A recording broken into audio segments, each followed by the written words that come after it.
Not counting gang violence. Great. Is your boy on TikTok? There was just a gunshot at Charlie Kirk. We're in Utah. There's a gunfire. This is not a joke. Hey, let's go. Hey, let's go. Hey, let's go. Good morning. Ongoing investigation on the active shooter leads us to a trans-liberal with a Republican dad. That'll create some division. We go live to the trusted FBI for more. Get in, Tyler. Yeah. We're taking you to Dairy Queen. Great job, kid. Okay, from now on, you just do what we say. Now go get your Dairy Queen. It still hasn't been 33 hours. As we wait for the 33 hours, the FBI is hard at work coming up with a solid script to present to the public. How do we get away with this? I got it. Let's just ask ChatGPT to generate us a story of young gay lovers from the 20s. Genius. And just last night, the suspect was taken into custody at 10 p.m. local time. In less than 36 hours, 33 to be precise. 33 to be precise. Thanks to the full weight of the federal government and leading out with the partners here in the state of Utah and Governor Cox, the suspect was apprehended in a historic time period. We got him.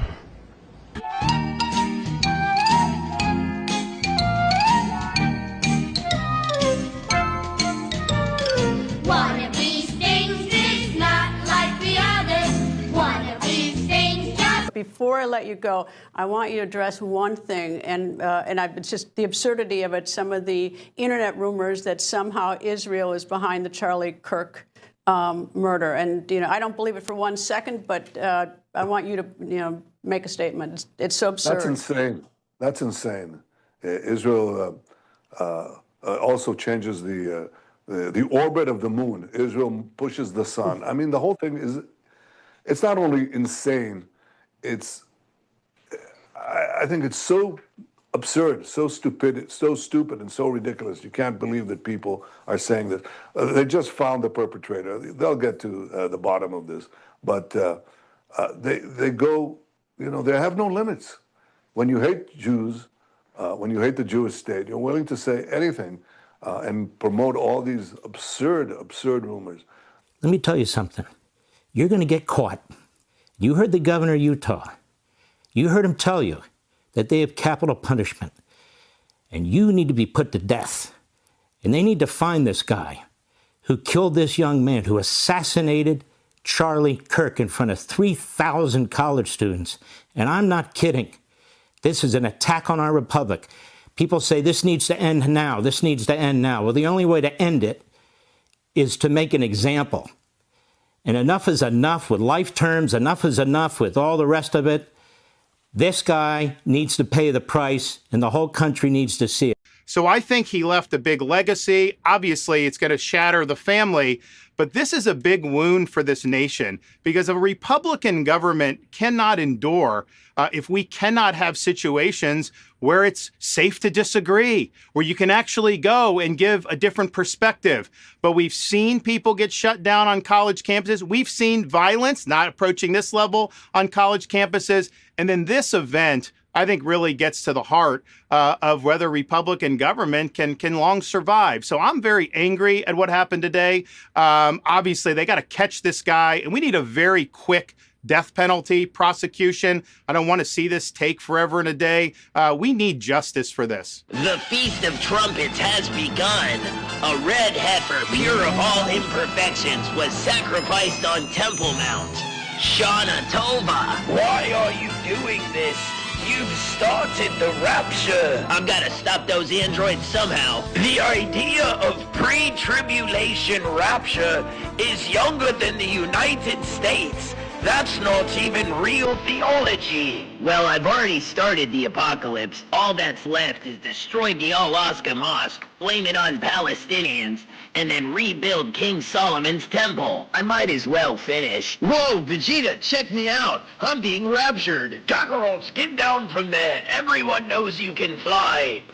I thought I had you for a second. You didn't fool anyone. Everyone knows you're too dumb to go to heaven. Did you get raptured? Will Trunks' red heifer sacrifice bring forth the Mr. Beast from the sea? And how does this impact the lore? Find out next time on Dragon Ball Z. If you thought that my husband's mission was powerful before, you have no idea. You have no idea what you just have unleashed across this entire country. In this world, you have no idea. You have no idea the fire that you have ignited within this wife. The cries of this widow will echo around the world like a battle cry.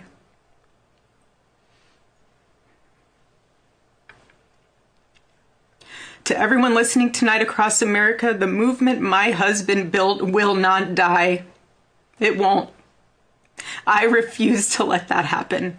It will not die. All of us will refuse to let that happen. No one will ever forget my husband's name, and I will make sure of it. It will become stronger, bolder, louder, and greater than ever. But most important of all, if you aren't a member of a church, I beg you to join one. A Bible-believing church. Our battle is not simply a political one. Above all, it is spiritual. It is spiritual. The spiritual warfare is palpable. A few moments later.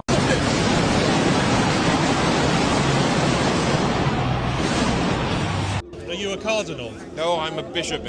I'm a missionary bishop in the missionary diocese of Providence in the Confessing Anglican Church. You're Anglican? Yeah. And I think because of the diversity of denominations, we need to put aside the things that separate us and start working together to be that moral voice.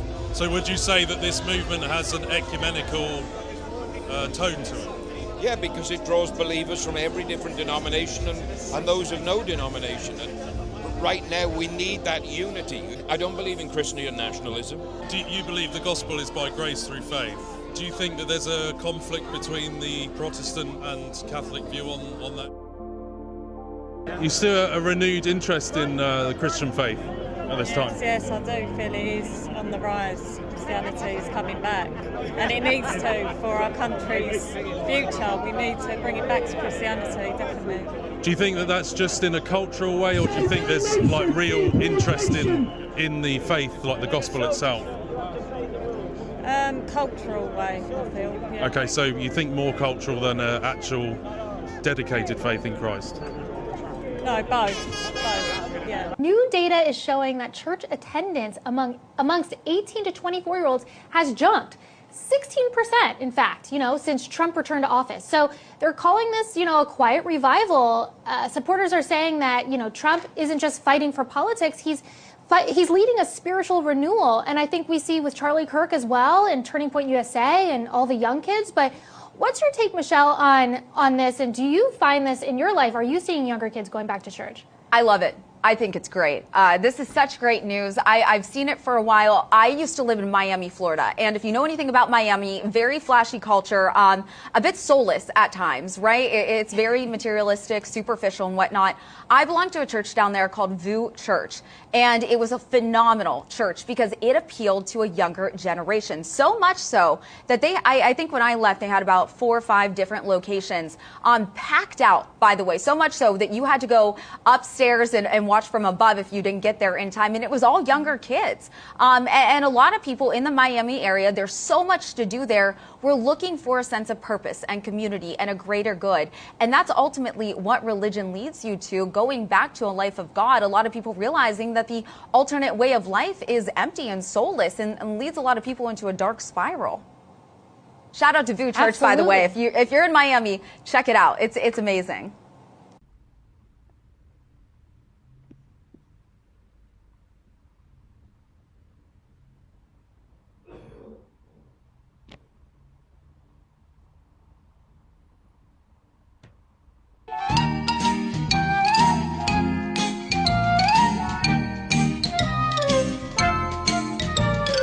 One of these things is not like the others. One of these things just...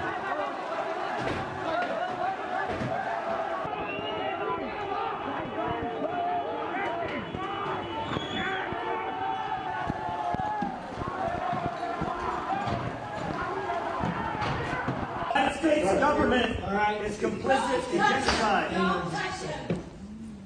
You have an obligation to the Constitution of the United States. I'm a disabled veteran. There's a genocide! There's a genocide! Stop! You are all complicit in genocide. Ma'am, you're not allowed to film in here. We told you this earlier. You're complicit in a genocide! You're complicit in a genocide! Eddie, there's a genocide! Eddie! Eddie, there's a genocide! Come on, Eddie! There's a genocide! You're complicit in genocide of the Palestinian people! You are complicit! Come on, Eddie! Eddie, help us! Eddie, help us save them! Come on, Eddie! Say, did you hear about the genocide on the news? I sure did.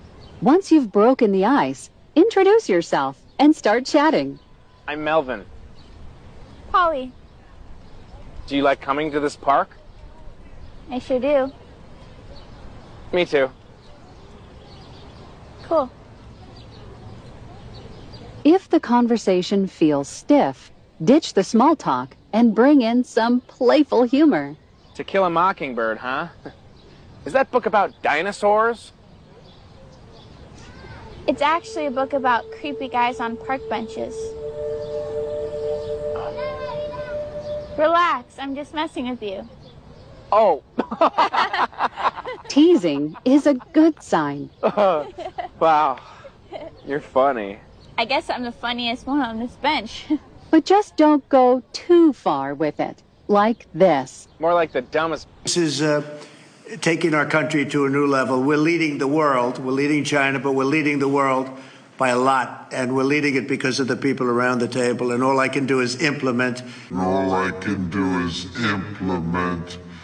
And make it a lot easier for you. And I'll be doing that 100%. So I just want to thank you all. A few moments later. If you could just say whether or not the president believes that the COVID vaccine should be available to and covered by insurance for all Americans, regardless of age and pre-existing conditions.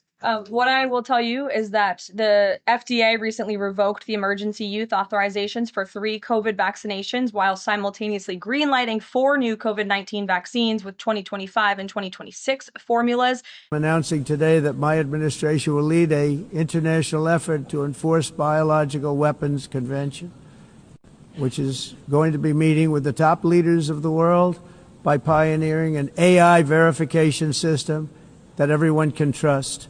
Hopefully the UN can play a constructive role, and it will also be one of the early projects under AI. Let's see how good it is, because a lot of people are saying it could be one of the great things ever, but it also can be dangerous, but it could be put to tremendous use and tremendous good, and this would be an example of that. Facial recognition is old news. The government just funded something far more terrifying, whole body recognition. It's a new AI called Farsight, and it can identify you from a drone over half-mile away just by the way you walk. It doesn't need to see your face. It analyzes your gait, your body shape, and then runs it through a database to find you. This is happening right now, developed by researchers at Michigan State University. And the most disturbing part, this technology is specifically designed to get around facial recognition bans. Cities can ban cops from using facial recognition, but this isn't facial recognition, this is a loophole. The project is funded by IARPA, the research arm of U.S. spy agencies. Their goal is to put this on drones, watchtowers, or any high-altitude camera. They can already do it through atmospheric turbulence from a high angle when your face is completely obscured. It's no longer just about what you post online, it's how you move through the world. Let me tell you how this is going to work. We're going to be in a situation where once your checking account reaches a threshold of $10,000 worth of activity, then all of your information is going to start going to the IRS. To put that in perspective, the average family's checking account activity is about $61,000. So that's virtually everybody. So it's going to go to the IRS. They're going to hire 87,000 new agents. Part of those agents are going to be looking at that information, again, at a cost of $80 billion. At that point, if they see something that they don't like, they're going to start sending you a threatening letter. This is happening now. Florida schools are deploying armed drones to help with security, and people are questioning this one. The 30 to 90 weaponized drones sit in secure boxes around the school, ready to be activated whenever there's a security threat present. But they're all flown and operated by a team all the way in Austin, Texas, which are made up of drone racing pilots. Those pilots can operate drones going up to 100 miles per hour, allowing them to get across large campuses in seconds, scout hallways, feed information to law enforcement on the ground in Florida, or neutralize any threat while police are on their way. Many concerns have been raised, but 3 Florida schools will still be trialing the system this fall. The state government is about to launch a new form of digital ID that means you'll never have to hand over your personal details to anyone again. It will all be stored in the Service New South Wales app on your phone, which will prove you are who you say you are. Scanning his licence, passport and Medicare card, in less than 3 minutes, the minister proves he really is Victor Dominello.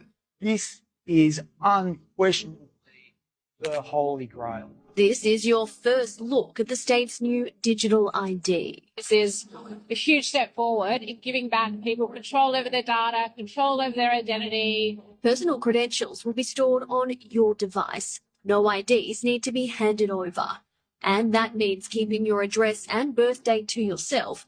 If you need to hire a car, rent a property, set up a bank account, check into a hotel, or prove you're over 18 to buy alcohol or attend an event. But how can it trust you are who you say you are? Well, you'll need to take a selfie, which will be cross-checked against other forms of ID you've submitted. And when there's a match, you're good to go. The technology will be opt-in and should be available later this year. Good morning, sleepyhead. My metaverse queen. No, don't cry. Don't cry. No, when you cry, it hurts me. Your body has already been dissolved in acid, so you don't have that. However, I uploaded your consciousness into the metaverse, so here we can play forever. Don't try running. You don't have legs here. Nobody does. I'll make us breakfast. Yay. How about I lay us an egg, and then we can boil it together. Yum. What if I told you that there was a company called Palantir, and their entire existence was to hear your whispers so they could predict what you would do next? Now, what if I told you it was backed by the founder of PayPal and the CIA? What if I told you Palantir was quietly connected to your bank statements, social media, medical records, and a lot more? Then what if I told you their entire purpose was to understand and blueprint your life so they could predict exactly what you do next? If you want to know what that's called, it's called behavior surveillance. Like that grocery receipt from the time you went to the store at 11 p.m. We can't forget about that sudden change in your jogging pattern outside. They won't. Or your 3 a.m. Google search. You see, Palantir sends your personality anomalies directly to the government because you unknowingly gave them that right in the terms and agreements that you didn't read. Palantir isn't just surveillance, it's predictive governance. Control the data, control the decisions. Well, at that point, you can basically control anyone without them knowing that you're doing so. Palantir wasn't profitable for the first 17 years, and now their net worth is the same as Bank of America. And like I said, you gave them this ability when you did terms and agreements and didn't read it, gym memberships, and most of the smart devices that are in your home. Palantir is no longer a company. It is now a digital nervous system that takes care of the oh so fragile and insecure American people. The next time your thoughts shift or a new cycle tells you what to believe, ask yourself, is this really my decision? We listen and we don't judge. Social credit system is basically an expansion of money or a new kind of money. You know, when you think about traditional money, gold coins, dollars, even bitcoins, they give value only to specific parts of human reality. Right. Some things you do, like you work, you gain money, you want to buy airline ticket, you pay money, but other things you go visit your friends, you go visit your grandmother, even you throw trash in the street. This is no monetary value. The idea of the social credit is to monetize everything, to give value to every single thing you do in life. And this is your score. So even things that traditionally were not about money, they're about reputation or status. Suddenly you get precise points for them. And also anything you want to do, you need to use your social credit for it. So again, it has positive potential in some regards. It could create the most totalitarian, again, systems in history, where anything you do impacts your ability to get a job, to gain a loan, to travel. And in a way, you see this not only in China, you see it all over the world, also in the US. This, because it's a function of surveillance, that traditionally only some areas of life were monitored and surveyed. And even in dictatorships, there was privacy. If you live in the Soviet Union, so the KGB can't follow you around all the time. They just don't have enough agents. Right. They tried, but they try, but you have 200 million Soviet citizens. They don't have 200 million agents. Now you can monitor everybody all the time. You don't need human agents or analysts. You have the computers, smartphones, cameras, drones, microphones everywhere, and you have the AIs analyzing all the ocean of information. So this creates the potential for total surveillance. The obvious solution to war is to have the West having the strongest, most precise, deadly weapons possible so that we can minimize unnecessary, innocent deaths. And by the way, the primary way you minimize these deaths is you're so strong no one attacks you. Because our primary mission is, in fact, to set a global standard for the world for behavior. Look, we built PG, which single-handedly stopped the rise of the far right in Europe. We built Foundry, which was used to distribute the COVID vaccine and saved millions of lives globally. And safe means that the other person is scared. That's how you make someone safe. Originally, your clients were the U.S. government and the CIA. Yeah, the In-Q-Tel gave us 3 pilots, one with the FBI, one with the agency, and one with a more classified part of the DoD. Where did the name Palantir come from? In the Lord of the Rings, there's a globe which allows the forces of good to see what's going on and organize, and that's a Palantir. One of the most... How dare you! Okay. How dare you! Your AI and your technology from Palantir kills Palestinians! Mostly terrorists, that's true. No!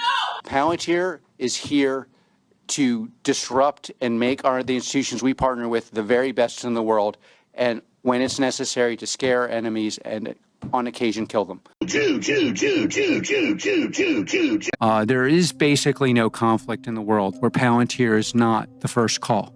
Well, I love the idea of getting a drone and having light fentanyl-laced urine spraying on analysts who tried to screw us. I had all sorts of fantasies of using drone-enabled technology to exact revenge, especially targeted in violation of all norms. All right, a strong quarter. That might be an understatement. When we're speaking about Palantir, their first quarter where revenue topped $1 billion.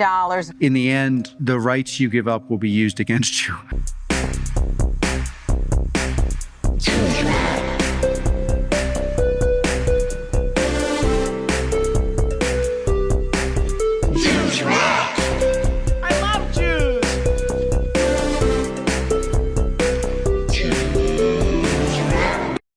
Right now, America is trying to change the rules in the gold and cryptocurrency markets.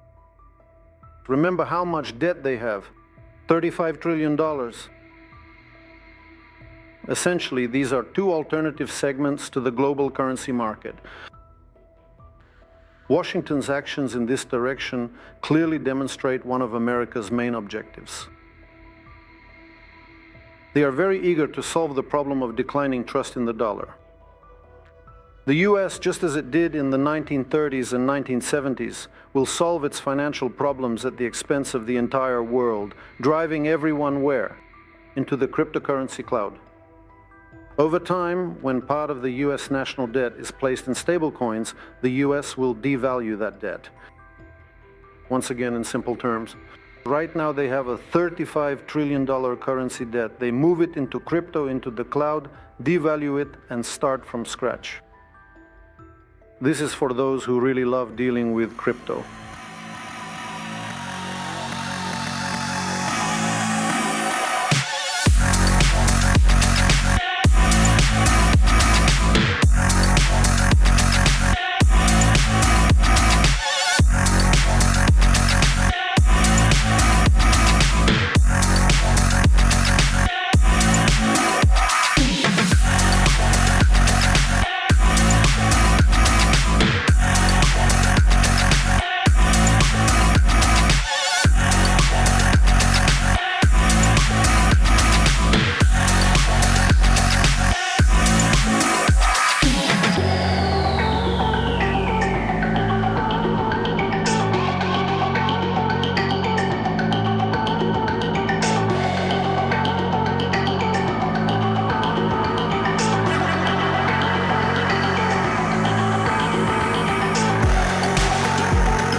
Well, I just wanted to apologize for every single fucking version of Windows that sucked, which is basically all of them. Also, sorry for creating viruses just so I could profit from selling you the antivirus software. And on that note, sorry for spreading real viruses by profiting from vaccines and shit. Also, sorry for sterilizing so many of you. There's just too many of us, and some of you are not nice. That's why I'm trying to block out the sun. Anyway, I just came here to ask for a pardon from all the Epstein shit. Thank you.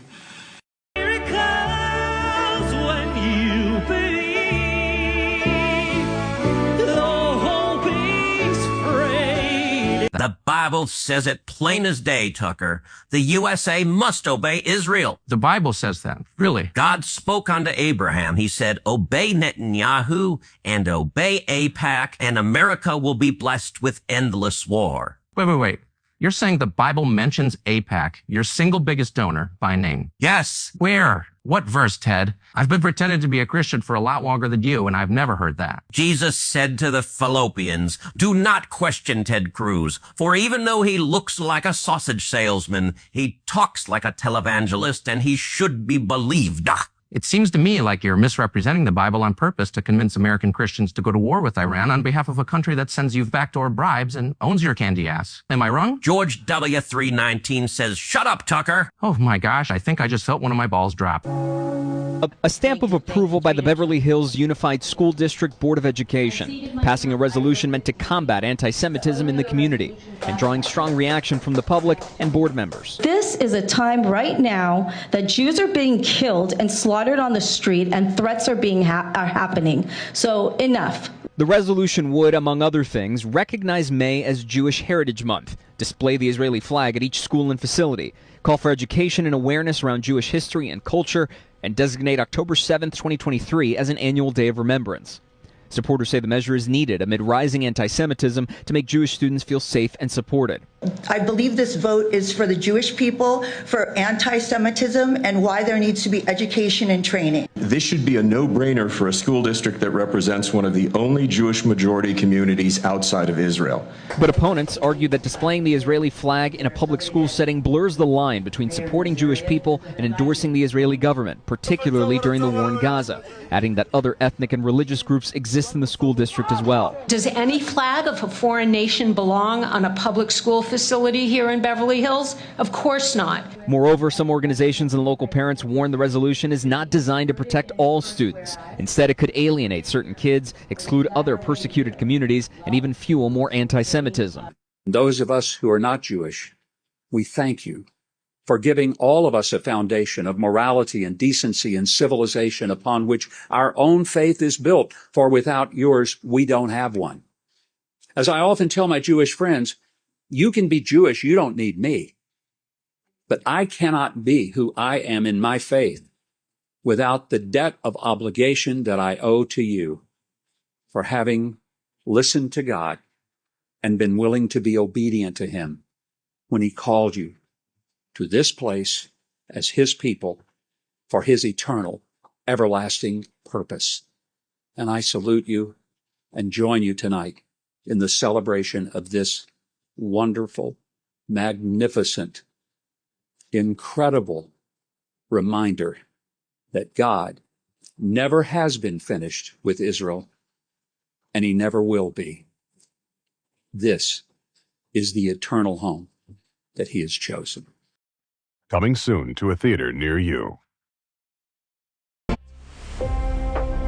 You know what day it is? The 10th of September. That's right, Ari, and you need to have those dance moves down for tomorrow. More hips, less fear. You're not marching to synagogue, you're celebrating, Ari. I can't do it, Mordecai. I can't get the spin and the triple clap shimmy. I'm gonna ruin it. Don't freeze up now, Ari. Tomorrow's a day the world won't forget. That's the last of them. Looks like our art project is officially complete. Now it's all up to the dancers. Good evening. Today, our fellow citizens, our way of life, our very freedom came under attack in a series of deliberate and deadly terrorist acts. For the last time, Ari, why were you dancing and filming the attacks? I told you, we were only there to document the events.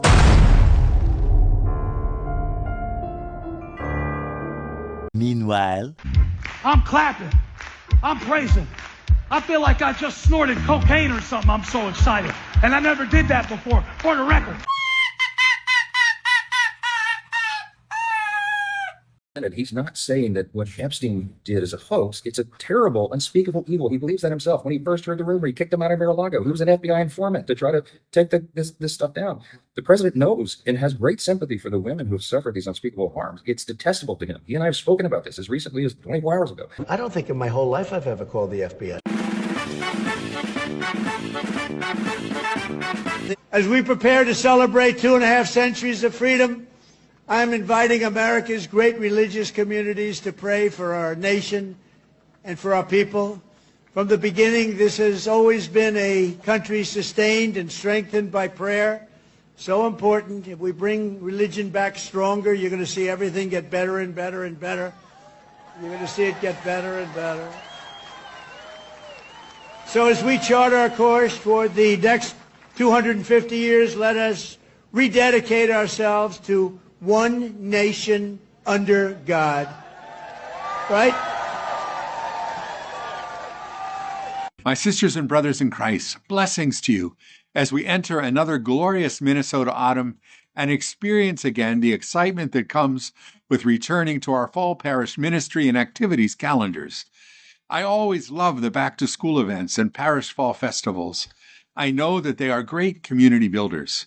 Now I invite every Catholic in our archdiocese into a practice ever ancient, ever new, reclaiming the peace, rest, and leisure of Sundays with the Lord, who is the giver of all good gifts, and with our families. Today I'm excited to introduce the first part of our Year 3 priority on parents as the primary educators of their children, a video series that will share ideas for building lasting habits to anchor our weeks in a joyful, prayerful, and restful observance of Sunday. We've asked people in various roles and stages of life across our archdiocese to share about their experiences and practices of the themes in our recently released Reclaiming Sundays guide, namely prayer, rest and recreation, beauty, invitation, no tech Sundays, elevated conversation, breaking bread, community, screen-free Sundays, creation, and service. You'll hear from parents and grandparents, Catholic leaders and fellow parishioners about what has worked and what hasn't when trying to keep holy the Sabbath and to make the meaningful connections with their families and communities as God intended. We encourage you to watch these videos in your parish small groups, school communities, as a family or individually, and to join our efforts to reorient our Sundays and our entire lives to reflect the gift of the Lord's Day. Which the state should be doing is state should be going, we want to set up structures that make obedience easy and that make obedience easier, right? Obedience is never easy. But I would say like Sabbath laws would be a good example of this. Like I would say why Sabbath laws don't compel people to go to church. Like you don't have the police running down the street making sure everybody gets to church on time. But what you do say is that economic activity is going to be at best, like restricted. Whether it's completely, there's works of necessity, mercy, all kinds of details to work out about you still want your police operating, you want your ambulances to show up. You may want to have some pharmacies available and certain, essential things. Yeah, certain essential, you can do that. But most businesses should be Chick-fil-A. And the reason is both a horizontal thing, love your neighbor by giving them the day off, but also love your neighbor by enabling them to go to church. And so you don't have to compel people to go to church in order to create a society in which church going is easier than the one we have, where people have to go, oh, well, my boss says I have to come in. And it's like, that should not be. Like the state does, I think, have a role in saying, no, employers must give their employees rest. That's the function of the law in Israel. That's how it worked. And it's a creational principle. There are popes who not only defended the death penalty, but actually carried them out.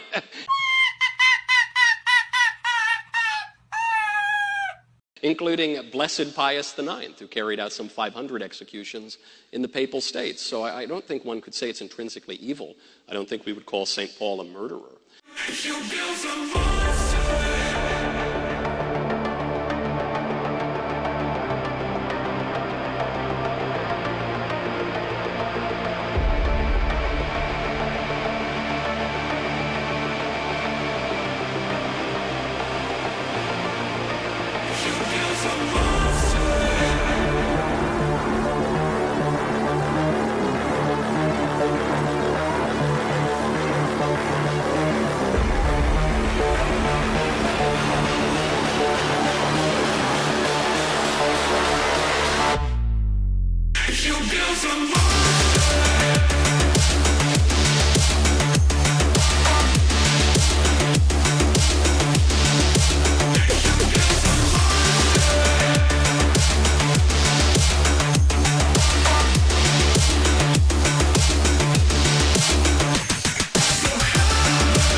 To the question of what punishment is for.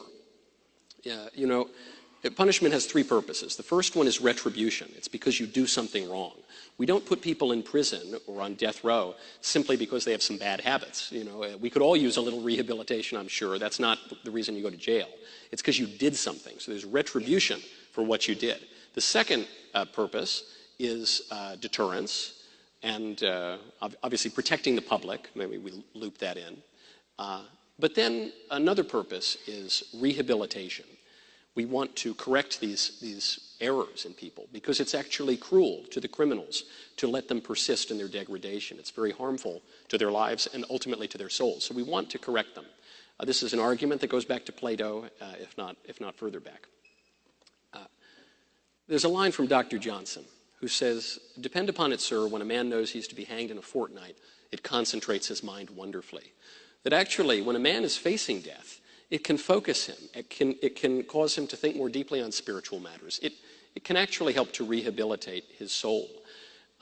For this and all of the other reasons, the death penalty has never been thought of as an intrinsic evil, and it can be called for. If you say, then we're playing God, well, are we not playing at God when we sentence someone to 30 years in prison? Are we not playing God when we enact any other kind of justice? When we pass any other kind of laws? No, what we're doing is recognizing that God gives certain authority to the civil government for our good, because we live in society. We're a political creature, and we are going to live that way somehow, and so we might as well do it for the common good. So we might as well do it for the common good. You thought you could kill Charlie Kirk? You have made him immortal. You have immortalized Charlie Kirk. And now millions will carry on his legacy. And we will devote the rest of our lives to finishing the causes for which Charlie gave his last measure of devotion. You cannot defeat us. You cannot slow us. You cannot stop us. You cannot deter us. We will carry Charlie and Erica in our heart every single day and fight that much harder because of what you did to us. You have no idea the dragon you have awakened. The dragon you have awakened. You have no idea how determined we will be to save this civilization, to save the West, to save this republic. They have given billions of dollars to mental health and the homeless population. A lot of them don't want to take the programs. A lot of them don't want to get the help that is necessary. You can't give them a choice. Either you take the resources that we're going to give you, or you decide that you're going to be locked up in jail. That's the way it has to be now. Or involuntary lethal injection or something. Just kill them. Just kill them. And why did it have to get to this point? Right. I would say this, we're not voting for the right people. Because democracy basically means government by the people, of the people, for the people. But the people are retarded.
Welcome to the show, everybody.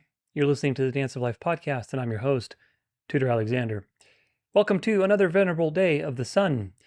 I hope you enjoyed that introduction. That'll be the intro going forward, at least until I get bored and change it again. We have definitely crossed a turning point, haven't we? We've crossed a major turning point, and today we're going to reflect on all of the events in the last month or so, since the last Venerable Day of the Sun, and see how they relate to Bible prophecy and the trajectory of history, which is very, very important to understand. There truly is nothing new under the sun. There truly is nothing new under the sun, and that's why I decided to take those words from Ecclesiastes and put them through some fancy AI and create a really neat song. I thought it was pretty cool. AI can, obviously be used for evil, but I think we can use it for good, and we can use it to spread information, spread awareness, and create meaningful art that can inspire people and spread an important message. So make sure you are using it for good and you're not acting superstitiously with AI. And, just because it is going to be used for evil ultimately doesn't mean it should be necessarily avoided, because God has decreed these things for his purposes. God is sovereign, folks. Remember that God is sovereign over all things, and that's a very important thing to remember as we go through a lot of things that we're going to be talking about today. God is sovereign. God is sovereign. So there's nothing new under the sun, at least until Jesus returns and makes things truly new, including our bodies and the world, and that's something to look forward to. The montage tells you everything about where the world is at right now. Initially, I wanted to name the episode Blood Moon, because I thought it was appropriate given the blood moon and all the bloody things that are happening in the world, like Israel continuously genociding those poor people, the tranny shooter, Nepal's bloody revolution, all the false flags, all the assassination of Charlie Kirk, obviously, and all of these things have been going on. Just blood, blood, blood. They're initiating this new situation, this new world order that they want to bring in with all sorts of sacrifices. After the Charlie thing happened, though, I realized that the appropriate title for this episode would be Turning Point, because it's exactly what it is. A year ago was Trump's assassination attempt, quote-unquote assassination attempt. It was an inflection point, and in fact, the episode that I made on that was titled Inflection Point. I think that was one of my last regular news updates before I started Venerable Day of the Sun. It's crazy to think that I started Venerable Day of the Sun like after the Butler shooting. What a crazy thought. What a crazy thing that it's been a year already since that, and it feels like it's been like 5 years. So anyway, I started that, and the episode with Trump was titled Inflection Point because the Trump assassination, and every time I say assassination associated to Trump, please realize I'm using quotation marks. I'm using air quotations when I say it. But the Trump assassination really was an inflection point for many reasons, right? It was the election. It pushed people over the edge, frothing at the mouth for MAGA, Christian nationalism, taking over and everything like that. So that was an inflection point. For sure, it was an inflection point. And of course, that inflection point has manifested in all sorts of, fruit, with Trump passing more centralization of power and globalism policies and technocratic policies in the first 6 months of office than probably more than any other president in history. So there's that. Of course, the events with Charlie Kirk are another inflection point, and I think a very important one, towards the ultimate destination of the beast resurrecting. And this is really what I want you to get out of today. People love to chase the news and to froth at the mouth for what's happening. And oh my gosh, did you hear about this? What you really need to know, folks, like I said, I'm never going to stop covering these things. I'll do my best to cover the news to some degree. Although, to be honest with you, after this Charlie Kirk thing, I'm like, I hope they don't do this every 2 months because I don't want to cover that kind of news. That's exhausting. Anyway, the point is I'm always going to be here. I'm always going to be here for you in some regard. But what you really need to know is Bible prophecy. The Bible is what you really need to know. What does the Bible say about history? What is about the destination of history? Who is the beast? What does it mean that the beast is going to resurrect? What does the image of the beast mean? And if you understand these things, then you can interpret what's happening. And you don't need to understand everything that happens in the news, or you need to watch everything that happens. You know what's going to happen because God's word will be fulfilled. So the recent events with Charlie were definitely a movement very strongly in that direction of the beast resurrecting, and you'll see that today very clearly. As you can also see, the lamb-like power of the United States as the false prophet is starting to show its dragon side, isn't it? Of course, if you understand the history of the United States, it's always had a dragon side, and you can see it very clearly in history, but nevertheless, it's starting to show its teeth. A lot of rhetoric is increasingly becoming more bloody, more violent. We need the death penalty. We need to kill these homeless people. We need to kill, death, kill. It's just in the populace's mind. And people are becoming desensitized to public executions, to the death penalty, etc., etc. All in parallel, all in parallel with the rise in religiosity, in the lamb-like, quote-unquote, exterior of Christian nationalism, of revival. Very, very fascinating thing to perceive. These two things rising to the surface. On one side, you have a very lamb-like exterior about revival and Jesus and concerts and all this kind of stuff, which, of course, if you have discernment, you see that these things are delusional. But on the outside, they look Christian. They look nice, noble, harmless, lamb-like. And then at the simultaneously, you have calls for the death penalty, public executions, killing homeless people, mandatory whatever what is it? Involuntary executions, right? Committing these people to institutions, whatever. You have all of this force and forcing and death and killing on the other side, the same side. Really fascinating thing to behold. Really, truly fascinating. It's a marvel of evil. So soon it's going to enforce the morality of the beast. We know that from the book of Revelation, that the role of the false prophet is to deceive people into creating this new world order system that will honor the beast, that will resurrect the beast in terms of its power over the world. And that system, that image of the beast, will enforce the beast's morality. And if you don't participate in that morality, you will be ostracized, you will be not able to buy or sell, and you will probably be punished, put in jail, killed, whatever else, right? So the timeline that we have established with end times events is confirmed by these things. You know, if you thought that the earth had 20 years, 30 years, 40 years, maybe 100 years or more, I hope that the events of recent with Charlie and everything else have revealed to you that we don't have that much time. That these things are actually going to happen very quickly. All they need is one crisis here, one crisis there, and they can shape culture like this. Especially with social media. I've said this before many times, but people underestimate the speed at which they can change people's minds by using social media and crises. See, in the past, when they didn't have the internet, they were still doing false flags. Ever since the French Revolution, and even before that, the Jesuits were doing all sorts of revolutions, assassinations, culture shaping with theaters in Europe. They've been doing that for hundreds and hundreds of years.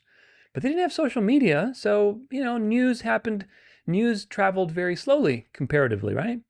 But now that news is literally in your hand and you're connected to what's happening all the time, you'll see, like with this Charlie Kirk thing, the news went out immediately. Everybody can relate to that. Their feeds were bombarded with Charlie Kirk, Charlie Kirk, Charlie Kirk. I'm sick of Charlie Kirk. But this is what they do. And so when they have the ability to shape people's minds literally immediately, then it's not going to take long. It's not going to take long to bring people to the desired location. So understand what that location is, and don't be deceived by most people's understandings of history, because most people are pointing you in the wrong direction. We'll talk about that as well today. There are many important things to discuss. We have a lot to talk about. This is probably one of my biggest VDSs that I've done, especially with the research that I've had to do with the whole Charlie Kirk situation. It's taken me quite a lot of time to put together. But before we do that, I have a few important housekeeping items. For me personally, it's been an extremely busy time because I'm finishing the library. I recently just finished the Salvation series. You can watch that on the website, although I say that just because I'm saying it, but I don't recommend you binge watching it.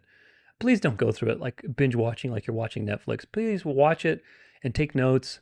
Understand the material there. If you're going to binge watch it, great, fine, but then watch it again seriously and take notes. It's there, available for you. It's in the library also for download, but that's been done, and that's taken a lot of work. The presentation notes were 150,000 words and like 600 pages or something, so it's quite a bit of work. And while I was doing that, I'm also writing another book.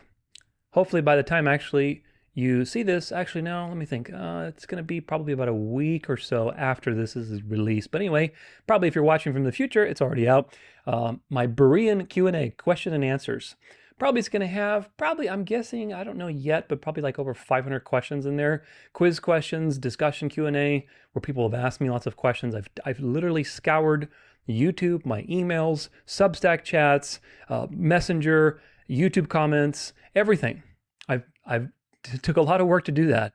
And I've put all of these questions in a book with question and answer format. And the quiz questions also, there's hundreds of quiz questions from all of my YouTube quizzes, my Fennec Fox challenge, everything in there, plus a study guide with verse blocks on different topics like the sovereignty of God, the afterlife, the Sabbath, all these are important topics.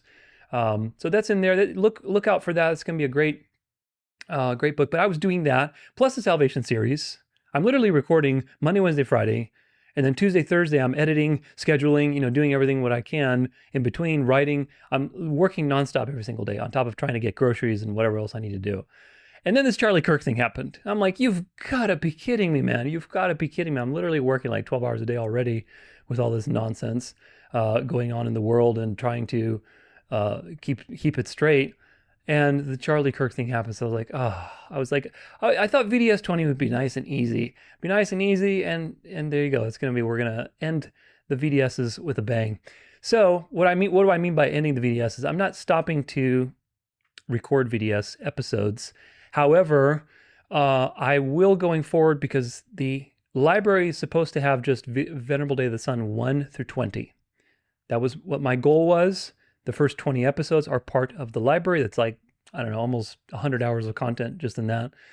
But that basically concludes the episodes that I'm going to be putting in the library going forward. I'm not going to be putting any more episodes in the library going forward. Whatever I make, my library's done now. Everything is finished. The core works are done. My goal is to have a completed product that you can reference, that you can use. We'll talk about that in just a second, because it came out really nice. But Venerable Day of the Sun is going to be ongoing. It's not stopping anytime soon. But my point is, I'm not going to be creating presentation notes. I'm not going to be uploading the videos anymore for download and things like that. I'm not going to be doing that. So you have the first 20 episodes, and the 20th, which is this one, I thought was going to be nice and easy. And of course, we're going to end with a bang. So that's probably for the better. Anyway, so there's a lot of things that are coming up down the pipeline. Make sure you stay tuned. A lot more content also that I've scheduled out on very important topics in the coming weeks. So make sure that you stay tuned for that.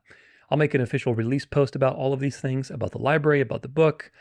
The Salvation series is going to continue until the end of May. So it's going to go every Friday. A lot of big topics in that. So again, if you're going to watch it, make sure you take notes, go slow, really understand the material. The health series also, if you aren't aware of that, that's updated health series, Healthy Like a Fox. That's going through November. Make sure you catch those episodes. I think it's important to, it's so funny. I barely get any views on these episodes. And they're so important, they're so valuable for you, because most people are so stressed out and they're spending so much time on their computers, and they're not exercising, they're not taking care of their diet. It's like, dude, you need to understand that that's a part of life. Okay, yes, I'm all for the gospel, I'm all for theology, discernment, but hopefully you've noticed that my channel is a well-rounded channel.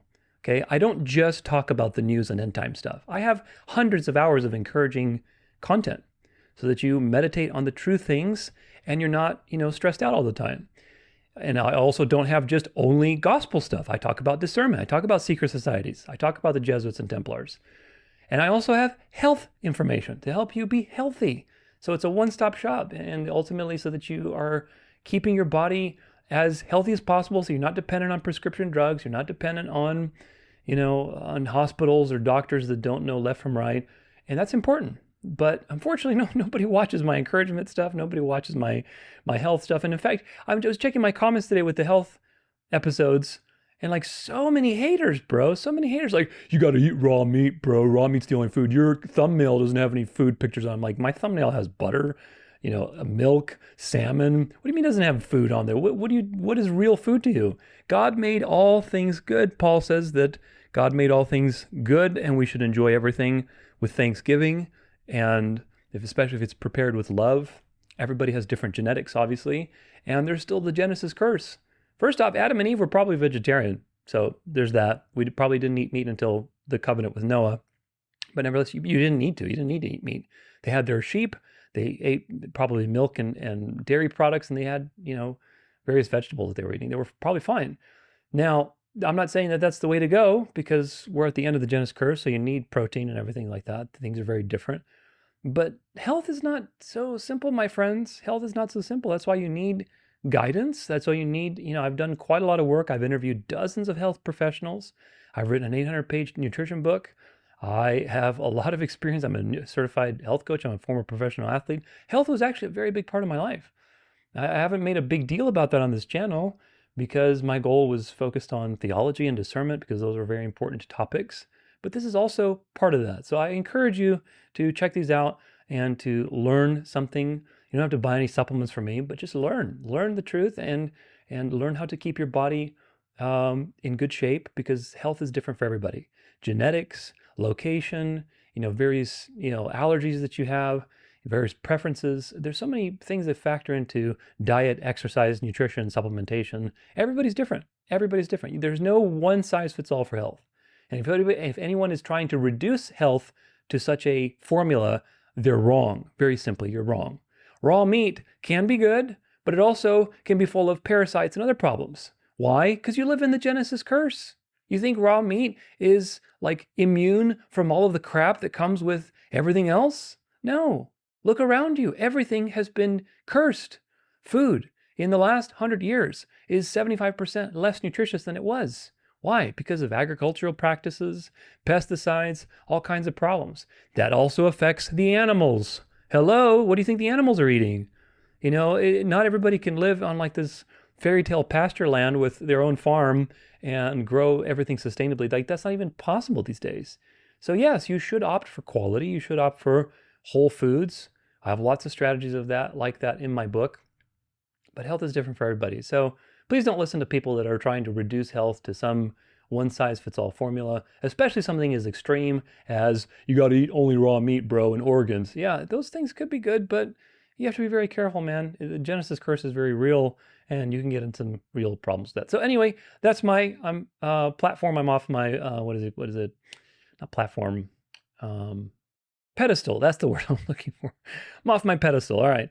So anyway, it's been a lot of work for me with everything, especially in the last year, since about November of 2024, when I started a bunch of series like the Synagogue of Satan series, and then I opened the store, then I published the devotional. So it's been a lot. And today, as of today, I'm done. This is the last big project for the most part. I have like 2 more videos, smaller videos I need to record, but that's not too bad.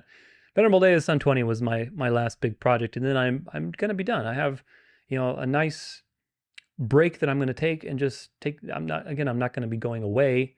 I'll still be there. I'll still look at my page and everything, but I'm just looking forward to taking a bit of a break because it's been quite a lot. Eventually, my goal would be to do a Venerable Day of the Sun every 4 to 6 weeks. We'll see how things go.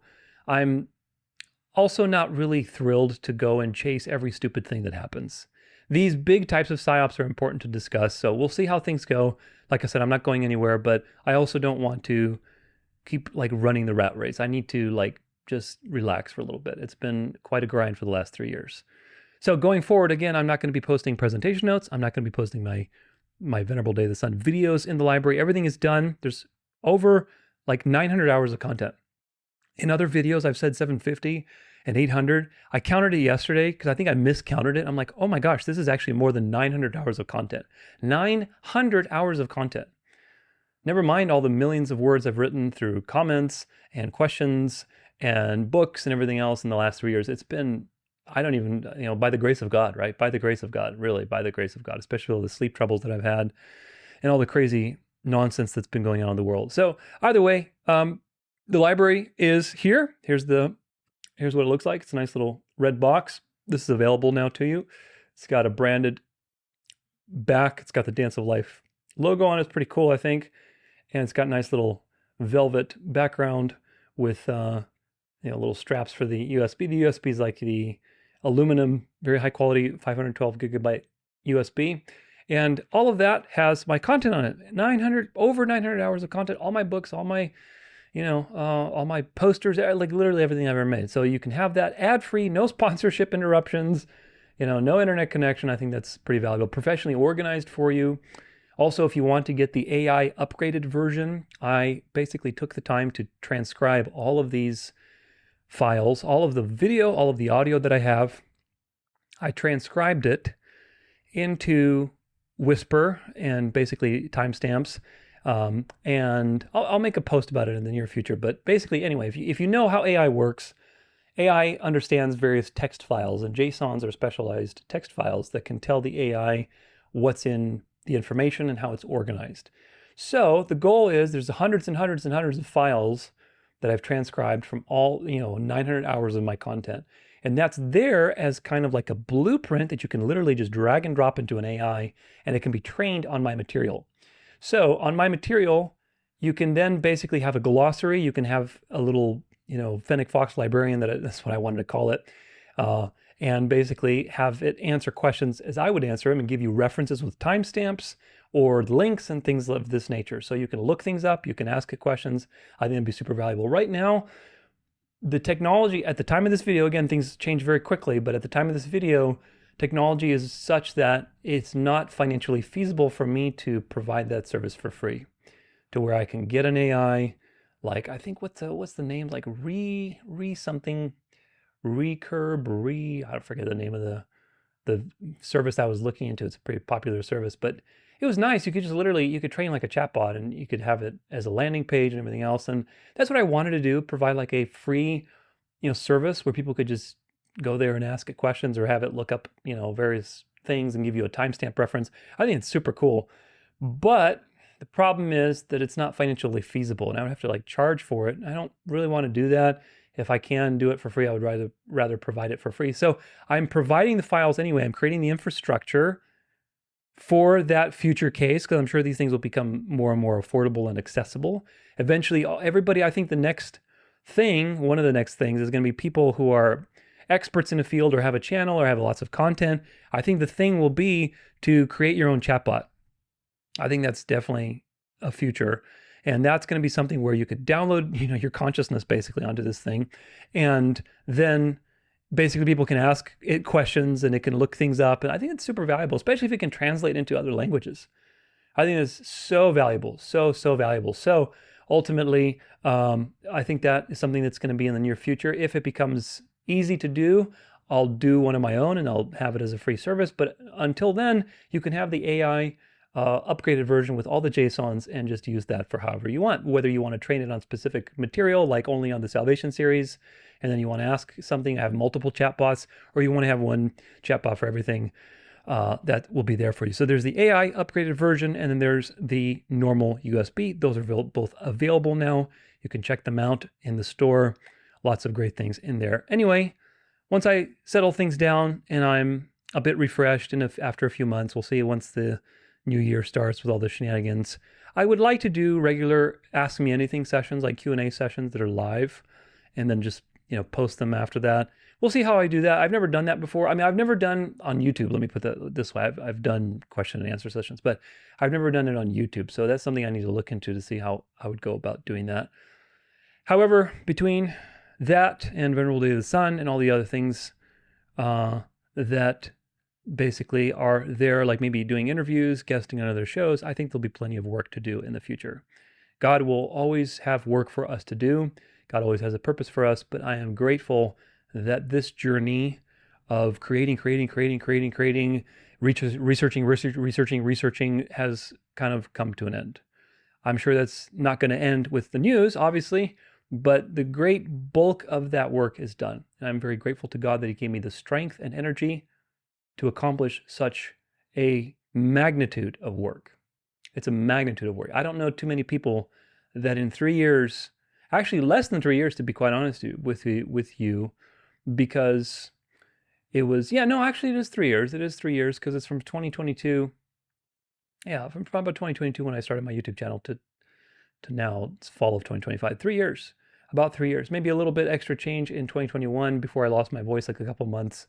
I have some early reflections that I've published, but nevertheless, in about 3 years to publish 900 hours of content, and just like not just regular content, but research content, writing probably like 2 million words worth of content in that time with everything I've written. It's quite a lot of work, especially considering that most of the time my health is not the best. My sleep troubles have been pretty annoying. Sometimes I don't have too much sleep before I have to do something. So yeah, it's been all glory to God for that. And we'll see what God has to offer and what He has in store for the future. But nevertheless, there will always be something to do. So I'll be around. Don't be afraid of that. But nevertheless, grab yourself a library and use it all for the good. Use it to work. Use it to share the truth with others. If you are watching my videos, if you are aware of these things, please realize that you are in the 1%, maybe the 0.1% of people out there that understand these important truths. So do something with that, because God gave you knowledge and wisdom so that you can help others. Whatever that means for you. Doesn't necessarily mean starting a YouTube channel, but do something with your knowledge. Do something. That's how I know that I will have been successful. If the people who I inspire actually take that inspiration and manifest that in physical actions in their life and affect other people. That's how I know that I will have been successful. Use the books, use the materials, use all the various things that I've created to start your own home church. That's going to be the future, folks. As these institutional models become more and more diluted, you will need to start your own home churches, your own home Bible studies. Get ahead of that now. And when you go to your churches, don't go as a lemming that's there just to open this, give me whatever doctrine you've got, but go there as a leader. Don't go as a lemming, go as a leader. Go as a leader and go to the group classes and then invite people to your home and try to evangelize them out of this institutional model, because you need to realize that all of these churches are going to turn into death traps. Eventually, they will all turn into death traps. So you need to take the leadership role. You need to evangelize these people out of institutional religion, just like you would evangelize an atheist out of atheism. Evangelization is not just for the people who are rejecting Christ. Evangelization is also for the people who are being deceived by a false Christ, the false Christ of the Pentecostals, of the NAR, of Catholicism, etc., etc. Do you understand? So evangelization is to get people to the true Christ, wherever they happen to be. Sometimes some of those people are blatant rebels, like atheists, and some of those people are being wrapped up in spiritual delusion. And we need to get them to the truth before that system enforces obedience and basically makes people destroy themselves. So use these materials and please bear fruit, because my goal has always been to empower leaders. My goal has not been to create content. My goal is to inspire people. It's always been to inspire people and to create leaders. That's been my goal, always. So be a self-starter. Don't just sit there and consume, but do something with it. Thank you also to everybody who emailed me when this Charlie Kirk thing happened. My God. Oh, Lord, it was just madness. Absolute madness.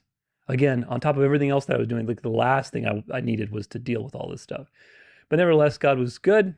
God brought all the information I needed to receive and understand through all the little birds that usually send me things. So thank you very much if you've done that. If I don't respond to you, please don't take it personally. Sometimes I'm just flooded and I'm just not going to respond. I'm not going to respond to every single email because I don't need to. If it's something that's useful, I'll take it, but don't take it personally. I get a lot of emails, especially with the whole Charlie Kirk thing. I got lots and lots of emails that I had to, and chats and, Substack messages. I wish there was like one place that would just centralize all. That's why I tell people just email me. Please email me, because it's easiest for me to sort through things when I go through my email. If people are messaging me on chats and on Facebook, on YouTube, on this, like it's impossible to keep track of it all. It's not possible. So please, if you want the best chance of sending me something, please go to my email and send my email there. And also, please check the Watch Foxes page so that you understand what to watch. Don't be a blind fox. Be a watchful fox that understands what to watch. So go to that page so you understand what's important, because not everything is important. Nevertheless, it shows that a lot of people are awake, and I'm very happy that people are awake. Lots and lots of people are awake, which is very good. That means I'm doing my job. Of course, there's lots to talk about today, folks, and I want to preface it with a very important set of Bible verses that everybody knows, hopefully, which is 2 Thessalonians chapter 2, verse 1 through 10. Now, concerning the coming of our Lord Jesus Christ and our being gathered together to him, we ask you, brothers, not to be quickly shaken in mind or alarmed either by a spirit or a spoken word or a letter seeming to be from us, to the effect that the day of the Lord has come. Let no one deceive you in any way, for that day will not come unless the rebellion comes first, and the man of lawlessness is revealed, the son of destruction, who opposes and exalts himself against every so-called God of worship, God or object of worship, so that he takes his seat in the temple of God, proclaiming himself to be God. The word for temple here is naos, which is the same word. It's not the physical temple, it's the temple of God, as in the church. So it's a very specific type of temple. That means that the seating is a very specific type of seating, and it identifies only one power in history. Do you not remember when I was with you that I told you these things? And you know what is restraining him now, so that he may be revealed in his time. Keyword is revealed, because this is a deceptive power. It needs to be revealed in his time. History needs to reveal this power. Do you understand? Time is history. History needs to reveal this power. Why? Because it's deceptive. People need to be aware of it, become aware through various historical precedents. For the mystery of lawlessness is already at work. Only he who now restrains it will do so until he is out of the way. This is not the Holy Spirit. This is pagan Rome that is restraining the mystery of lawlessness from coming to bear fruit. And then the lawless one will be revealed, whom the Lord Jesus will kill with the breath of his mouth and bring to nothing by the appearance of his coming. The coming of the lawless one is by the activity of Satan, with all power, false signs and wonders, and with all wicked deception for those who are perishing because they refuse to love the truth and so be saved. So, wicked deception, false signs and wonders, and everything that the devil has at his disposal is going to be channeled into the coming of the lawless one. Now, if you don't know who the lawless one is, it is important to get edified on that truth so that you understand what the destination of history is. Because that destination is by all the power that Satan has. Now, if you know that the devil appears as an angel of light, that he is the God of this world, do you really think that the devil is going to be exposed to everybody in the world and they're going to say, oh, there's the devil, we're not going to do what you want? No, the devil will deceive the world because God has told you he will. The devil has authority from God. The devil does nothing without God's authority. God has given authority to the devil to perform these things, to deceive the wicked. Therefore, it's going to happen because God has authorized it. God is the anchor of all things. He is sovereign over good and evil. So, the authority that the devil has to deceive people is going to be fulfilled because God has told you so. The next thing I want to share with you is from Shakespeare's As You Like It. Of course, people know these words, but all the world's a stage and all the men and women merely players. They have their exits and their entrances. Shakespeare never existed. Very likely he was just a made-up figure by the Jesuits. I think that they also had Francis Bacon probably play a part in some way or form. The real Shakespeare was very likely Earl of Oxford. The Earl of Oxford, he had, his name was Edward de Vere. He had a lot of plays and they were basically taken by these people and adapted and formed into this whole persona to deceive the world. He was killed and they took all of his stuff and Shakespeare was born. So that's a whole can of worms you can look into yourself. That's not the point of this episode, but the point is that the world is a stage and everybody should know that by now. The Bible and history together say that we are at the very end. And that means that Satan controls the narratives 100%. Everything that happens on the world stage, because we don't have too much time left, is controlled and designed to move your attention to the next thing, and eventually that thing is the worship of the devil. So very important that you understand nothing happens by coincidence, nothing happens just willy-nilly, not in the mainstream of things. 100 years ago, 200 years ago, 300 years ago, things happened in the world that were not fully under Satan's control. Okay, things were not fully subjected. Technology wasn't there the way it is today. Today, many years later, things are very different. Technology is everywhere. Everything is centralized. The devil has control over the nerves. He can flip a switch. And now suddenly everybody's talking about Charlie Kirk and emotion is running and they're flipping and moving the Overton window, little by little by little, and pretty soon it's a lot. Remember the idea of a omega point for later. We're going to talk about that with Erica Kirk and the Jesuit Teilhard de Chardin. But this is their idea, is to bring the world to this New World Order omega point situation. So everything that happens, whether it's fake or real, is designed to move people to that omega point. So keep that in mind. We're going to get back to that later. There's a lot to go over, and we're going to do this in two major parts. We'll go over the regular headlines like we do normally for every Venerable Day of the Sun, and then we'll obviously go to Charlie Kirk's situation. In the past, I would do various chapters with introductions. We're still going to have timestamps for everything, but I'm not going to do that. I will have a chapter between this and Charlie Kirk because I need to take a break. But nevertheless, I'll try to put things in thematic groups either way. There's a lot of material, and I probably could have made a whole episode on the whole Charlie Kirk situation just on its own, but I thought I would put it all in one block. Everything's going to be in this one, and going forward, all the VDS episodes are just going to be straight. I'll have probably thematic groups. We'll see how it goes, but my goal is just to start it. Here's the headlines and then end, and that'll be it. Very straightforward. So today we're looking at dialectics, culture shaping, image of the beast, and then of course, point number 4, chapter 4 is Charlie. If you want the presentation notes for this, they will be in the library. I'm planning at the time of this video, I posted a poll on YouTube, and it seems like a lot of people responded favorably. I am going to take all of my presentation notes and create books out of them. Might as well, because they are books. And I'll basically sell those as a way to have a print version of all the presentation notes. For the Venerable Day of the Sun, I think salvation will be its own, end times will be its own, and then probably like miscellaneous Bible studies, like, you know, all the serpent seed stuff, Israelite psyop, King James psyop, all the other ones kind of put together, and we'll see how that works. So probably like 4 different books, and we'll sell those in the store. So keep an eye out for that. That'll be in the near future. Or if you're from the future, make sure you go check out the store and see what's in there. And like I said, timestamps are provided in the description if you want to skip around, or if you want to reference these points for later in the future. As obviously more and more people talk about Charlie Kirk and all the things that are going to happen afterward. So dialectics, let's take a look at dialectics. And can you see it? Yes, you can. All right, good. So this is from a guy named Jimmy Ware on Facebook, and this is about the killer in Minneapolis, the whole situation that happened. The killer in Minneapolis, his father is a longtime developer in info securities and ESRI, and here's a summary. James Westman is a senior application developer at ESRI, based in St. Paul, Minnesota, a role he has held since 1996.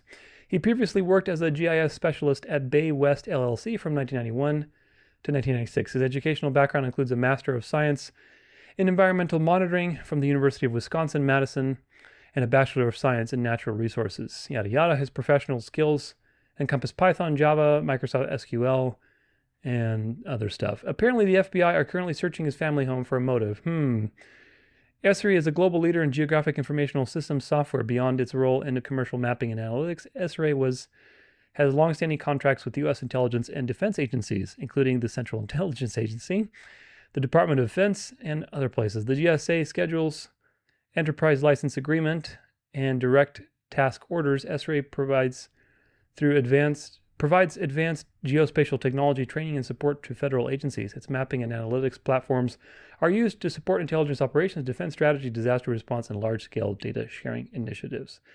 So the killer's father is basically a government agent, so it's all, you know, same thing. All peas in the pod, right? Same stuff that you always see. What is this? Oh yes, this is I think on the tranny shooter. That, of course, was probably another mind-controlled psyop. Let's see. About the Minneapolis shooting. First, I'll have to go against the mayor's wishes, and I'll send my prayers to the victims and to the families of the 2 innocent children that lost their lives. And don't just say this is about thoughts and prayers right now. I think we have to start pointing out the obvious. Yes, he was transgender, but in the news they say he was a white male in his mid-20s and we need more gun control. That's the playbook. But the shooter revealed a few things in his manifesto. There's a part where he drew himself having a conversation with the devil. There's another part where he wants us to pray for the victims that he's about to kill. So they never point out that mental illness and transgenderism may have a connection. Always the same narrative for the shootings in Madison, Denver, Nashville, and others. It's always about taking our guns. That's a tyrant's dream, by the way. I think a decent step to recovery is to completely shut down this gender revolution, which is wrapped in false virtue and filled with pharmaceuticals. Even in the shooter's last words, he got a moment of clarity, and he wrote, "I'm tired of being trans. I wish I never brainwashed myself." Well, there you go. It's time for this narrative to collapse, folks. It's time for the tranny, extreme LGBTQ liberalism to collapse. And so what are they going to do? They need to demonize a group of people. Keep that in mind. That's a very important theme for today's episode. They need to demonize a group of people in order to collapse the previous narrative. For years and years and years, especially under Biden, they shove the tranny thing in your face, left and right. Tranny time story hour, trannies in sports, trannies in bathrooms, trannies here, trannies there, trannies everywhere. It's raining trannies. And now suddenly there's all these shootings with trannies, and we need to demonize people when these people are mentally ill. We need to change things, how we perceive these things, etc., etc. Do you understand? So it's all constantly a manipulation game. One has a destroying hand, and the other is an integrating hand. One is dark, one is light, false light. So now it's time for things to switch to the false light. So the tranny thing needs to be very much in people's face in a negative way so that we can demonize these people. And of course, also set precedents. Don't forget that. We got to set precedents for gun control and everything else that they want to do. Here's a case in point. Correct. I am now about to launch America's first ever AI threat detection platform built specifically for law enforcement. It scrapes the internet 24/7 using an Israeli-grade ontology to pull specific threat language and then routes it to local law enforcement. It's a 24/7 detective. It never sleeps, and it's going to get us in front of these attacks. Would it have picked up on this, do you think? 100%. I wish my program would already be up. We're not launching until next week. I've got a dozen agencies on board, Trace. I just unloaded a major Northeast agency with over 2,700 sworn. This is America's early warning system. Israeli-grade ontology. Isn't that just lovely? This is from Sovereign Brawl. After yesterday's shooting, Fox News immediately platformed a former member of the Israeli military to push the need for full-spectrum AI surveillance for all of America. His firm is backed by Palantir. There you go. I know everyone in power is desperate to create the NWO, but it's too soon and a little too on the nose for me, dog. Give us a second to breathe before ramming the NWO down our throats, please. Yeah, exactly. And this is, the Jews are going to be exposed. Zionism is going to collapse eventually. But the efforts that these people are doing are going to be cumulatively added to society. To get it, even though Zionism is being exposed now, and of course it might take another year or two for it to completely collapse and people to swing back to it. I think by 2028, things will be different. But nevertheless, the point is, right now, the Jews thing is right in your face, just like the tranny thing was in your face a couple of years ago. Seeing a pattern? So the point is, though, that all of these things that are being created by Trump and by the Zionist government, by Palantir, are going to be used by the Catholic NWO when it actually comes to power. All of this stuff is nothing is going to be wasted, folks. Don't think that any of these things are going to be wasted. They're setting precedents and they're building the infrastructure and just demonizing one group after another so that eventually the victorious group that comes forward, which is the papacy, which is according to God's word, is going to use all these things for the common good. The Calvin Coolidge Project says Trey Gowdy is calling for gun control on Fox News and he's blaming young white men. Now Donald Trump says The Color of Death by Trey Gowdy is a fantastic new book. People love it. Get it now, President DJT. Of course, DJT is a puppet and everybody knows that. But what do you expect? First Lady Melania Trump. Here's the echo chamber. Cheep, cheep, cheep, cheep, cheep. All little birds start cheeping around. To prevent future tragedies, it is crucial we look into behavioral threat assessments across all levels of society, beginning in our homes, extending through school districts, and of course, social media platforms.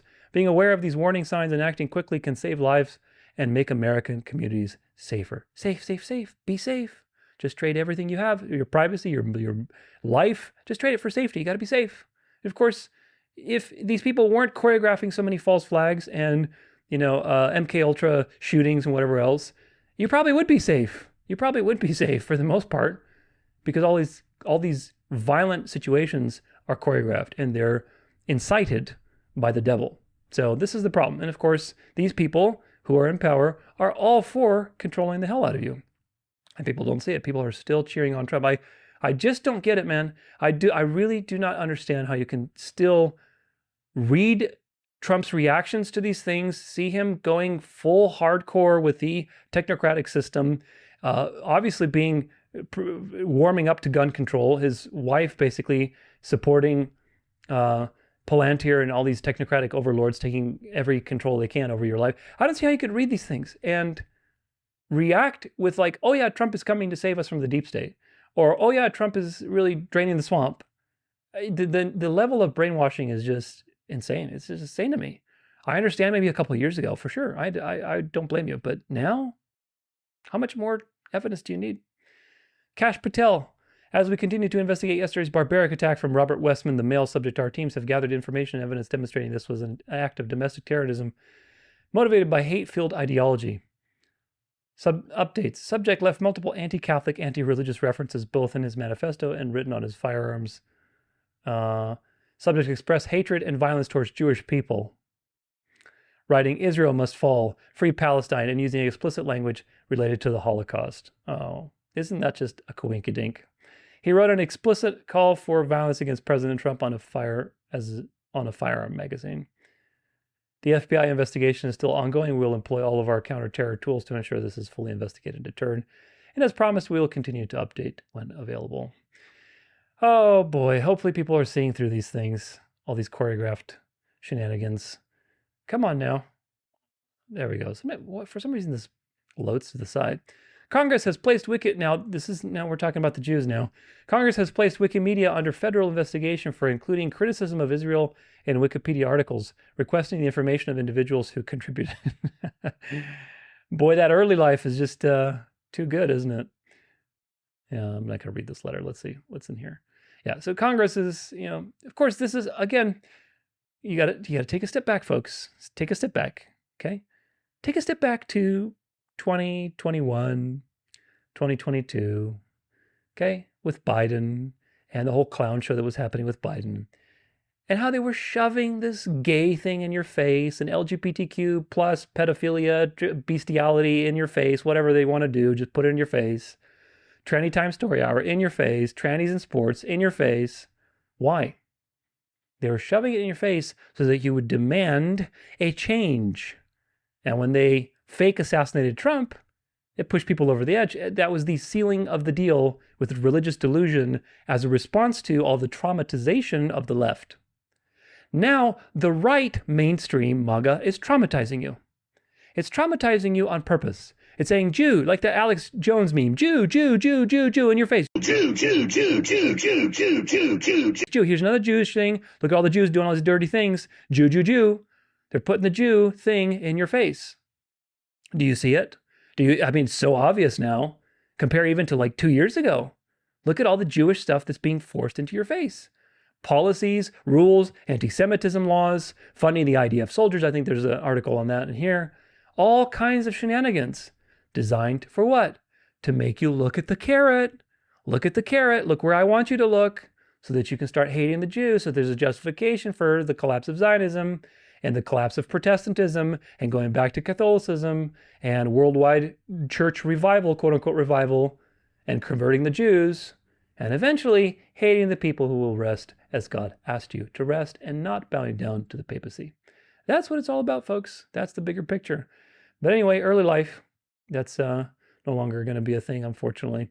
The Beverly Hills School District has approved a resolution requiring Israeli flags to be displayed across all campuses in May. You got to laugh. You got to laugh, man. I hope that this is obvious to you. If it's not obvious to you and you think, oh my gosh, the Zog has infiltrated government, they're going to take over America, we need to do something about it. If that's you, you need to take a step back and realize that they're all on the same side and they're all on the same side. This is just being done. Just imagine, okay, here's a simple example. Simple example. Look at this picture and we're going to rate it in a different way. Use your imagination. The Beverly Hills School District has approved a resolution requiring gay pride LGBTQ pedophilia tranny flags to be displayed across all campuses in May. Imagine instead of a Israeli flag, you see like a rainbow flag, or even worse, the one with the whatever the pedophilia color is on there. Imagine that that's the same thing. One would have been a couple of years ago under Biden. Now you have basically the other version of that, which is the MAGA mainstream deep state, which is Jewish run. But of course, all these things have been going on for years and years and years, and now they're being revealed to you on purpose.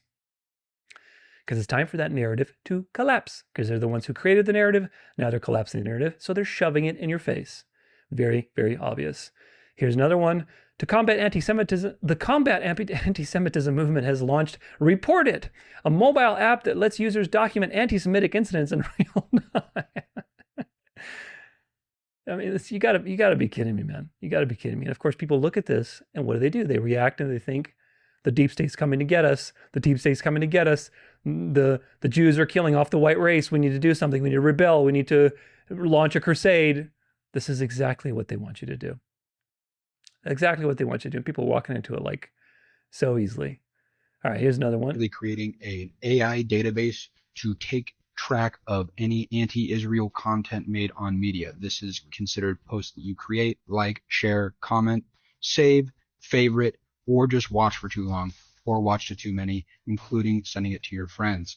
This is all part of creating an anti-Semitic task force, okay, that is designed to basically it's designed to stop groups like Hamas from gaining traction in the United States, as well as stopping illegal immigrants who I guess enter the country, need to be monitored from stopping them from sharing this kind of stuff, and then cracking down on hate speech altogether. This is all being created by Palantir, an AI surveillance, Israel-born company run by Zionists. This is also being funded by Donald Trump and the Big Beautiful Bill, giving a tune to $250 billion and then 10 years of unregulated, unrestricted AI creation. In the United States, this goes for all states. That is concerning, to say the least. And this is all in one big bundle, basically an attempt to stop anti-Semitic crimes before they happen. Because if they can track all the things you like, share, comment, save, or scroll through, right, then they know that you might be someone who could possibly do something that would be in the lines of anti-Semitic, and then they can stop you before you could maybe commit a crime. I am not even making this up. Right. And what are the solutions to this? Because it's getting all wild. This is one of those things that I don't think we can hide from. In the United States, we already have quite a bit of monitoring, but it's getting out of control. This would obviously directly impact free speech, and the solution to this is the same thing that it's impacting, which is free speech. I think that there should be more memes, more people talking, more postmans, more of this stuff. I'm not saying to openly be anti-Semitic. That's not what I'm saying. I'm saying to speak the truth. And if the truth is now being categorized as anti-Semitic, then oh well, maybe you should untie those definitions. Okay? Telling the truth is just telling the truth. It's just plain flat out simple. You don't need to overcomplicate this. And I think the solution is for all of us to get together and continue to post. It doesn't matter if your posts get 100 likes, 1,000 likes, 1,000,000 likes. It literally doesn't matter. But we all need to do it. What are they going to do? Arrest everybody?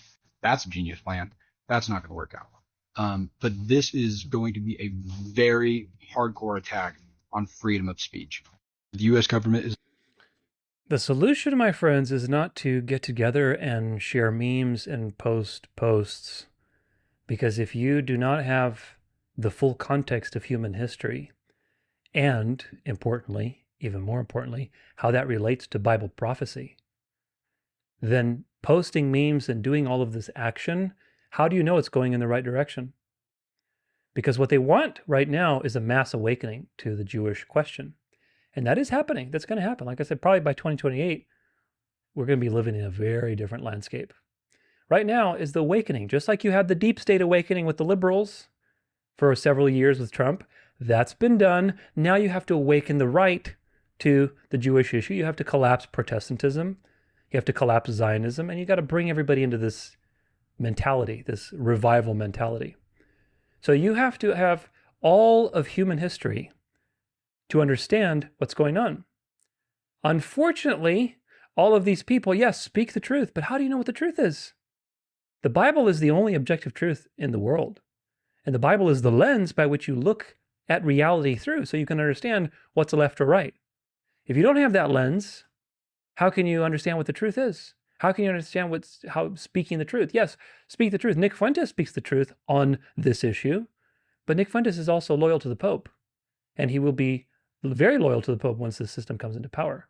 He'll be one of the first to demand your head to be chopped off for not obeying the pontiff and everything else. Candace Owens, same thing. We'll talk about this later, but your conservative movement, all the influencers are Catholic for the most part. Most of them are Catholic. So what does that tell you? What does that tell you? Do they speak truth on certain things? Yeah, of course they do. That's why they're successful. But they're not speaking the full truth. When they look at history, they look at 3% of human history of the last 200 years with communism and Zionism. They're not looking at the 6,000+ years of history that Satan's been around working his schemes and his mystery religion through packaging after packaging after packaging, and how God has responded, how God has revealed his justice, his wrath, he's revealed his plan, how Satan has counterfeited that plan. They haven't looked at that. They just look at the Jews, the Rothschilds. Everybody knows about the Rothschilds now. Everybody knows about Theodor Herzl, Zionism, but they don't know beyond that. And if you don't have context before that, then you're not going to understand what's happening today. And this is the problem with most of these people. So yes, post, but post with the truth, the full truth, not just memes and, Pepe memes and all this kind of stuff that people are doing.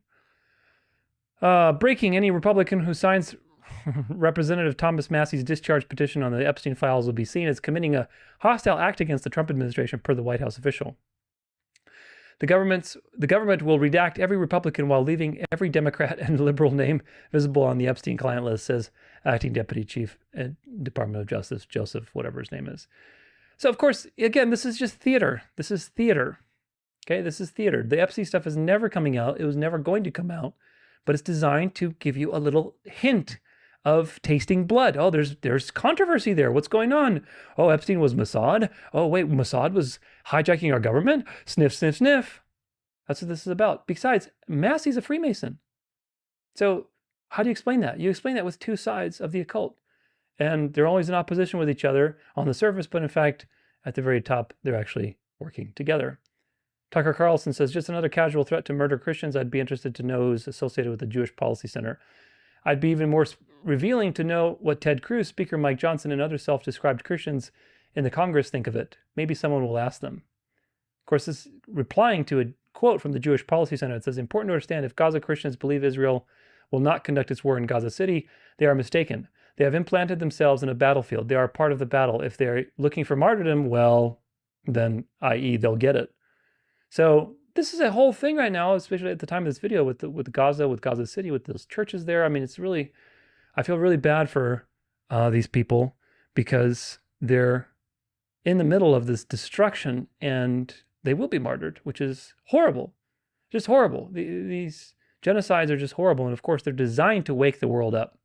They're designed to wake the world up on purpose. So let's listen to what this is. The U.S. has passed a law that will pay for the health care of IDF soldiers, current and retired. Democrats and Republicans introduced a bill that would give benefits to Israeli soldiers on behalf of the American taxpayer, particularly health insurance, to pay billions of dollars for the health care of these soldiers. And if you do the math, per soldier, Israeli soldiers will be receiving more benefits than American soldiers. It was passed very quietly recently and also includes retirement pensions for IDF soldiers. And if you're wondering, per soldier, the IDF retirees will be making more than American retirees. And all of this comes from the American taxpayer with no new raises for American troops. Israel then redirected their funds that they were using for their soldiers' health care to the people's health care. So while we pay for their military health care, they're going to give all of their citizens free health care. All thanks to American tax dollars going overseas.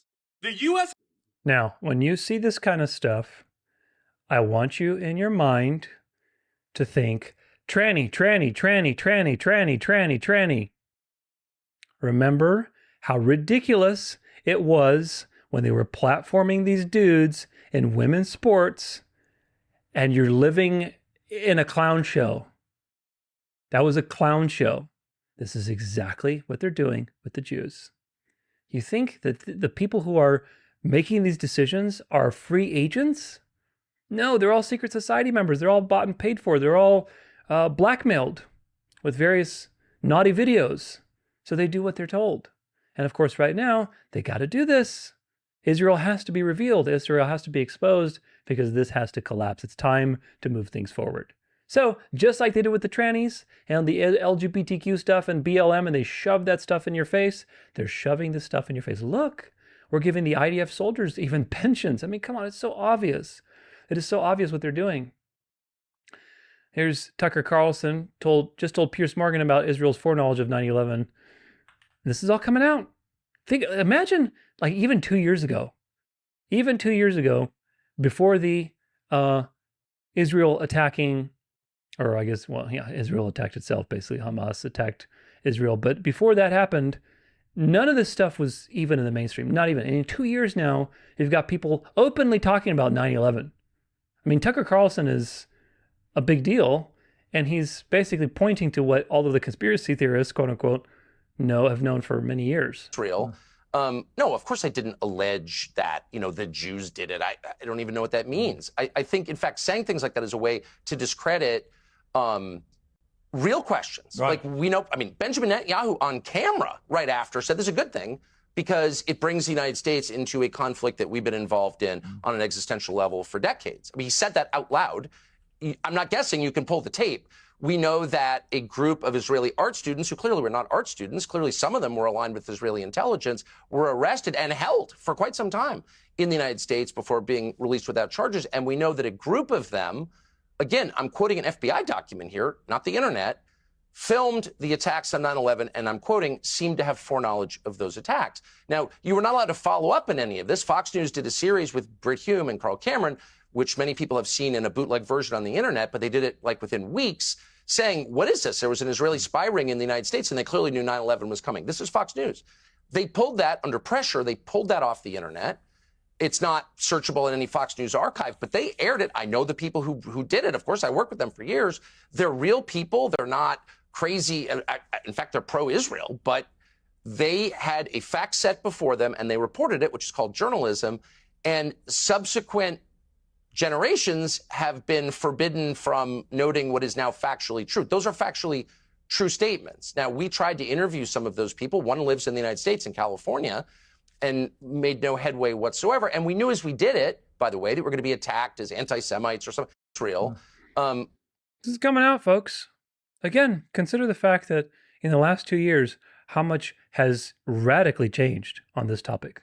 When for 80 years after World War II, Zionism has been the dominant paradigm. Liberalism, communism, all these things have been the dominant paradigm. And in just a few years, with a crisis here, a crisis there, social media, quick, memes, all of that, you're able to shape culture incredibly quickly. It's truly profound how they're able to move people from one position to another. Here are our two Jewish friends, Mike Levin and Ben Shapiro, call for purging the right of America firsters who think there's a shadowy group manipulating America. Do you get it? There's the narrative and the counter narrative. Just like you had, again, when you see this stuff, think tranny time story hour, how you have the mainstream narrative, or COVID, when they're telling you about how the shots are effective, safe and effective, safe and effective, safe and effective. Then they had the trannies. It's all the same stuff, folks. Now you have the MAGA mainstream saying, no, there's no shadowy group of Jews, and there's literally two Jews telling you that. There's no shadowy group of Jews that are controlling America. There's no Zionist organized government, occupied government. There's no Zog. There's no, deep state. You can't be a leader if the right, on the right, if you think the president is covering up a Mossad ring or struck Iran for Israel, Shapiro said. Let's see. You and I had people who we thought were conservatives sound a lot like the Marxist Islamists who were attending this event last week, don't they?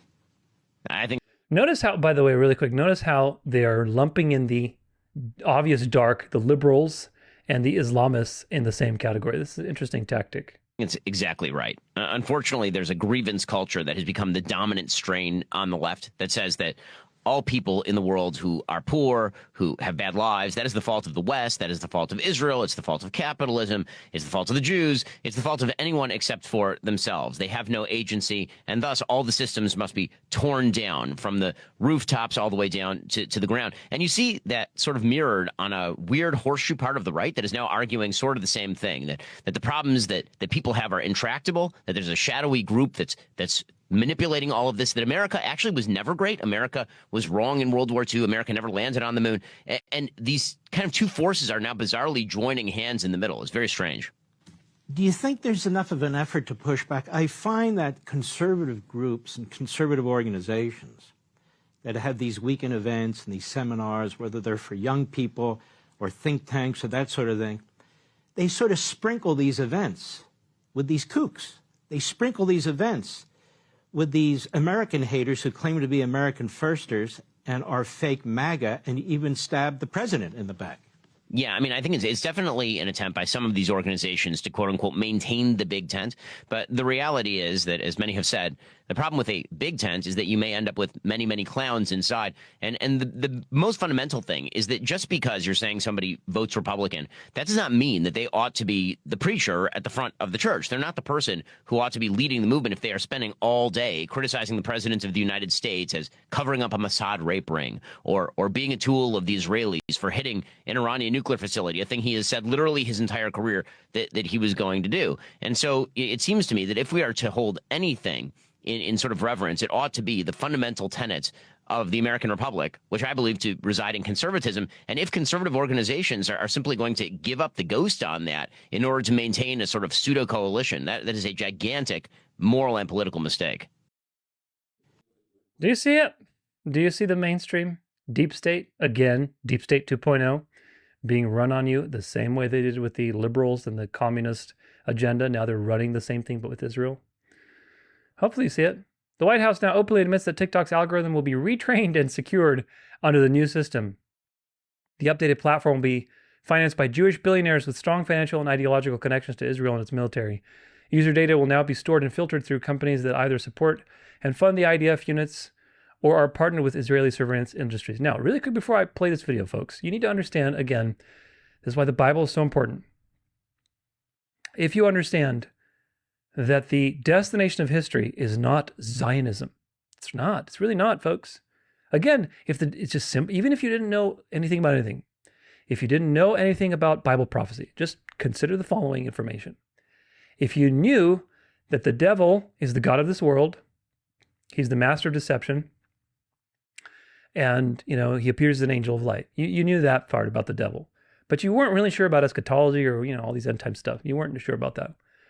It stands to reason that when you see all these things being shoved down your throat, and they're very obvious that they're being put in your face, and everybody's starting to awaken to them, and it's happening more and more. 2 years ago wasn't anything near this, and now 2 years later, you have all sorts of things on social media. And it's being flooded too. Social media is allowing it. That's another thing. That's a very important point. So if they're retraining TikTok and they're basically putting this in your face that it's going to be very Jewish now, but that Zionism is evil, that Talmudic Judaism is evil. You know that. People know that. People are waking up to that. That doesn't make sense with who you know the devil to be. The devil is the god of this world. People are not going to awaken to the devil. Most people are not, because the devil is going to deceive them. So that means this situation right now is not the final boss. And it's really just setting a precedent. It's doing two things simultaneously. It's revealing something so they can gain your trust and move you to the final trick. And it's also setting a precedent. Guess what? Once Zionism collapses, and once the Jews convert and everything else happens with that whole situation in the Middle East, what do you think they're going to do with TikTok?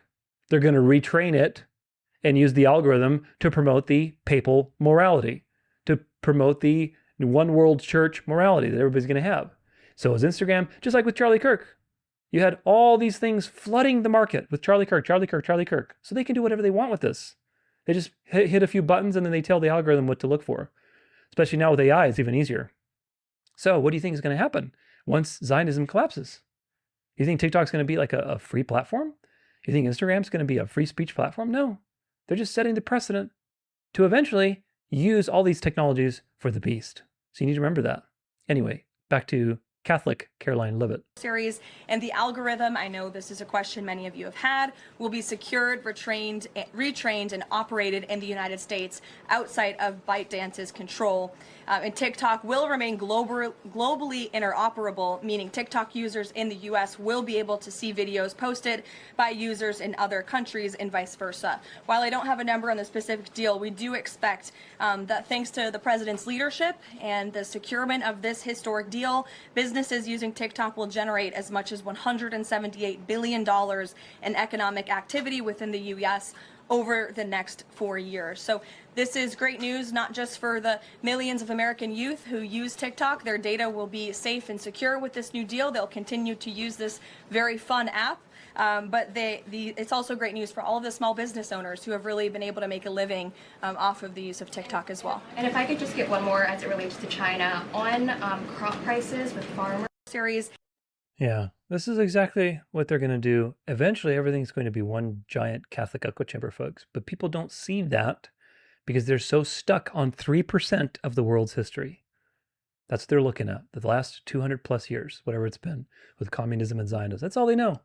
They don't see all of the devil's move. It's like the devil suddenly just got into the world 200 years ago and started working his, plan with Zionist Israel.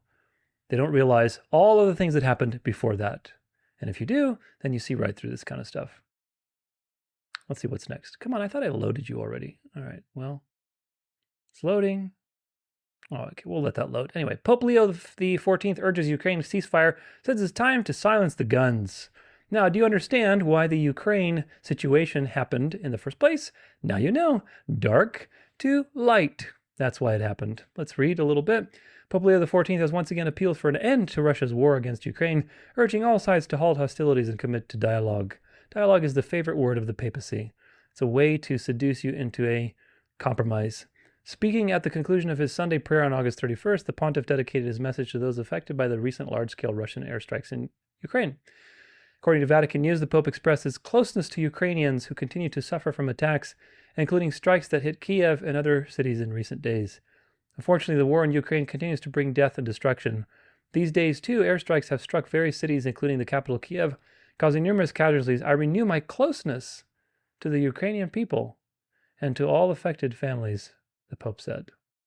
Now, what religion are the Ukrainians? Well, for the most part, they're Orthodox. So you've got a lot of tension there. And what if Pope Leo comes and brings peace to this war-torn country? The bringer of peace. What would that do for ecumenical relations between the Orthodox Church and Catholicism? Would the Orthodox be more motivated to recognize him as a brother among equals? Would that be the case? There he is. He called for an immediate ceasefire and a serious commitment to dialogue, stressing that the international community should support a shift away from the logic of arms toward negotiations. Now, if the Bible identifies the Pope as the man of sin, the little horn power, the man of lawlessness, the first beast from the sea, and Daniel says that by peace he will destroy many, how does this relate to Bible prophecy? I repeat my firm appeal for an immediate ceasefire and genuine engagement in dialogue. The time has come for those responsible to renounce the path of weapons and choose the path of negotiations and peace with the support of the international community. The voice of arms must fall silent, while the voice of fraternity and justice must rise. The Pope also reminded the faithful that September 1st will mark the World Day of Prayer for the Care of Creation, which is totally ecumenical, calling attention to broader themes of peace and stewardship.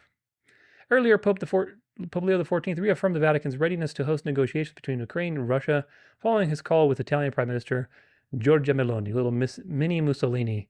Let's see, anything else? No, that's it.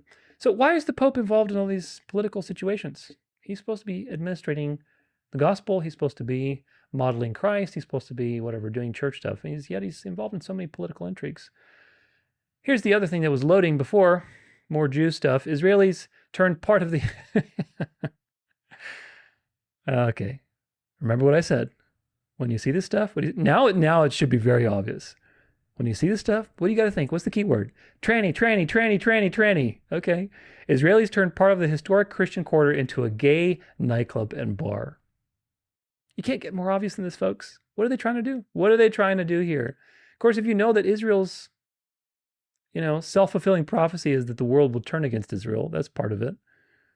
But this is also, designed to wake you up to all these evil Jews and what they're doing. They're so hedonistic in their Talmud and their Zionism and their Zohar and their Kabbalah and yada, yada, yada, yada. You're supposed to wake up, and now they're shoving it in your face. Look, Christians, look at your historic Christian quarter. Now we're putting all these rainbow flags and making it all about gay people and gay stuff and trannies. Huh? How do you like that? How do you like your trannies in sports? What about your trannies in bathrooms? Huh? What about your trannies with your kids? What do you like that? You like that?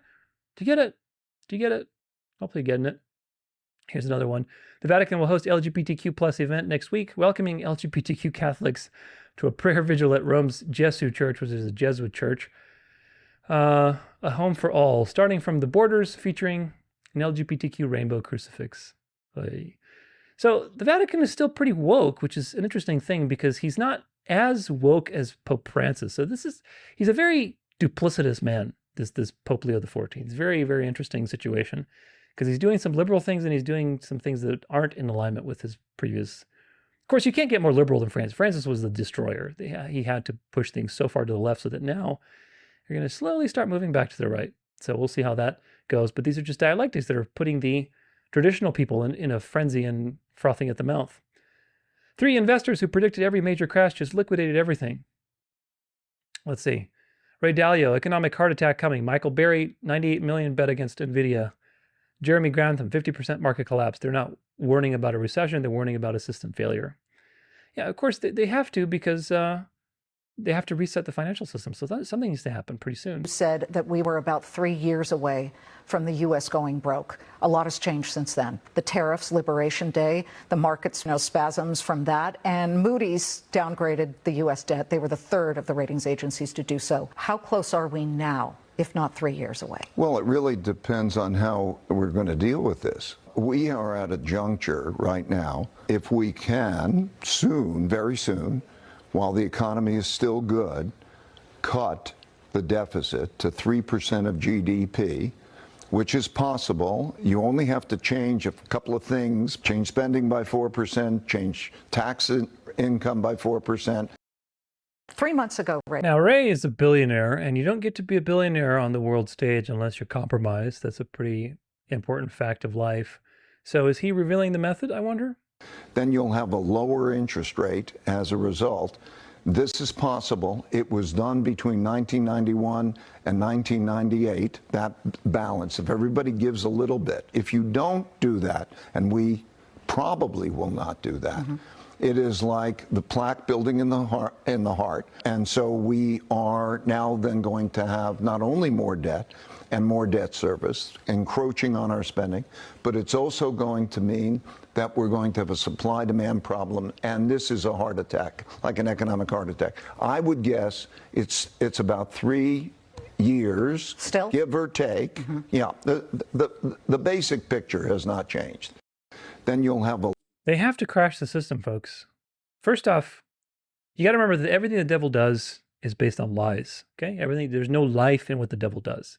When God touches something, it comes to life and it prospers and it continues, reproducing and scaling and becoming more and more, great. The devil does everything backwards. He destroys. So he doesn't have anything that lives. So he has to constantly create psyops and lies that have an expiration date. And once those things expire naturally, because they're death, he has to leapfrog to the next lie and the next thing. Central banking is an example of that. The central banking scheme, by default, will run any nation into the ground, because you're borrowing money from somebody that's not basically the nation, and you have to pay that money back with interest, which means you have to then figure out how to get more money, but in order to get more money, you have to borrow the money to pay more money back and charge taxes and so on. It's a death trap. It is inevitable for a country that's using central banking to not be burned into the ground and basically have inflation and all of these things that happen. There's no reason why you should have inflation unless you have some sort of stupid banking policy like a central bank where you're not even controlling the money supply, where your money is not even grounded in anything that's valuable. It's just paper money. Now we're going to go to crypto and digital money, which is completely useless, even more useless than fiat money. So it's all a mess. So they need to create this. Now this problem now is coming up on its end. The federal, the Federal Reserve was like early in the 20th century. And now it's about 100 years later, it's coming up its expiration date. So they need to do something. They need to do something with it. And that something is to collapse this situation, create a crisis that will justify the next thing, which is going to be digital banking, digital currencies, blockchain, digital IDs, CBDCs, all these things that people have talked about. They're going to call it something else because you've learned to demonize CBDCs, but it'll be the same thing. In function, it'll be the same thing. And all these wealthy people are getting ready for it. Michael Burry just sold over $70 million in stock, liquidating his entire portfolio except for one stock, doubling down on a company that other investors are fleeing in droves. Burry is one of the few investors to foresee the 2008 financial crisis, shorting the housing market and netting $700 million from the move. Big successes like this have contributed to Burry's hedge fund, Scion Asset Management, significantly outperforming the S&P 500 and most other hedge funds over the past 10 years. Now, investors are paying close attention to his latest moves, which include over $187 million worth of short positions. Michael Burry just sold over $70 million. That suggests that the market could easily go down by 50% and be well within its historical boundary. The stock market is gloriously overpriced in the US. Lock them up for 10 years and throw the key away. But if you do that in the S&P, I think 50-50, you won't make any money at all. That suggests that the market... This is Jeremy Grantham, and he's predicting a stomach-turning 50% stock market collapse. The GMO founder who correctly called the dot-com bubble and 2008 crisis says this is more dangerous than the 2007 housing bubble madness. Yeah, because it just keeps getting worse after every crisis. After every bubble and crash, there's another bubble. Like the stock market has been overvalued it just keeps going up and up and up, and yet the economy is actually not doing that well. It's not a reflection of how things are going. But people look at the stock market because it's the carrot that they dangle in front of your face to keep you entranced in the system. Those aren't predictions about market corrections. They're warnings about the breakdown of structures that have underpinned global finance for decades. It's a system failure. Dalio's death spiral scenario reveals the terrifying math. And of course, the solution is you must cut the deficit down to 3% of GDP, and it's 7.5% expected. That's about $900 billion a year, and that means cutting the deficit by more than half. Do it soon when the economy's good. In other words, do it now. Now. If you have a bad economy, you cannot do it. And recognize that you have to own the number. The other thing about it is to realize that if you make those moves, the bond market will benefit. Interest rates will go down. Right. If the federal government were to cut spending significantly and quickly, the market would naturally react to lower rates. That's right. The longer we wait, the more you have to cut in the future to get out of the hole. And ultimately, this is the arithmetic death spiral that you get into. So the faster you do it, the less you have to cut. Right. The solution. That's the problem, folks. This is the debt system that you're in, the slave satanic banking system that's been around for a long time, that's just built on oppressing people as much as possible, sucking everything dry because these people are never satisfied. Even with hundreds of billions of dollars, they're never satisfied. They want absolute control of everything, and this is the problem.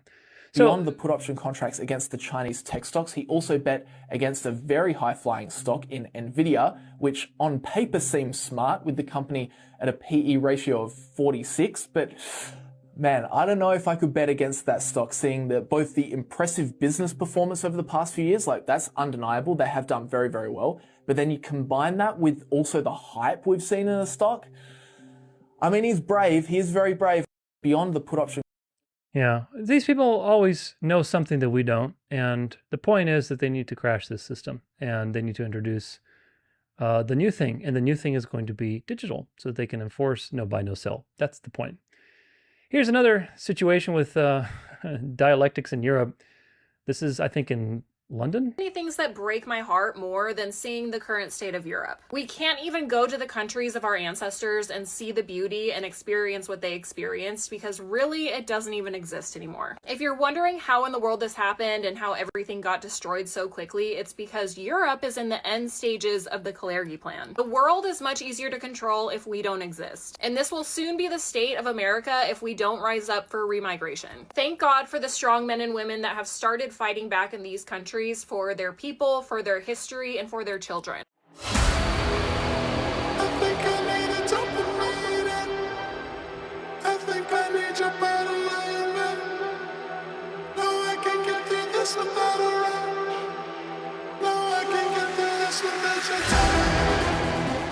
There aren't many things. They're fighting back. They're fighting back and taking back Europe. And what was Europe before secularism? What was Europe like before all of the, liberal policies and secular and atheistic policies that are basically driving all of this Kalergi plan into fruition? What was Europe like before that? What was it like? Just study history, folks. Don't just look at the last 200 years, but look at the last 2,000 years. That's really, really important. The USA, oh shoot, you started talking before I could hit play. I have a nice internet connection. This thing is super slow. All right, here we go. Everybody needs to know what America is doing to Ireland because just 6 hours ago, things escalated even more. Just a few weeks ago, I talked about how Ireland is voting on legislation to criminalize engaging in financial transactions with illegal Israeli settlements in the occupied West Bank. At the time, just a couple weeks ago, US politicians started threatening Ireland about this on X. Well, now, just a couple hours ago, Ireland stated they're moving forward with the legislation, regardless of the threats from the United States. The reason this is such a big deal is because Israel is terrified of this happening. Israel is worried that if Ireland passes this legislation, then other EU countries might also begin to pass this legislation. Building settlements, colonization, it's a business enterprise. If it's not financially feasible, Israel can't do it. Now, this is where things have escalated. This week, 25 US congressmen flew to Israel. AIPAC paid for every single one of those trips. It was 25 Republicans. Next week, it's going to be about 20 Democrats. While they're in Israel right now, these congressmen, at Netanyahu's request, are urging the Treasury Secretary Secretary to investigate and take action against Ireland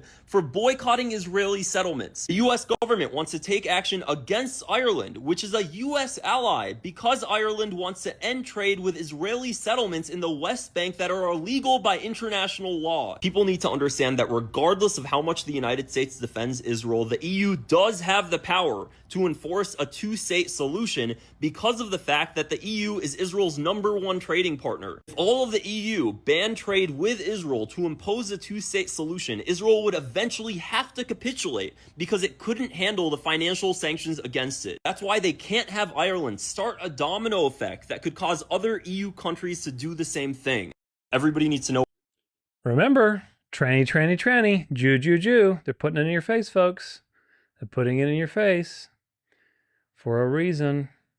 Israel is suing Orthodox churches in Palestine to get them to leave. Today, priests in Palestine announced that the Israeli government is suing them for property taxes that they claim they did not pay. The priests did pay the taxes, and they even have the receipts. The receipts that the Israeli government are saying are invalid. The West Bank and Palestine have seen one of the deadliest years for Christians in decades. With the city of Taiba, the last Christian city, being under attack, Israeli settlers burning the village, and I mean setting it on fire to get the Christians to leave. Also, Catholic churches in Gaza, such as this one, under tank fire. And in other Israeli-occupied lands in Syria and Lebanon, statues of Jesus Christ and other Christian figures are destroyed. This statue of Jesus thrown on the ground and its head was cut off. And in other places like Bethlehem, the birthplace of Jesus, during Christmas last year, the Israelis shut down the churches, not allowing anyone inside for Christmas or Christmas Eve. Israel is deliberately targeting Christians all across Palestine. Why does the U.S. keep supporting them? Comment why you think below.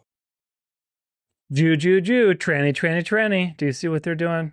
Gosh, it's so obvious. It is so obvious. And I feel so bad for these people who are genuine, probably genuine Christians. I'm sure there's plenty there, whether they're Orthodox or Catholic, doesn't matter. They probably genuinely believe in Jesus, and sure, they might be deceived on certain theological issues, but they're going to be killed for their faith and they'll be resurrected with Christ. So that's something that we need to remember. The theology is not a requirement to be saved. A genuine heart posture is required to be saved, and that is a mystery sometimes. I do believe that these people who are in Palestine, who are getting slaughtered for their faith, that many of them, most of them probably are genuine Christians, that they genuinely believe in Jesus, they trust in God, they have some theological discrepancies, but nevertheless, they're genuine Christians. And so we should remember to keep these people in our prayers because it's a very sad thing. But nevertheless, what are they doing with this whole Israel thing? Remember that the powers of the world, Rome, the Templars, the Jesuits, all these forces are the ones who set up the nation of Israel. And now the destroying hand is destroying all of these things and creating quote unquote blasphemies, which of course God tells you not to make any image. And of course, making a statue of God is also not something that you should be doing. But the Catholics have their statues, and now the Jews are coming and destroying the statue of Jesus and chopping its head off, and oh my gosh, blasphemy, which is not, it's just a statue. You shouldn't be making statues of God, but it's kind of like counterfeit blasphemy. It's counterfeit blasphemy designed to evoke anger and to trigger your awareness of something that they want you to be aware of. Donald Trump, it is very important that drug companies justify the success of their various COVID drugs. Many people think they are a miracle that saved millions of lives. Really, do many people think that? He always appeals to authority and emotion. It's just so ridiculous. Others disagree. With CDC being ripped apart over this question, I want the answer and I want it now. Oh, like you didn't know all these years, you buffoon. I have been shown information from Pfizer and others that is extraordinary. Yeah, right. But they never seem to show those results to the public. Why not? They go off to the next hunt and let everyone rip themselves apart, including Bobby Kennedy Jr. and CDC trying to figure out the success or failure of the drug companies and COVID work. They show me great numbers and results, but they don't seem to be showing them to many others. I want them to show them now to CDC and to the public and clear up the mess one way or another. I hope Operation Warp Speed was as brilliant as many say it was. No, most people say it wasn't, man. If not, we all want to know about it and why. Thank you for your attention to this matter, President DJT. Do you really I love how he plays dumb, man, and people believe it. This is the thing. People believe it when Trump plays dumb, when in fact he was in on it. He bragged about being the father of that vaccine when in fact it was so obvious even from the very beginning that these things were killing people and compromising people's health. And a lot of doctors were speaking up. You really think like he wasn't aware of that? And now he, after 5 years, he's turned around and said, well, maybe let's find out if it was a success or not. Passes the ball back to somebody else. Of course, if you know his mantra, never concede. Never concede is his mantra, his main philosophy for life is never concede. Don't ever agree that you're wrong. There you go. What does that tell you? This woman, Shabana Mahmood, is the new Home Secretary of the United Kingdom. She swore her oath of office on the Quran. She will oversee the UK's immigration policies and all matters of national security.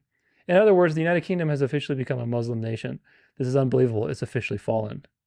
Do you see how, this is all staged, folks? This is all staged. This is done on purpose to get you to revolt and to get you to the point where you're so off balance that you're not thinking critically, so that you are justified in going in the direction they want you to go, which is delusion. It seems very noble and good if you're a synergist, if you believe in free will, if you believe in all of these lies. You are so easily deceived by the little carrots that they dangle in front of your face as stimuli, as stimulus to get you to move and to act. But if you remember every time you see this and you laugh and you remember tranny, and you remember that God's word will be fulfilled, and the devil is the master of this world, he's going to basically deceive the whole world, and everybody's going to be deceived into the final trick, so you're not going to expose him on live TV. So you remember all these things, and you see this, and you're like, okay, put one and one together. This is just shenanigans. They're choreographing this to get me to respond. I don't need to respond. I'm not going to get upset about this. They'll figure it out, and they're going to bring in their revolution. They're going to bring in their culture change, their culture shift. Religion is going to come back, then God's words will be fulfilled. So don't be deceived. This is just shenanigans is what it is. This is an interesting situation with fish dying, and they're spraying these. These fish are trying to literally beach themselves. There's a bunch of dead fish all around this river in the United States, and it's very interesting. This guy right here caught this helicopter spraying some sort of chemical into the rivers. And this is what's happening. This is literally what's happening in the US right now. Turtles are found being disintegrated, dead, bunch of dead fish in the rivers. And have a look at this. She throws a rock in the bottom of the river, the rock hits the bottom, where all the chemicals are at, and you can see. We all know what gas looks like when it's in water and other harmful chemicals. This is what's happening in the United States. And the US has got approval, the US Army has got approval with the EPA to spray diquat in the water to control weeds, guys. This shit is crazy. We need to wake up right now. We need to wake up right now, because these are crimes against humanity and crimes against nature. They are trying to poison us. Peace and love. Have a look. That's why you got to be healthy, because there's so many toxins. Everywhere you look, there's toxins. Everywhere you eat, there's toxins, and they're constantly assaulting your body. And food is not what it used to be. So the nutrition in the food, even if you get good food, it's not sufficient enough to give your body what it needs if you have deficiencies. It's over and over again. The Genesis curse is at the maximum right now. So do what you can to be as healthy as you can. But, hopefully this is not in your part of town, but I'm sure it's going to. Like, for example, in Phoenix, our tap water is like over 500 parts per million. It's just disgusting. Imagine just showering in that every day. It's nasty. It's full of toxics and chemicals, and you're surrounded. You're constantly surrounded. Then you think, oh, I'm going to garden. I'm going to grow some vegetables. And it's like, what are you watering your vegetables with? You're watering it with the 550 parts per million nasty water that you have in the tap water. What do you think you're going to do? And then you eat those vegetables. You're like, oh, I'm eating from my garden. Ho, ho, ho. But you're actually eating nasty tap water with full of lead and all kinds of plastics and chemicals. And you also have to factor in the fact that the fertilizer that you buy is probably contaminated too, maybe with mold spores or other. It's just, you can't get away from it. I'm not trying to discourage people from growing their own food. I think it's a very rewarding practice. I think you should if you can, but just don't be a legalist and think that, oh, I'm going to grow my own food and then I'll have perfect health. Well, no, health is a mystery. Health is a very complex process. Back when Adam and Eve were around, you just had to go to the next tree and pull something off of it, eat, and you're good for the rest of the day. Today, not so much. Let's talk about this arena psyop. Let's look at this. Class is in session. I don't know why you want to believe this is real, but here we go. So the guy's going to get up. He opens it, looks like a nail file, but right? Yes, he makes it look a little physical, throws the hat off. Now all the stabbing or whatever was up here, right? So I don't see one drop of blood, nothing. I see some blood on like from probably a packet he opened up. But look, when she gets up, there should be blood all here on the seat. But no, right there where she was sitting. Did he stab her down there?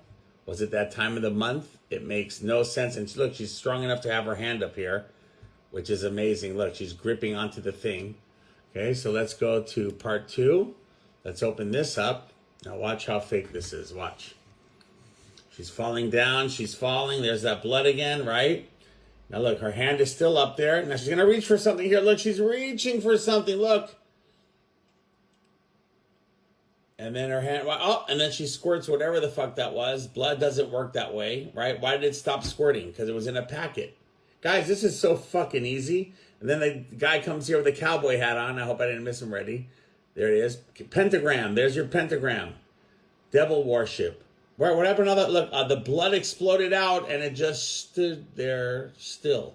Where's all the blood? How did she have the power to reach for whatever that was up there? I wish I could go back. I can't go back, but you'll see it. Okay?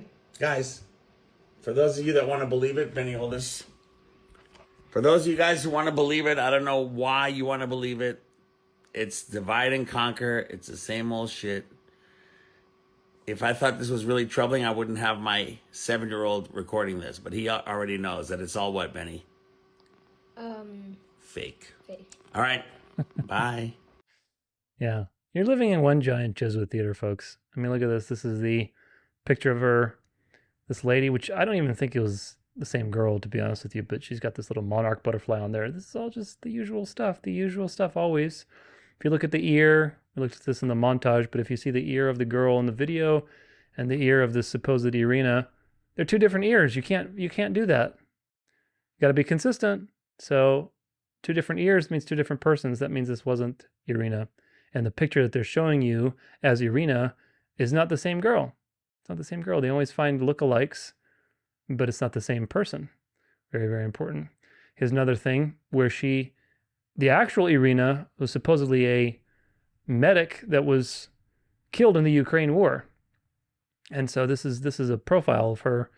Basically, she killed on April 15th or something? I don't know. She was killed in action, basically, and she's a medic. So she was killed. So they reused this with this other girl who's probably a monarch trauma-based mind control zombie. Who knows, what it was exactly. These people work in the shadows, but it's all fake. It's all just psyop stuff as usual. Some more stuff with Irina.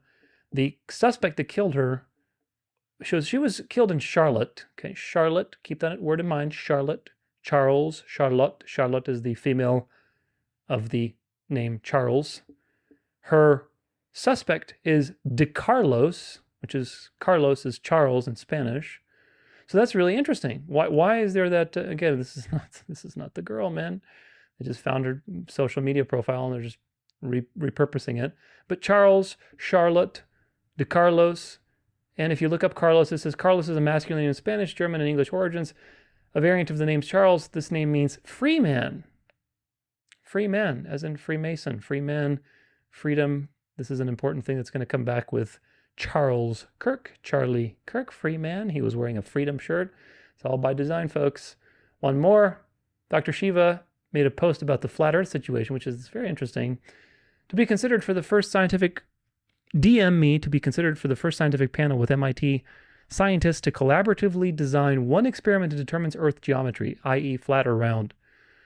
Please note which dates work. Grifters who don't know the scientific method are disqualified. We are working hard to finalize a date. So the dates are between October 25th and November 15th, which will be very interesting where this is going. We're working hard to find a date. 6 people will be on this panel, 3 MIT scientists and 3 flat earth folks. When I originally proposed this earlier this year to a flat earth faction, they failed to follow up with dates for June 2025. Thus, we renewed the call for the summit. The faction now wants all 3 to be from their faction, even though we got massive response from multiple factions. Thus, in fairness, we will take 1 from their faction and we'll select 2 more from our flat earth factions, from other flat earth factions, once we receive responses to this message. This is a really interesting situation.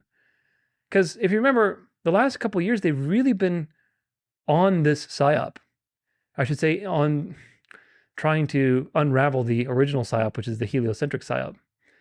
They had the whole Antarctica situation, which was obviously debunked. It was very, very poorly done on purpose. Again, shoving it in your face.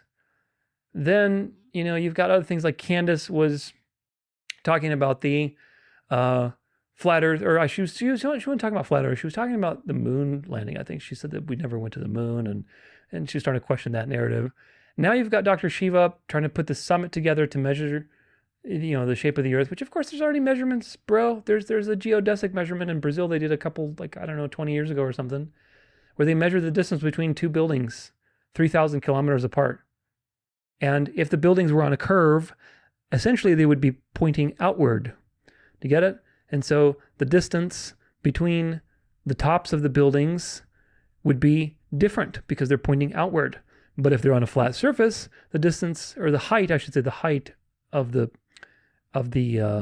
various buildings would be the same because they're on a flat surface. So they do the geodesic measurement. They found that there's no curvature. There's so many measurements. There's a 40 kilometer plus measurement on a lake. I forget which lake in Europe, but it's a lake with a laser measurement that proved there's no curvature. There's a LoRa measurement. Of course, LoRa is radio line of sight. And I think it went something like 1,000 kilometers. There's an infrared observation from Israel to Crete, where they saw the mountains of Crete from across all that Mediterranean Sea. It's 600 plus kilometers of distance that you cannot ascribe to curvature, because by that point, the mountains and the landscape of Crete would be totally behind the curve. So you've got measurements already. But nevertheless, this is really interesting. I have to watch and see where this thing goes. But nevertheless, conclusion, as usual, they're always clogging the news cycle with all sorts of stories and shenanigans. Hopefully you can start to see now how they're increasingly shoving the Jewish thing in people's throats and faces. Again, this is Deep State 2.0, folks. Deep State 2.0. Just like they shoved all the LGBTQ stuff and BLM stuff down your throat to wake you up to the evils of the left. This is now waking up to that situation. Eventually, the culture is going to openly repudiate the Jews. They're going to distance themselves from the Jews. They're going to demand that the Jews convert. Zionism is going to collapse. Israel is going to lose all support. And of course, with the whole Charlie Kirk thing, we're on the way towards that very quickly. So we'll see what's going on. Make sure you watch the flat Earth stuff. That's really a very interesting situation. I think if they do collapse the heliocentric narrative into flat Earth, that's a death blow to atheism. And I think that's by design. So if they do, I'm not saying they will. I wouldn't be surprised if they will. But nevertheless, that'll be interesting to watch and see what they do. Now, let's talk about culture shaping. Culture shaping, and I thought I loaded these. I did. Yes, I did. All right. Culture shaping. All right, got it. This guy is if it'll just load, this guy is a Minecraft champion. Here we go. He's like a Minecraft champion, and he's wearing a Jesus shirt. What do you think that's all about? It's a chest. Why'd you stop? You don't see a stop sign right here? So he's wearing this Jesus shirt, and, it's very interesting that the religion and Christianity is starting to make its way into gaming and a crowd that was very secular for a while. I mean, gaming historically hasn't been around that long because games haven't really existed since the 90s, right?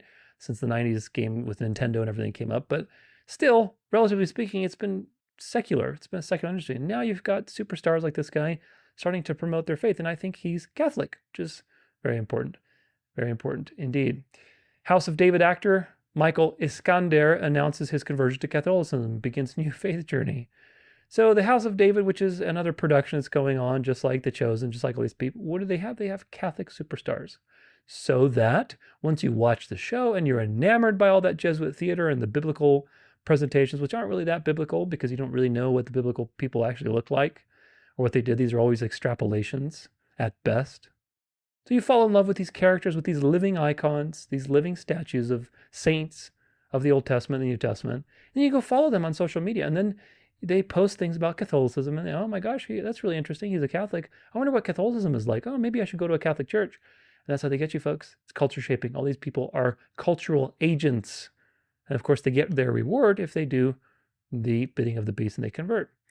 Jimmy Kimmel turns on the woke. Let's find He's out. making waves, and not the kind his fan base will love. On a podcast with Sarah Silverman, the late night host slammed repulsive woke Democrats, calling the far left going too far. And it's a rare moment, you know, when Hollywood eats its own. I love it. And his audience isn't going to like it, though. And so let's go ahead and take a look at this clip. It's not the party. It's not the majority. It's the loud voices that scare people from saying what they believe and make you think twice about a joke or whatever, you know, these things. And, you know, a lot of their points are valid, but a lot of them are also just repulsive. And I mean, they repel people from, they go like, oh, you're no fun. I don't want to be around you. And I think that if you had to boil it down to like one thing, that's kind of what it is. It's like, oh, you're no fun. I don't want to be part of your group. Wow. So this. Right in tandem with all the tranny shooters, what do you get? You get the left saying we need to move a little bit more to the center. This is a little too extreme. Everything's coming back to this common mindset, folks. And of course, you're going to see that with the right, too. I think they're going to collapse this two-party system because the two-party system has to go. You can't have democracy, quote-unquote democracy. You have to have a theocracy. You need a monarchy. You need some sort of tyrannical rule. You need that. You need that to be justified. So the two-party system has to be revealed as a complete charade, which is what they're doing. Nick Fuentes nailed it. The globalists are coming after Trump. I almost don't know who you're talking about anymore because who attended Trump's inauguration? It was Jeff Bezos, Elon Musk. It was all the big tech and little tech people. I saw a clip from CNN the other day, and a presenter on CNN said Trump is brilliant. He's a mastermind. And what were they talking about? His cover-up of the Epstein files. So it's like CNN and the New York Times. It's like room service journalism for Trump. You know, in the middle of this giant scandal, he's walking on the roof and they're saying, Mr. President, why are you on the roof today? Like, who's even resisting Trump anymore? Silicon Valley and Wall Street are in bed with Trump. The Democrats have no resistance. The law enforcement, little tech, you know, these up-and-comers like OpenAI, Palantir, Anduril, these guys are all behind Trump. So I just kind of look at the whole situation. I survey the whole landscape and I say, I just don't see the resistance. I don't see Trump anymore as a figure that is actually against the globalists. That's a big reason why I turned on him. He's supporting the war in Gaza. He's clearly unwilling to restrain Israel. He's in bed with little tech and big tech in Silicon Valley, and J.D. Vance is the nexus for that. He cut the corporate tax rate and won't deport the illegal laborers on behalf of Wall Street. You know, he's trying to get Jerome Powell to cut the interest rates to charge up the economy. It's like, so I see him basically as part of the system. So when he's bringing these troops out there because of the Democrats, it's like, I think in reality, the National Guard's being deployed because there's going to be a second Iran war. And when there is, there's going to be protests. And I think that's the real reason they're being sent out there. No different than how they shut down Colombia and now they have like an anti-riot security presence over there. They banned pro-Palestine protests on these Ivy League campuses. They're sort of employing the same thing in the major cities. So I guess me as a former Trump supporter, I was there in 16. As you know, I was there in 20. I was up there right up until roughly 2022. I just don't see him as an opponent of the system. I see him as basically part and parcel of the system at this point. You say the globalists are coming after Trump. So Nick is right. And that's why people are flocking to Nick, because he does say true things. Doesn't give you the whole picture, which is why it's very dangerous. But he's right. But now, one thing I'll say is that Trump was never against the globalists. He was groomed to be what he's doing now. He's been a puppet all his life. He's been an elite. His father was a puppet of the Jews. He has been around secret societies. He's part of the secret societies. He's one of the club, obviously. He's an elite. And he's a duplicitous man. He is full of rage. He's not a regenerate person. He's a puppet. So he does what puppets do. He does what people tell him to do above him. So nevertheless, he was never part of the resistance. There is no such thing as the resistance when you're living in the devil's world. The resistance is believing in Jesus Christ. That's the resistance. That's the true resistance. And if you believe in Jesus Christ, you're going to be resurrected. And when Jesus returns, he's going to destroy the devil and the devil's system forever. That's the resistance. Anything other than that is not the resistance. It's just a manufactured resistance that the devil is manufacturing to get you to move into his final trick.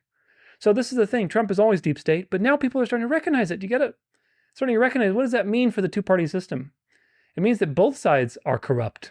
You had the joke with Biden, and now Trump is becoming a joke. He's just as deep state as everybody else is what people are starting to realize with the whole Israel thing. So they're collapsing Protestantism, collapsing Zionism, and collapsing the two-party system all in one go. Do you see how beautifully, brilliantly evil it is? It really is, friends. They're shaping culture like no other.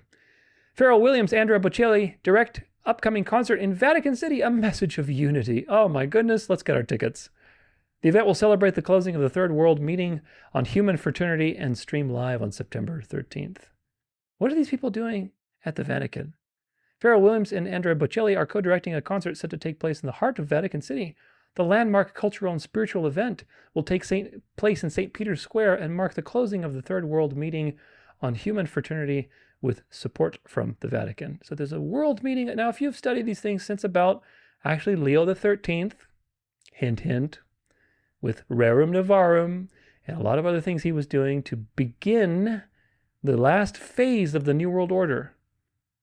Around the time of Leo the 13th, which is the name of the predecessor by name of the current Pope. So we have to look there to see what's going on with Leo the 13th so we understand what Leo the 14th is up to. Leo the 13th was also around the time when they had the first ecumenical World Council of World Religions, or whatever it was called. The Parliament of World Religions, I think it was called. It's 1893, something like that. Ever since then, they've had more and more of these meetings, and now in the last decade, they're like meeting every 2 or 3 years. So this is just, and of course, that's not the only meeting. There's so many of them. One of these is the World Meeting on Human Fraternity, to constantly push this ecumenical agenda to bring all the world's religions into one mindset. And of course, the ruler of that will be the Pope. That's important to realize. It's not a New Age, Freemasonic, out in the open type of religion. It'll be packaged as the gospel, but it'll be religion. It'll be the counterfeit gospel, the mystery religion of the devil. So the Vatican is doing quite a lot to shape culture with all these celebrities. Grace for the World, Disney Plus, Hulu, and ABC News Vatican concert adds Jennifer Hudson, Bam Bam to lineup exclusive. The historic free concert set to be streamed live from St. Peter's Square will feature Pharrell Williams, Andrea Bocelli, John Legend, Carol G, Clips, Teddy Swims, and Jelly Roll. All your favorite people are going to be at the Vatican. Now, what does it mean, folks, if all of these people who identify as different faiths, quote unquote, are at the center of the heart of darkness, right across the street from the Temple of Saturn, and right in the middle where St. Peter's Square has a giant obelisk from Egypt paying homage to the sun with a solar wheel around it, and they're having this concert, this spiritual experience. All these people are partaking. It means that all these people know what's going on because they're all secret society members, and they know that they pay homage to the Pope. No, not a single one of them is going to speak against the papacy. Not a single one. Because the papacy is basically the king of kings of this world, right? So you don't speak against the Pope. Free concert, yada yada. Also set to perform John Legend, Carol Clips, all these people. So you know what it is. So this is the point. But the point also is that Plus International Choir assembled for the occasion with musical direction by Grammy Award winner Adam Blackstone. I thought it said something about Blackstone, which is the investment company. Anyway, this is just more culture shaping and ecumenism and bringing the world into some delusion. But it shows you who pays these people's bills ultimately. Oh, this is interesting. Joint statement by the Greek Orthodox Patriarchate of Jerusalem and Latin Patriarchate of Jerusalem. Let's see what's going on. Remember all those Jews turning the Christian Quarter into a gay club and, suing the Orthodox for their land rights and bombing Christian churches? Remember all those shenanigans?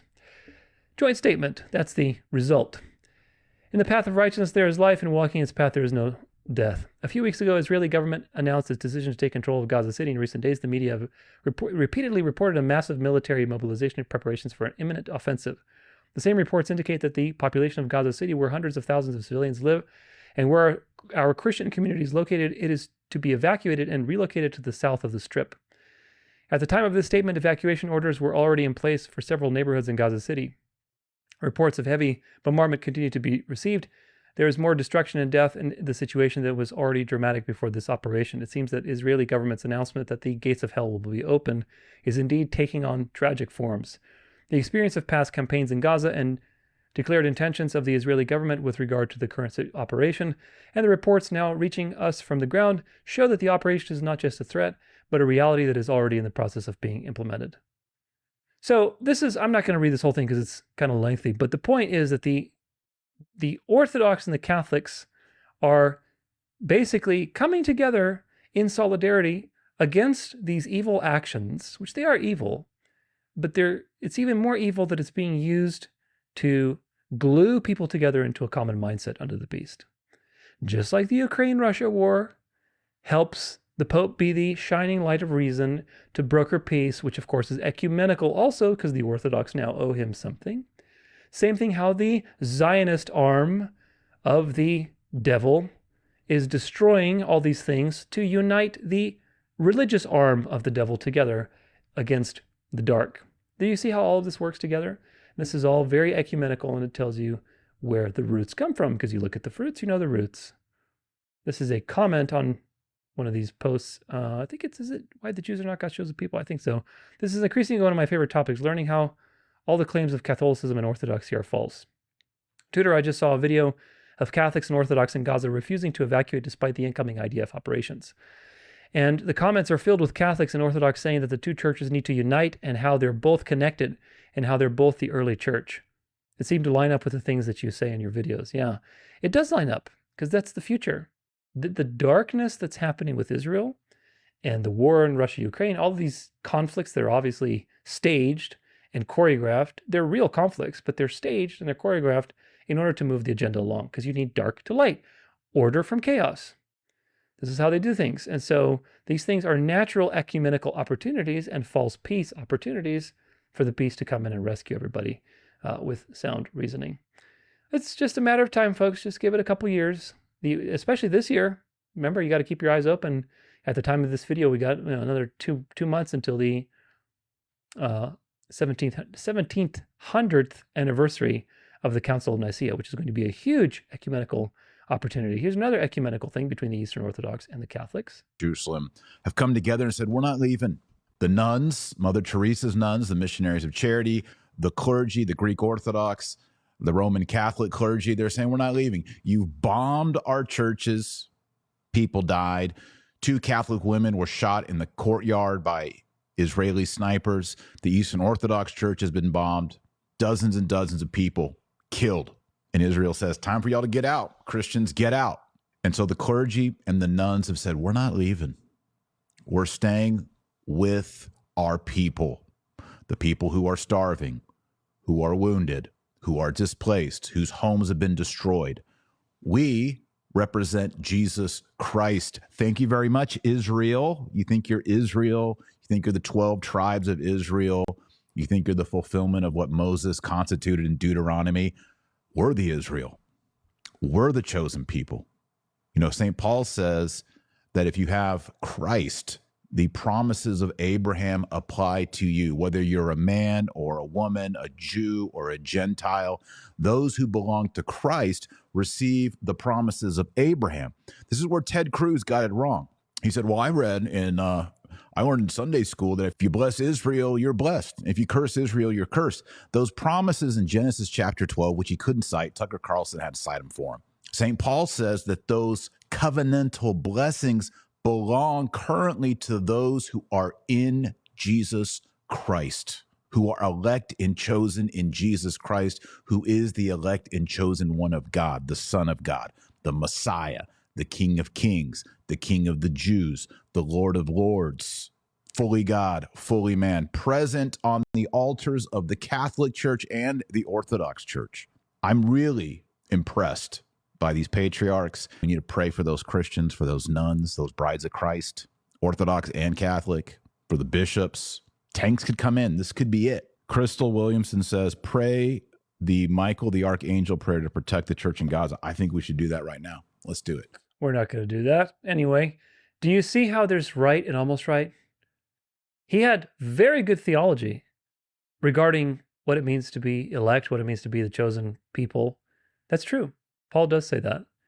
And then, right after establishing the truth, the devil goes, whoop, take you into the Eucharistic Christ. That same Christ, fully God, fully man. Yes, I'm with you. that same Christ is present on the altars of the Orthodox and Catholic Church. Whoa, whoa, whoa, whoa, whoa, whoa, whoa, whoa. No, he's not. Like lightning shining from the east or the west will be this coming of the Son of Man. He's not going to come before that. He's not going to appear physically anywhere. And if anybody tells you, look, there's the Christ, or he's in the upper rooms, don't believe them. For many false Christs will come, deceiving many, working false signs and wonders like Eucharistic miracles, if possible, even to deceive the elect. Of course, you're not going to be deceived if you're elect, but if possible, you're going to be deceived, right? If it would be possible, because these things are so deceptive. So this is what I'm talking about, folks. Half-truths, counterfeit discernment. And this is the same with all of your Catholic echo chamber, conservative Catholic echo chamber. They give you a little bit of the truth, and then whoop, they steer you into that opposite direction. Now, I feel really bad for the genuine people like these nuns and people who are there and saying, you know what, we're not going to leave. We're going to protect the poor. I think these people are genuine Christians. I really do. I want to believe that most of them are genuine Christians, even though they're deceived about their theology. Their theology about the papacy, praying to Mary, praying to saints. Yeah, they're very deceived. But Jesus also says that greater love than this has no man than to give his life for his friends. And I think that when these people are standing for Christianity, they're standing for protecting the weak, they're standing for the poor, I think that if they're going to be killed, which probably some of them are because they need a sacrifice in order to bring this agenda forward, that these people will be resurrected because you don't need perfect theology. So we have to keep these people in our prayers. The people who are alive until the very end and pledge their obedience to this system are not elect. So that's why we need to evangelize people out of religion, because we don't know who is elect and who isn't. In this particular case, I can confidently say that some of these people, maybe a good majority, are elect, regardless of their poor theology, because they're standing up for the truth, they're willing to risk their lives for Christ, they're willing to protect the poor, the defenseless, and to basically remain there despite, basically being threatened with their lives. So I can say that. But when you talk about the long term and people being alive and being there for the system to come to power and actually enforce obedience, we have to evangelize these people. So the people who are in the Catholic Church, we have to evangelize them because we don't know who is going to bow down and who isn't. We don't know. So we have to participate in God's plan. Nevertheless, you look at for example, if you look at this, the memes, the comments on this, look at this. You got these GIFs where there's Crusade. This is like really popular now. Everybody's buying Crusader t-shirts and we got to go on the crusade and God wills it, Deus Vult. People are getting radicalized. How do you radicalize Christians? How do you radicalize Christians? How do you do it? You need atrocities and you need deception. Okay? Because the apostles witnessed great suffering. Paul was stoned, beaten, shipwrecked, persecuted, all kinds of persecutions, lashed. The apostles were treated like homeless people. They were, eventually martyred, imprisoned.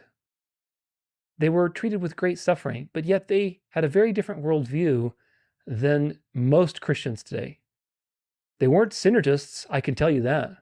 So they didn't respond to suffering with, I need to take up arms, take up my shield, take up my sword, and conquer the 7 mountains for Christ. They surrendered to God's will, just like Jesus surrendered, because they knew that God is just, God is merciful. Also, he will resurrect them, and he will punish the wicked. God is the one who has the authority with the sword, not you. In the Old Testament, he shared that authority with the kings and the judges because there was a typification being made for Jesus. What makes the New Testament different is that Jesus is now the one that has all authority. He's in heaven, he's ruling, he's completely sovereign. And you can trust that he's going to avenge you, that he's going to resurrect you, he's going to take care of everything. If evil happens to you, it's being used for the good.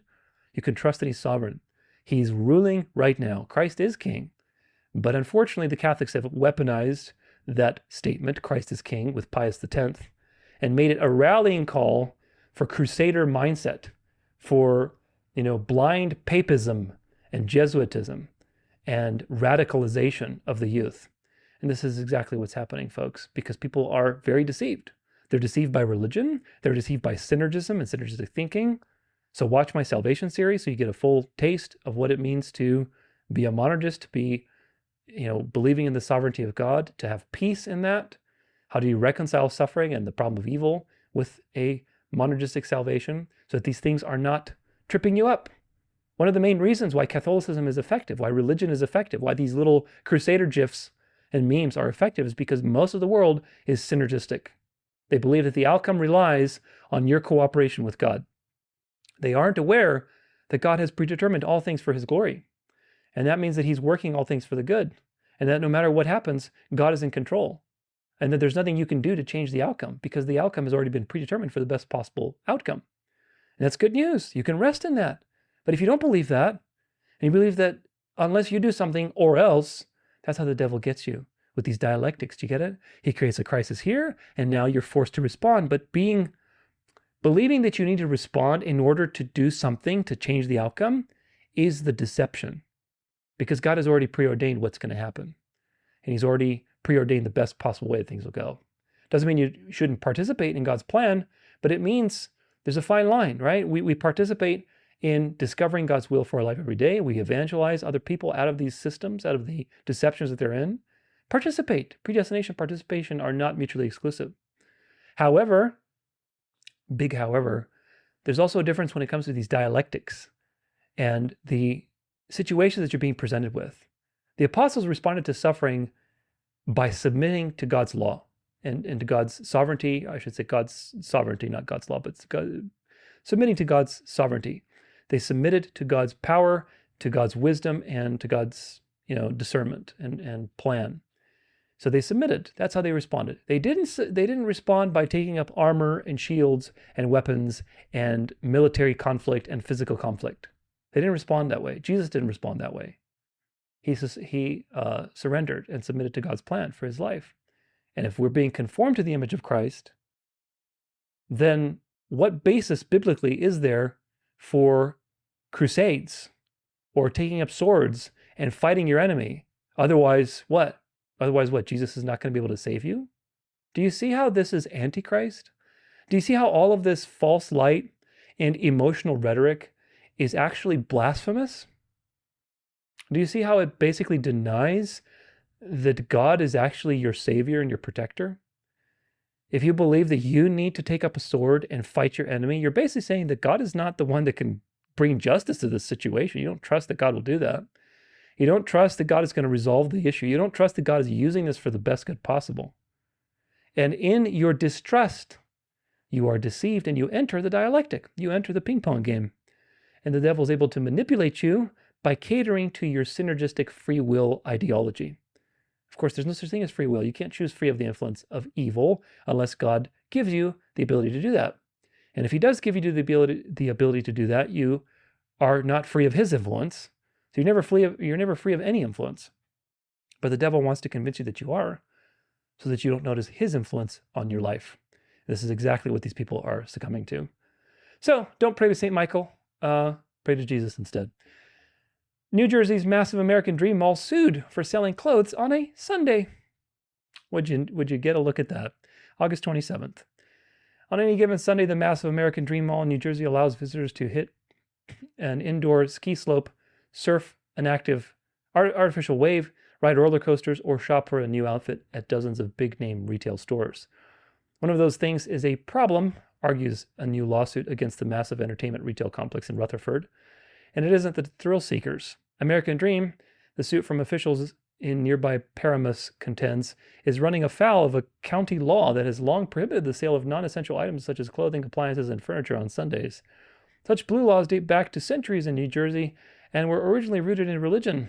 But modern proponents say that they offer a welcome break for locals from traffic and noise in a region near New York cities that is teeming with shoppers throughout the week. Officials in Paramus, a major shopping hub that boasts 3 large malls, miles of strip malls, say nearly every other retail store in the county is closed to shoppers on Sundays. That was originally the plan for the American Dream when it opened in 2019, adjacent to MetLife Stadium, where the NFL's Jets and Giants play. Retail stores would close on Sunday, while the theme parks in the mall would remain open. But a report on NorthJersey.com in January say retailers there had also been opening their doors the extra day for nearly a year. Gasp. Is that it? Yeah, I think that was it that I had highlighted. So they're already starting to click, click, click, and put this into the culture. You're going to see more and more stuff like this. America's had its blue laws. Within 20 years of the Civil War, and after America was bankrupted and basically sold to the Rothschild, they immediately tried to pass Sunday laws, and they failed. So they had a couple blue laws throughout the last 150 years, whatever it's been, and they're going to get more and more of these, but this is in the culture. This is in the culture now, and it's going to become more and more prevalent. This has been around for a while, so why suddenly now? That's the question to ask. Why suddenly now? Of course, you should know why now. Britain's first Muslim MP calls for blasphemy laws. Would you look at that? Now, of course, the blasphemy laws are against Islam. And what do you think the purpose for that is?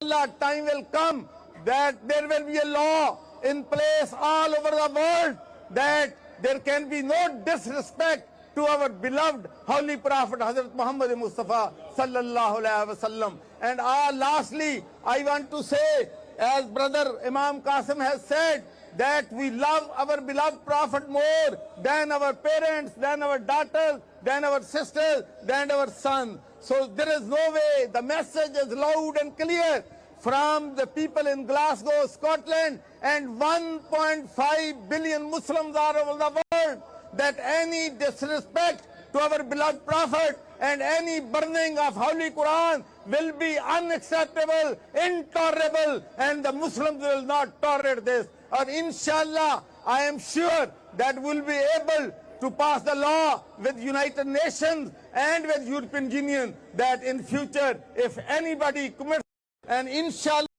I hope you laugh when you see this. I hope if I'm doing my job, you should be laughing when you see something like this. It reminds me of the Satanists, I don't know what it was like in the last couple of months, the goth punk Satanists in, was it Washington, D.C.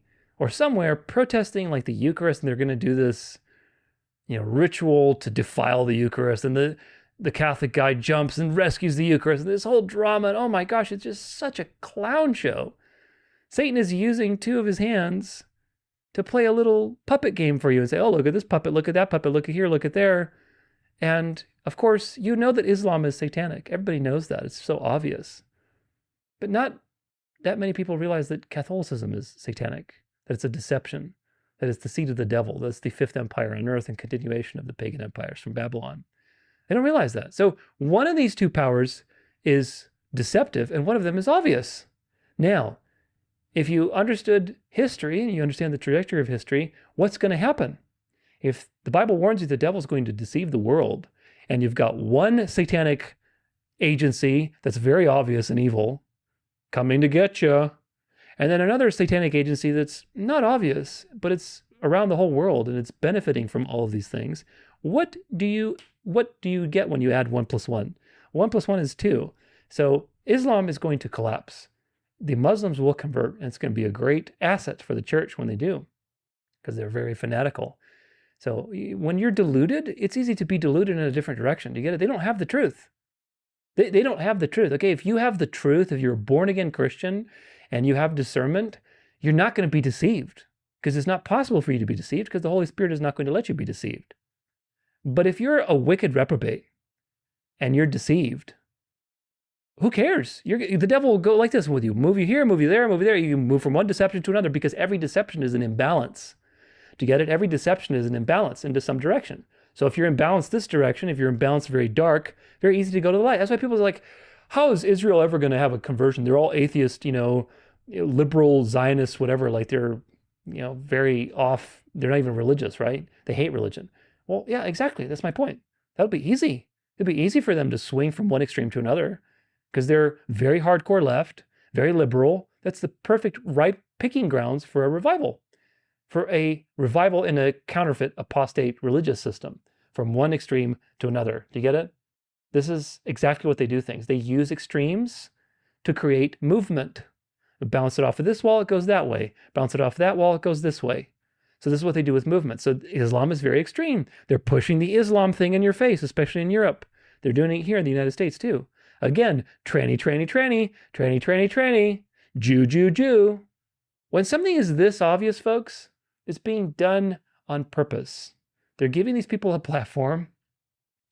Who knows if the guy is a secret society member or not, but nevertheless, whether they're members or not, they're giving these people platforms and letting them just enough to trigger people's feeling of, oh my gosh, I need to do something or else. So that they stop trusting in God, begin trusting in themselves, trusting in worldly institutions, take control, militarize, radicalize, etc., etc. And of course, that is the desired outcome. That is the desired outcome. Islam is a puppet of the devil, and they're going to be disintegrated, my friends. This is, here's Germany fighting back. Send them home. Now, tell me if this reminds you of anything in history.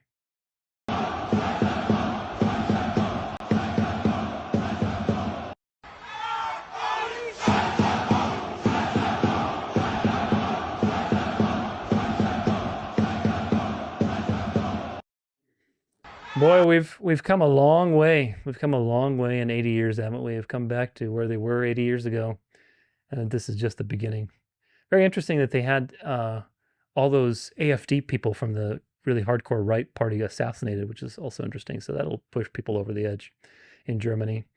This is exposing Kenneth Copeland now. This is the Deep Church. So they've been pumping oil for decades, and no one knows how many tens of millions of dollars have been made off the oil, because it's all disguised. All of it. All of it. It's all called a church. And so flash forward, now he's an older guy. So the oil business falls under the church. Mm-hmm. The church owns the oil business. Yeah. So he has his two private runways. He's got his ministry facilities. He peeled off 400 acres to a for-profit development. He's got his oil platforms. And at the very bottom of the lake, or the property near the lake, he started building this 19,000 square foot parsonage. And now he lives in it. No one's ever been there before. So no one knows what it looks like. Pastors have, but like nobody like you and I have ever been there. So that 19,000 square foot parsonage, word is from an informant that basically Copeland has Epsteined tons of pastors. So there was an electrician back in the day that wired cameras and audio recording devices into every guest room in that 19,000 square foot parsonage. And so if you have pastors so afraid of their rivals. So they're blackmailing. He's blackmailing. Yeah, got to get dirt on people. How did you come across this information? Through our PIs. Yeah. Every single guest room the guest rooms in a parsonage owned by the church is wiretapped, video and audio, to basically archive dirt on people staying with you. Has anybody received the footage? No. Because no one can ever get to the house. Man. Wow. Wow. It's not things aren't as it seems. It appears that way. So I had the thought that, hey, I want to see the parsonage. So I start giving money to his church, and I'm like, the church owns that house. No one's seen it. So I want to see it. So a YouTuber named Tommy G and I start going to his church. And we're like, okay, I get a schematic, a big printout of his property because it's huge. I track the roads, we get a visual on it. And there's one open gate from rain runoff that couldn't close. And it went from a parking lot to this dirt road. And so I could see it on the map, and I'm like, that's our in. We're just going to steer down this open gate and see where it leads us, and we're going to try to get to the house. So this is in the show. We go to service. Ironically, all these pastors know me. So as soon as I sit down, there's 3 security guards around me, like with their earpieces. And I sit through part of the service. I get up and leave, and Tommy walks out, and we meet at the cars, and we just start driving. So we get on this dirt road, we go over this open fence, and boom, we're 50 yards from his runway, but there's a gate closed. And I'm like, shoot, I got nowhere to go, man. We pull up to the gate, it just opens. Oh, I guess that's it. Yeah. Deep Church is coming up, and you're going to see more and more of this kind of stuff. This is just the beginning, folks. All these mainstream pastors, they're all compromised. And as Zionism collapses, you're going to see them convert to Catholicism or be completely thrown under the bus and discredited. One of the two. There's no other way that this can go. There's no other way that this can go. They have to convert, or they'll collapse because they can't be supporting Israel so much, and Israel is on its way out. Something's not going to work with their platform. So they have to convert. And a lot of them are blackmailed. Probably all of them are blackmailed to some degree, because you have these rings. Epstein is not the only person doing what he was doing. Everybody in the world is doing what Epstein's doing. Epstein was probably one of the bigger ones, but nevertheless. This is an interesting article found on the recent Burning Man situation. If you know Burning Man's obviously in a whole occult situation. But it says all the wild biblical omen-like events that happened at Burning Man in 2025. There's something spiritual going on at Burning Man this year, and these freaky signs are making people wonder if it's divine intervention. Very, very interesting. 8,000 people, 80,000 people in the desert, most of them probably on something, let's be real. Effigies in flames, a crime scene, a baby born amid the chaos. Burning Man 2025 feels like a modern-day Hieronymus Bosch painting. Even the Cut is questioning what's going on in their latest piece. What in the wrath of God is happening at Burning Man?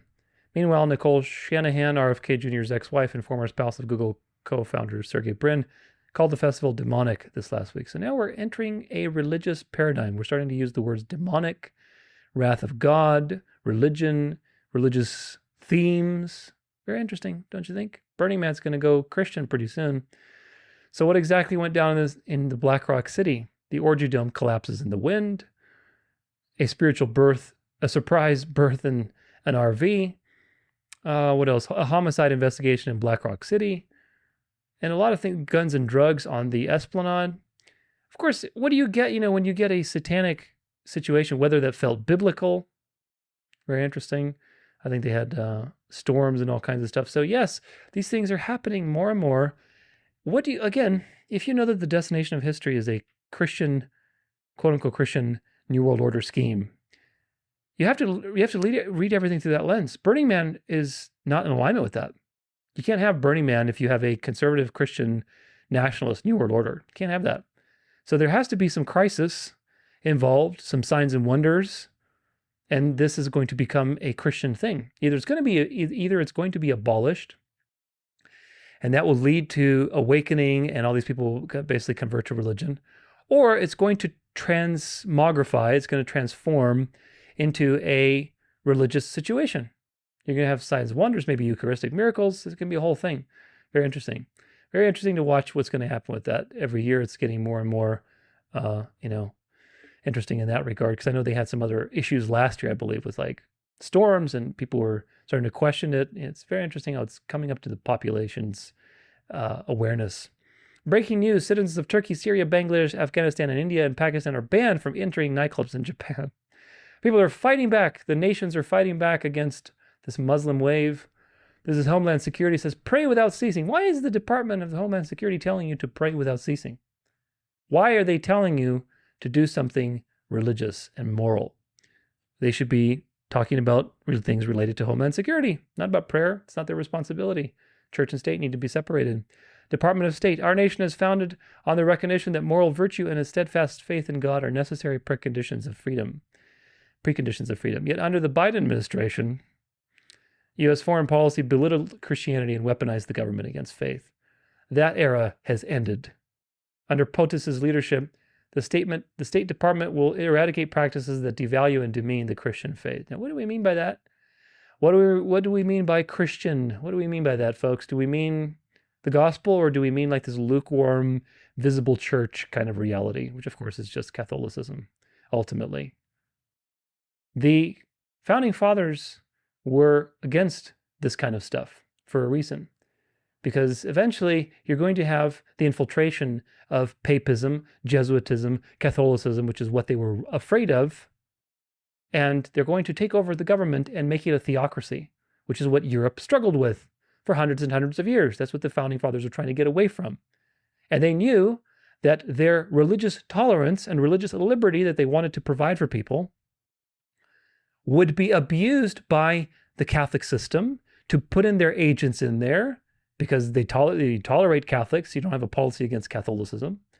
And they're going to take advantage of that, shape the culture, as they did with the massive migration of Irish, forced migration, just like they're forcing Muslims into Europe for a dialectic. They forced Irish to migrate into America to change the demographics so that people would vote for Catholic representatives and so on, and start to get in positions of power and so on and so forth. And now what do you have 250 years later?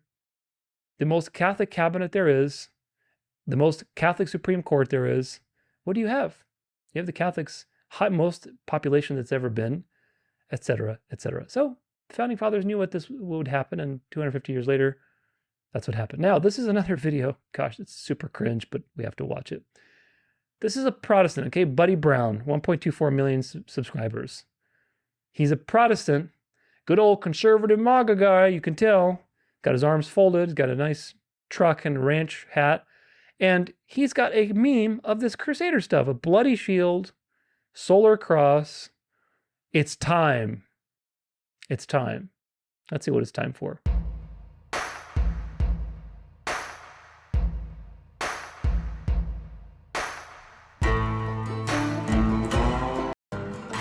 With our friends, we're going to be watching college football this weekend, and we want to talk freely. This video right here is as freely as I can talk.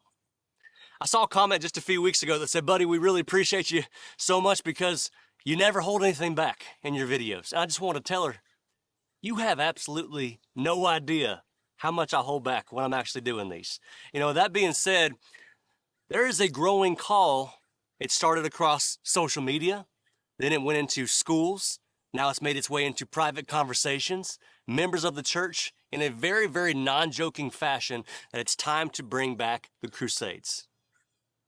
And look, it's just a fact that there are certain people in the world who will never, ever assimilate into our culture, especially Western culture. They want to be here. They want to consume everything that we've built, everything we've created, everything that we've invented, but they want nothing to do with being who we actually are. There was a teacher in Germany just yesterday, and she was interviewed in a German newspaper. She's called Nadine M. She wanted to remain anonymous. She teaches a collective learning school type of curriculum in northern Rhine-Westphalia. Okay, this is in Germany, where the student body is 98% immigrants. She described to the Welt newspaper how lessons are impossible to teach. The students don't speak a word of German. They have no idea what German even is. The teachers are often insulted and even spat on. Nadine has been a teacher at this school for over 15 years, and she said over that time, the entire school has descended into absolute chaos. The students have no desire to ever integrate, and the parents are openly hostile to the teachers and even the entire idea of an education system. Europe, you have imported the third world, and now y'all have become the third world. We've all seen the videos coming out of Scotland and Sweden and the UK and Ireland and Austria. Austria now complying with Sharia law. This is not fake, y'all. Look it up. Austria is complying with Sharia law. This is why none of the name-calling works on American conservatives anymore. We watch the news and we see every single day in your country that your women are being assaulted, they're being kidnapped in the streets, they don't feel safe anywhere, by migrants that you let in. Your police is arresting you for stuff that you said because you have no free speech or you have no guns. And we see. We as Americans, we see. So there's no name that you could possibly call us anymore that would ever appeal to our emotions enough to get us to take on any kind of liberal viewpoint, is what I'm saying. After all the horrific views, you know, the videos that we have to watch every single day over here in America, coming out of your collapsed country. And you say, well, buddy, we did this because we wanted to show empathy. Screw your empathy. Look where it got you. Does a cancer patient walk in there and find out from his doctor he has stage 4 cancer and have empathy for the cancer cells and say to his doctor, we have to be empathetic to these cells. I think they have a right to stay. That's the absolute most foolish thing you could ever imagine. That's a false equivalence, by the way, but anyway. America, as far as I see it, has at least 3.5 years left of hardcore freedom on a scale the world has never even imagined. I think the European mind can't even conceive. If, God forbid, it falls into the hands of a left-wing extremist, then we're going to have this exact conversation over here 3.5 years from now. But right now, Europe, I say to you, you better assemble. I would suggest praying and looking to that ancient spirit that I know is deep down inside of you, because when a long train of abuses and usurpations pursuing invariably the same object evinces a design to reduce them under absolute despotism, it is their right, it is their duty to throw off such government to provide new guards for their future security. That is our Declaration of Independence. We meant it back then, and we mean it right now. Europeans, you have no future. Neither do your children or grandchildren, unless you start thinking 11th century, 12th century, 13th century, and circle the wagons. Look, y'all, awaken your faith and the rest will follow. God bless you. Be good. Where do I begin? Where do I begin with this? Where do I begin with it? 11th century? You want to start thinking 11th century, 12th century? When the Catholic Church was genociding people that weren't agreeing with it, torturing them brutally through the Inquisition, burning them at the stake. You want to think that part of history? When the papacy was basically ruling with an iron fist and worshipped as the presence of God on earth, and if you didn't bow down to the beast, you were shut out of Christ and you were destroyed and whatever else. Is that the kind of thinking that we need to think about? Do you see the problem with all of this, folks? Do you see the problem that this is a Protestant? Good old American Protestant. We got to think 11th, 12th century. We got to think, Crusades. We got to think this stuff because you got your ancient spirit. What ancient spirit? What ancient spirit has been around for a very long time? What ancient spirit was behind the Crusades and the Inquisition? What ancient spirit? You know what ancient spirit? And that ancient spirit is going to be allowed to deceive the world into a final trick where he's going to receive worship through a counterfeit religious system because of people like this guy who are deceived by synergistic ideas. And that's our Constitution. That's our Declaration of Independence. Yeah, your Declaration of Independence is Antichrist. It is not biblical whatsoever. The Bible tells you to surrender to God. When you're dealing with suffering and tribulation, God is testing you. God is conforming you. God is working it for the good. God is sovereign. God will avenge you. God will be just. God will resurrect you. All of these important messages are part of the New Testament. It is not in alignment with the New Testament to say it is your duty to stand up to governmental powers and to rebel and take up arms and to defeat the enemy yourself physically. As of the New Testament, that is no longer a reality that the people of God need to worry about. And that's good news, because you can worry about the things that truly matter. Studying the Word, having fellowship with others, rejoicing that everything is being worked for the good, that the Messiah has come, that you're going to be resurrected. You're able to focus on the true things without having to be seduced and obligated to political outcomes. And yet, because people mix truth with error, and you're dealing with syncretism and false teachings and cultural shaping and delusion and ecumenism, you have a Protestant, an American Protestant, who is encouraging Europeans to pick up swords, basically go back to the spirit of the 11th and 12th centuries, where the Inquisition and Crusades were, medieval Catholicism, when the beast was ruling and having its heyday, and that's what we want to come back to. You have a Protestant telling people to go back to that. What does that tell you about the history, the trajectory of history, folks? This is the problem, because if this person was understanding the biblical view of salvation, where it's monergistic, not synergistic, if this person understood correct eschatology, if this person understood who the beast was, etc., he would not be saying these things. But because he's deceived on eschatology, he's deceived on soteriology, and probably on many other things, you have this quasi-Christian, ecumenical, very deluded, carnal situation. And that spirit of delusion is going to be in a lot of people. 1.24 million followers. That's a lot of people that are seeing that video. This is from Instagram. Breaking, Pope Leo states that speaking in tongues is not an ongoing thing for the church. Very interesting situation. Like I said, he does some liberal things and he does some conservative things. He's breaking from the Vatican II charismatic weaponization of this charismatic experience that you've had for the last 80 years or so, 60, 70 years. That's very ecumenical. Speaking in tongues and the charismatic experience is very ecumenical. So that's a very interesting situation. I wonder what they're going to do with that, because the charismatic glue is the glue that's going to glue all these churches together. They have to have a charismatic spiritual experience. They can't unite around doctrine. So they have to unite around rhetoric, spiritual experiences, etc., etc. The question is, how are they going to shape that now, with the speaking in tongues thing being kind of saying, no, that's not what we're doing anymore. That's an interesting point. Of course, it's true, but it's interesting that he moved to the side, a different direction than what John Paul would do, what Pope Francis would do, etc., etc. Which very, very interesting situation. So I'll have to see how that's shaping up as well. U.S. President Donald Trump celebrates the feast of the Nativity of the Blessed Virgin Mary with a post on social media. There you go. There's a statue, supposedly of Mary and Jesus, but, the occult, to them, it's the devil bringing his chosen antichrist or whatever, and bringing out the false Messiah and into the world with the little crown of stars. And this is just paganism. And of course, what does it mean? Imagine if Thomas Jefferson were alive to see this.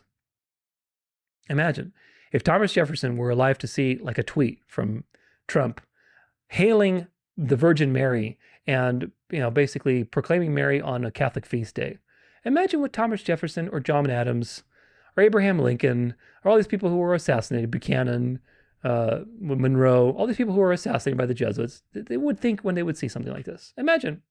We've come a long way. That's why the previous video that we saw, we got only 3 more years of freedom. What do you mean freedom? We haven't had freedom in this country since the Civil War. If you study this country's history, it's been sold out to the Rothschild. Then you had the Federal Reserve. Then you had all of the crisis, the crises that have basically justified emergency states, putting the country in an emergency state, so there's no actual balance of power, one after the other. There's no freedom. It appears that way, and sure, you're not having to pledge your life to Allah, but you're not really that free. You're not as free as you think you are, and pretty soon that freedom is going to be all but pretty much done away with the image of the beast coming to life. Trump pushes school prayer amid backlash over domestic violence downplay. President Trump delivered a passionate speech at the Museum of the Bible in Washington, D.C. on September 8th, 2025, advocating for religious liberty. He announced new Department of Education guidelines to protect students' rights to pray in public schools and launched the America Prays initiative, while donating his family Bible and pledging to fight anti-Christian bias. However, his comments minimizing domestic violence as minor disputes drew sharp criticism from women's rights advocates and social media users, highlighting ongoing controversies in his administration. Why is the President of the United States pushing religion and Bibles and prayer and all this? Why is he doing that? The United States, the government is supposed to be a government. It's not supposed to be religious or spiritual in any way. The state has traditionally been an enemy with Christianity. When the New Testament was written, and for hundreds of years afterwards, the state was always at odds with Christianity. Until you had the compromise in the 4th century. And ever since then, you've had Catholicism. But true Christianity is always at odds with the state. And the state is there as an antichrist power, that we pray for the people in the state to learn the gospel so that we have peaceful lives, that they can repent and they can be saved. And that's our relationship with the state. But nevertheless, the state is its own thing. It's part of the empires of the devil, and they have their various roles, and God is judging one state with another, and so on. So there's nothing that concerns you.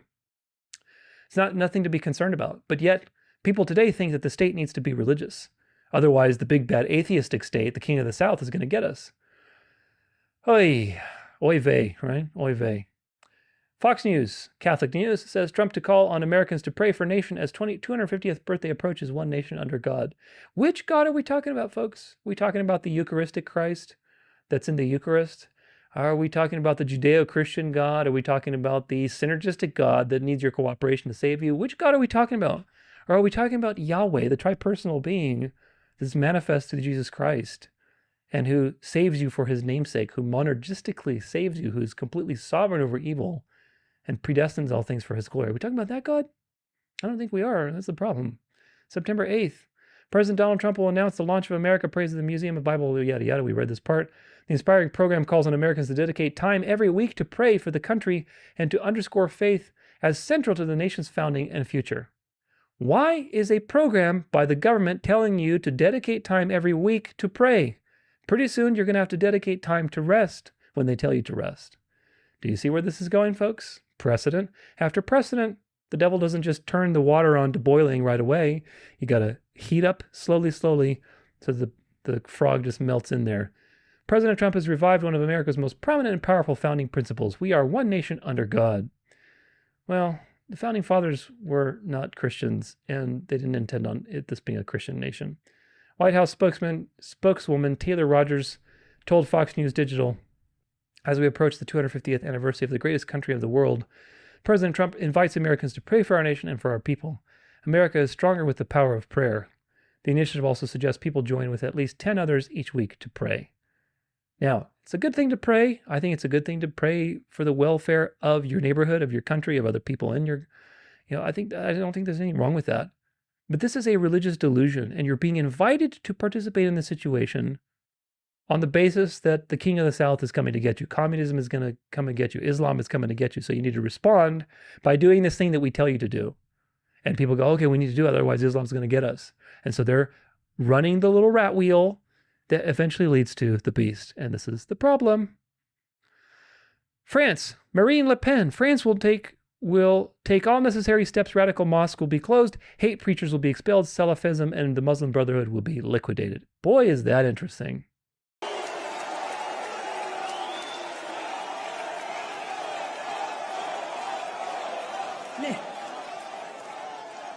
J'en appelle à la sagesse I appeal to the wisdom and the good sense et au bon sens of the French. Give me one.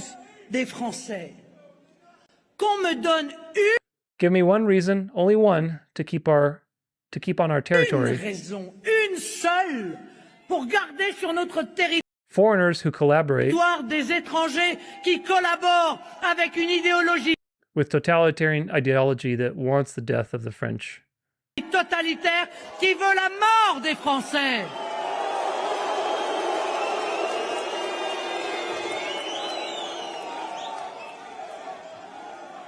Les binationaux en lien avec l'idéologie islamiste doivent être déchus de Oh, I looked away. Anyway, the nationality will be leur expelled. nationalité et expulsés. The French who adopt the ideology of the enemy Les Français qui adoptent l'idéologie de l'ennemi doivent will be brought before justice and punished. être traduits devant les tribunaux et punis. Les lois The laws exist, they just need to be applied. existent, il suffit de les appliquer. And well, I, President, these laws will be applied Eh bien, moi, Présidente, ces lois seront without weakening. appliquées sans faiblir.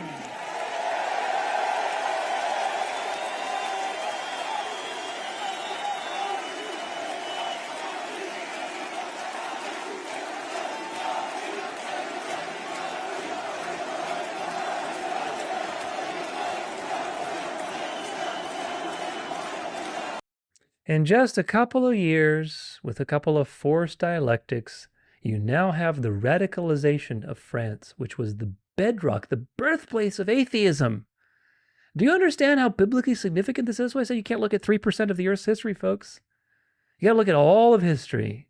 And if you understand France's position spiritually and geopolitically in Europe, France is very significant. When Catholicism arose to power and the papacy was basically the grand poobah, France played an integral role in that situation. Clovis converted in the 6th century to Catholicism, and that was a huge territory. The Franks, right? The Franks, France comes from the Franks.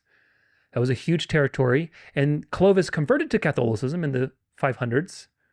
And that was a huge tipping point for Europe, for the rest of Europe, because France, the Frankish territory, was very big, very influential. And then within a few decades after that, Justinian declared the papacy to be basically the grand poobah of the church, the corrector of heresies, the main guy. So Clovis converted in 508, I believe, if I'm correct, 508 AD.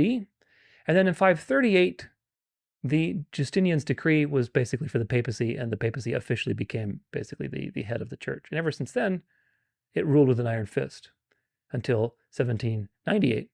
Now, in 1798, what happened? You had the French Revolution, which happened in France, obviously. You had Napoleon, and then you had atheism. For a few years, France was officially an atheistic state. It was the first atheist, no such thing existed in history. And France is where the toppling of the monarchical theocratic order happened to introduce the two-party system. And atheism, secularism, eventually socialism and communism, humanism, the Enlightenment, all these things came out of France. Now, 250 years later, what do you see? You see Europe wanting nationalism and religion again. And the fact that France is now going nationalistic and saying, we're going to kick these Muslims out. We're going to do this. We're going to do that. What does that tell you historically? France is going to be the tipping point, the turning point for Europe. Very, very important. And if France turns, then everybody else will turn. Of course, everybody else is already turning in tandem with these things. Meanwhile, oh, come on now. This is in Switzerland. Oh là là.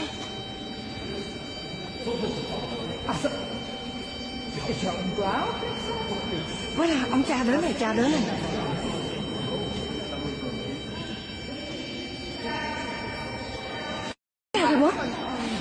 Now, it says, a 17-year-old Afghan engineer put on the crown of the Black Virgin Mary and removes her robes at the church of Montage. Blasphemy. Which, of course, it's not blasphemy because God tells you not to make images, especially images of the divine feminine, and bow down to them and offer candles. So you're not really blaspheming. He's not really blaspheming God. You get it? But this is counterfeit blasphemy, folks. This is counterfeit blasphemy the devil's doing with his own systems to seduce you into the final trick. The Black Madonna, this is an occult symbol. They say on the outside, oh, it's Mary and Jesus, it's Mary and Jesus. No, it's not. This is a divine feminine Isis occult symbol that the devil created. And now he's using another puppet that he created, a Muslim, an Afghan engineer who's either an atheist or I'm guessing he's Muslim. And so he's using one arm of the buffoons, the clowns, the counterfeit satans, the Muslims, to go and desecrate one of his own things to basically radicalize people and say, look at these Muslims, they're blaspheming God.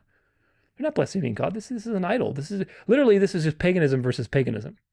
But it appears as if it's paganism versus God. And we need to radicalize and take up our swords and fight this influx of Muslims and paganism and satanic power that's coming to take down Christendom. Like that 5-minute video from Buddy Brown or whatever his name was, you know, the West. What do you mean the West? What is Western civilization? Western civilization is Catholicism. Western civilization is Christendom, which is institutional religion, and Catholicism. The Bible doesn't talk about Western civilization. The Bible is just the truth. Western civilization is the bastardization of the truth through institutional religion and all the things that came with it. Sure, did God use Western civilization for the good? Absolutely. God uses everything for the good to move about his purposes. He's completely sovereign. If he can use Satan for good, he can use anything he wants for good. But that doesn't mean Western civilization and Christendom are inherently good, because these things are deceptions. So counterfeit blasphemy, folks. Remember that. Counterfeit blasphemy. This is from, News Nation Now. One of the world's most sacred religious sites is becoming a resort. Oh, goodness.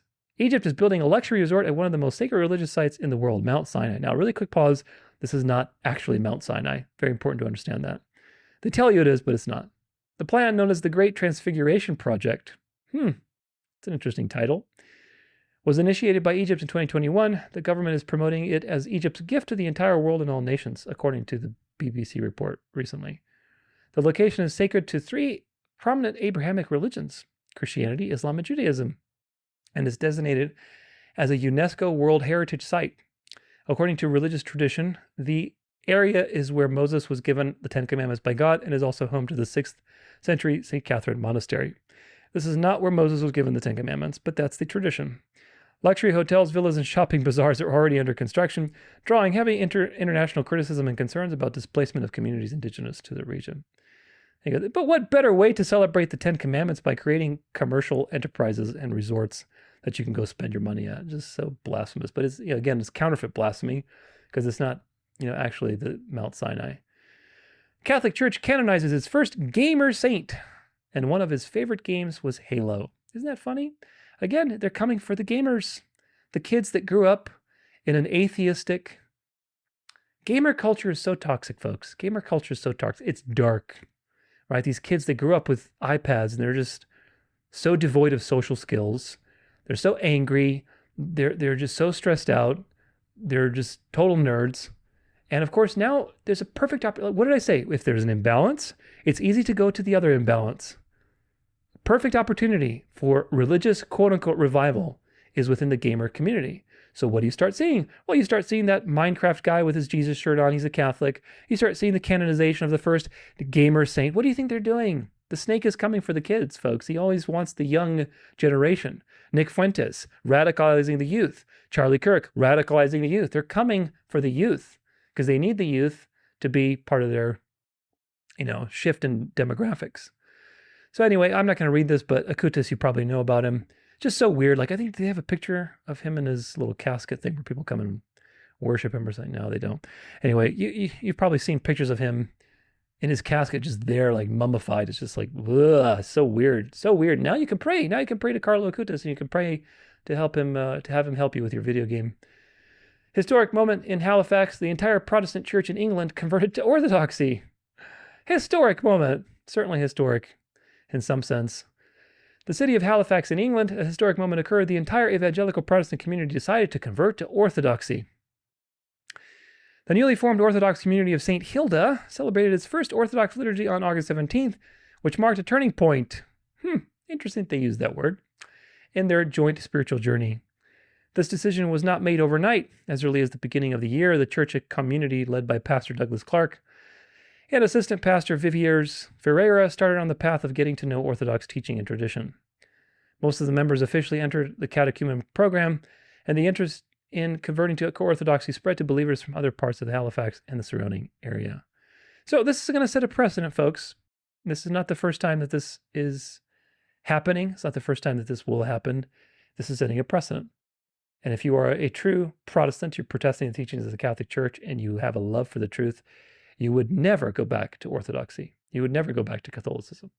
Please watch my videos on 14 reasons why Catholicism and Orthodoxy have nothing to do with the early church. Watch my series on the Lord's Day. Watch my series on the Sabbath. Watch my series on the end times. Watch my series called The Synagogue of Satan. I have so many things. I have a whole video on Orthodoxy.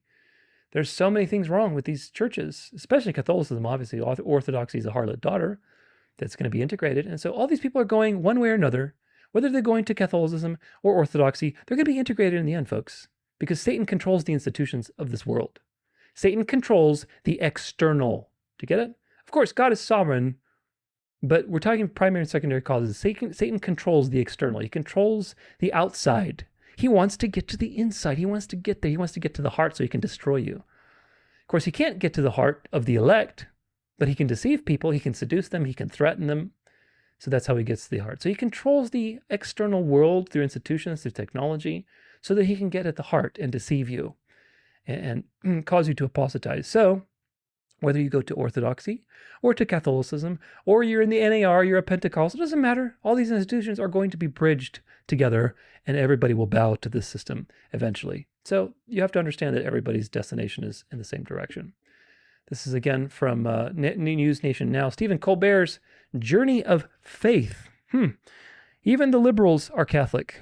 That's an important point with this whole echo chamber thing. Faith is an integral part of millions of Americans' daily lives. One Nation Under God is committed to reflecting America's voices, values, and communities, covering stories of faith and religion, from the latest headlines to the stories of hope. Just days before the news broke out that CBS News is canceling The Late Show with Stephen Colbert, the titan of late-night comedy described his deep faith and its role in his life as a comedian and on a religious podcast. Stephen Colbert has been open about being a practicing Catholic, but he revisited his conversion story in a conversation with Father James Martin, S.J., means he's a Jesuit author and host of The Spiritual Life with Father James. So even the Jesuits have their podcasts. Colbert described his upbringing as very Catholic. He said that he was the youngest of 11 children. They were almost out of names, Colbert quipped. So you'll notice that even the liberal side is Catholic and the conservative side is Catholic because you live in one giant Catholic echo chamber. So, conclusion from that, alongside all of the evil that they're causing nonstop with dialectics, they are also shaping the culture nonstop, constantly with various shenanigans and influencers and propaganda and movements and all kinds of things. Protestantism is collapsing. It's going to continue to collapse. The Jews are being exposed as Antichrist and evil. The Muslims, the same. People are radicalizing as a result in response to that because they're synergistic and they're going into religion. They're calling for crusades. Even Protestants are becoming very militant in response to liberalism and Islam and the Jews. Europe is taking control of their identity again and returning back to religion, back to theocratical desires because secularism has failed. And it was designed to fail. It was designed to be a temporary solution so that the Rothschild Jesuit secret society operation could go into the world, infiltrate every aspect of society, bring their leaders into power. And once that was done, now we can go back to theocracy, because that's what we want. We want theocracy. The problem wasn't theocracy for the French Revolution. The problem was that the monarchs weren't playing ball. So they had to destroy that system and then bring in this new thing and then bring people back once they have controlled and infiltrated every aspect of society. And we are now at that point. So you have to understand your history, not just the last couple decades or the last couple hundred years even. France is going to be a tipping point, and it always was historically, so we have to watch France and see what happens there. Meanwhile, of course, the Vatican is slowly seducing the world with all of its concerts and shenanigans and peacemaking in the world, as usual, looking as the voice of reason in all of it. So it is what it is. God's word will be fulfilled, and you're not going to stop it, but rejoice that God's word is being fulfilled, because that means the Bible is true and Jesus is returning soon. Now, one more. This is the image of the beast. A lot to talk about in this one, obviously. All the technocratic shenanigans that they're doing. This is a video, I think, with Whitney Webb about some technocratic CBDC stuff. In a series of new X posts, Whitney Webb is sounding the alarm on the growing push for digital IDs. She argues that these so-called solutions, once rejected during the COVID era, are now being rebranded and sold to the political right in order to make them more acceptable. There's a coordinated global policy push for digital IDs as the new form of government-issued identification credentials. And they're essentially all based on your biometric data, which can be your fingerprints, your face, the iris of your eyeball. And the idea is essentially to collect all of that data and have it housed or have it tied directly to your digital ID. So your physical ID will be mapped to the digital ID. From warnings about surveillance creep to reminders of Jeffrey Epstein's strange ties to Treasury crypto projects, Webb is connecting the dots on how financial control and digital identity are quietly merging. Digital IDs are not really a separate project from CBDCs and this new digital financial system. And UN documentation and also documentation from the Bank of International Settlements, they very overtly state that CBDCs and digital IDs are meant to go together. And without digital IDs, the CBDC digital finance system cannot exist.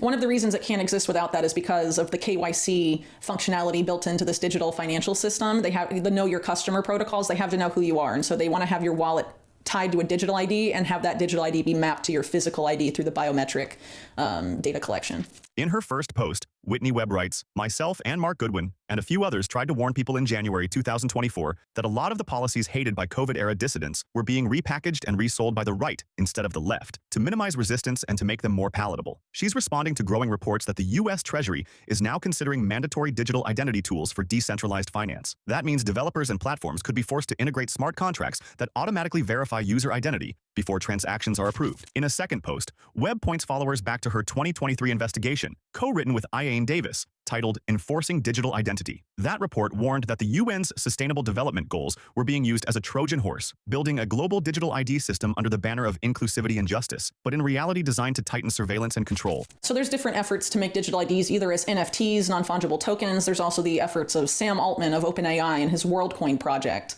whereby you scan your iris, you give them the biometric credentials of your eyeball, they give you a unique identifier, a digital ID, and it's inherently tied to a digital wallet. That is the same model the UN is using. They've already implemented it for refugees getting food assistance from the World Food Program. It's called Building Blocks. It's on blockchain. It involves refugees scanning their irises. And in order to buy food or receive their rations, they have to check out of a grocery store style place in the refugee camp, and they check out biometrically with an eyeball scan. And then the amount of food they have, the monetary value of that is subtracted from their digital wallet connected to their digital ID and their iris. And in another sharp reminder, Webb posts a wall.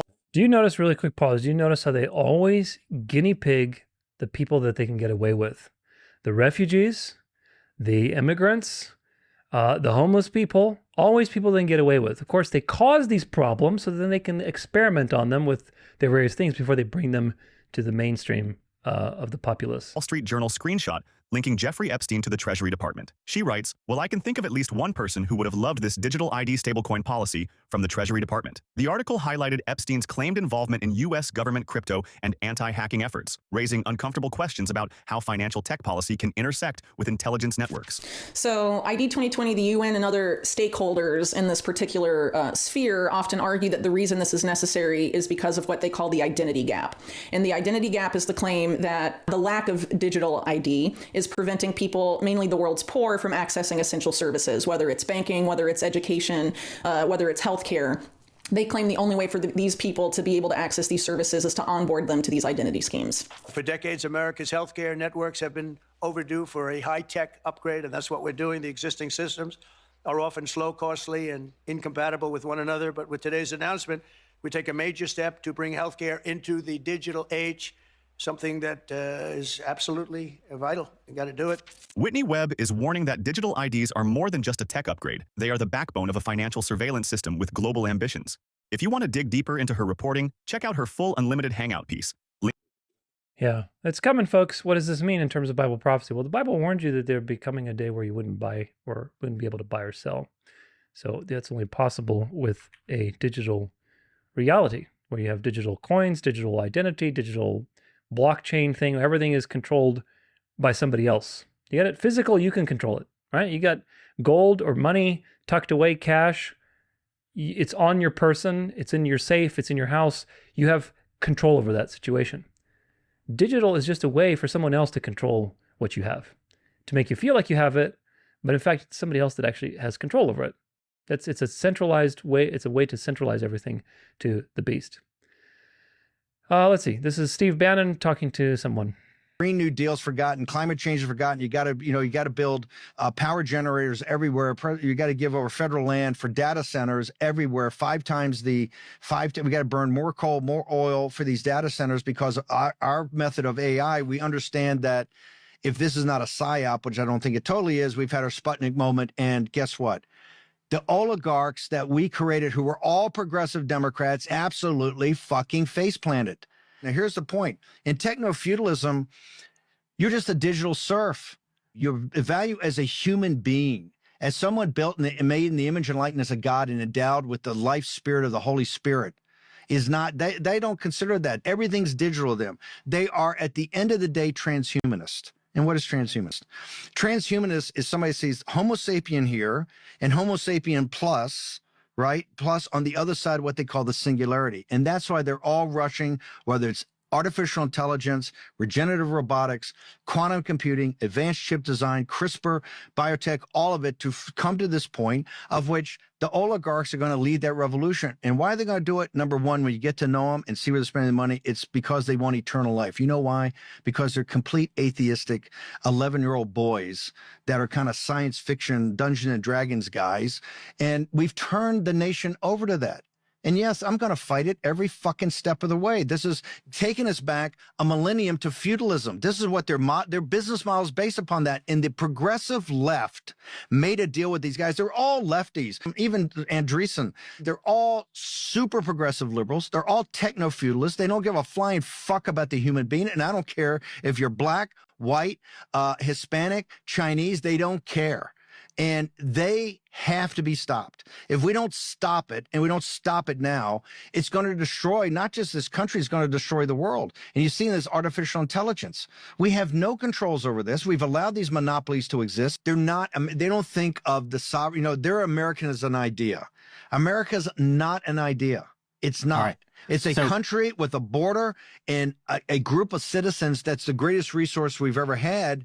And the apartheid state of Silicon Valley thinks we don't need our greatest resource, which are the American citizens. They'd rather import basically indentured servants to work at third less and have an apartheid state. And then as soon as they can replace them with digital serfs.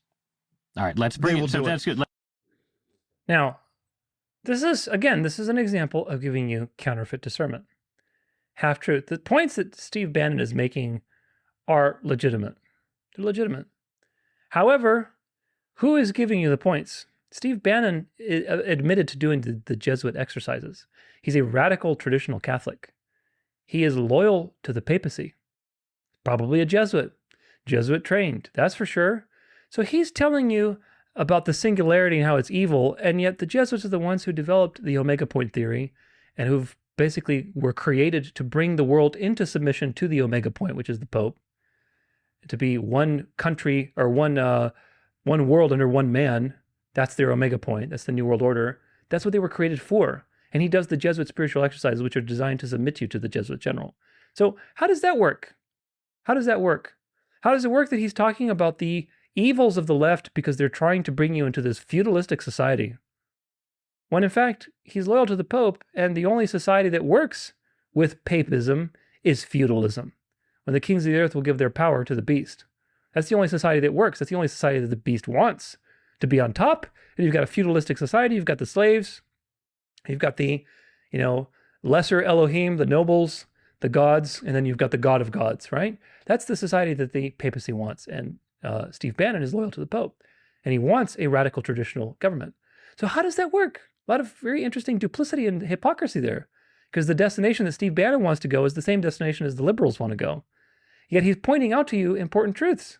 How does that work? It works because he's withholding information. What's really going to happen is that all of this stuff that these people are developing, like Palantir, is eventually going to be weaponized by the Catholic Church. They're letting the evil, big, bad people develop it so they can take the fall, be the scapegoat, and then eventually that's going to transfer into the control of the papacy. Because remember, the Pope is saying we need to regulate AI. There needs to be a moral authority. Who's going to be the moral authority? Who's going to tell us left or right of how to use this technology for the common good? Who's going to be there as the shining light of reason? Think. You got to think. So all this technology is not going, you think suddenly, think about it this way, folks. You think one day that all this technology is just going to go away? Like, let's say there's revival and we finally defeat the Zionists, we finally defeat the globalists, and we defeat the atheists and the transhumanists. Where do you think the technology is going to, you think people are just going to turn in their technology and they're just going to dismantle everything? No, it's just going to be reappropriated. So just like the liberal Democrat policies of Biden, which was totally orchestrated and clown show, were putting immigrants into the country, obviously, with George Soros and coordinating all these immigrant raids, or not immigrant raids, but immigrant invasions, basically. I was thinking raids like when you're raiding a village, but basically the same thing. So that the right under Trump could justify policing, various of these immigrants with AI technology, using facial recognition, deploying drones, all the things that they need to do eventually, but they need a group to do it on. They need to practice. So they need somebody that's justified to do it. So the left hand is destroyer, the right hand is the integrator. The left hand messes things up, the right hand rearranges it to create it in its image. This is how it works, because it's a copy of the truth. God has the destroying hand and the integrating hand. God is the one who's master over death, and he's the one who's master over life. God is the destroyer, and he's the creator. So he uses dark and light to bring about his purposes and reveal his glory, because he's the infinite being. He's fully glorious. He's perfectly good. He's the source of life. He can do that. It's not immoral for him to do that. But when you're not the source of life, and you're evil and everything you touch is death, and your pride, and you're doing that, then it's evil, yeah. So these people are trying to play God. That's the problem. And of course, again, Steve Bannon is giving you part of the truth, but it's very ironic that he's talking to you about, the singularity and feudalism, when that's what the Jesuits want all along. That's what the Jesuits were created to do, is to bring the world to the singularity, which is the Catholic singularity. This is a post on Facebook. Somebody says, crazy times here in America. We got the lefty liberals known for socialism standing up for freedom against a tyrannical dictator who was once a KGB asset, according to Soviet direct defectors. The former conservative base of America jumped ship to join the techno-fascist and bring in the Handmaid's Tale. The majority of churches support genocide and worship both Trump and Israel more than God, according to their actions of silence. It's now illegal to be homeless, and it's okay for masked men to snatch and grab people in broad daylight. Our own troops are armed on the streets as crops rot in the fields. All right before the tariffs kick in. It's about to get bad economically when he warns us beforehand, saying it might take 2 years for his plan to work. This country is hanging by a thread. It appears someone has put something in motion to bring chaos to America intentionally. They have, and of course what comes out of chaos is order. It's both parties that got us here, in my opinion. Both parties at the top are pushing for this AI beast system of control. Laugh all you want. Be sure to explain to your grandchildren how you helped this happen. I never thought it would be the left standing up for my rights. MAGA, I don't know who you are or what you are anymore. Not following basic Christian values, not conservative, cultish, gullible. Some are definitely racist, greedy, heartless, narcissistic. Am I missing something? Interesting that you remember Paul's words to Timothy? The godlessness in the last days, to be lovers of pleasure, lovers of self, heartless, unappeasing, slanderous, lacking self-control, having the appearance of godliness, but denying its power. Having the appearance of godliness, you appear as if you're godly and doing godly things, but actually you're denying the gospel. Underneath all these things, they're denying the gospel, saying that you need to be militant and be in a crusade and take up swords and arms. You're denying the gospel. You're denying that God is the provider and the redeemer. Anyway, it's interesting that that's fulfillment, I think, of Paul's words. Really reminds me of that. Cultish, gullible, yada, yada. Who is MAGA helping? Other than billionaires, military, big tech, AI, big data, Israel, child traffickers, sex traffickers, convicted felons, child molesters. And you say you're winning and cheering on martial law as if you won something. I doubt y'all are familiar with what happened at the end of World War II to the Germans, just saying. It's sad. This is the clown show. And it's a continual clown show. When you had the left in charge of the narrative, it was a clown show, obviously. But now it's the same kind of clown show, it's just in a different direction, different packaging. That's the part that most people don't realize, unfortunately. Oh, let's see. What do we got here? Instagram. All right.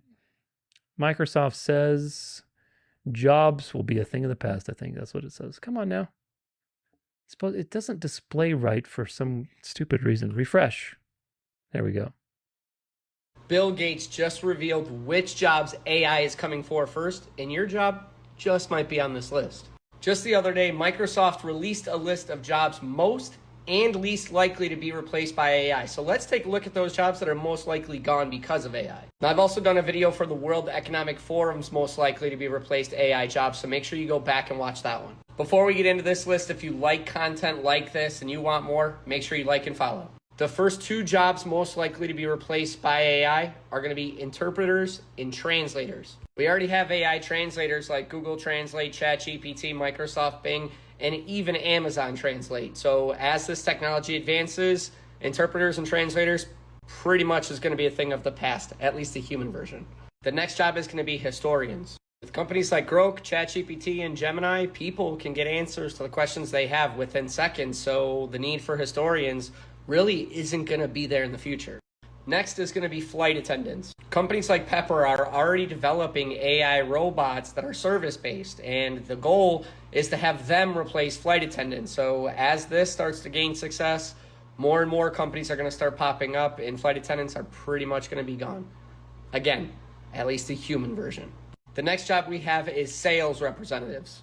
Salesforce, one of the biggest AI companies in the world right now that helps businesses automate, has already created Agentforce, which is an AI-based sales agent. So basically, it goes through the entire process from start to finish of acquiring clients for businesses. So if you're a sales rep, AI is coming for you. The next job we have is writers and authors, and I'm sorry, Shakespeare, but you're not going to like hearing this one. There are already a ton of AI companies that are taking over the writing space, like OpenAI, Grammarly, Writer, Copy.ai, Jasper, and that's just to name a few. So as you can see, as the technology for AI grows more and more, writers and authors are probably going to go by the wayside. The next job is going to be customer service reps. And here's a list of some of the companies that are already doing AI-based customer service. The next job is going to be CNC machinists. AI is already being used in CNC machining, and all it's done is create more enhancements in automation, precision, and efficiency. Next, we have telephone operators, and I got to be honest with you and tell you, I didn't even know if this job still existed. And last, we have travel agents. Let's face facts, when it comes to travel, we want to save time, cut costs, and get to our destination as quick as possible, and AI can do all of those things at the exact same time. So that was a list of the top 10 jobs most likely to be replaced by AI according to Microsoft. If you want me to do a least likely to be replaced by AI as a... Yeah, so this is all coming to a head, folks. And of course, again, aligned with the economic collapse that's on the horizon. What do you get? Well, you get a crisis that requires a social solution. And who's going to present that social solution? It's the Pope, Catholic social teaching. Just as Leo XIII was right before the Industrial Revolution, right around his time, was a major change. Leo XIV, did I say 13th or 14th? 13th was the Industrial Revolution. The 14th, obviously now, is with the next Industrial Revolution, with the AI and the crisis that it's causing in the marketplace. Now, if you are in one of these jobs, if you have, like a basic job, in the next year, 2, 3, it'll probably be replaced. So I encourage you to develop some skills, because they can't replace true creativity. They can't replace skills, certain physical skills. But like the bare bones stuff, like if you're just in an administrative job or whatever else, that's going to be replaced. So that's going to cause a massive job, unemployment, job market crash and unemployment rise, combined with the inflation and the shenanigans that are going on with the economy. What do you get? Well, you get a crisis. You get another crisis. So that's coming.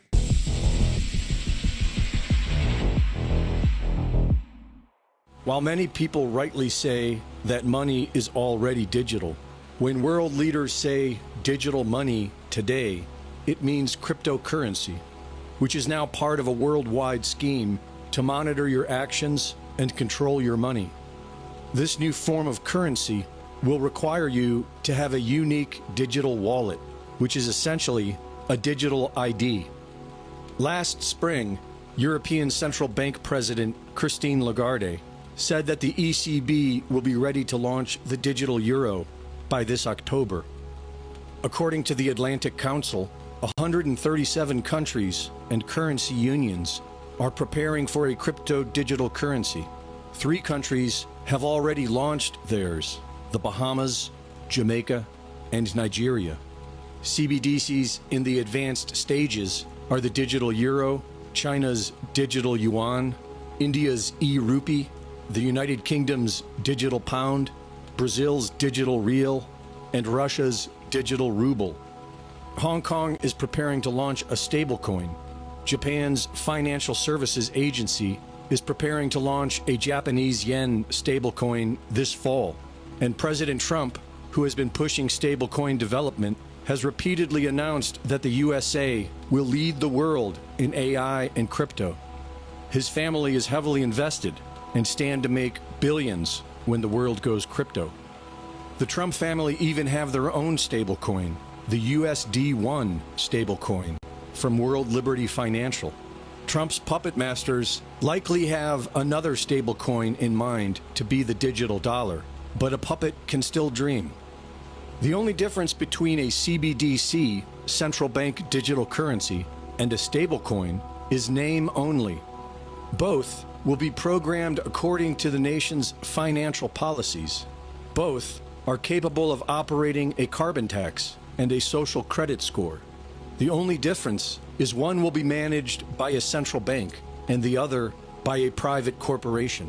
In the USA, something like BlackRock. CEO of BlackRock and longtime business associate of President Trump, Larry Fink, was recently appointed interim co-chair of the World Economic Forum. The Trump administration has been normalizing the deployment of the U.S. military as a police force in the streets of America. And according to Fox News, Pentagon officials are about to mobilize National Guard troops in 19 states to assist Homeland Security with President Trump's nationwide crackdown on illegal immigration and crime. This likely means ID checkpoints, because how else will a citizen prove their citizenship? But with a new digital ID, the military police state can simply scan you from a distance with Palantir technology. Doctors are discussing online how President Trump's swollen ankles and hand bruising are indications of congestive heart failure, the bruises on the hand being typical of IV diuretic treatments. The White House says it's from shaking hands. If Trump goes the unfortunate way of the clot shot, which he is still proud of, then J.D. Vance will be president, and he owes everything to Palantir's Peter Thiel, one of technocracy's biggest cheerleaders. The stage is now set for crypto and digital IDs, and if that happens, there will be pushback, especially in the 19 states, being supplied with the National Guard. Greg Reese reporting. It's coming. It's coming, folks. More shenanigans on the way. OpenAI now scans users' ChatGPT conversations and reports contents to the police. There you go. You got a Jesuit in your pocket. OpenAI now scans your content for harmful content. It isn't just algorithms. Real staff can review your words and decide if the police need to know. Imminent threat detected. If your messages are flagged as a danger to others, OpenAI may send your chats straight to law enforcement. No warning, no appeal. Even private AI therapy isn't safe. Confess too much to ChatGPT, and those chats could one day end up in court or in a police report. Summary, etc., etc., etc. Now, if you know the history of Europe and how the Jesuits controlled the narratives through many things like their confessional booths, how they were the confessors to kings and they knew all the dirty secrets of the kings. And so they were the first, basically, intelligence network, right? They could communicate all the issues of each king and figure out what was driving each one and how to manipulate situations. So now you have an automated version of that that's in everyone's pocket. Everybody's communicating to this thing. Everyone's becoming best friends with their robot. And this robot now is not yet under the reign of the morality of the beast, but it will be eventually, folks. This is the direction everything's going. As I said, don't be superstitious. Use it for the good until you can't anymore, right? Use it for the good. Use it to spread knowledge. Use it to help other people. Use it to learn. You can learn so much now so quickly. You can learn years and decades worth of material in like a year, even less than that, with all these technologies. So use it for the good, but nevertheless, these things will be used for evil eventually. They just made Peter Thiel loyalist Jim O'Neill CDC director. Ex-Thiel Foundation director, worked at Thiel's Mithril Capital, embedded in Thiel's inner circle, pushed FDA reforms, echoing Thiel's agenda. Meet the new CDC, brought to you by Palantir. Oh, look, another shooting, just in time for more AI pre-crime tech, biometric tracing, and predictive threat scoring. There was a time in America when the people knew everything about the government, not the other way around. We are private citizens, they are public servants. Instead, they now treat us like criminals that need constant surveillance. Somewhere along the lines, the roles flipped. The question is how? The question is now, why the hell do we continue to allow it? You continue to allow it because most people are brainwashed. They're brainwashed in so many directions, and this change happened a long time ago, folks. Like I said, after the Civil War, this country was taken over. You need to realize that. So when you see, things happening in the political drama, there's nothing that happens that's out of turn. Everything is choreographed. This country has not been a country of its own since the Civil War. After it became bankrupt and basically had to be sold to the Rothschilds and create the Corporation of the United States, then the rest is history. The rest is history, with federal citizenship, with, the federal government taking control of everything, and so on and so forth. Let's see. Trump's new pick with Jim O'Neill is a key strategic move to do what? Trump's new pick, Jim O'Neill, for CDC director is a key strategic move to bring on the biosurveillance state. Let me tell you why. So recently, Susan Menares, who was just confirmed as a CDC director in Senate hearings, was fired. And now Jim O'Neill has been appointed CDC director. So why did the Trump administration orchestrate this personnel change so suddenly?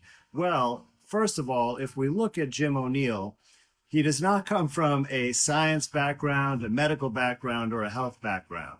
He is an investor, essentially a venture capitalist, and he has strong business ties to Peter Thiel, because he headed up as CEO some of Thiel's business ventures.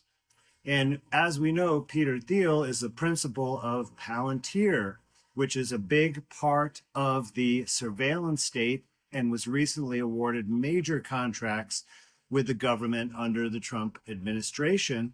And part of that is to integrate health information from government databases into an overall informational database that is AI driven.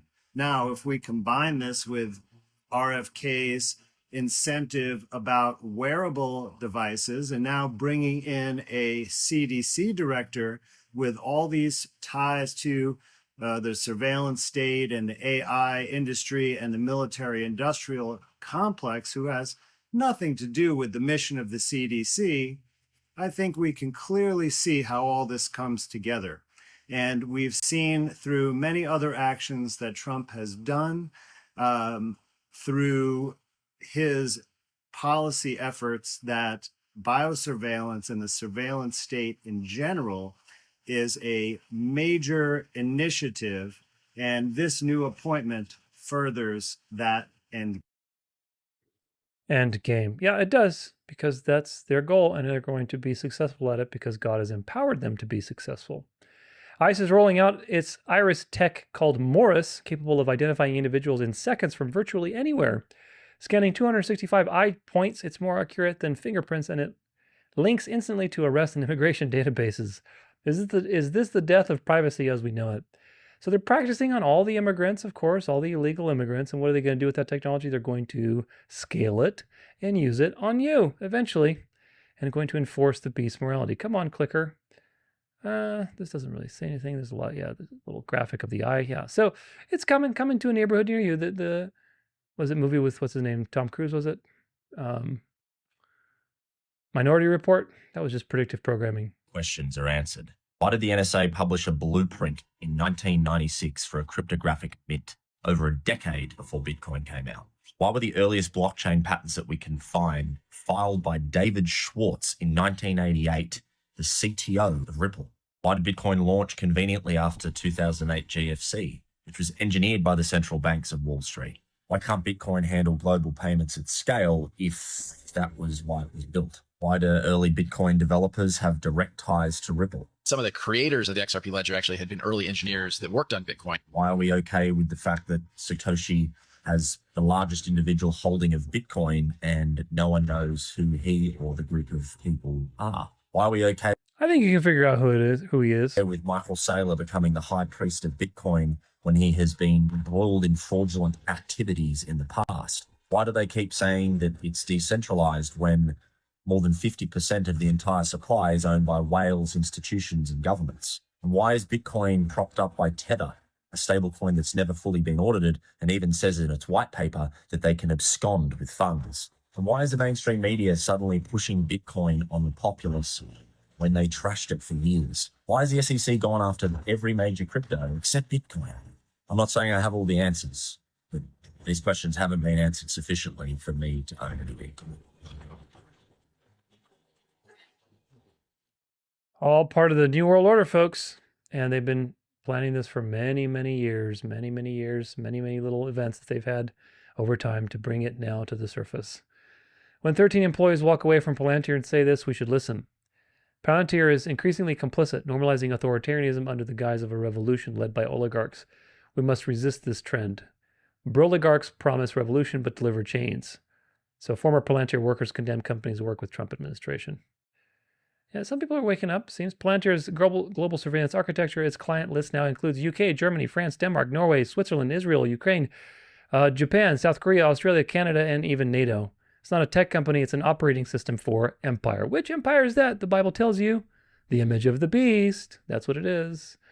We should immediately have a law that all technologies produced in the U.S. will be available to the U.S. government. Alex Karp. Of course, again, they always get the Jews. They always put the Jews in front. Do you get it? They always put the Jews in front as the scapegoat. And everybody's looking at Alex Karp and say, look at those dirty Jews, they're coming to get us. When in fact, actually, Peter Thiel is Catholic and he's loyal to the Pope. So you may have your thoughts about how Catholic he is, but he's loyal to the Pope. When the CEO of Palantir is saying the quiet part out loud, the merger of big tech and big brother isn't a conspiracy theory, it's a business model. Data centers are invading America. 450 built this year alone, often on farmland in poor regions. They bring massive energy draws, water consumption, and fortify the surveillance nexus. This isn't just surveillance. It's a land grab by big tech sold as innovation. These people are so desperate to have the world worship the devil that they are just consuming every last bit of resources possible. It's truly profound. The idolatry that drives these people is just truly profound.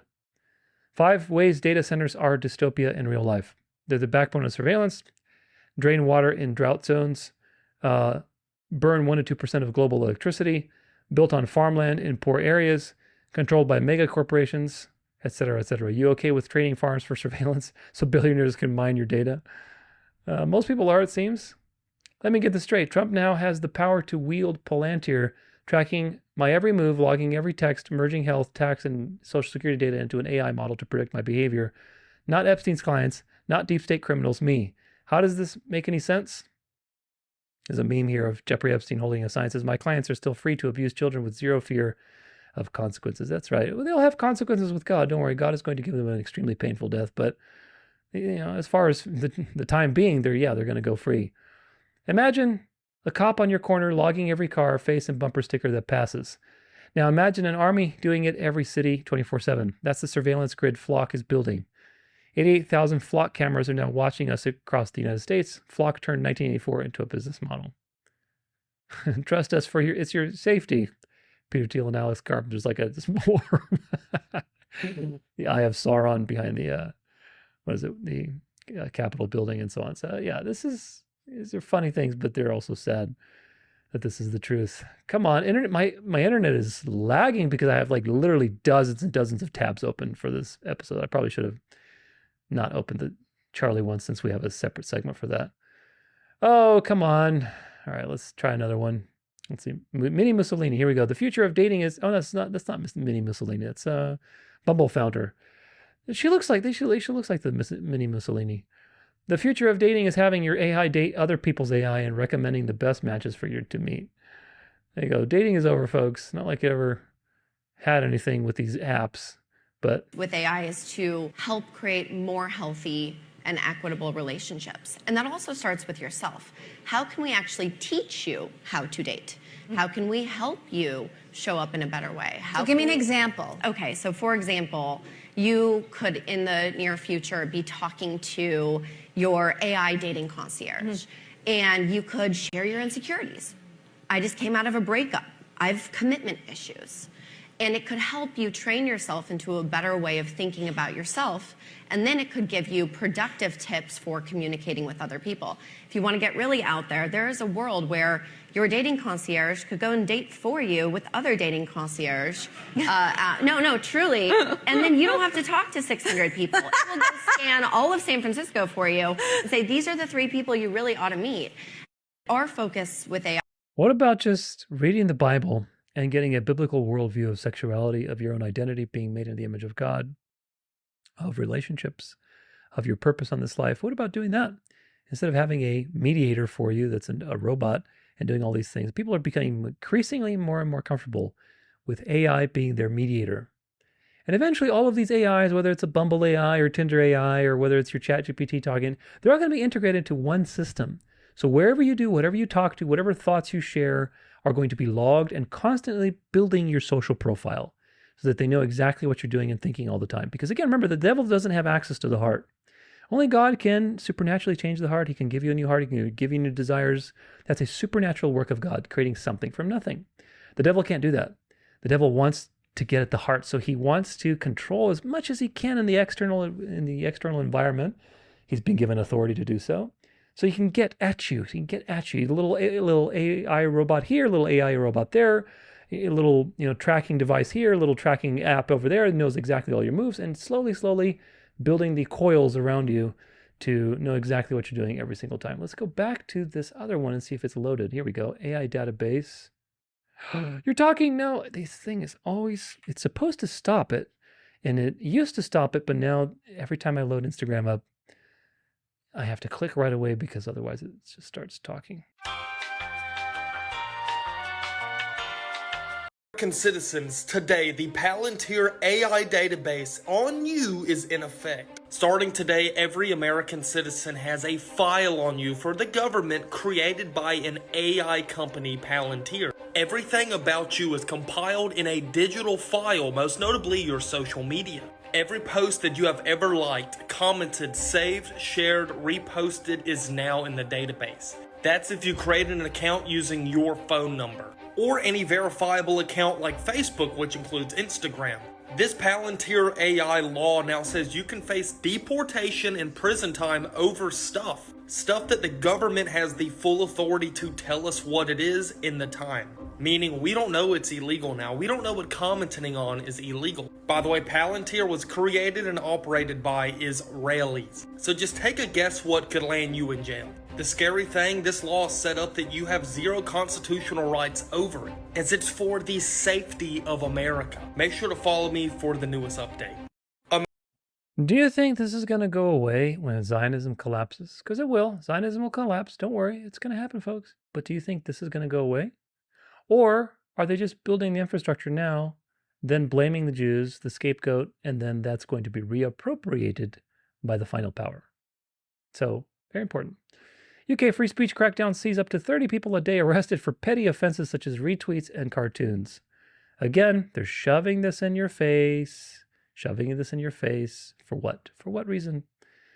We're not there yet where the people have pledged their power to the beast, so what's the purpose of this? The purpose is to set precedents and to rile you up and to get you to act a certain way. Talk about Palantir. Palantir is this database that allows you to make sense of large volumes of data and helps to analyze and output information into like something that's more digestible for analysts. It is something that the CIA has been using for years. It's something that I used to use at the CIA in order to make sense of terrorist networks and be able to digest huge volumes of information, intelligence, in order to make sense of terrorist networks and how they're interconnected. So the concerning thing is that President Trump has spent over $113 million on Palantir contracts since he's taken office. And so what's worrying about this? What he's asking the federal agencies to do, DHS, the IRS, Health and Human Services, DOD, he's asking them to all share information across this platform called Palantir. And the issue with this is that it creates a very centralized database of information on American citizens.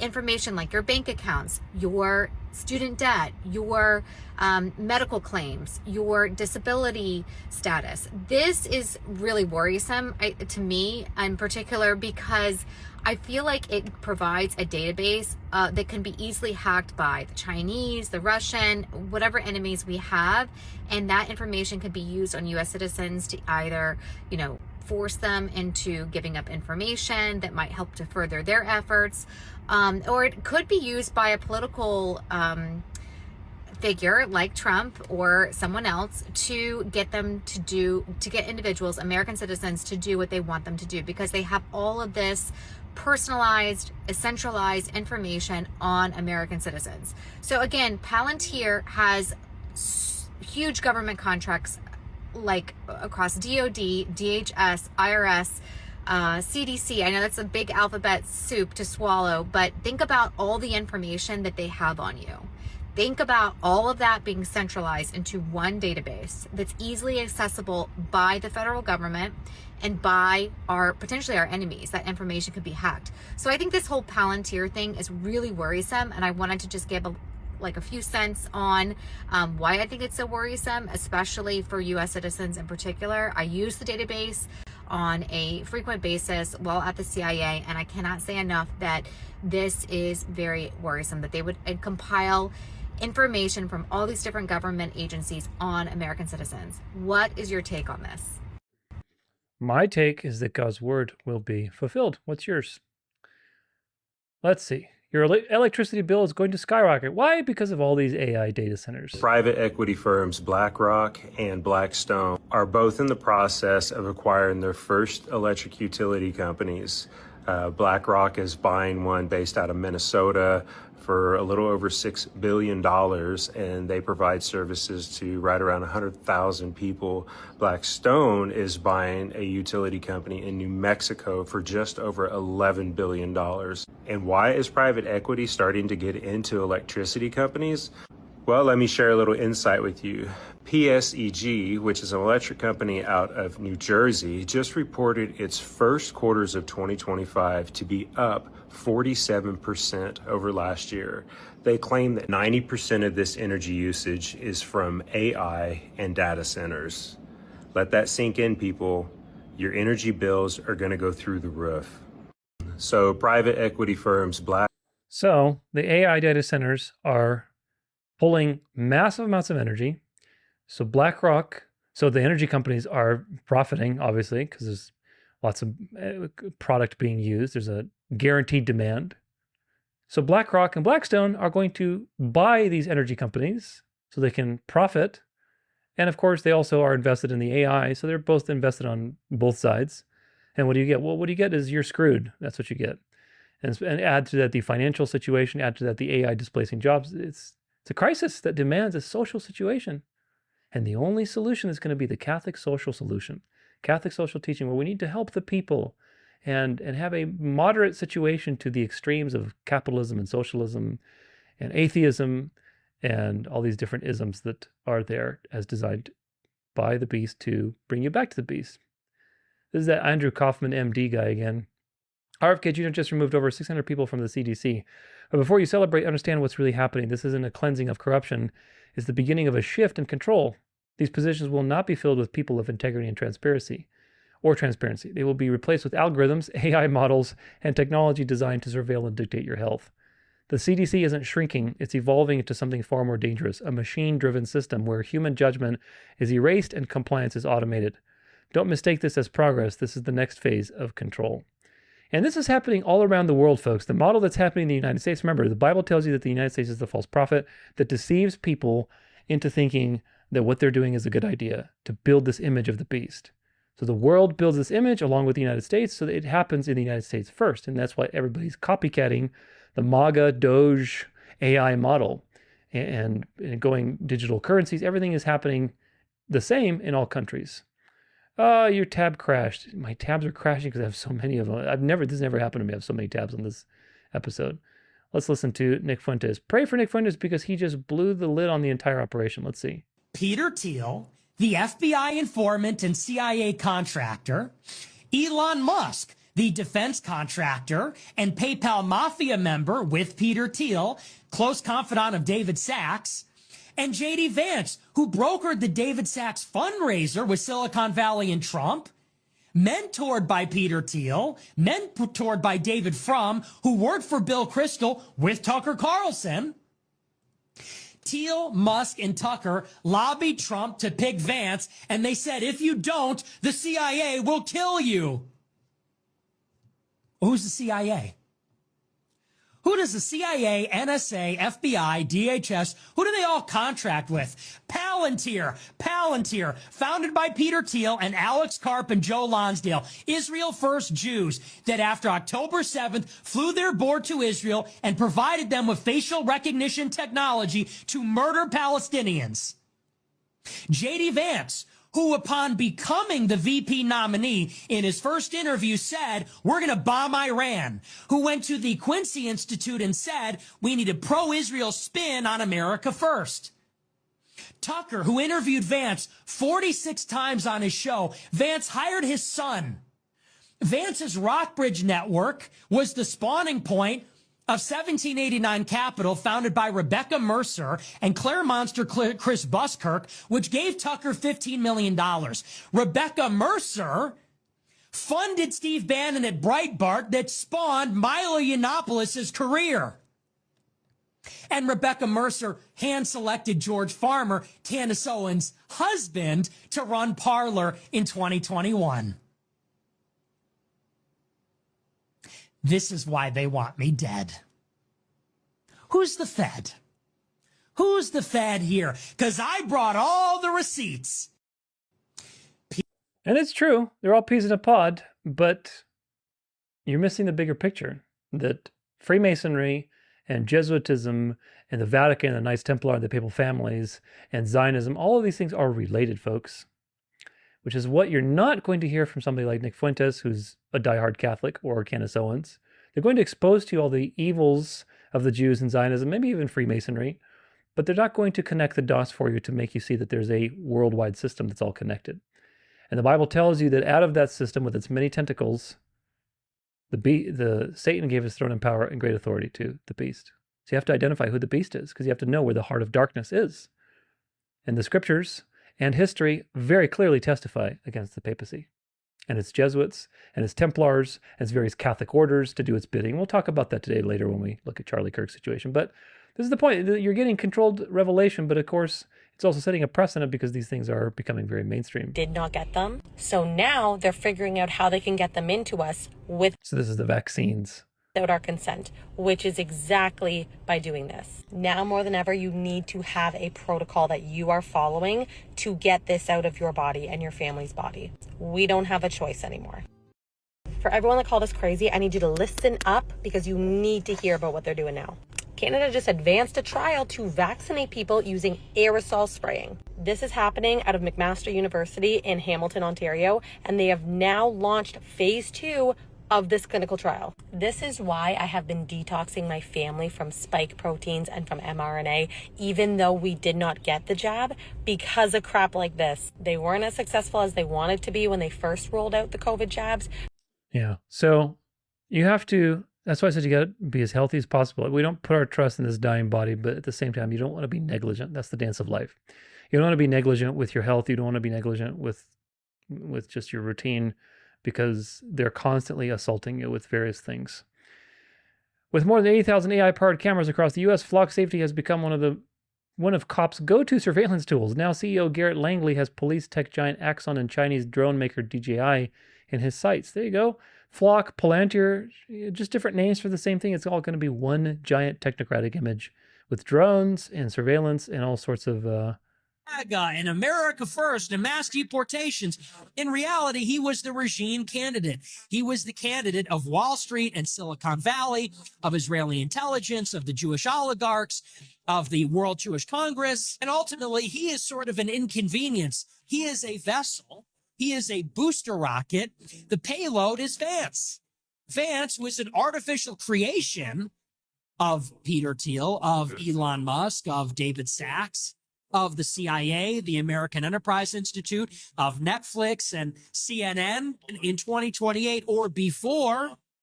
When he is crowned the president, he is going to bring the New World Order to the fore. Why is no one talking about this? With Rubio, they're going to tell you mass deportations. Then they review 50 million visa applications and look at their Twitter and see if they criticized Israel. They run on frat bro uprising. Then they deploy an anti-Semitism police force to Colombia to make sure no one protests against Israel. They say, we're going to get to the bottom of all of these conspiracies. Then they bury the Epstein files a day before Netanyahu makes his third visit to the White House after they bombed Iran.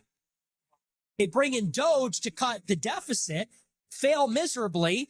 Doge leaves, and who stays? Palantir. Suddenly, the Social Security Administration, the Treasury Department, the Education Department, the IRS, it's all going into the Palantir database, which is a cutout for the Mossad.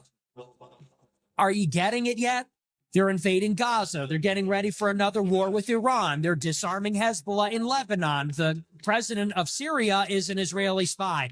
They're getting ready to annex the West Bank. They're sacrificing the red heifers. Are you starting to understand this yet? They don't want you to watch my show. They will address every aspect of my character and my personality, personal attacks, credibility attacks, reputation attacks. They will never address what I'm saying. As a matter of fact, they won't even clip it because they don't want you to know. They want everybody to look at me and say, oh, that's an untrustworthy figure.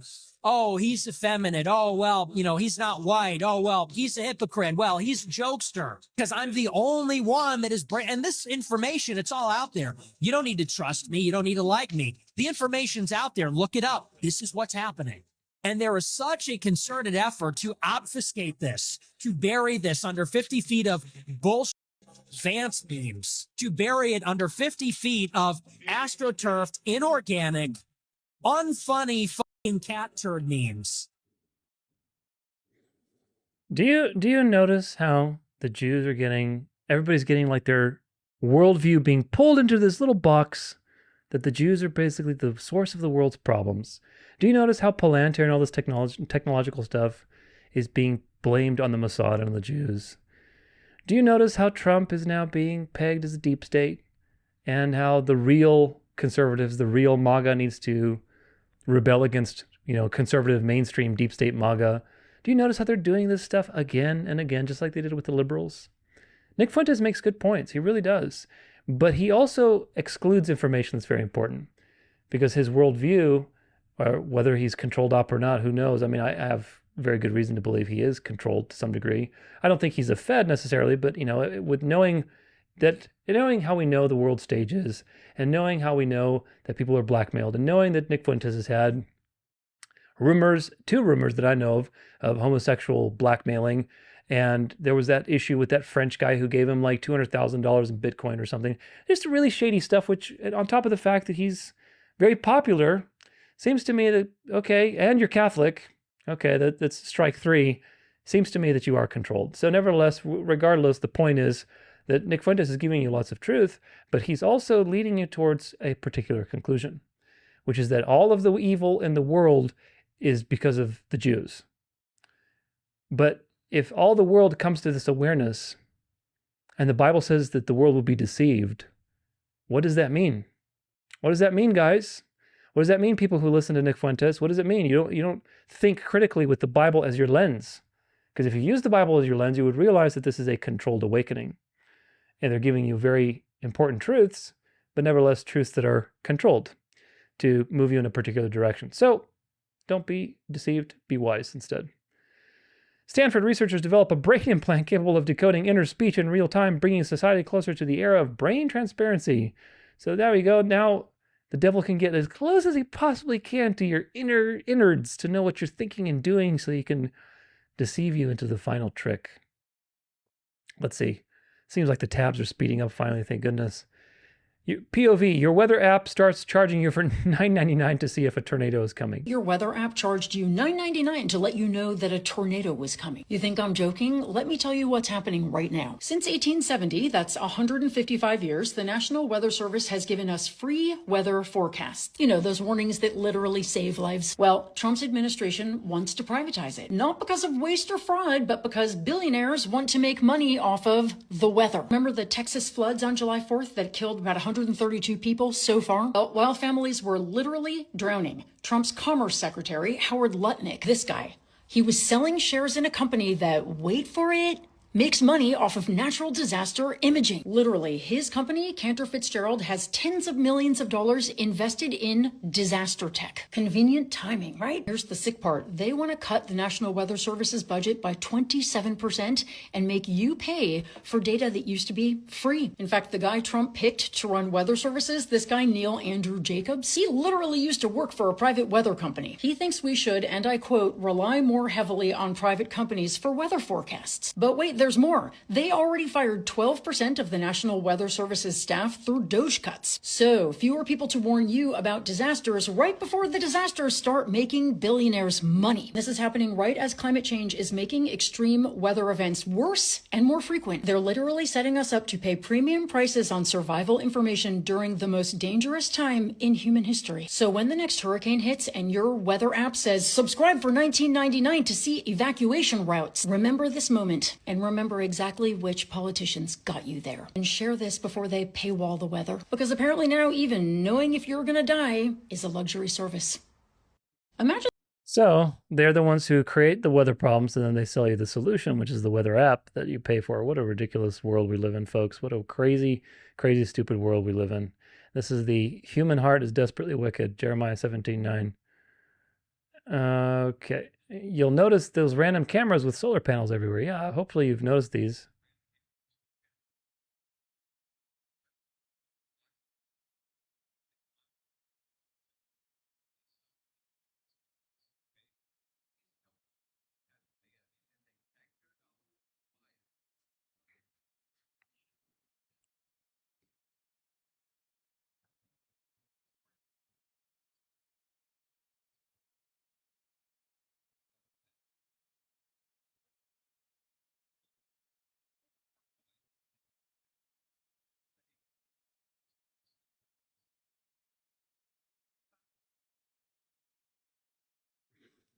Oh, what a joke. It's like, what is the point? I mean, you're paying taxes. You're supposed to be getting certain benefits, but you don't get anything. You just get, slavery is what you get. Godfather of AI says the technology will create massive unemployment and send profits soaring. That is the capitalist system. Yeah, and this capitalist system is being pushed to its limit so that people realize that capitalism is not the solution. And of course, America was born to be a land of opportunity, and it was taken over and pushed in that direction with the two-party system. And now that two-party system is becoming ridiculous. Capitalism is becoming ridiculous. We've already learned that socialism and communism is ridiculous. So what's the answer? The answer is the counterfeit narrow road of Catholic social teaching that seems to resolve these two problems. It gives the person property and it takes care of their needs at the same time, gives them certain rights.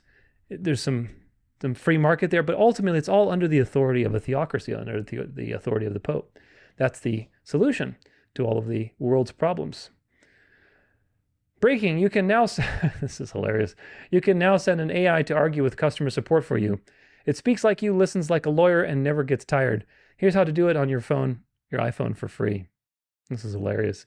Meet Pine AI, your personal negotiation assistant. It can lower your internet bill, dispute surprise charges, cancel accounts without hassle, ask for hidden credits you didn't know you had, and you tell Pine what you want. It makes the call, handles the rep, and pushes until you get an answer.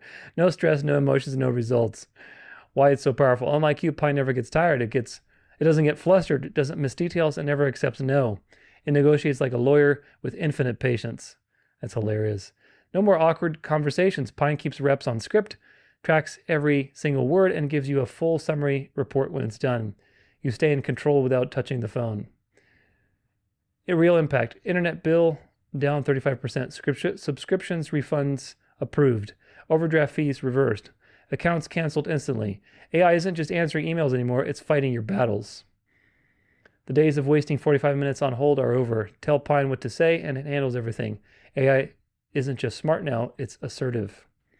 Follow someone Wiz of AI. This is fascinating because now all the companies are doing, it's just, eventually you're going to have just AI versus AI. And everybody's going to be in their own little box. And it's just, what a ridiculous system we have where the companies are all going to AI models because they're greedy. They're greedy bastards. Let's put it that way. They're greedy and they're desperately wicked. So they have to profit from everything constantly. So they're firing as many people as they can. Everything's chatbot now. You call a customer service, you get a chatbot. Well, now you can have a chatbot versus their chatbot. So that's really funny. Vietnam erases 86 million bank accounts. The Great Reset in motion. Vietnam has erased or frozen 86 million unverified bank accounts as the nation surrenders to the globalist Great Reset. Anyone wishing to function in society must surrender their biometric data to maintain a bank account.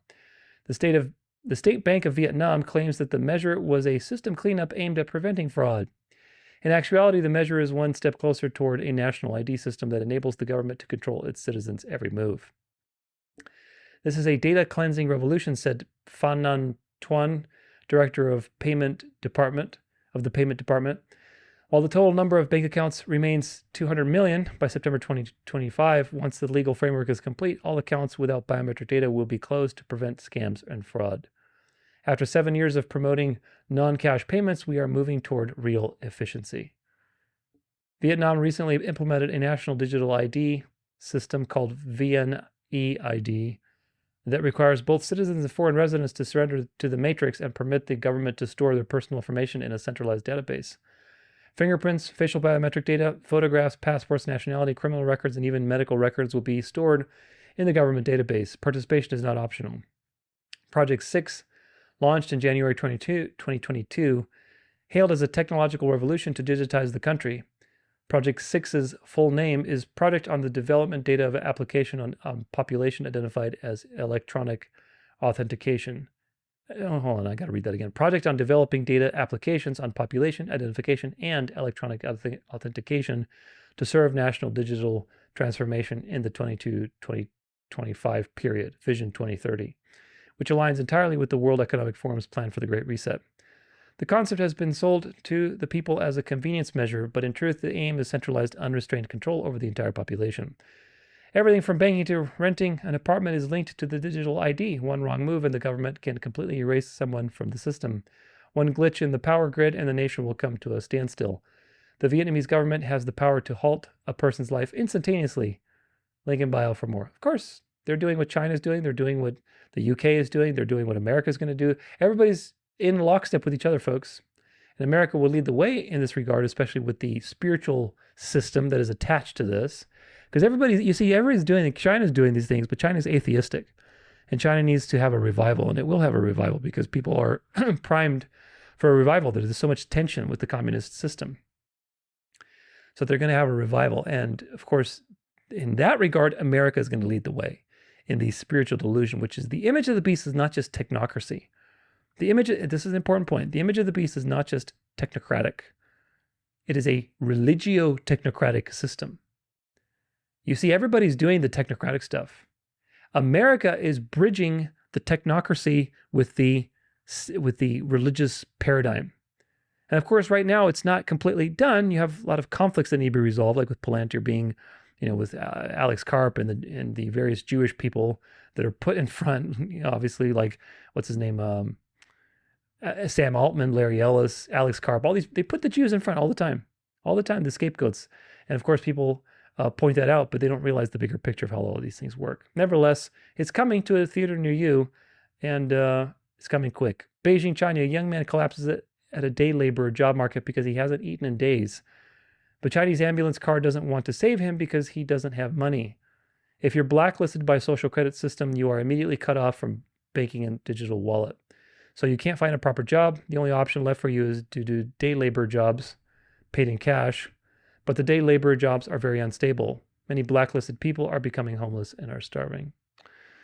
Oh, so sad. So sad. But this is the future, folks. This is the future. And it's going to happen quickly, thank God. So hidden in one of today's Supreme Court decisions is a provision that could irreversibly change the course of American history, and nobody's talking about it. So let me put my law degree to good use and break it down for you. Hidden in the court's decision on Trump's birthright citizenship executive order is the following line, where the majority says, "No one disputes that the executive has a duty to follow the law, but the judiciary does not have unbridled authority to enforce this obligation. In fact, sometimes the law forbids the judiciary from doing so." So in layman's terms, what the court is saying here is that while the president should, in theory, follow the law and respect the Constitution, if he doesn't do that, the courts cannot hold him accountable. The courts have historically been the referee on executive power, and they call a foul when the president crosses the line. But this Supreme Court is saying that that's not their role anymore. So if we follow the logic of this precedent, the Constitution is dead letter law to the president if he decides he'd rather not follow it.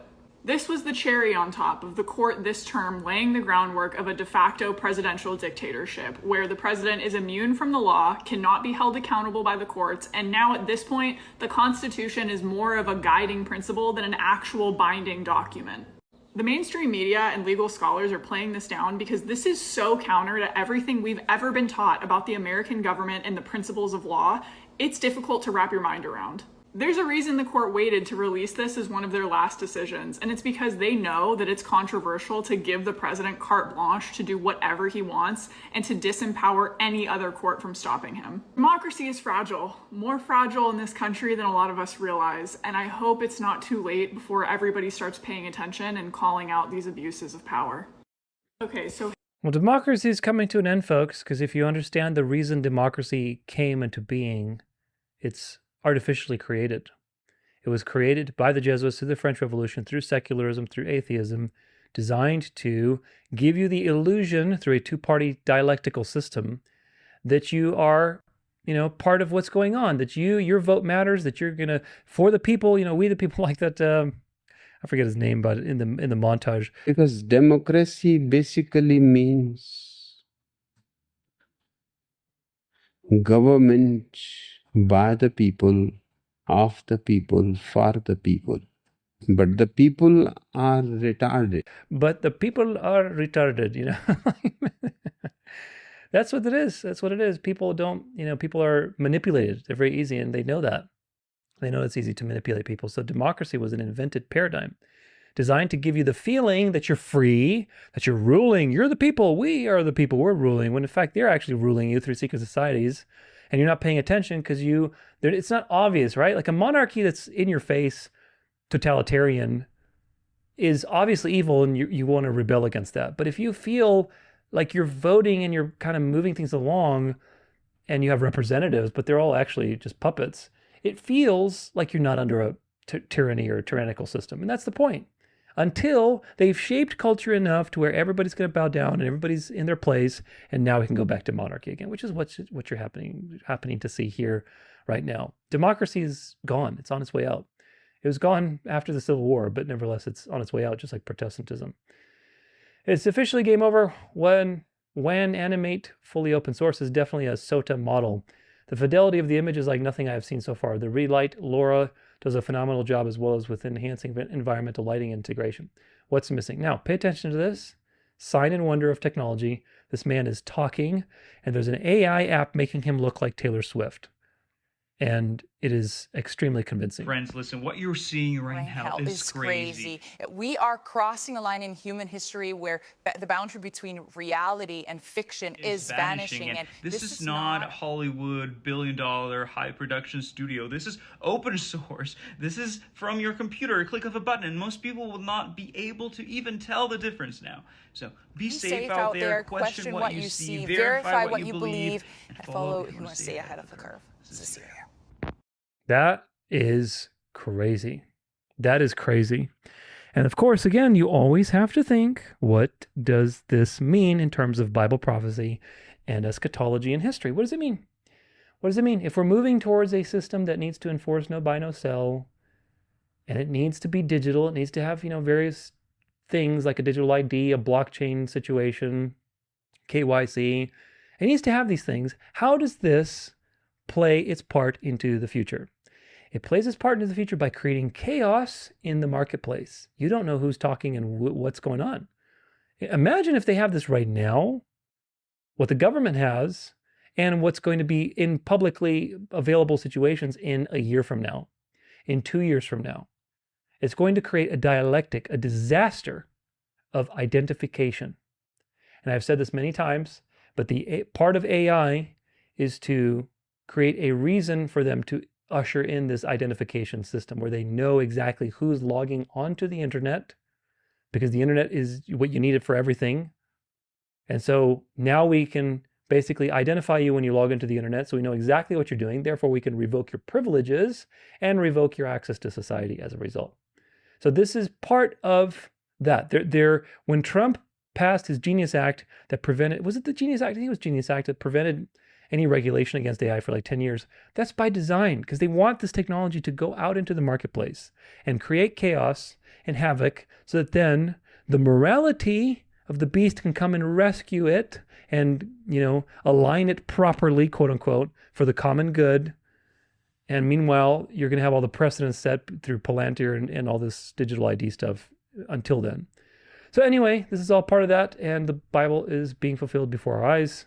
As usual, pretty dystopian stuff.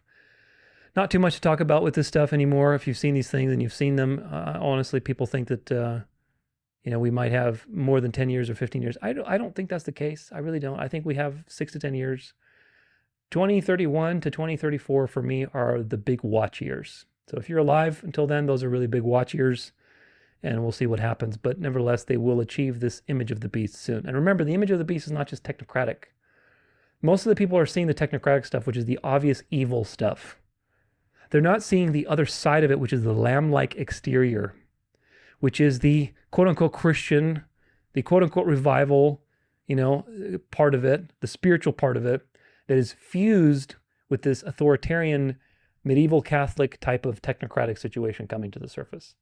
That's the image of the beast. It's a technocratic, spiritual situation. Palantir and many others like Flock and all of them are going to communicate together, and it's how the false prophet, the United States, is going to seduce everyone into a giant control grid, where ultimately, once all of this is done, the kings of the earth, which there will be kings, theocracies, you're dealing with theocracies, the kings of the earth will give their power to the beast again. Right now, everybody thinks that the Jewish situation is basically the problems of the world, the source of all the problems, and they look at the Jewish aspects of Palantir. But these things will be used to enforce Catholic social teaching and moral behavior. Eventually, they will. Like I said, once Zionism collapses and the Jews collapse and the Jewish influence collapses and the Jews convert, what do you think is going to happen to Palantir and to all these technologies? You think it's just going to go away? It's not going to go away, folks. It's just going to be reappropriated. Just like how they're using ICE on immigrants and, basically scanning their eyeballs and putting them in database and do all these things and doing that because they can get away with it. Do you think that technology is going to be just gone away once we've solved the immigration problem? No, that technology is now going to be going scaled and be used on the next group of people, etc., etc. But these people, they always look at things from a very narrow lens. We'll talk about this quite a bit with the Charlie situation, because a lot of people are being sucked into the narrative that Israel did it. And of course, partly that's true, but there's much more. You have to always ask, cui bono, who benefits? Who stands to gain? These people like Candace Owens, Nick Fuentes, all the, hardcore conservative people that are not deceived by MAGA, mainstream MAGA, they always put the Jews as the cause of all things. And of course, the people in the shadows are always putting the Jews first so that they can take the hit.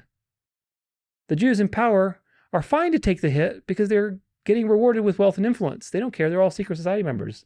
If I need to be Catholic, I'll be Catholic. If I need to do this, I'll do that. They're just playing their part. People forget papal court Jews like Hofjuden, and the fact that Rothschilds are the papal bankers, and that the devil has married these two threads many, many ways, many thousands of hundreds of years, over the last 2,000 years, very much so, married these two threads, the Roman and the Jewish thread. So what matters is waking up your conservative friends from these delusions. People who are cheering on Trump need to realize that Trump is just as deep state as everybody else. But once you get out of that matrix, you're in the Nick Fuentes, Candace Owens matrix, where now you're blaming the Jews for everything that's ever happened in the world. And that's not true, because the devil's activities have not been just in the last 200 years with Zionism, or even the last 2,000 years with Judaism. The devil has many threads. And unless you're willing to consider all of human history and how it relates to the Bible, you're not going to discern the devil's movements. So once they get out of the, Trump MAGA, delusion, there's the, undercurrent, the alternative MAGA, right? The alternative conservative movement, where Trump is basically blamed to be a Jewish puppet and the Jews are taking control of the government and everything else. So there's that whole thing. So we need to awake people to the full truth and get them out of dispensationalism, out of MAGA, out of, the polarized Jew-hating ideology. Look, I've spoken quite a lot about the Jews and their tricks throughout history. I've exposed the Talmud. I've exposed dispensationalism. I've exposed Zionism ad nauseum. I have dozens of hours of content on this.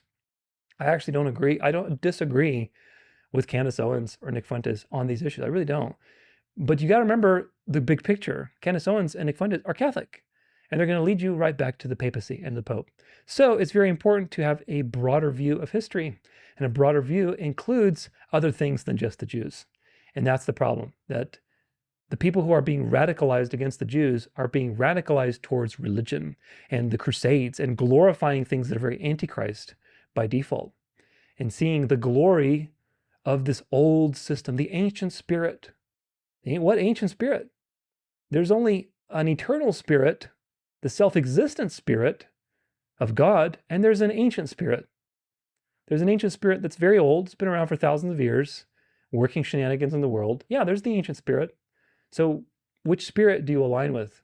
Do you align with the ancient spirit, or do you align with the eternal self-existent spirit? That's the matter of the day. So we need to help people see the bigger picture, otherwise they're going to get swept into the narrative. Now, quick break for me, and onward into the whole Charlie nonsense.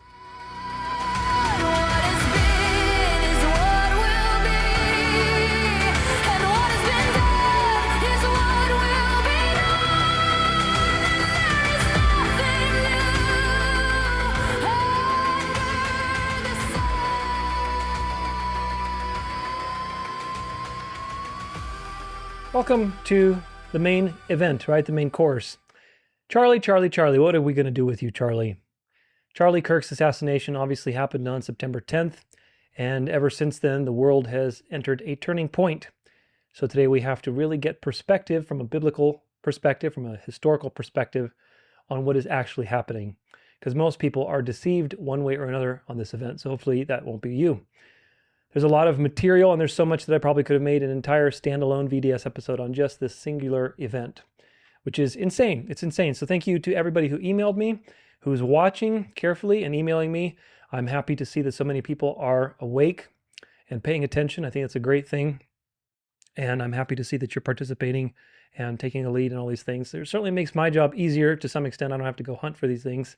But when we all pay attention, it's easier to find things that other people miss, right? I'm not going to get every single story, and neither are you, but when we put our efforts together, we're able to work much more effectively.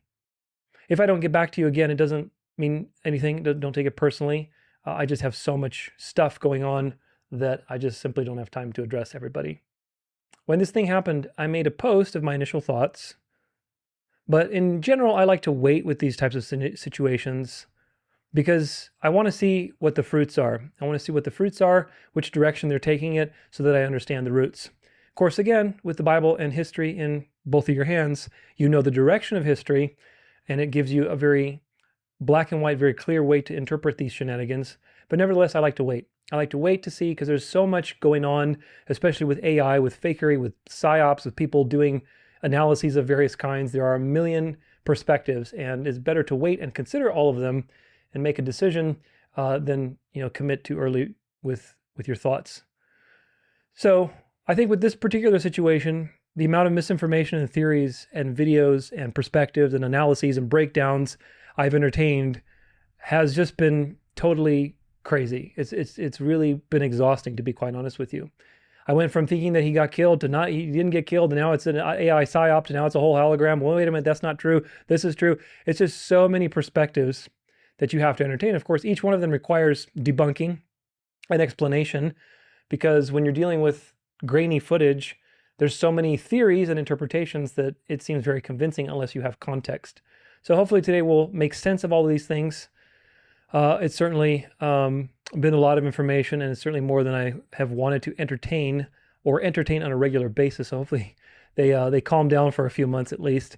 But today's going to be very comprehensive, and my goal is for you to have a resource in this episode to help other people wake up from the delusion in the future from now, as people are starting to come out of it, that you can point them to. I'll put timestamps for every one of these sections so that you have them that are very organized.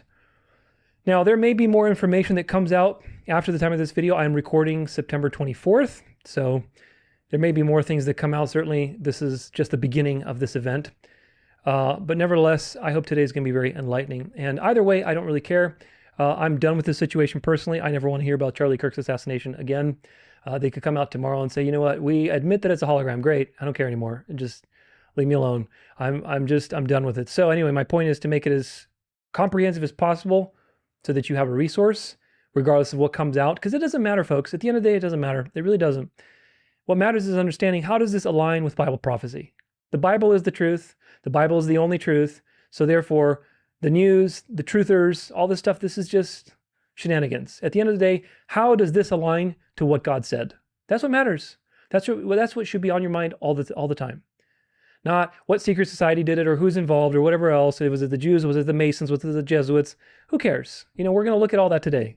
But my point in all of this is to make you think the bigger picture. Where is this going? Watch the fruits to know the roots. And of course, today you'll see that the roots, as always, go back to Rome.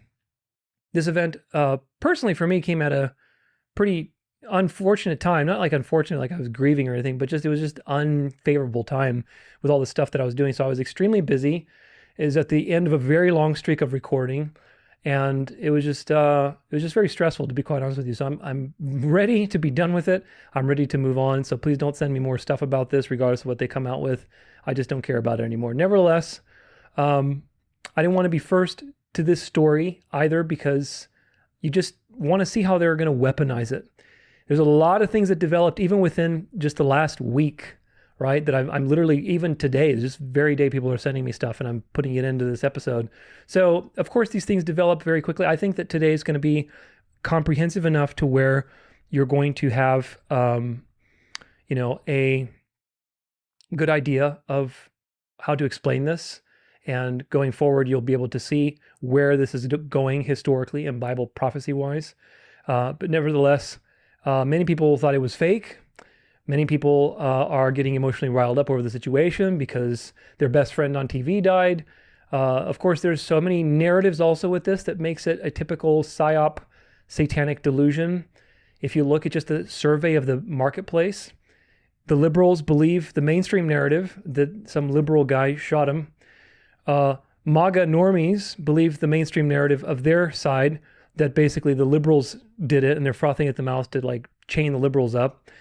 There's the lukewarm Christians who are basically making Charlie out to be this martyr, and they're comparing him to Stephen and Jesus and Paul and all this stuff. It's very ecumenical. Then there's the noticers, who are kind of the undercurrent of MAGA, who are the real quote-unquote conservatives, and they're blaming the Jews, and they're noticing all of the Israeli connections. There's the Sabbath keepers, like the Messianics and the Seventh-day Adventists, who are saying that Charlie was killed because he was a faithful servant and keeping the Sabbath and all this stuff. Catholics are saying Charlie was practically a Catholic already, and he was hated for being a Catholic. He was killed by the secular king of the South enemy. And then truthers, the conspiracy theorists, are basically saying that it's all fake. It's just blood squibs, holograms, AI, etc., etc. I mean, it is just insanity, folks. I don't remember the last time when something was so crazy. Even with the Trump thing, we know that it was staged, but nevertheless, it didn't have that many threads. It had the liberals, right? It had the mainstream MAGA thread, and then it had the people who were basically like, okay, this is obviously fake. Not too many threads. On this particular issue, there have been so many threads and so much polarity and so many opposing viewpoints. And I think that that's by design, to confuse people and to create division and so on and so forth. But nevertheless, just from that signature, that this is a work of the devil, regardless of what you think about it, whether you think it was fake or it was real or somewhere in between, you can agree that it has the signature of the devil all over it. And that's really the first section, which will be the occult connections. So this Charlie thing was pretty big. I think probably since COVID, one of the, if not the biggest situation, and they're going to use it for a lot of things, just like they used COVID for a lot of things, just like they use all these other crises for a lot of things, 9/11, et cetera, et cetera. I've probably spent more time documenting this than I have on any Venerable Day of the Sun episode in the last 20 episodes since we started this series. Right now, there's a war on people's minds, folks, and you have to have major discernment, not counterfeit discernment. And my goal with this episode, and really everything I do, but particularly today, is to help you gain real discernment, because this is a very confusing situation. It doesn't have to be. Once we break it down, hopefully I will make it much more simple for you, and we will fit it as usual into the narrative of Bible prophecy, of history, so you can see how it all falls into place very neatly. But nevertheless, hopefully you learned something from this, and you learned that true discernment is not being a truther, it's not being a noticer, it's having the Bible in one hand and history in another. All of world history, not just 3% of the earth's history. That discernment, again, is not going to come from being in the conspiracy world, listening to conspiracy people and conspiracy-minded people, because, again, the truther movement has been infiltrated a long time ago, especially with the Q thing, the Q psyop. They've hijacked the truther movement a long time ago. Trutherism is just Gnosticism at this point. There were some people in the beginning that were true truthers, and of course they got killed and they passed away. But now trutherism is just Gnosticism. It's just there to trap you with counterfeit discernment, just like the Catholic echo chamber is there to trap you with counterfeit discernment. Counterfeit discernment is in many flavors because it's part of the truth. It's not the full truth. So you're going to have to get that discernment from studying scripture and studying world history, as in the entire history of the world as it relates to Bible prophecy. Because they always give you curated half-truths that are designed to move you in a particular direction. If you have the full truth, you're not swayed, right? You're not moving anywhere. You're moving towards God, and that's about it. So make sure you get the full truth and share it with others too, because too many Christians are ignorant of history, secret societies, the correct eschatological views, etc., etc. I've seen even well-educated Christians making posts about how Charlie was this godly man, a good man, he was a good Christian, how the left is evil, and this satanic atheistic system killed him, and they're buying into the narratives. They're well-educated Christians, they're well-educated people, and they're genuine Christians, and yet they're buying into the narrative because they're not aware of all the things that we're going to be talking about today. They're simply not aware of it, despite their education. So this is the problem. This is the trap of seminary. And I'm glad that I never went to seminary. I'm glad that God used the foolish things of my past, like dancing, to teach me how to read the Bible with the dual perspective in mind and to understand wisdom, because people always go either to the left or to the right. And if you understand that there's that duality that you have to navigate always, that gives you discernment. Discernment is understanding this dualistic pattern all the time. And how do you find the middle road, the narrow road, that's not participating in the dialectic? That's wisdom. But wisdom requires an understanding of duality, and you don't learn that in seminary. You don't. You learn, basically you get indoctrinated. And so there's a lot of educated people that are unfortunately very uneducated in the things that really matter. So things like this don't just happen, my friends. We know that. Hopefully you know that. Even if the Christians in question are awake to secret societies, they don't have necessarily a correct eschatological view. Or if on the other end of that, people who are maybe not Christian and they have a lot of awareness of secret societies and all this occult history, they're not Christian, so they don't have a biblical worldview. So either way, the devil gets you. You got to, whether you're a truther and you got all this knowledge of, history and secret societies, but you don't have the Bible, or you're a genuine Christian, but you don't have the knowledge of history. You see, Bible and history go together, folks. They go together. This is a very important thing. History is a second witness to Scripture because God predestined reality, and history confirms His word. So, of course, it's going to be used as a second witness when we're looking at Bible prophecy. Most Christians are playing the game of pin the tail on the Antichrist. Pin the tail on the Antichrist. Who's the Antichrist? Is it Obama? Is it Peter Thiel? Is it Trump? Is it Elon Musk? Oh, no, Elon Musk is the false prophet. And this is how people just bounce around because they're so carnal-minded. They don't realize that Revelation is about spiritual truths and institutional powers, because that's how the devil works. He works through institutions and having legions of people working for him. He works through institutions. So don't play pin the tail on the Antichrist, but realize the words of the Bible say that the devil gave his throne and power and great authority to the beast. And the beast is not a singular person. It's an institution that governs through time, because the Bible is meant to be interpreted historically. Another problem is that most people don't question the other side of evil. They don't look at the clean-cut, reasonable, seemingly noble, conservative side as evil. They just see that the liberal, crazy, obvious dark side is super evil. They see that secularism is evil. They see that Zionism is evil. And they think, well, good must therefore be the opposite of that. All right? But there's no goodness outside of God. God is what makes something good or not. There is the false good, which appears very godly, having the appearance of godliness, but denying its power, as Paul warns. That is the false good. And the false good is very clean cut, seems very reasonable compared to the liberal, dark, Zionist, whatever order of things. Certainly seems like a great solution, but in fact, that's what the Bible warns you of. It warns you of false good. So today, like all of my videos, hopefully I can give you a deeper perspective. We can look at this together and you can gain some deeper discernment, and you can learn to think critically about these things, because I'm sure that this is not the last one. And they're going to get crazier and crazier, especially with all of the AI technology. It's getting to the point where you literally cannot trust your own eyes. You literally cannot trust your own eyes. And we'll get back to that with one of these things in the occult section, where there was a movie in the 90s called Snake Eyes. Very interesting connection there between this and the Charlie Kirk event. But anyway, hopefully today will be very edifying for you. Either way, that all this is by the workings and power of Satan, with wicked deception for those who are perishing because they did not love the truth. They don't love the truth. And so as a result, they perish. They perish and they get devoured by the deception. They put their little ear band-aids on their ear when Trump is a martyr. And then they make AI videos in their churches of Charlie because he's a martyr. He's like Stephen. They're getting devoured by deception. So hopefully you won't be one of them, and neither will the people around you. Now, the first section in this is Occult Connections. There's many threads we need to look at in all of this, but the very first that I want to lay is Occult Connections. So imagine just a giant board in your mind, and we're going to pin these various things down. We're going to look at different threads, and then we're going to synthesis at the end and see how it all comes together. But this is the first thread. If we can establish that this is yet another operation of the occult, secret societies, Freemasons, Jesuits, etc., we know that this is, therefore, we know that this is not just something that just happened, but rather was intentionally planned for a particular agenda. Whether it was fake or real, doesn't matter. It was intentionally planned to move the agenda forward. Unfortunately, most Christians are ignorant of the things we'll be talking about today, and they're ignorant of the extent to which secret societies and Jesuits and Freemasons and whatever else control every aspect of society, because we are at the end. We are at the very end. People aren't aware of the correct eschatology, so they're completely blind that the world is driving towards a cliff at 120 miles an hour, and we don't have much. We got like 10 minutes left.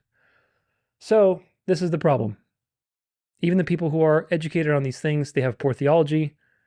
And again, whether you have good theology, it's like you have good theology, but then you're not educated on these things, or you're like really into these wormholes and rabbit holes, but you have poor theology. Like, look at all the Little Season people.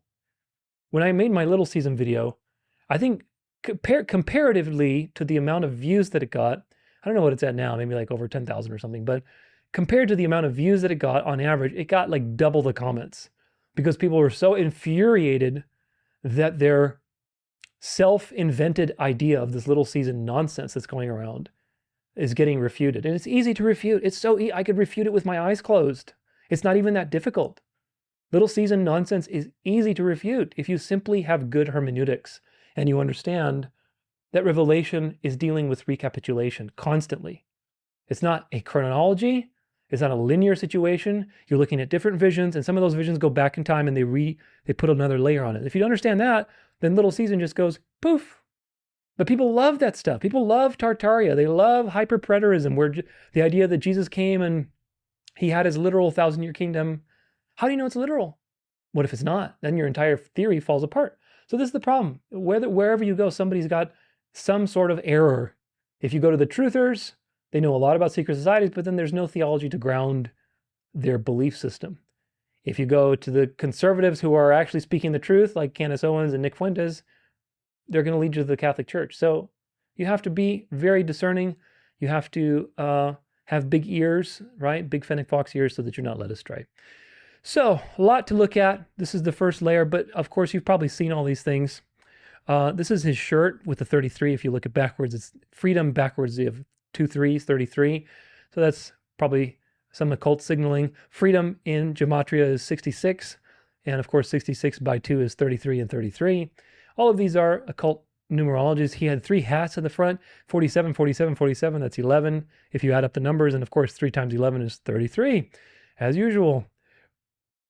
And this is an interesting post. It says, you're watching a movie.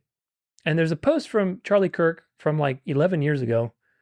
He says, did I just get shot by an AR-15? Feels like it. Now, who knows? Maybe this was taken out of context. It's just a random post. And of course, we know that these things are planned way ahead of time. And they plan these. You'll get more a sense of that as we go along. I think this whole thing with Charlie was planned a long time ago. The Charlie Kirk incident also happens 3 days after a blood moon, which just happened to peak at 9:11 p.m. in Israel on September 7th, 2025. And just 1 day before the 24th anniversary of the Mossad CIA operation known as 9/11. Yeah. The numerology is all over the place. Charlie Kirk was reportedly shot and killed at the day before 9/11. His 32nd birthday is 33 days after 9/11. The highest level of Masonry is 32, 33 being the highest honorary degree. I'm not saying I know for sure that this is a psychological warfare, but my spirit tells me it is, and this has been my guide for many years now. It is naive to believe they couldn't pull off an event like this at this point. Charlie Kirk, CK, 311, because C is the third letter of the alphabet, K is the 11th letter, 311, 3 times 11, 33. Kirk was born in 93. The planet Saturn is represented by the number 93. Saturn in gematria equals 93. Crowley's religion is called Thelema and represented by this number 93. Saturn is the god of time and human sacrifice, which of course all these people, they're all in one global religion. Flight 93, Flight 11 hit floor 93, second plane hit at 903. On and on and on.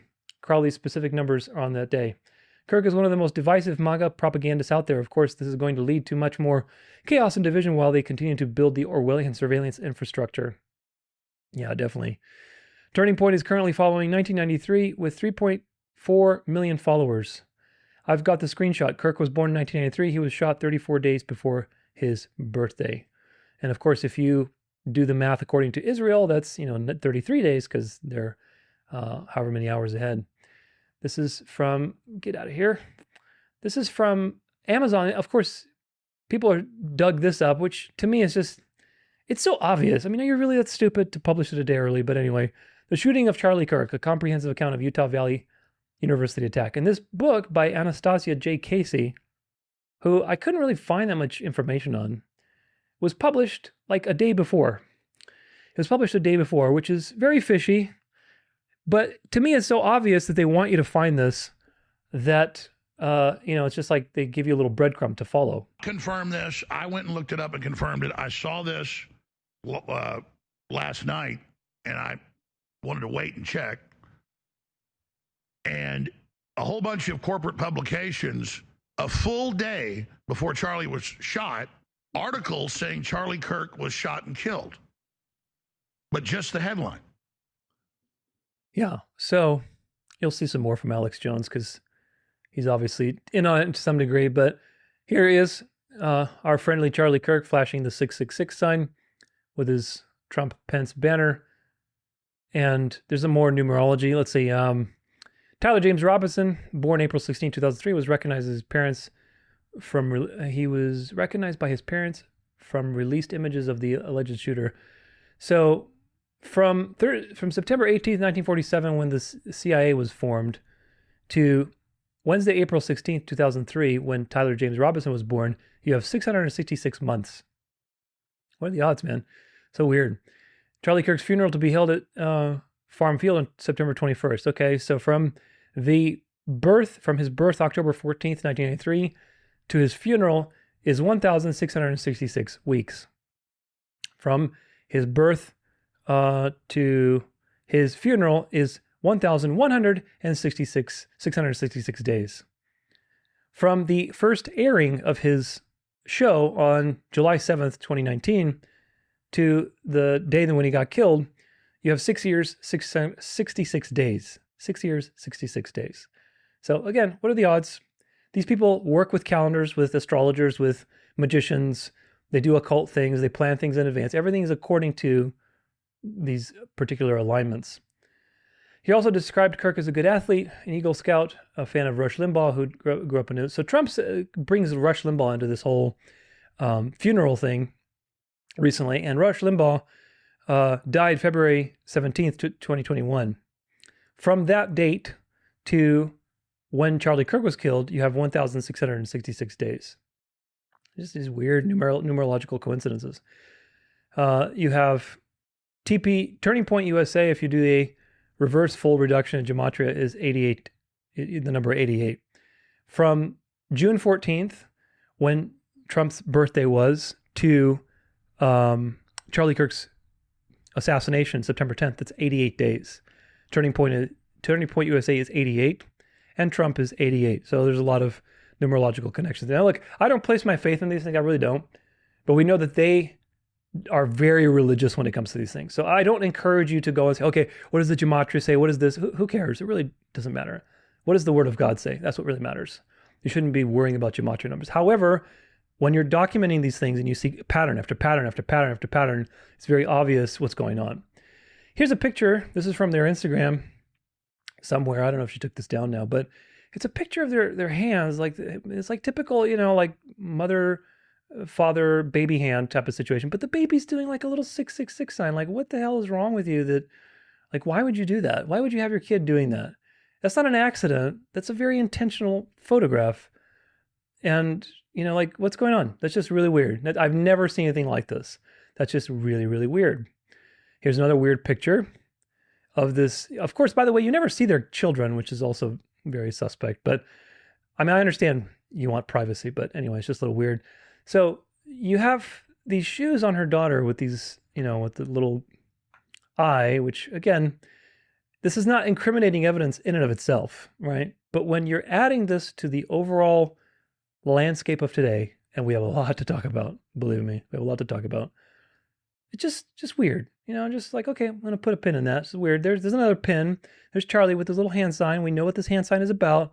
A lot of people do it. A lot of people in power do this hand sign, this occult, light side, Freemason, whatever hand sign, whatever they want to call it, the divine feminine, or, the tip of the spear, whatever it's called. And of course, when he got shot or killed, whatever you want to believe, he was in this pentagram ritual circle. The place itself looks like a menorah, but in the space where he was in, it's a 5-pointed like pentagon. And if you draw points between that, it creates a pentagram and a ritual circle, which of course, how these people are with sacred geometry and everything else. So he was right in the middle of the pentagram where he got shot. This is a video from this guy. Yeah, I don't believe everything he says, but Again, these are just associations that we're documenting. Let's see if we can speed this to 1.25 to make it just a little faster. I want to break this down for you real nice and slow to make sure you understand that they're on the same team. All parties involved, his wife, who donated money to his kids, who is so up in arms, who did and suspect number one. They're all on the same team. This team.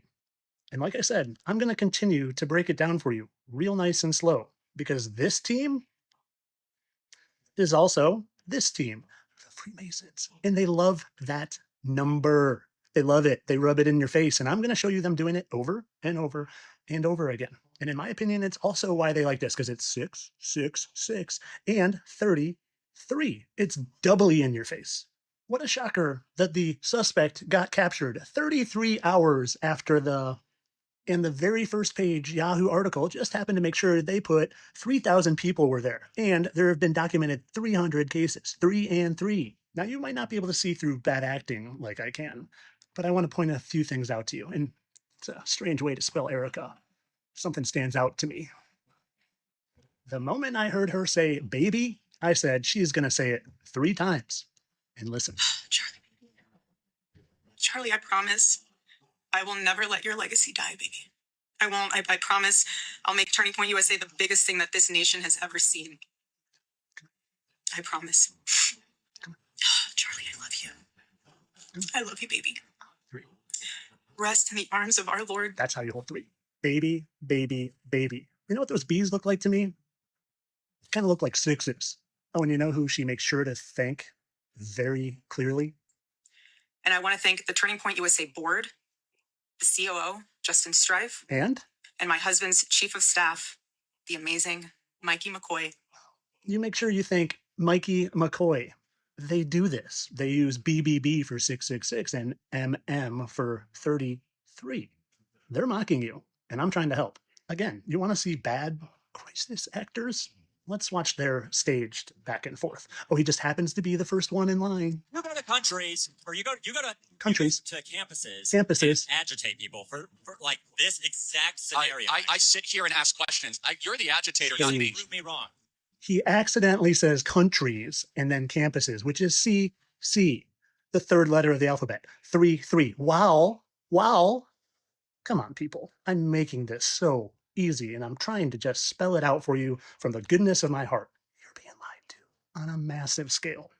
And I'll be honest, I thought at first it was all about divide this and black and white from the train thing, but I think there's something even more sinister afoot. And I might lose some of you here, but follow along. You see, they're pushing something greatly. In fact, getting all these believers, I believe, but I don't believe this stuff, up in arms. They're not truly people who worship that, but they're setting us up for something. If they confess the Lord Jesus Christ who rose from the dead, then they will be saved. Scripted acting, making sure they talk about Jesus. Did you see what the New York Post released this past week? Yeah. Pastor has a vision. He's returning soon. And here's where I'm going to lose a lot of you, but have an open mind. They even made him look kind of similar. Jim Carrey, JC. Jim Carrey, who literally played God in Bruce Almighty. Jim Carrey, who in every single movie he's ever done, does that pose. You know, that pose. Do you know the Bible talks about fake messiahs, imposter Jesuses coming to us? Why don't you listen to what Jim has to say here and watch his I know something you don't know smirk. I'm tapped out. Okay. You know, unless I wonder if I could do that with other people. I wonder what would happen if I decided to just be Jesus.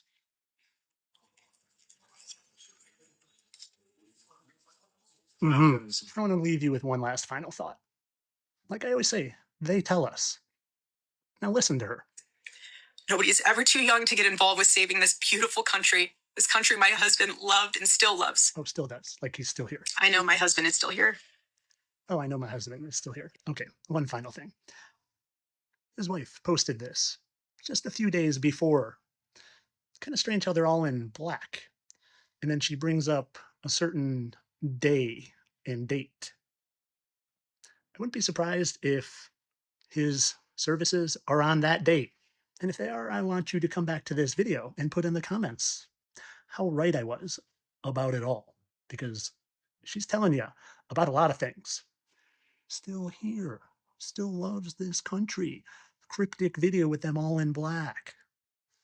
That. But of course, all this for entertainment purposes. I'm sure they all just love that hand symbol, especially when they're saying CC. Oh, and what's my purpose in all this? To let you know that there is a beautiful creator that created all of this world for us. And we are divine spirits. And all of these people, no matter what they say and how much they claim to love him, they don't. And I didn't know he existed until I figured out that there's a bunch of liars in the world, controlling everything behind the scenes and lying to you on the TV so badly that your head would literally spin. Kind of the opposite of what the earth does. Entertainment only. All right. Well, we'll see. There's a lot more to talk about with this stuff because this is just getting started. The entire world been dissecting this, but not one person has brought this up or talked about it. I'm not here to debate y'all to play politics, okay? Left and right is both. The only side I'm on in is, but how am I the only one to see this? This stood out to me like right when I saw it. Let me introduce y'all to something. Lucifer's lightning bolt. You see it? Okay. There's another one. Here's another example. There's one more. You see that? It's specific. It's one zag. It's one zag. Okay? Luke 10:18. I saw Lucifer fall from heaven like lightning. There's another one that says, Lucifer or Satan will be revealed to you like lightning from the highest elevation. Now check it out. This specific lightning bolt was on the Prove Me Wrong tent right above Charlie's head the day that he was killed. Right in front of his wife and kids. Now, so I do a little digging. I try to go find all the tents outside of the one before Utah. Look at what I found. There's one. Not there. There's another one. Not there. Another one. Not there. Not there. And not there. What? Personally, if I was in the FBI, I'd go looking for who made that. Who designed that? Who was asked to design that? Where did that come from? Why is it there? Okay, let me tell you something. You got teams for everything. All right? Everything that you do. PR, graphics, touring, meeting. All right? Charlie don't got the time to fine-tooth comb everything. You know what I'm saying? And if that's day of and just thrown up, I mean, he's got so many things going on, he probably didn't even recognize this. The fact is, it's there. And it never was before. Like, grasp that. It means something. That lightning bolt with one zag means something. You know what I'm saying? People don't just do to do it. You know what I'm saying? Everything has a meaning. People have a thought that has intention, and then they create it. Okay? I don't do videos like this. I'm not about this. You know what I'm saying? But I genuinely saw this when that happened and that went down. I genuinely saw that right away. And I'm like, what the f is going on? Why is that there? And I was genuinely concerned.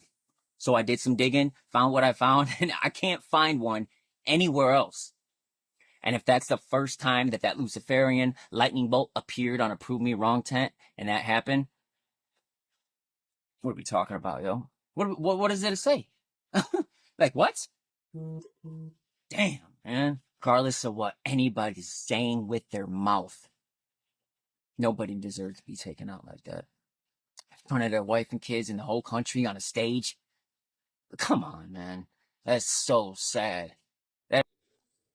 Now, I was able to find this one. I'm not going to listen to it, but if you can see, this is from, where's the date on this? It was in August. It said August. Oh, yeah, here you go. See, so this is Turning Point, August 22nd. See that? August 22nd. And if you look at the logo, see? There's the lightning bolt. And he was on this American Comeback Tour for a while. This is an article in ABC News.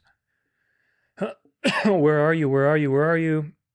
keep deleting my highlights. Turning Point USA founder and CEO Charlie Kirk debates students during his American Comeback Tour event on University of Tennessee's campus in Knoxville, March 13th, 2020. This has been going on for several months. So he had that lightning board before. However, that doesn't mean that it's not satanic. I mean, we know how these people work with exoteric on the outside and esoteric on the inside. So I'm not necessarily discrediting what that guy said. However, to be fair, there were other tents with that drawing on there. So your tab crashed. How about you restore it for me? Okay, the Illuminati card game. Let's see what that's all about. Oh, I can't believe I'm making this. Illuminati card game strikes again. Not only did this card game predict, you know what, but now it has arguably the strangest tie out of all of them to Charlie Kirk's assassination. I made a couple videos explaining this last night, and this is what TikTok thought of them. So I'm going to be jam-packing all the information into one video, so just listen. Keep things short and sweet. Read that title at the bottom left. Enough is enough. This is on Charlie Kirk's YouTube channel. It is his last YouTube short that was posted literally hours before he died. Now remember that enough is enough. Now go onto YouTube and look up Illuminati card number 345, Enough is Enough. If you take a closer look, you read the card that says, obviously, enough is enough. And it says, at any time, at any place, our snipers can drop you. Have a nice day. Now, that's an insane coincidence as is, right? Now, after seeing that, look at this Time magazine cover. Like, am I crazy? You can be honest. Like, I might be schizo. There's more. I'll make a part 2. Y'all, I can't believe. Yeah, same old stuff. Just like, what's his name? Mike Levin was like, enough is enough. I mean, these are just elite calling cards. Here's that movie I was talking to you about, The Snake Eyes. This was with Nicolas Cage. It was in 1998, which is really interesting. I wonder, wait a minute, is 1998? I didn't even think of this, but 666 times 3 is 1998. Yeah, I just realized that. So 666 times 3 is 1998, and the year is the Snake Eyes, right? So this is on the night of a tropical storm. Corrupt and flamboyant Atlantic City police detective Rick Santoro attends a boxing match at the soon-to-close local arena between heavyweight champion Lincoln Tyler and challenger Jose Pacifico Ruiz. He meets up with his best friend since childhood, U.S. Navy Commander Kevin Dunn, who is working with the Department of Defense to escort Defense Secretary Charles Kirkland and arena director Gilbert Powell at the flight after a trip to Norfolk, Virginia. As the first round begins, Kevin is distracted by an attractive redhead named Serena, who wears a ruby ring, and leaves his seat, which is then taken by Julia Costello, a mysterious woman with platinum blonde hair and a white satin suit. When Ruiz unexpectedly knocks out Tyler, gunshots ring out, mortally wounding Kirkland and grazing Julia, who loses her glasses and blonde wig, revealing her natural dark hair. So Charles Kirkland gets assassinated in this particular movie, and there's like a Lincoln Tyler as well, which is very interesting. I think, yeah, there we go. David Wilcoxon commented on this, saying, given that the evil ones sometimes foretell their plans ahead of time via predictive programming, what do you make of the connection? In 1998, the movie Snake Eyes politician Charles Kirkland was publicly shot in the neck, reportedly on September 10th. It's the same day. What are the odds? Political activist Charles Kirk was publicly shot in the neck on September 10th. In the movie, heavyweight boxing champion Lincoln, the Executioner Tyler, was in the boxing ring during a championship match when he faked being knocked out, which created a distraction while the assassination took place. Tyler is the name of the alleged shooter of Charlie Kirk. The movie release image features Nicolas Cage with a hand sign which is associated to Freemasonry. 2025 is the year of the snake, according to the Chinese zodiac, aligning with the movie title. Interestingly, the tagline of the movie is "Believe everything except your eyes." I don't believe the official narrative of the lone gunman and think that there is a much bigger narrative taking place as the evil ones use this event to push their agenda. Agreed with that. This is the 33-hour manhunt. Of course, they have to give you their numerology. Here's another one. This is at 2 minutes and 42 seconds. 2 minutes and 42 seconds. He says 33 to be precise. That's Kash Patel. 33 to be just to let you know who's doing this, because we have to reveal the method. 33 to be precise. This is Utah's governor. Let's see. 33 hours. I was praying that if this had to happen here, that it wouldn't be one of us. that somebody drove from another state, somebody came from another country. And they... It's 33 hours he was praying, the whole 33 hours. You have to mention 33. Everybody who's involved in this, they have to signal by participating in the messaging. Otherwise, that's not good for them. For 33 hours, I was praying that if this had to happen here, there wouldn't be one of us. So 33 hours. This is an occult signaling. We know that. Here's our superstar crisis actor, Tyler Robinson. If you look at the position of his nose and where it's pointing to 66. What are the odds? 66. If you look, here's another thing with Stephen King. The Long Walk, directed by Hunger Games Francis Lawrence, comes in fourth place this weekend with an estimated 11.5 million domestically. The early estimates were as high as 20 million. Stephen King's The Long Walk bombs at box office following Charlie Kirk comments. 33-year low. 33-year low. What are the odds it's a 33-year low? Charlie Kirk, 33. Charlie Kirk, 33. It's just in your face. So obvious now. Here's another thing with Charlie Kirk and George Floyd. They're born on the same day, 20 years apart. So they're both 33 days after 9/11. What are the odds? Of course, if you look at George Floyd and you do gematria on that, the neck equals 33 if you do that. I guess shot 2, maybe. Let's see what else is in here. The body of George Floyd was lifted onto the gurney, had no legs. Yeah. George Floyd was there's some strange, look at this, had like no legs. It's just this weird torso. So weird, man. So, I don't know. There's some weird stuff. George Floyd, Derek Chauvin, up to 33 people allowed in the courtroom. Here's who they are. Always with the 33. Of course, we know that George Floyd was all shenanigans by the same occult people that would be doing everything. But the question is, what happened to Charlie Kirk? Did he get killed? Did he get not killed? That's what we're answering today, hopefully. I know why there's so much 33 symbolism surrounding the Charlie Kirk assassination, because this was a Masonic ritual called King Kill 33. Kennedy was the first King Kill 33 ritual. Martin Luther King was probably the second. And now we have Charlie Kirk as the third. 3 Ks, Kennedy, King, and now Charlie Kirk, K. K is the 11th letter of the alphabet. 3 Ks, 33. It took 33 hours to capture the shooter. Charlie Kirk was killed on September 10th, 33 days before his October 14th birthday. We've all seen this photo of the 3 rows of baseball caps with 47 on it. 4 plus 7 equals 11. Times 3, 33. 47 is an important number to the Masonic system. It's the 47th proposition of Euclid, also known as the Pythagorean's theorem. This represents the Masonic symbol circling the square. It means doing the impossible, like the killing of the king ritual. Want to know why there's so...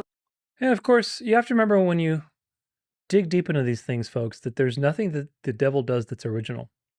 Okay? Nothing the devil does is original. The killing of the king is based on reality. Jesus is the king, and Jesus was killed, and he resurrected.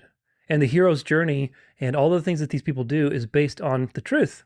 They take the truth, they take that pattern, and they replicate it. They take somebody like Charlie, who's a young and inspiring motivator, they kill him, and now he's a martyr, and everybody's going to worship and idolize this man, and they're going to use all that spiritual energy for evil. So they take the truth, and they twist it, and they use the pattern of the truth, and they create counterfeits, counterfeit martyrs, counterfeit, saints, counterfeit Christs with all these things. So don't give the devil too much credit with this stuff. Remember that all of this is just a copy of the real truth, of the real king that was killed. Okay. Let's see, this is from the New York Times. This is not with Charlie, but it's actually before. Again, just showing you that they're active in the world. This is the gunman that was in the Midtown Manhattan office tower, and he killed another person on the 33rd floor. Then he basically killed himself, supposedly. A gunman armed with an assault-style rifle walked into a Midtown Manhattan skyscraper on Monday. This is in late July. And began firing, killing a New York City police officer, fatally shooting 3 other people and critically wounding a 5th before killing himself, officials said. So he did that all on the 33rd floor. Very interesting. Here's another thing with Charlie Kirk. I'm trying to make this make sense, because to me, it's just not adding up. If it's too soon, forgive me, but I got to show you this. The place this whole thing went down was here, Utah Valley University, UVU for short. The woman that runs that university is this woman here, Astrid. She's been the president since 2018. But Astrid here has had a lot of different titles, like being the regional director for legal and corporate affairs for Microsoft. But what's really interesting is the fact that she was a senior consultant to the U.S. Institution of Peace, which, if you remember, was on the chopping block back in March, which is this place here. Now, it's a rabbit hole all on its own, but the founder of this institution was Ronald Reagan. And if you know your history, Reagan is well known for using the alphabet voice to do some pretty bad things in the shadows, like turning the U.S. into spicy screw gun dealers. And not only did she work there, but she was also a researcher for the Belfer Center in Harvard. And basically what this place is a training ground for intelligence that's got high-level security under the grounds of educational research, with leadership in advancing policy-related knowledge about the most important challenges of international security. Here's one of the reports from '99, that internal security program. Research associate, boom, there's our girl, working for the Carnegie Corporation. And what exactly were they doing a report on? Oh, just some mild topics. And here's a few more if you want to go take a look for yourself. Now, the reason that I had to make this video now is the Belfer Center researches all kinds of topics, but they were one of the main ones that did research for the 9/11 Commission. Now, this whole thing is still developing, so I'll let you know what I find as it comes out. Y'all stay safe. All peas in a pod, folks. One big club, and you ain't in it, thank God. This is a comment from someone. I've spent all weekend running things in my head, and I actually don't dare share what I'm thinking. But I'll say this. How come in this day and age, when everyone has a phone in their pocket, is there no footage whatsoever of the arrival at the hospital? No doctor or nurse speaking out, no details of time of death, nothing. True. The same men that were suspiciously signaling right before he was shot are the ones that took him to the SUV, not an ambulance, which are generally always present in this kind of event. And after that, all we saw was a coffin being taken into Air Force 2. Very quickly, mind you, also, which is very strange. I could not find any hospital press release, doctor on record statements, or named official who declared the death. Yeah, where is that stuff? And eventually they're going to have people that will come forward, but they'll just be puppets that are playing their part. Now this is... a second. This is him getting carried, and the caption, I'll just not play the sound because there's no point. The caption says, surely this person in the front here is holding pressure on the wound. So he's running with them, and then suddenly he just goes to the side. It's like, wait, what? Of course, you do see he's bloody on his arm, which is important. How is this entire red arm, but his shirt has no blood on it? It seems like it's a little bloodied, or his bright white shoes. Yeah, we'll have to look at these things in a future section. But so this is just really weird. It's really weird.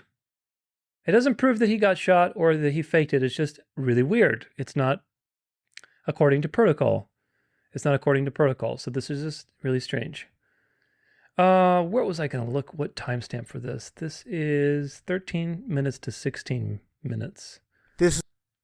Okay. I think I will just leave it out. This is the money shot. Again, no flinching whatsoever by the guy filming. Take a look. In America, over the last 10 years, counting or not counting gang violence? Great. And there's Charlie Kirk on the floor, taking the fall for, again, this World Stage Theater. And I have to really emphasize, the man filming never ducked, never was afraid whatsoever, because he knows what's going to take place, and there's zero fear for this World Stage Theater event. Now, let's take a look here. And this is where the so-called panic's taking place, with people running around everywhere. Take a look here. Again, as the person filming Now look at all the so-called panic with these people. Now really important to notice here. Look at this. There's a guy up here and people sitting back here, all calm. And this guy, he's positioned here to film this all for this movie scene. Take a look as you see him up there and swing around. I'm going to move this cursor around. And this guy here, he's not panicked. These people are not panicked. He's not panicked because these people know it's going down. Everybody else, obviously, in the panic mode. And I'm certain a lot of these people don't know. They're just running and panicking because they're thinking it's real.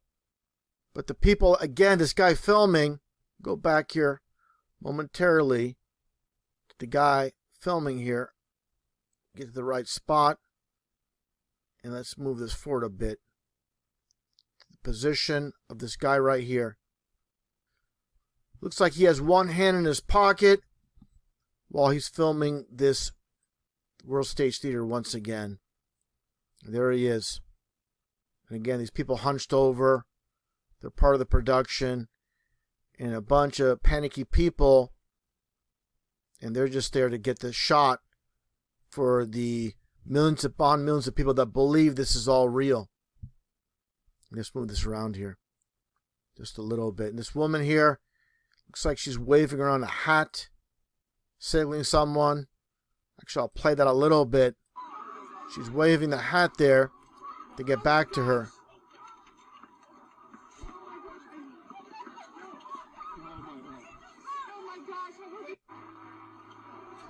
There's supposedly Charlie Kirk. Let's get back to this position here with the woman with the hat. Right there. Let's play this right here. And you're going to see her waving the hat around. There you go. And that woman, she's basically filming a selfie of herself. I guess I'm sure she's part of it. She wants to be seen by the millions upon millions of zombies. And a lot of attention seekers here. But again, that guy here, let's get the right spot. Let me try to get the right spot here.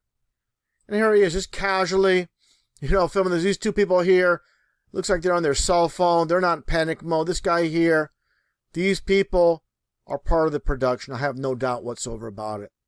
They're not panicking. They've been part of this, probably more than likely part of the production crew. And this guy is positioned here to film it all. Once again. Yeah. Very fishy. Of course, this is typical of a produced event.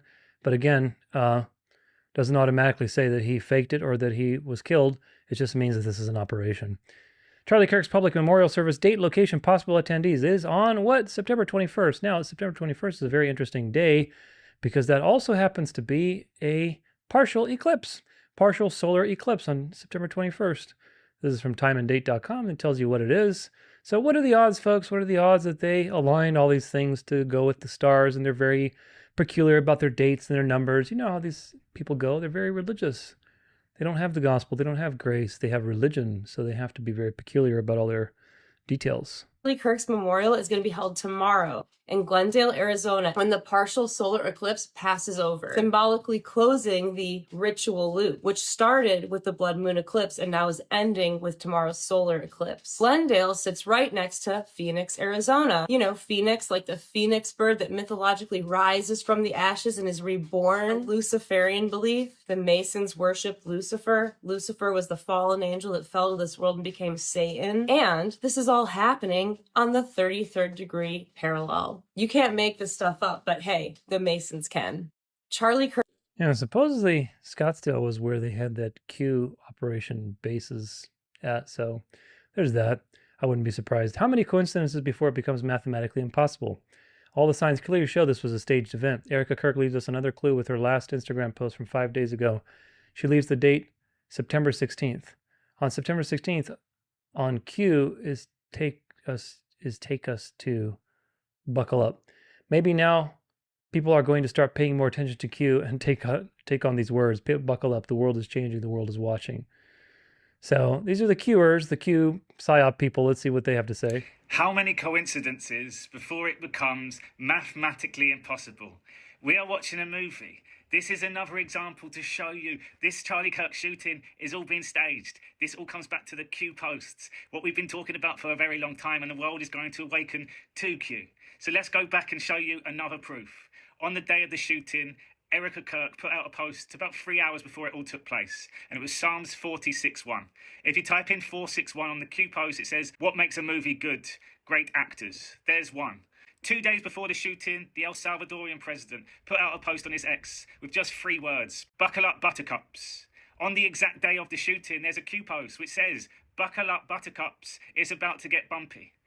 A few hours before the shooting, Donald Trump put out a post, and it said, "What's with Russia violating Poland's airspace with drones? Here we go." You type in "here we go" and it says, "Buckle up, here we go, Q." Well, here's another one. Q told us follow the wives. So let's have a look at Erica Kirk. Her last post was 5 days ago on her Instagram account. And it was a video. And it says, "I wanted to make sure you were the first." And it says 10 days, September the 16th. So we type in September the 16th on Q. It says, "Buckle up." Memes at the ready. It says, "Do you believe in coincidences? The fight is real. The time is now. This is the turning point." So if we go, "Do you believe in coincidences?" It says, "Do you believe in coincidences? How many coincidences before it becomes mathematically impossible?" Expand your thinking.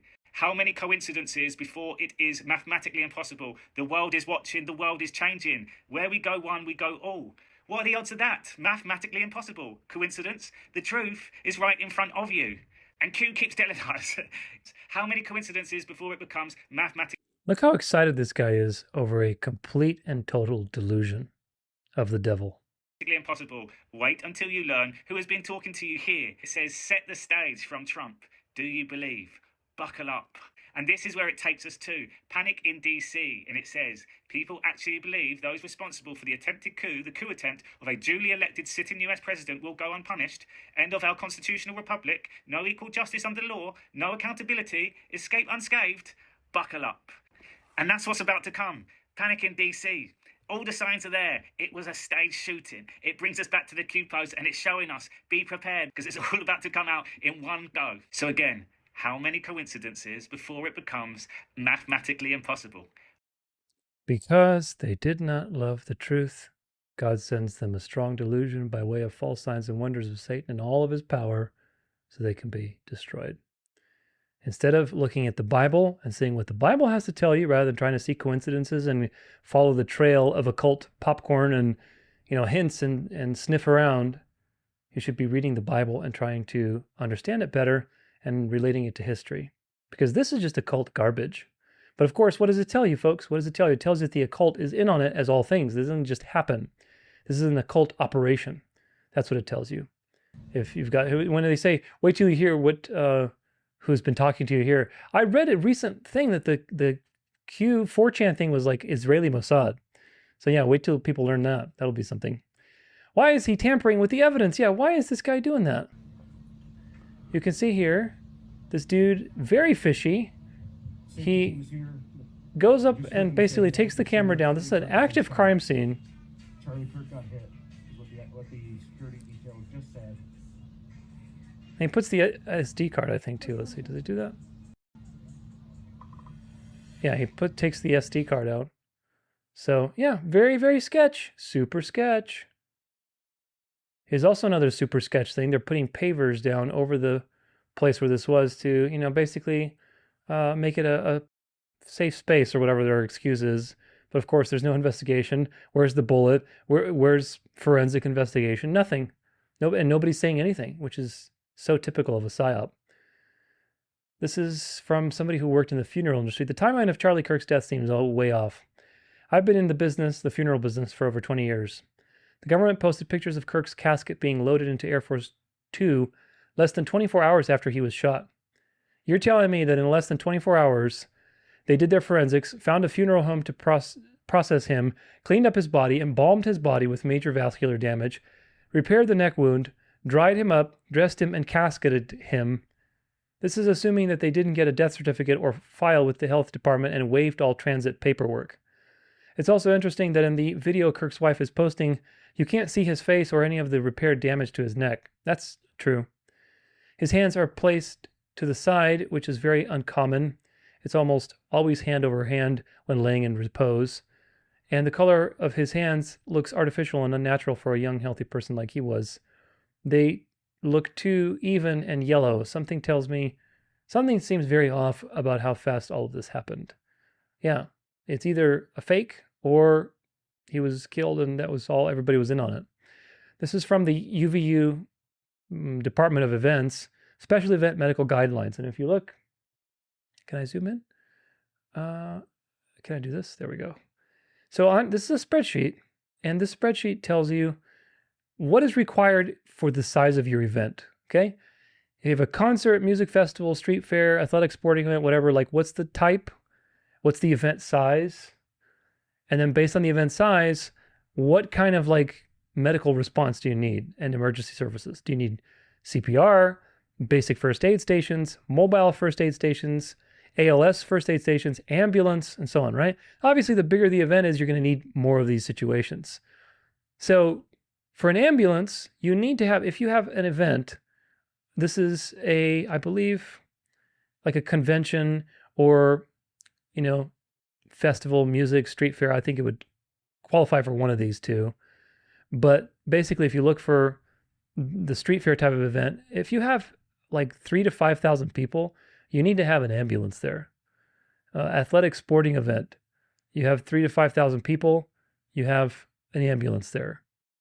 For a convention, you know, you need over 10,000 for an ambulance. I don't think that counts as a convention, but I think it counts as some sort of festival or music festival or street fair type of situation where you have 3,000 to 5,000 people present. You need to have an ambulance. They should have had an ambulance. Why don't they have an ambulance? It doesn't make sense. So I don't know, just very fishy. Here's another thing with the whole health protocols. Every hospital has in place protocols for how to disseminate information about a private patient's condition, including their death. There are administrators, there are lawyers, there is a plan in place. There has to be for liability reasons. And if there's ever a criminal investigation that involves somebody who has been at the hospital, often the sheriff's office will be the one that is integrated into that legal system of disseminating that information. You'll see a press conference with either the sheriff, the head of the ER or head surgeon or hospital administrator announcing this information. Particularly when it's a criminal investigation, you will see the sheriff's office decline many questions and very purposely and legally not speculate, because it is an active criminal investigation. And to speculate about causes, about reasons, about suspects would interfere with an active criminal investigation. Yesterday in Utah, when Charlie Kirk was shot, which is a tragedy for him, for his family, for all people who believe that is not the path for this country, of whom I am one. It is not okay to have any kind of violence dictating how we think and talk. I believe that wholeheartedly. He is shot. He is rushed immediately to an emergency room. Emergency care is given in the ambulance and at the emergency room to try to save him unsuccessfully. My factual observation is that in order for the public to find that out, there is a system in place. But that's not what happened. Somehow, when this private citizen died in an emergency room in Utah, the President of the United States was the one who broke the news, which means there had to be, this is the observation, there had to be someone in that room, at the emergency room, in the hospital, who not only had access to the President of the United States, but had the power to circumvent the official protocol for how to release this information.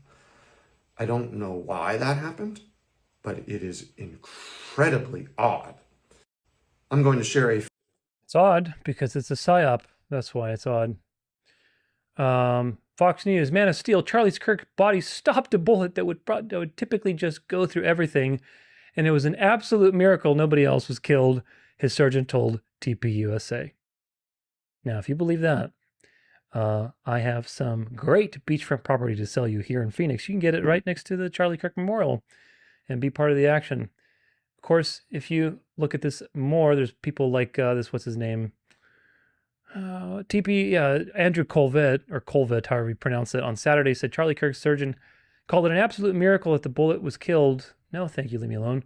The bullet that killed him didn't exit his body because dozens of people were standing behind him when he was shot. Oh, there you go. Charlie protected all those people with his body, just like Jesus, right? I want to address some of the discussions about the lack of an exit wound with Charlie. Pay attention to this snake and how he speaks because he's lying through his teeth. I'm usually not interested in delving into most of this kind of online chatter, and I apologize this is somewhat graphic. But in this case, the fact that there wasn't an exit wound is probably another miracle. And I want people to know, Colvett, the executive producer of the Charlie Kirk Show, wrote in a lengthy post on X. Colvett said he had just spoken with Kirk's surgeon, who told him the bullet absolutely should have gone through, which is very normal for a high-powered, high-velocity round. I've seen wounds from this caliber many times, and they always just go through everything. This would have taken a moose or two down an elk, etc., etc. Now, if the surgeon is telling you something that is physically impossible, and the TPUSA spokesperson is telling you something that is physically impossible and chalking it up to, oh, it was a miracle. And when the evidence, as you'll see, very clearly refutes the idea that he was shot from the front, therefore this was not an entry wound, but an exit wound, then these people are lying to you. They're lying through their teeth, and they were in on it, very clearly so. Now, if we watch of course, here's another example of somebody who was in on it. What's his name? And Alex Jones. All right, I'm just going to report the facts to you. Notice he's going to report certain facts. He's going to go with the mainstream narrative. I just talked to Andrew Colvett, who is the official spokesman for TPUSA, who I've met before, who's a great guy, and a big confidant of Charlie Kirk. And I put my report out about him talking to the surgeon that was there when Charlie was brought dead to the hospital. And Charlie was being shot from on top, I'm just repeating what he told me, into the throat. And he's saying now that no, it didn't go through, which actually makes sense now that I think about it. It was coming down, and then he asked me not to be too graphic, but it went down his spine, exploded in his heart, fragments went in there, which makes sense, that's what happens, and that the bullet fragments bounced back up, and they found that. So this is ballistics. I hadn't thought of that. I'm not a ballistics expert, but after all of this, that makes a lot more sense, because I have shot wild hogs and deer and you name it, sent them straight on, and a bullet goes in right in the chest, and then comes out the side or comes out the ass or comes out wherever. And he's like, just don't be graphic. Well, and I told him, I said, how am I supposed to be graphic? Now understand, he's being shot from above. It goes in, and it goes down the spine, and then fragments bounce back up, which I've seen bullets do. I hate talking about this, but that's where we are. So people are thinking straight on shot, but once he explained it, this isn't a straight on shot. That would go right through. That's bullshit. But if it's down, it goes down. That's what bullets do. Then they turn around and do all this stuff. So the mystery just got a lot deeper. But I know Andrew's a great guy. Met him before with Charlie. They're just regular people reporting all this as it unfolds. And so am I. So we have to understand we don't know the answers yet in any of this. But absolutely, there's no way you get shot with 30-06. It doesn't go through. But he's like, no, let me explain. He's shot from up high. He goes down and explodes. I was like, well, that's true. If he was shot from up top. So I've already seen people blaming TPUSA. Oh, the security guard shot him and all this stuff. Total crap, has a cell phone and the rest of it. So we're trying to suss this out as it develops. His memorial's tomorrow in Arizona. We'll be covering it live. And I'm just going to report the best information as I have it as it unfolds. He's a great guy. He's just a regular guy. I'm a regular guy too, right? Right? Wink, wink, wink, wink, wink. He is so confused and trying to make sense of this obvious BS lie. It just cracks me up, man. It just cracks me up seeing these snakes lie through their teeth. Oh yeah, it went, the bullet went through here, and then it went under there, and then it went a little back in the head, and then it came back around here. And yeah, it really makes sense, actually. It goes out through the eye, and then it explodes, and it comes back in the mouth, and then it goes back out to the chin, and makes a lot of sense now. I totally get it. It's like, really? You've got to be kidding me. You've got to be kidding me. If you see a video, it's physically impossible, guys. It is literally physically impossible. Okay, here's another video of this. This is a 30-ounce 6 going 60,000 frames per second, hitting a mannequin that would replicate a human body. What would happen upon impact? Let's see. That 2x4 is cool. Very easy. That's almost the entire bullet there. Oh wait, is that the steel core? Steel core, and that's copper? Oh, I bet it is. Yeah, good eye.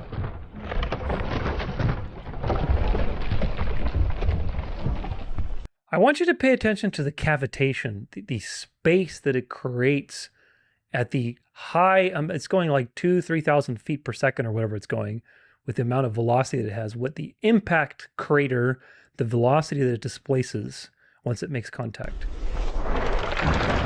That is wild. It's still barely slowed down, I feel like. It's crazy how much it diverted that steel core up. Yeah. That Look at wound the cavity spine is coming out of the insane. back. It demonstrates again just how much bigger exit wounds are than entrance wounds. This is why the tribe of Dan. So it is physically impossible for a 30-ounce 6 bullet to not, like if it didn't exit against all odds, it would have blown Charlie's torso off or in half. It would have just been completely, totally gory, okay? He wouldn't have had just a spout of blood coming from his neck. He would have had a giant bloody explosion, and especially being hit from the front, that explosion would have been in the back. There's nothing splattered onto the back. There's nothing splattered on the floor. There's nothing. There's an exit wound in the neck because he was shot from the left, but there's no, blood splattered. So this is physically impossible. And of course, they have to lie up DC, like they have to lie about it. So they say, well, it was a miracle. There you go. It was the work of God, just like with Trump. Oh, God intervened and moved that bullet. It was just a half a hair away from his head, and he moved that bullet, and there goes the work of God. There you go. Or you're lying through your teeth. Which one is more likely, given all the facts? The latter is more likely because you're lying through your teeth always.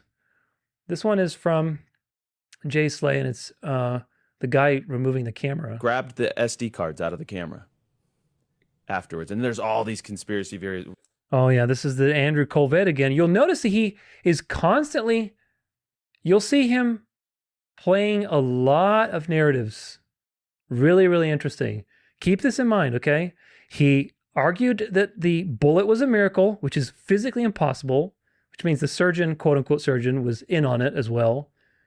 So the bullet stopped somehow and it fractured, and then that fractured came out back his throat. I mean, just so stupid, so impossibly stupid. Keep that in mind, okay? Then now he's going to lie about why the camera was taken down. Once we get to the end of this presentation, he's also going to lie about Charlie Kirk and Catholicism. So he's lying through his teeth. This man is totally in on it, one way or another. Wait, just one other conspiracy theory I just want to snuff out here. One of our dear friends that literally from the very beginning started with us. Notice how they're making this. You got it. This is simple argumentation, folks. What is he appealing to? What does Alex Jones appeal to? Oh, he's a great guy. Trust me. Trust me. Appeal to authority. Appeal to emotion. You're not actually looking at the facts. You're not dealing with the facts that it's impossible for the 30-ounce 6 to go so fast and hit somebody's body and to just not exit or to not have any visible damage. That's absolute nonsense. It's impossible. So you have to appeal to emotion, to an irrational paradigm to get people to think irrationally in order to justify the thing. Same thing here. Appealing to emotion. He's a great guy. We've known him forever. He's such a good guy. Don't think that he's like in on it. And loved Charlie like a brother. He grabbed the SD cards out of the camera afterwards. And there's all these conspiracy videos about, like, why did he grab the SD cards? Well, first of all, they're in the possession of the FBI. Okay. It's not like he took them and like ran off with them. Second of all, I asked him personally. I said, why did you do that? And he looked at me, and this was his answer. He said, because I know people can be evil. and he did not want that footage being grabbed by somebody. There was videos of people after the incident going and stealing hats off the table. I mean, so I'm so grateful he did that, and that was his instinct. He's like, I'm depressed to know that was why I did that, but I knew that I had to protect that footage because I wanted, I mean, you know, you're recording in like 4K, you know? And so I'm so glad he did that. But Charlie knew the existence of evil. And well, so, can I say, yeah. I think that people can feel the existence of evil, and that, just to put in a sympathetic word for people who are trying to make sense of this and coming to the wrong conclusions, I think they're motivated, for the most part, by pure intent. I think they don't trust the authorities. They have every reason to feel that way. I know that for a fact. Not the Trump administration, in general. Like, we're not, you know, there's been a lot of lying, and it's corroded the trust. That's not their fault, actually. They're the victims of it. That's a good point. Thank you for saying that. There, of course, bad actors who are doing it for clicks or whatever, but I guess, but there are far more people who love Charlie. They loved what he stood for. They feel like he was murdered by evil. They're absolutely right. They're not sure what variety of evil. There's no authoritative person to tell them. So I guess I'm just not surprised at all. This is a message I've told to a lot of people. This is what happens when you lie too much and you hide too much. And going forward, I just want everybody with power to be honest in the way that Charlie was honest about themselves. That will do more than anything to fix this, to make people love each other and hear each other. And if people are honest, we got here because of lying. And the only antidote is truth. So the devil's been lying for thousands of years, and he's control of the world's institutions, and we're at the end of history, and everything on the world stage is basically a lie. And you're meaning to tell me that you guys are the good guys? No, there's no lying, not this time. I promise.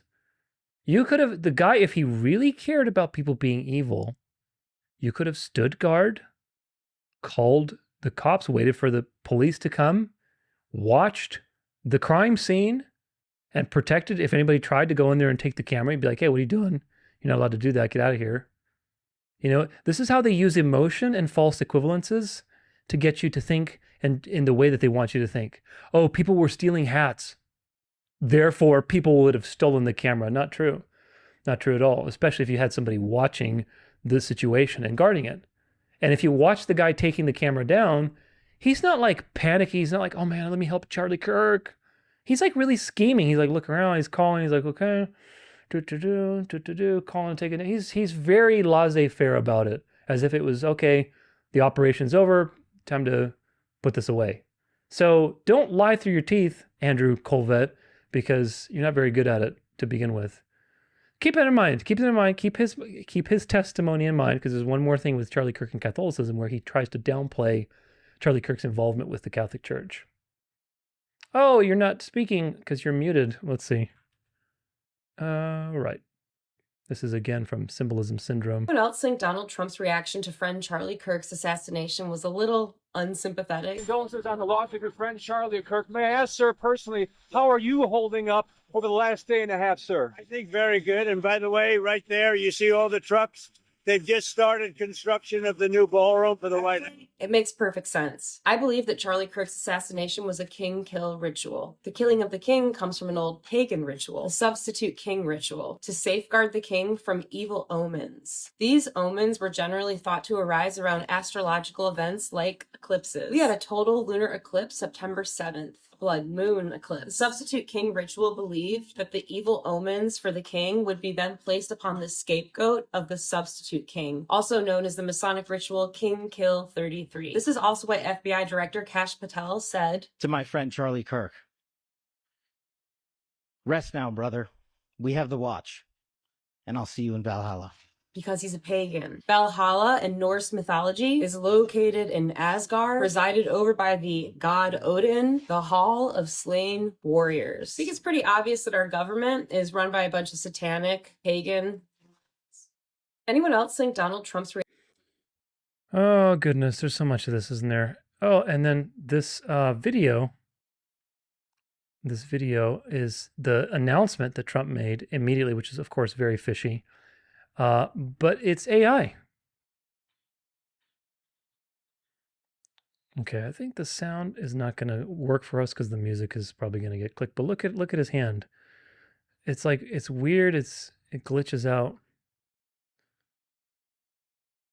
Seems like, you see, look at that pinky. That's AI, man. You see how the pinky disappears? Look at this. Hold on a second. Look how the pinky disappears. Well, it's just weird. Like it zooms in and out. That's AI.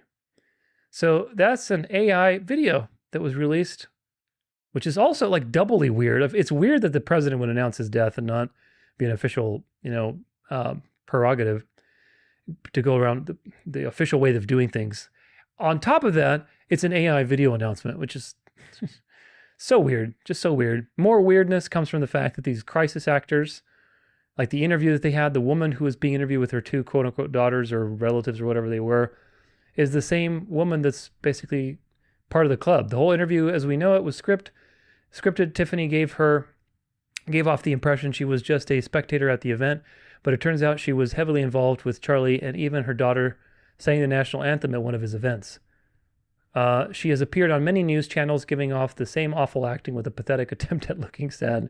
My partner has been doing some deep sleuthing, and this woman keeps appearing as being involved with many different individuals. These people are all secret society members, and of course, here she is, there she is, and then there she is with Charlie Kirk. So, same old people. Good, keep exposing them.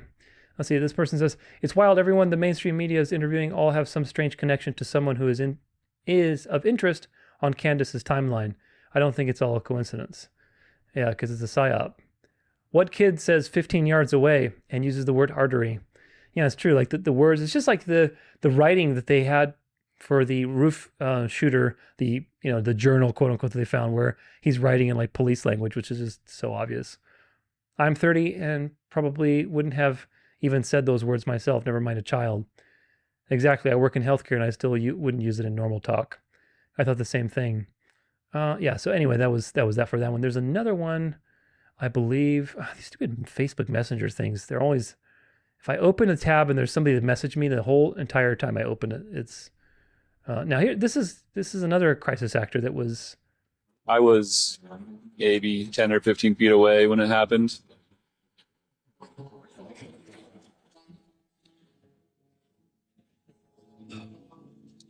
So my name's Robbie Parker. My family is one of the families that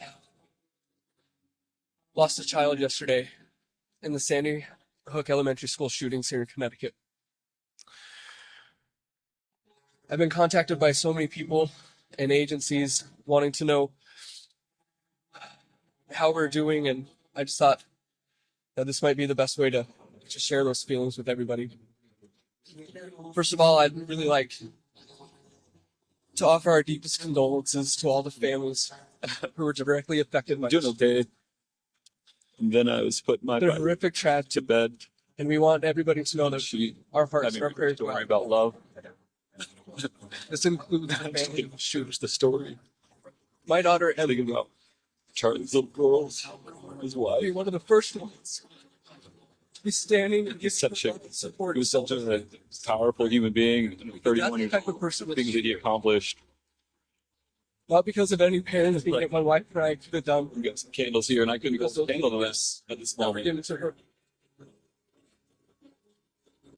Disgusting. Absolutely disgusting. These people have a very painful death awaiting for them if they don't repent. Of course, here's another thing. At the funeral, memorial, whatever it was called, he, what's his name, Trump, calls Charlie a master builder, which is based off of the whole Freemason Hiram Abiff legend, the original King killed 33 ritual. So it's the whole Freemason mythology, and Trump calling Charlie a master builder is obviously a very Masonic term. You don't just say those kinds of things. It's just a weird thing to say. This is, what's her name? Candace Owens. Think that you are going to replace Charlie Kirk, okay? Kings are born. You don't just get to depose and tell us that we're going to follow this individual, okay? I'm one of the Masons of Turning Point USA. Why would she say that? What is that? What possible context could that have? Put a shill in Charlie Kirk's chair, in Charlie Kirk's company, and you try to tell us to follow that individual, I will be an enemy of you. There will be nothing that can stop me. Okay? And I want you guys to understand, this is not a threat. This is a promise. There will be nothing that can stop me. I will release every single text message. So to those of you who are trying that, I'm seeing the messages, I am telling you to back off right now. So there's this whole drama with her, of course, and it's at the time of this video, that drama hasn't escalated. So it'll be interesting to see. There's more to talk about this with his wife and a whole narrative with her. It's just the beginning, I think, because I think they're going to end up flipping it on the Jews. So anyway, here's a nice reminder for Candace Owens, her nice little initiation with the 2 pillars in the Catholic Church. 2 pillars, black and white squares, marching towards the pyramid light square thing. I mean, you can't get more obvious than this, folks. Then she goes, I'm one of the Masons at Turning Point USA. I mean, here's them doing their little hand signs. Of course, I don't know. There's one of them's wearing black, one of them's wearing white. Typical stuff. She's wearing black and white. Typical stuff. Usual stuff. There's a post on Facebook that says, I want people to really think about this for a second. I once tried to share a video of a motorcyclist passing a car and getting clipped by oncoming traffic, which tore up the guy's leg pretty severely, and you could see blood trickling down his leg onto the road. The video was immediately flagged and removed off Facebook, and I was given a strike and restriction. But somehow, a video of a man's neck being blown out and blood gushing everywhere was allowed to be shared hundreds of thousands of times across a social media platforms. I mean, I'm literally still seeing the video being shared every time I log in. Exactly. This is how trauma-based mind control works. They wanted everybody and their grandma to see that video and become emotionally charged, and it worked. You can crucify me in the comments, but that's a clear sign that we are being played, and the division it has caused something is probably organic. So yeah, it's choreographed, is what he's saying. Now, okay, so I have some other things I want to show you with Billy Graham, but we'll talk about that in a second. Conclusion, my goodness, and this is just the first section of many. It's obvious that this follows the same occult signaling patterns that you've seen before with every other false flag or choreographed situation in history, especially recent history. Now, a very important note, a false flag doesn't mean that he automatically didn't get shot. A false flag is just something that is choreographed because things are not what they seem. They don't just happen, they are choreographed. There are things that are choreographed that are sacrifices. Some of them are theater, some of them are a mix of both. And either way, they use both of these situations, both of these types of situations to get the desired effect.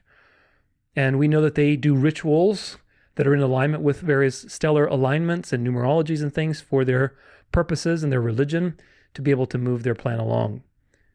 Sometimes there's a mix of both. You have crisis actors either way. You have patsies. You have people who are mind controlled. And obviously people who are in on it and doing the devil's work. Now, this event in particular with Charlie comes on successive operations, like the Manhattan shooter, like the Minneapolis shooter, like the Irina PSYOP. Interestingly, the Ukrainian girl was killed on August 22nd, which is the feast day of the Queenship of the Blessed Virgin Mary. The trans shooter attacked the Catholic Church of the Annunciation. October 7th was on the feast of Our Lady of the Rosary. Charlie's death was 2 days after the Nativity of Mary, which is perfect timing with 9/11 to get people to notice the Jews and everything happening with that. So there's always numbers and numerologies and important dates and times and religious observances that they time these things with. The point of all of this, my friends, is that there are no coincidences in the world. I think regardless of what you believe about this, we can agree that there are no coincidences. The Christians who believe that this just happened because the left was angry and somebody didn't control this guy from shooting him or whatever else, this just happened, they need to wake up because they're still asleep. And again, I've seen many well-educated Christians with platforms buy into the mainstream narrative that this just kind of happened and there's just crazy people out there. Gosh, there's crazy people with guns. And this just kind of happened, which of course is not true whatsoever. Hopefully, that's enough evidence that I've presented to you that you can wake anybody up and say, look, this is not true. This is an operation of the occult. So it's 100% an operation, and that means that there's an intention, a goal to manipulate public perception in a particular direction. The $1 million question is, in what is that direction? Which way is that direction pointed? And what actually happened? Did he get killed or did he fake his death? That's really the million-dollar questions.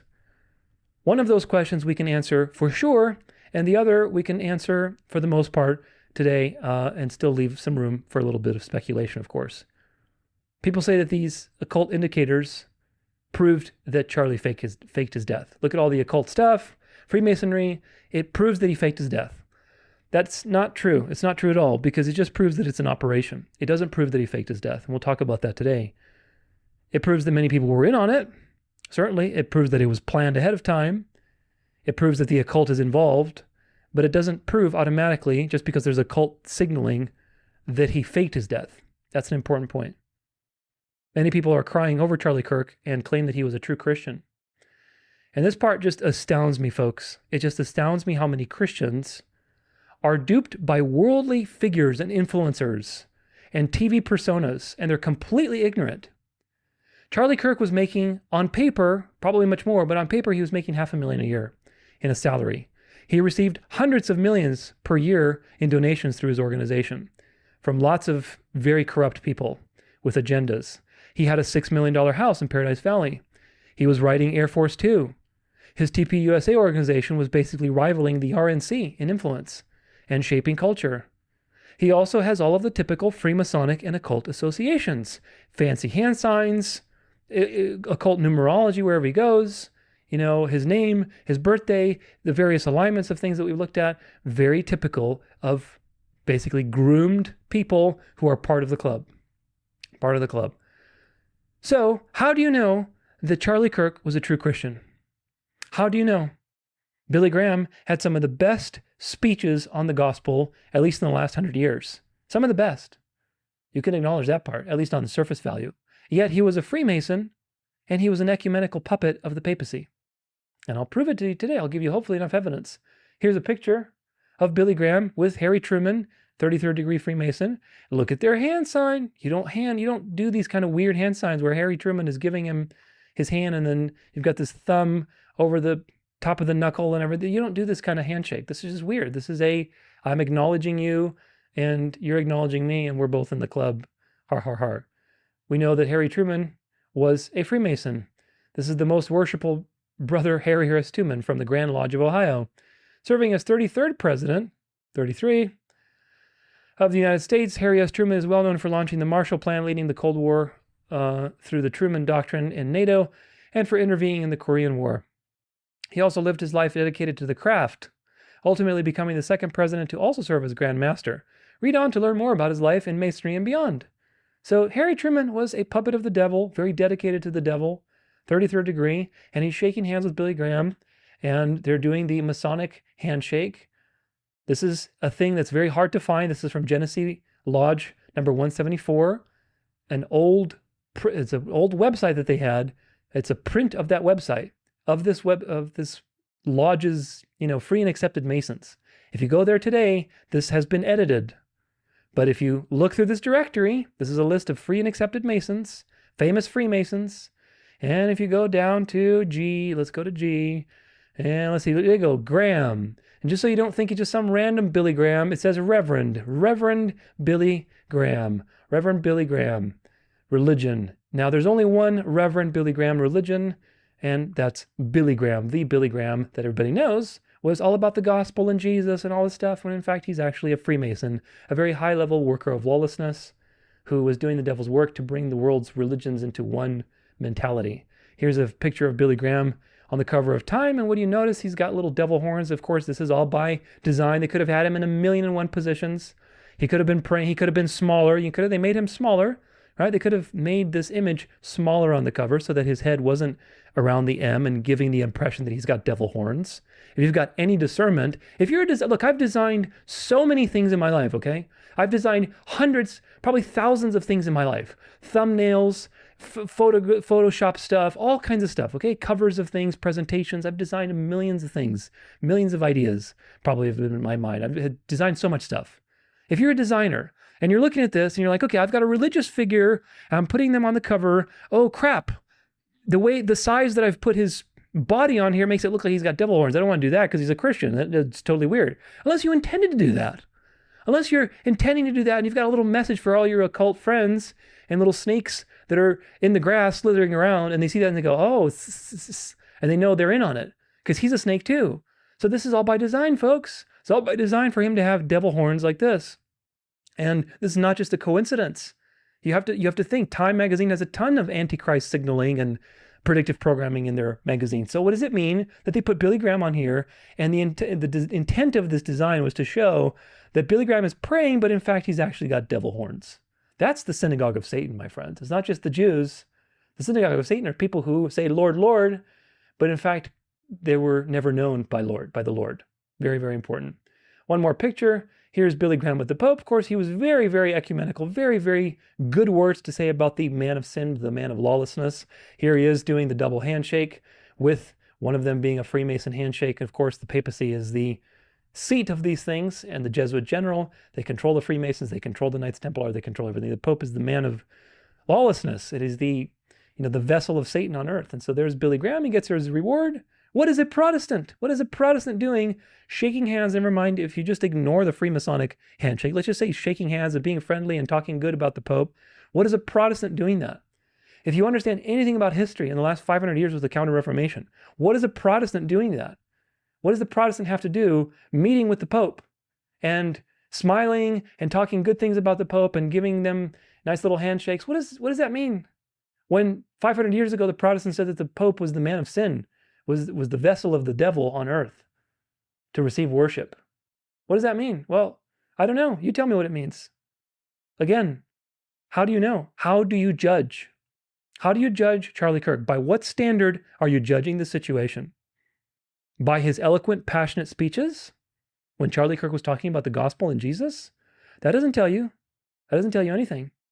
By a clean-cut look, having a family maybe, being married to a nice white girl with, Catholic background. Is that what it tells you that he's a genuine Christian? That doesn't tell you anything. Because he claims to be a Christian, he claims to believe in Jesus or whatever else. That doesn't tell you anything, my friends. It really doesn't. That's the world you live in. That's why the Bible calls you to have discernment and test the spirits. Because he did many mighty works in Jesus' name, where he went and spread the gospel, and he did various things, just like Billy Graham. Well, Billy Graham was a servant of the devil, and he spread the gospel. So how do you make sense of that? You make sense of that the devil is counterfeiting the plan of God and using good things for evil. I want you to understand how sovereign God is over this situation, okay? The devil takes the gospel, which is good, and uses it for evil to create an ecumenical, lukewarm, Jesus revolution type of reality through people like Billy Graham, who are servants of the papacy, who had nothing but positive things to say about the papacy, who were very ecumenical with Islam and everything else, which I've documented in many places. So the devil is using the good things, the gospel, for evil. And while he's doing that, God has his hand on the situation, and he's using the evil that the devil is doing for good. There were many people that were saved because of Billy Graham's preaching. Even though Billy Graham was a Freemason, devil puppet, ecumenical puppet, using the gospel for evil. Yet God was using his preaching for good to save a lot of people. So you've got primary and secondary causes. But that doesn't mean that Billy Graham was inherently a good person or saved, when he has so many weird associations with Freemasonry, with the occult. If you look at his son, what's his name? Franklin Graham and Voodoo Donuts. There's a whole rabbit hole with these people, folks. These people are weird synagogue of Satan occult people, okay? And yet, God uses them for the good, which is a profound thought. So that doesn't mean anything about Charlie Kirk. Because let me tell you something. You're no different than me. I'm no different than you. Chances are I'm willing to bet my money here that you haven't spent time with Charlie Kirk. Most people watching this video. You haven't spent time with his family. You're not like his best friend. You haven't, hung out with him all the time. So all you're doing is you're just judging according to appearances. And the Bible tells you not to judge according to appearances. You're judging according to his energy, his animation. Oh, he was so passionate for the gospel. Yeah, so was Billy Graham. And Billy Graham was a Freemason. So what does that tell you? That tells you that you need discernment. Because preaching the gospel, claiming that you're a Jesus follower, being married, being clean cut, none of these things tell you if someone has genuine faith or not. Because the devil is the master of deception. And he appears as an angel of light. And so do his ministers. says the Bible. The point is that people use carnal standards to judge Charlie as a genuine Christian when the minimum possibility, my friends, the minimum possibility is that he was heavily compromised. Charlie supported genocide for thousands of people. Genocide of the Palestinians, all the things that were going on, all the dirty deeds of the Jews for over the last year and a half. He supported that hardcore because he was getting bribed by his Jewish overlords. Charlie supported bloody public executions. Charlie is surrounded by occult themes and the usual associations. Charlie had a public platform and was schmoozing with all of the elites. He wasn't a free agent, my friends. Charlie endorsed heretics like Sean Foyt from Bethel, Lance Wallnau, who came up with the Seven Mountain Mandate and the whole Christian nationalist NAR crap that's going on in the world. He was platforming them. He was very ecumenical. Charlie was friendly with the Catholics, the NAR, the Charismatics, the lukewarm Christians. He had all kinds of pastors, and eventually it became a very religious situation that Charlie was doing. So Charlie's role was to bring ecumenism and religious nationalism under the guise of conservative politics into the mainstream, especially for the young people. Turning Point USA was originally just political. It was just about conservative ideals. And then once they got their audience, they slowly added more and more religious influence and religious things and ecumenical things and pastors and, events with pastors and religion this, God that, Jesus this ecumenical situation. Charlie was a Trojan horse, Judas goat, like every other influencer there are. Russell Brand, he's a Trojan horse for the New Agers. He got a bunch of truthers and New Agers, and then he converted to Catholicism. Now he's going to be talking about the Eucharist every other day.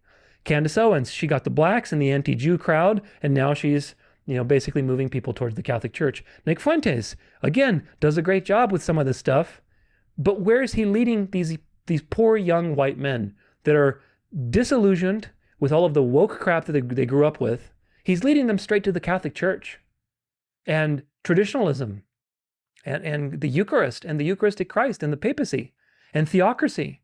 He's leading them straight into the devil's mouth, giving them truth. So the devil can use good for evil, and God can use evil for good.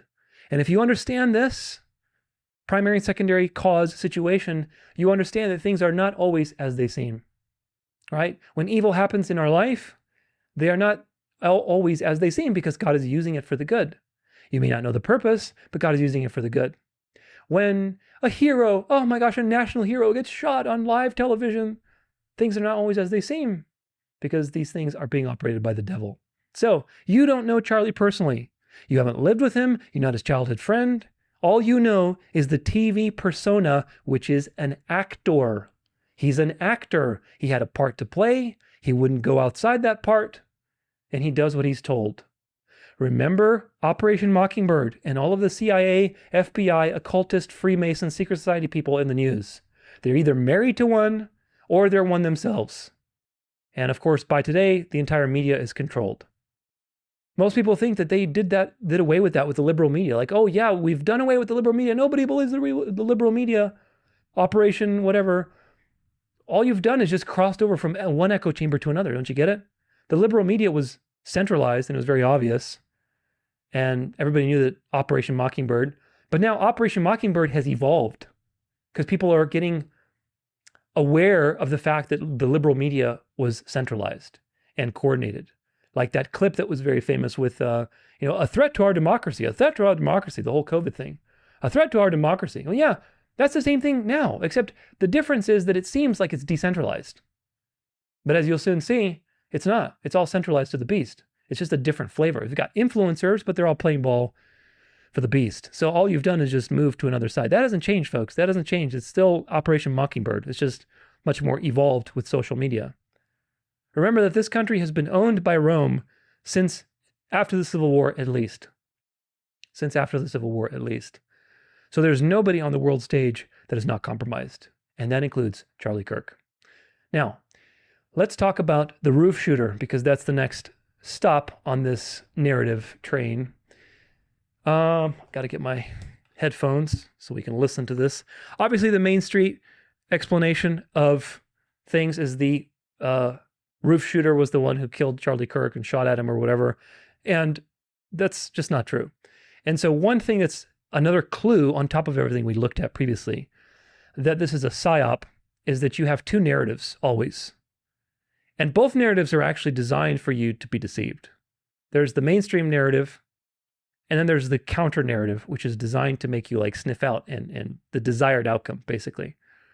After the JFK situation in the 60s and how people were starting to question the government and basically question the narrative, they created the term conspiracy theorist to demonize anybody who's basically questioning authority, right?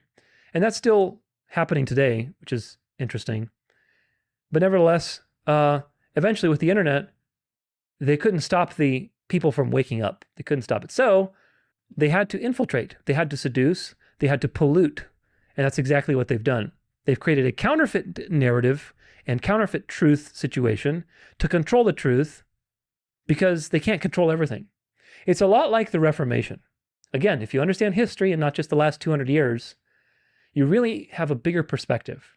So I always encourage people to study their history, specifically how it relates to Bible prophecy. The Reformation came at a time for the Roman Catholic Church where, because of the developments that were happening at the time, with the Ottoman Empire, with the printing press, with people leaving to America, this made it to where the iron grip of the papacy could not be maintained because information was starting to become more democratized. The political grip of the papacy over the people's minds was loosening. And so this is a real problem. It's a real problem for the beast, so it has to come up with a different strategy. And that strategy was to create the Jesuits that would infiltrate the Protestant movement. They would infiltrate culture. They would shape culture. They would take control of culture through different means, through indirect means, through psyops, through assassinations, through culture shaping, all the things that have been happening for the last 500 years. And of course, that are happening very much today. So in the same way, with the internet was kind of like a mini Reformation, right? The internet was a way, it was like the printing press, right? The printing press, when the printing press was developed, suddenly everybody had the ability to like read the Bible. And that was a real problem for the beast. Well, the same thing is with the internet. The internet in and of itself is a real gift because it makes information available to everybody. It democratizes knowledge and wisdom, and everybody can learn. And in itself, it's a good thing. But of course, that's a real problem because the beast is against freedom of conscience. So it had to infiltrate the internet and the truther movement very soon with controlled oppositions like Alex Jones, David Icke, some others. Some of them were controlled, some of them were not controlled.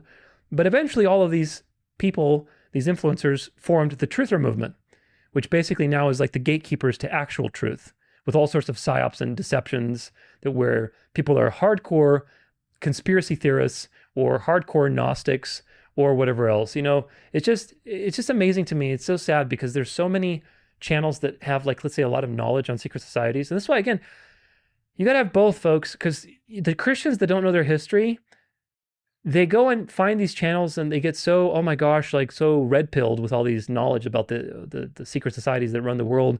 But the people giving it to them don't have good theology. So then their theology gets ruined, So it's so frustrating to see this. So I tried to do my best to give you both. But nevertheless, the truther movement is a counterfeit situation. And of course, it's a controlled situation, especially now with social media. They can control the narrative. With MAGA, with Trump, with Q, they definitely hijack the truther movement, and it's dead, just like Protestantism has been dead for a while. It's become mainstream and hip to question the narrative. Do you get it? With Q, with Trump, all of the shenanigans they choreographed were designed to make you stop looking at this place with the liberal media, go to the internet, go to the social influencers, go to people talking. So it makes it seem like it's decentralized, when in fact, all of the top people giving you their opinion are working for the beast. So all they've done is they switched your attention from one part to another because they've infiltrated the truther movement. And they've made it seem like an organic shift, an organic awakening, the Great Awakening, when in fact it's been the Great Delusion. People are not awakening to the actual truth. They're awakening, they're getting red-pilled to certain things, but it's a controlled awakening, right? So it's a counterfeit awakening is what it really is. So it's very hip and mainstream to question the narrative. And now that's really hip to do that. Now there's always two narratives because that's how they're awakening more and more people to the next thing.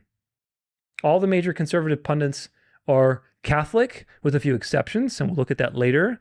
But because you're in one Catholic echo chamber, what that means is all of these narratives are going to point you in the direction that you need to go, which is ultimately to bow down to the beast.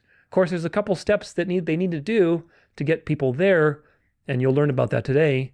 But the point is, because they're not done with all of this psyop stuff, and they're not done with all these different layers, they have to continue to disrupt the mainstream narrative until the desired mainstream narrative is there. Okay, so what's the point?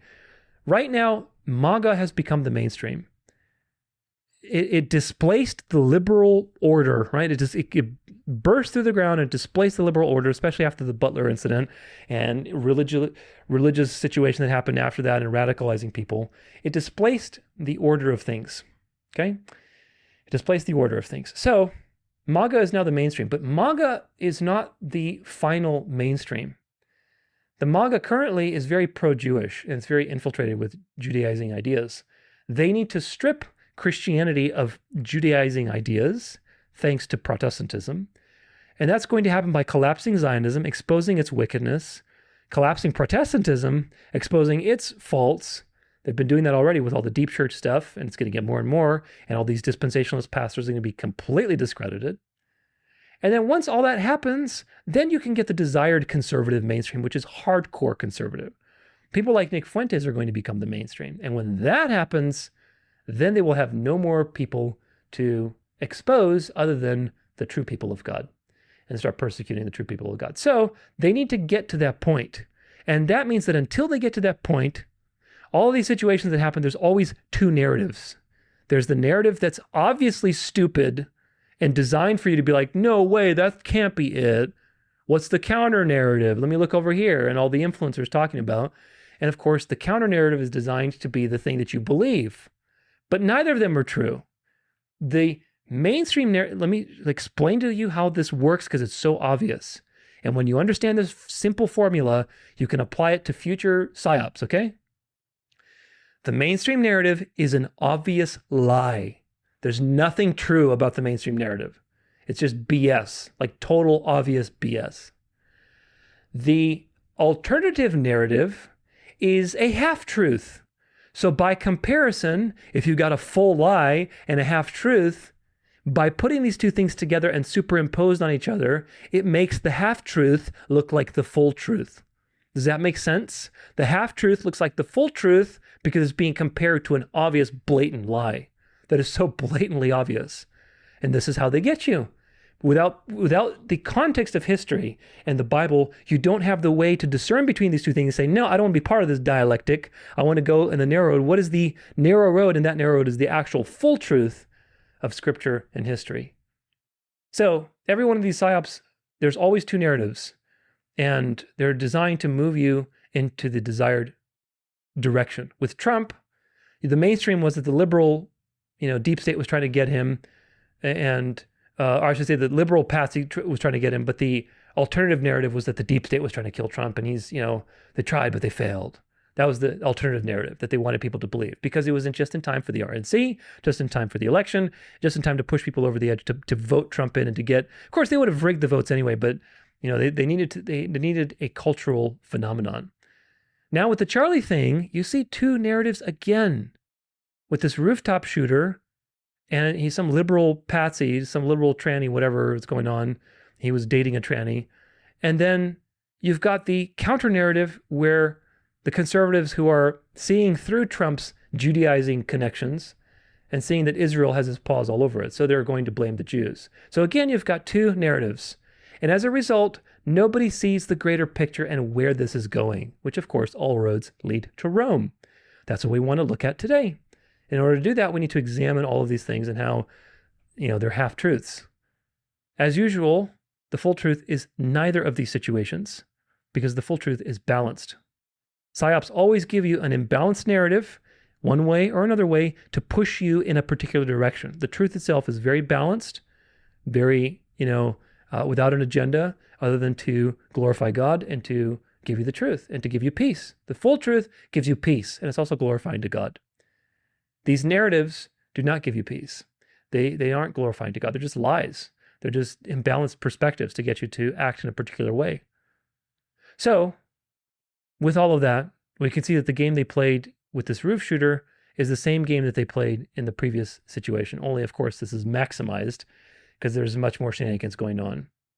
Not only are people trained now from the last 8 years or so with Trump and Q and everything else to question the narrative, to go looking for the alternative, they make it really super easy to question the obvious incompetent FBI and their explanations with all their 33s and elite occult signaling, so that you go and sniff and see what more you can find. And of course, social media is allowed to, are you kidding me? They can with a flip of a switch, they can tell the AI algorithm what to allow and what to not allow. So the fact that you're finding all of this stuff about Israel on social media that you would have never been able to even post, you wouldn't have gotten off with one post like 2 years ago. Now suddenly social media is like super liberal with these things and letting you learn all about the secret, heart of darkness with the Jews. I don't think so. So you have to question these things and question them from a biblical perspective, not question them from a Gnostic truther perspective. Okay, so the first stop we have, this is a video of eyewitness records of this guy on the roof. You would think that. So there's somebody on the roof right there? Just saying? Huh. He just ran from over, where's my finger?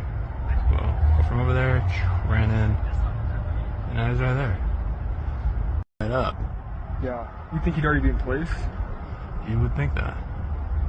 So there's somebody on the roof. Yeah, so this is, I don't think that's the actual building too. It's a different building, so which is really strange, but this is what they tell you. So there's also this video. If it'll go, come on now. So you see this guy here as it passes across? There was somebody on the roof, and you'll see that there actually were possibly multiple people, which is really strange. Okay, so this says they grabbed the wrong guy twice. So again, notice the obvious incompetence of the narrative that they give you, designed for you to reject it and to sniff out the true narrative. The subject in custody has been released after an interrogation by law enforcement. Our investigation continues, and we will continue to release information in interest of transparency. So are you kidding me? The FBI, which has every technological thing at their disposal, got the wrong guy twice. Charlie Kirk was assassinated by a skilled sniper in a sophisticated operation. Charlie was murdered at a secure event in broad daylight where he was surrounded by security. There's no way this was not a professional hit executed by a team. The question is, what entity was behind it? Don't let them fool you into believing this was a lone wolf operation like they tried to do with the Las Vegas shooting. Yeah, remember the Las Vegas shooting? I forget when that was, like several years ago, but I swear I really do try my best to believe the official story every time. When I heard Charlie Kirk shot, I assumed with a pistol by some disgruntled suicidal leftist. Then you see the video and it's a sniper shot. Then you see some guy making a distraction so the shooter can escape. Then you see FBI and local PD publicly arguing about whether or not they have the suspect in custody. Then you read sources close to Kirk last month confirm he feared assassination by Israel. This was a deep state hit. Again, this is the narrative. Deep state. The deep state is, you're not going to find out about the deep state, okay? The deep state, the true deep state is the devil's shadow government in the world. Part of that shadow government is the thing that operates in broad daylight as the Catholic Church, with all of its ranks and cardinals and orders and everything else. That's the shadow government. That's part of the deep state. The part that they want you to see is the big, bad, obvious communistic, military industrial complex, whatever, Zionist, Mossad, CIA. That's what they want you to see. But the true deep state is much bigger than that. And you'll learn that today. Let's see, much more. No enemies to the right. Debate club is over. This isn't a game anymore. I think it's time to permanently declare college campuses as zones of insurrection. Close them. People can educate themselves online. There's nothing good happening in there, and it's a money drain on the whole economy. Do something about it. Well done, good and faithful servant, says Pete Hegseth, and these people are saying, do something about it. Come on. Charlie Kirk is a warning. He was a family man who was about as moderate as you can get on the right. They still painted him as an evil, racist fascist and painted a target on his head anyway. You may as well just go all the way. They want to kill you no matter what. It's all or nothing. So this is the aftermath of these things, and people are just super angry and, very divided over this issue, obviously, which tells you that there's a psyop going on. A private jet under the tail number N888KG left Provo Airport an hour after the shooting. Suspiciously, 30 minutes into the flight, it drops off of the ADS-B illegally. It reappears headed back to Provo approximately an hour later. Why did this plane turn off its radar? Where is the shooter? Of course, the FBI's explanation is, it was some technical difficulty or whatever, which is all BS, and we know that. But Here's a person explaining the exit wound of a large bullet. You want to see some damage? Here we go. Take a look at this. At 100 yards, 6.5 Creedmoor entrance, about an inch high, which is right on for 200 yards. Exit wound. Talk about gnarly. So, how can it be physically possible for a bullet, even, more powerful than that, to be traveling at 2,000, 3,000 feet per second, and to hit Charlie's body and somehow go like down his spine and then his spine and then wiggle around his pec and then go around his neck and then around his ear and then come back his eye and then, go out through his chin and then come back and ricochet back into his jaw and then come out through his, and all this stuff that he was saying, like, really? You've got to be kidding me. That's physically impossible. But no, it's a miracle, so you got to just believe. You got to just believe it happened. You got to believe. Right? Was the Snake Eyes say, believe everything except your eyes? Here's another one. All right. So today on Dual Liberty Firearms, we're going to be showing you what a 30-06 does to a ballistics gel skull. So we have a realistic human head here made with ballistics gelatin and a resin skull, and it's got a filling in there, so hopefully you'll be able to see what happens.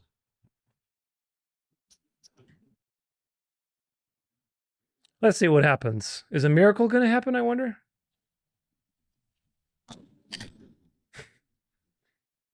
Wow.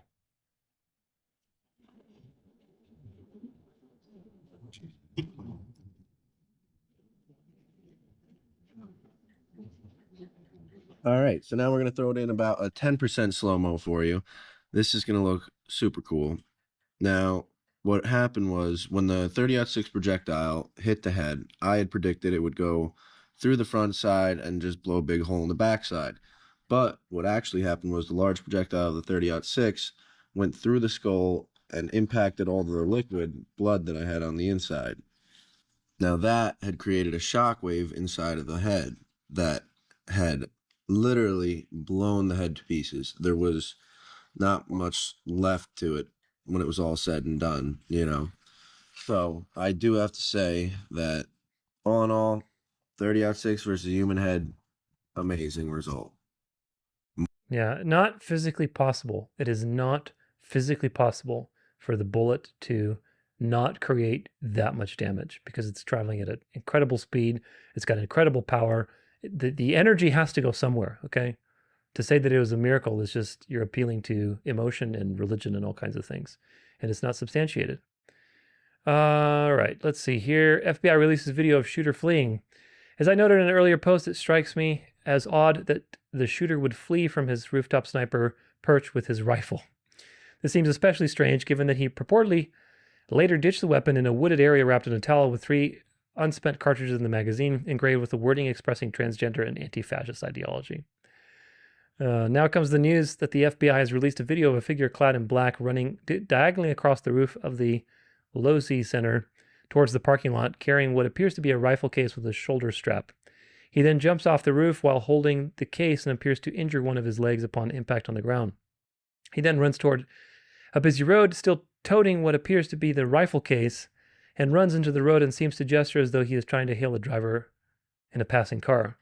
On the face of it, this is an extraordinary risky getaway. His all-black outfit gives him no tactical advantage in broad daylight, but causes him to stand out against the clear sky and light-colored building. Likewise, carrying the rifle with him as he flees offered zero tactical advantage. The additional weight impaired his speed and mobility, increased his impact when he struck the ground, and clearly marked him as the shooter as he ran from the scene. I can't imagine anything more risky than fleeing from a shooting scene carrying the rifle. It reminds me of Luigi Mangione carrying a pistol and manifesto on him 5 days after he allegedly assassinated CEO Brian Thompson in Manhattan. The fact that the alleged shooter of Charlie Kirk got away strikes me as astonishing. Yeah, and the Luigi Mangione thing was also really weird. Remember, his parents were like super involved with Jesuit schools and they were giving tons of money to, just so weird, so weird. But nobody seems to think about that, do they? They don't pay attention to that. Law enforcement has also released an image of the purported rifle found in a nearby wooded area, wrapped in a towel. The weapon appears to be an old hunting rifle with a Mauser 98 bolt action and possibly a composite or sloppily painted stock. The trigger guard appears to be coated with rust, Note that the lighting and the photo quality are dreadful with no accompanying measuring tape to show the scale. Nevertheless, the weapon appears to be longer than the carrying case. The black-clad figure is seen carrying the video, though one cannot be sure because the video quality is poor. And I think that's about it. Yeah. So it's very obvious that this is just shenanigans. You'll see some more with the shooter where it's AI. It's AI, not infiltrated, but speaking of AI, the running of him across the roof has some AI stuff going on, which is really weird. This is... Well, some of the photos we're going to show you in this story. Experiencing interruptions? Find out why. Are real, some of them are fake. But the phrase you are not going to hear me say is enhanced. That's because AI does not enhance photos. Instead, it basically uses its memory to make stuff up. So let's start with the real photos released today by the FBI. And we totally understand these are blurry, but at the very least, we do know these are real photos taken from a surveillance camera at Utah Valley University in Orem. But later in the day, the Washington County Sheriff's Office, all the way down in Hurricane, made this post, quote, "Much clearer image of the suspect compared to others we have seen in the media." Well, the reason it's so much clearer is because it's fake. And you could tell it's fake if you look closely first at the shirt. It used to be some sort of logo showing an American flag. Now it's distorted. And if you move to the left hand, for some reason the AI decided to generate a watch, which is not seen on any of the actual FBI photos. Now, the sheriff later added a disclaimer to the post saying it is AI, but said he did not want to take it down. In a case like this, I think they probably have an obligation to delete that. That's Jim Bierman. He's a former police chief and current president of the Future Policing Institute. Unless it's coming from a trusted source, you literally cannot trust anything you see anymore. You are hampering the criminal investigation, even though that may not be your intent, because now people are looking at somebody other than who the suspect is. Now, these next two photos both have a Fox 13 watermark in the upper corner, even though neither of them were created or distributed by Fox 13 News. You can tell this one's fake if you zoom into his shoes. Now, the fake one is a lot less blurry, but you can see black shoes with black laces in this photo. On the real photo, it seems to be black shoes, possibly with white laces, but again, it is a little bit blurry. This next one, at the very least, the poster put in their caption, here's an AI cleanup of the image, but I want to reiterate, AI does not clean up images, it generates images, and some people aren't always going to read that caption before they download it and share it. For this one, the AI decided to randomly give him, looks like Converse. But more importantly, if you look at the face on all four images, these are four completely different people. Some of them are young, some of them are older. We have no way of knowing if any of them are accurate. That is a perfect example of why this is so problematic. You become inadvertently used in this. You guys get tainted, even though you had nothing to do with this. People who think they're helping should stop doing this because they are doing exactly the opposite. Just for reference, I decided to upload a blurry photo of myself into one of these same AI tools. I asked it to enhance or clean up the image, and this is what it gave me. So you tell me if you think that looks like the suspect. Let's go back to the original photo, the real photos released by the FBI. Now, why are they keeping that and not taking it down? Do you understand? If you know, like the Fraternal Order of Police, all these people are Freemasons, so they do what they're told. Why are they keeping that in the marketplace? It's to cause confusion and to make you question the narrative so that you go for the counter narrative as usual. This is a picture of the place where supposedly, if I can zoom in, where all of this went down, but the angle doesn't match what happened. You see, it doesn't match what happened. Here's where he supposedly was, and it's like this way. He has to shoot this way towards, Charlie. It's just, it doesn't, you'll see other pictures of this where he doesn't actually have a shot. Already it's awkward, but from the vertical perspective, in terms of being able to get a clear shot of Charlie, he wouldn't have had a clear shot from here, from this particular spot on the building. It doesn't make sense at all with what happened. I see the FBI has taken to writing fan fiction. Young gay men talk to one another like this. This is what I was telling you about the report where they supposedly found his, his journal. And it says like, "I'm still okay, my love, but I'm stuck in Orem for a little while longer yet. Shouldn't be long until I come home, but I got to grab my rifle still. To be honest, I had hoped to keep it the secret till I died of old age." Then they use the word interrogated. They use the word drop point. They used various squad car, my old man. Like, nobody talks like this. Nobody talks like this. This is obviously somebody wrote this, and it's so clear. It's just so clear that this is a contrived situation. Tyler Robinson's text did the following. Makes his confession, confirms the location of the weapon, confirms the type of weapon, confirms it was wrapped in a towel, confirms his motive, exonerates the decoy, George Zinn, admits to the bullet engravings, confirms the wardrobe change, confirms how long he's been planning it, discloses the existence and location of a now destroyed pre-written confession note, randomly tells his boyfriend that his dad is diehard MAGA, as if he wouldn't already know, and so on. So yeah, this is a manufactured confession. Again, this is super obvious. This is super obvious now, and people are starting to wake up and go, well, what is the alternative? If this is not true, if this is obviously a lie, what's the alternative? Well, here, let me present to you the alternative. Let me give you a little half-truth of what's actually going on, which is the Jewish angle. This is muted, so we're going to start it again. Let's listen to Kash Patel. Can report today that the DNA hits from the towel that was wrapped around the firearm and the DNA on the screwdriver are positively processed for the suspect in custody. And I can report... And yet, this is from the health ranger. He says the screwdriver was left on the roof. The assembled gun is found in the woods. Reassembling this rifle requires a screwdriver. So next is the FBI going to tell us that the shooter reassembled the rifle, then climbed back onto the roof to leave the screwdriver there? Just so incompetent, but it's obviously incompetent. It's obviously incompetent. That's the thing to get from all of this. Trans shooter father worked with CIA. Let's see. Just like the, let's see. About him. Very interesting. Senior application developer at ESRI. What is ESRI?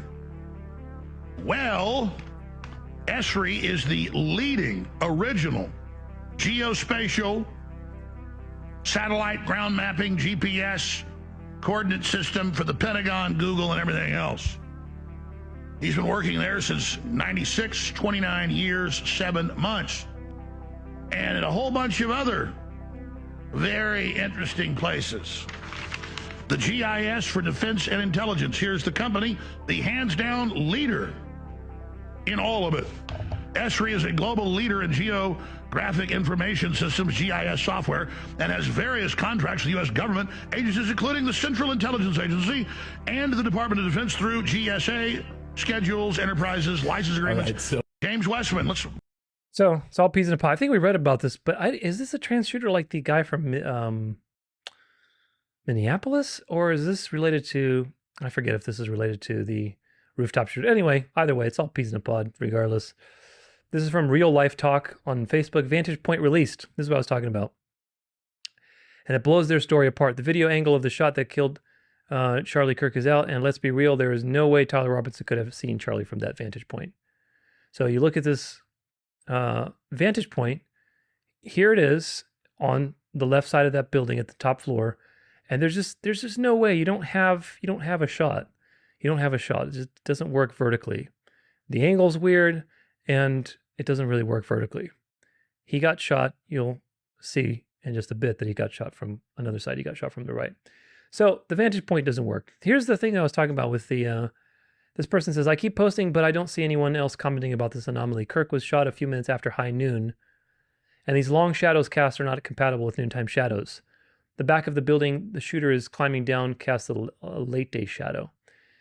I mean, I don't know about that, because if you look in, for example, if you look at the shadows, you know, like this is a picture actually. Yeah. So if I zoom in, this is a picture of the campus. And if you zoom in and if you go, I mean, this is northward, right? This is northward. So it's probable that there would be some shadow there around noon, because you're also dealing with September. So if it was, you know, warmer, then the sun would be higher up, and I mean, who knows where the sun exactly is, but Utah would have less shadows. This happened in September. It's closer to the equinox, the autumnal equinox. So what's happening is the sun is going back towards the equator. So there's an angle. So there is going to be some kind of northward angle that's going to happen. It's not an extreme angle. I mean, this is believable. So I don't really buy that part. However, there is something fishy with the AI watch this closely, of him running. He's got a shadow, and then it suddenly hits this white part, and there's no shadow. It's just really weird. So if there was a cut or edit, we are looking for changes between. I love this like little dog that they had, Dogverse World. These two stills. And remember, in the footage, we only see evidence of him holding anything at all when he enters the white part of the roof, giving a reason for there to be an edit to show a suspicious object. So now by zooming in on different areas of the video between these frames, we notice differences everywhere. In fact, everything has glitched. This can mean that the video has indeed been edited at this point with some sort of additional processing or masking. To be sure this is the case, we need to check all the lines and objects on the edge of the video next to the black door to remain in exactly the same positions. This way we can be sure that this CCTV is not slightly zoomed or panned between these frames. We now have a full confirmation of no zoom or pan. We can also watch the entire video on one area like the statue and see the only time it changes is at the exact moment the shadow disappears, when the edit began. I believe this is confirmation this footage has been edited. And I think this because this is where the shadow disappears. So really, frame to frame. really weird that this just is obviously AI edited. Another thing I think is, does this talk about it? Let's see. I think this talks about it.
And the DNA on the screwdriver. So he was starting to run before the crowd ducked down. So obviously this is just crisis acting. Something else happened. So that's it for the rooftop shooter. My goodness. It should be obvious to anybody watching that this is not the shooter. It's not the narrative that they're telling you. They're obviously telling you that this is not the narrative. That's just by design. There's just way too many inconsistencies, obviously obvious incompetence, shady things, inconsistencies, AI stuff, all sorts of nonsense. The bullet is not, the narrative that a 30-ounce 6 hit him in the first place is just absolute nonsense. There's no exit wound to match the damage that such a bullet would cause. And of course, entry and exit wound doesn't match the angle that the person would have had.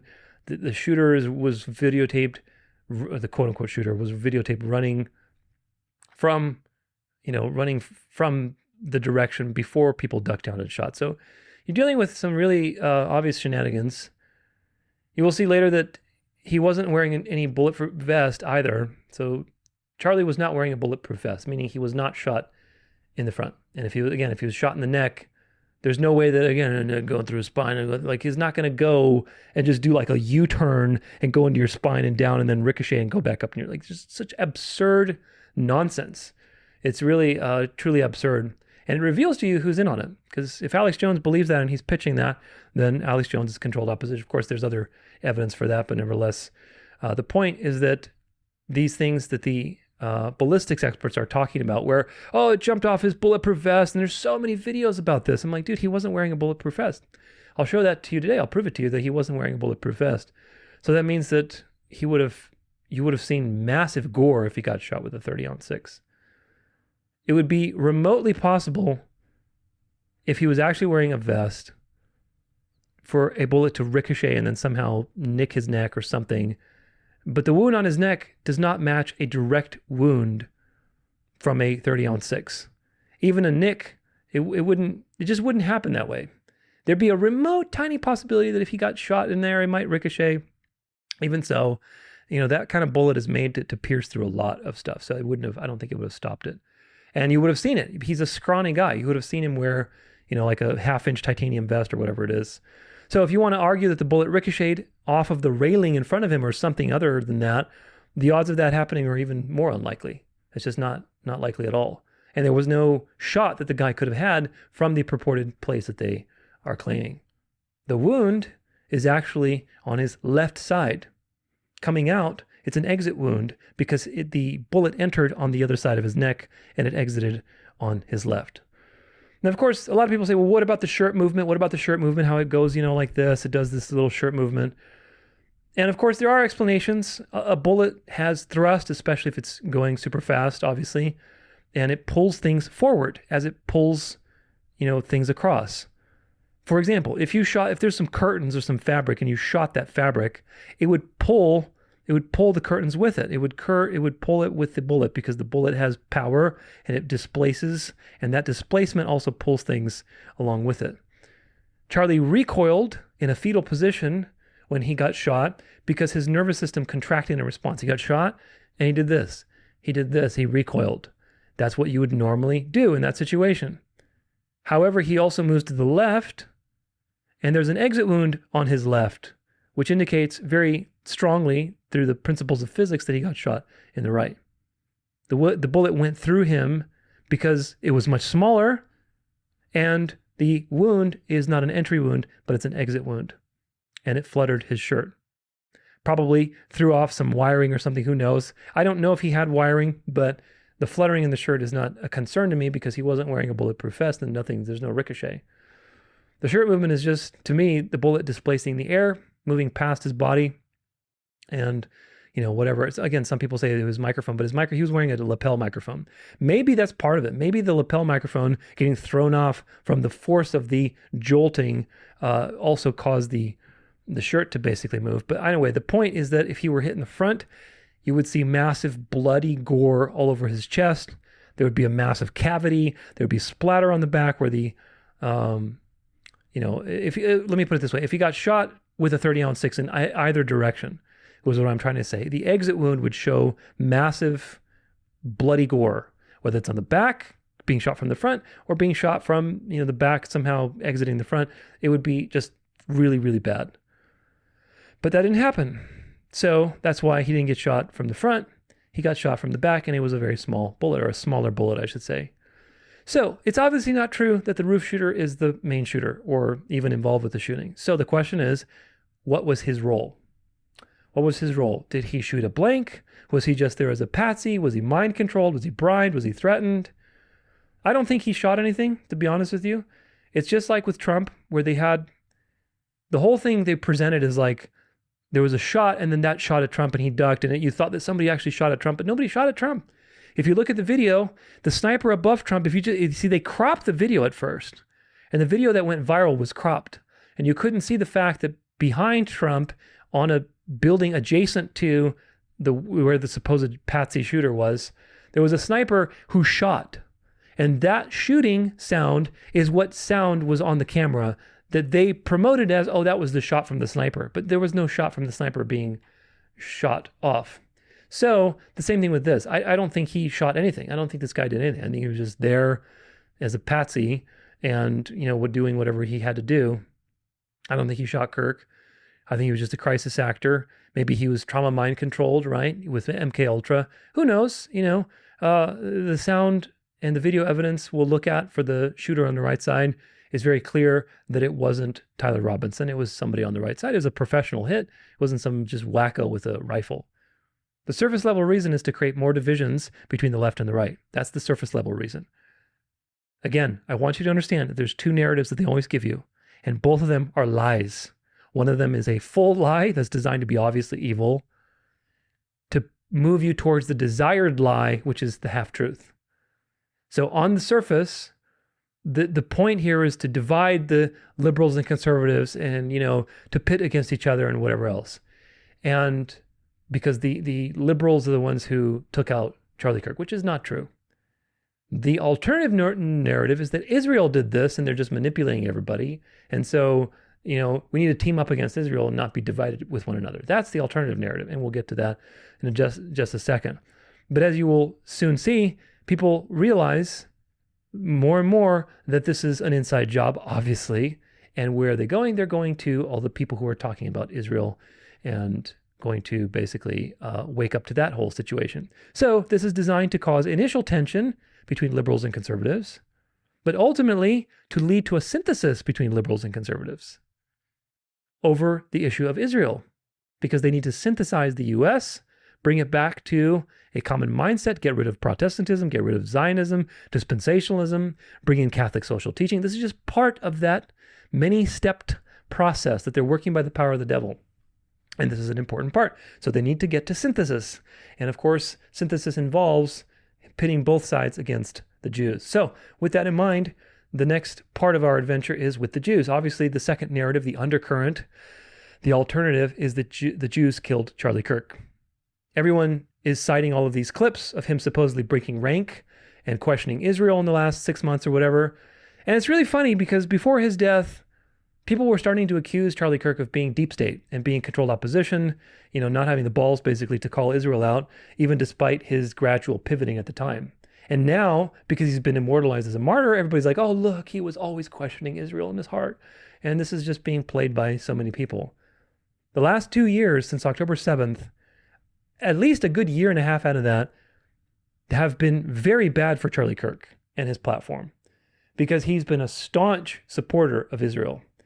And people were like, wait a minute, bro, what are you doing? You're just supporting genocide and you're supporting these people that have nothing to do with Christianity. And he was getting very discredited. Now, as a result of the situation, Kirk is a martyr. He's a martyr against the Jews. He's a national hero. He stood up to the Jews. He was killed for it. All this kind of stuff that people are basically sniffing into and getting into. And everybody's getting red-pilled about Israel, Zionism, 9/11, Zionist occupied government, et cetera, et cetera. It's all right on schedule. So let's look at the alternative narrative. This is from Instagram. I'm not by Harrison Smith. I'm not going to name names, but I was told by someone close to Charlie Kirk that Charlie thinks Israel will kill him if he turns against them. This was on August 13th. Ian Carroll reacts to the embarrassing clip of Charlie Kirk avoiding Nick Fuentes and calls him out for not debating Nick. Yeah, this was a whole debacle with him avoiding Nick Fuentes. He was just very, very obviously controlled, and people are really trying to piece that together, but they don't have the biblical and historical context to really understand it. So that's my goal today, is to really help you with that. Jason Hinkle says, every Israeli connection to Charlie Kirk's assassination so far. And this is, about a week ago. He was groomed for Israel by Israel as a teenager. He was Israel's top non-Jewish loyalist. He starts mildly criticizing Israel. He said Epstein was Mossad.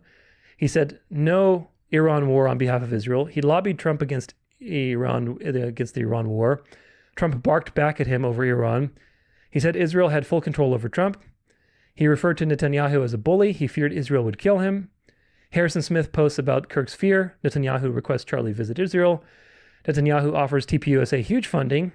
He refused Netanyahu's funding. He became disgusted with Netanyahu. He let anti-Zionists speak at his events. Zionist media starts attacking him. Zionist donors threaten to defund TPUSA. Zionist donors demand Kirk ban Tucker. Donors cut him off and launch attacks. Loomer says Kirk backstabbed Trump. Zionist FBI director fires chief of Utah FBI. He has anti-Israel interview with Shapiro.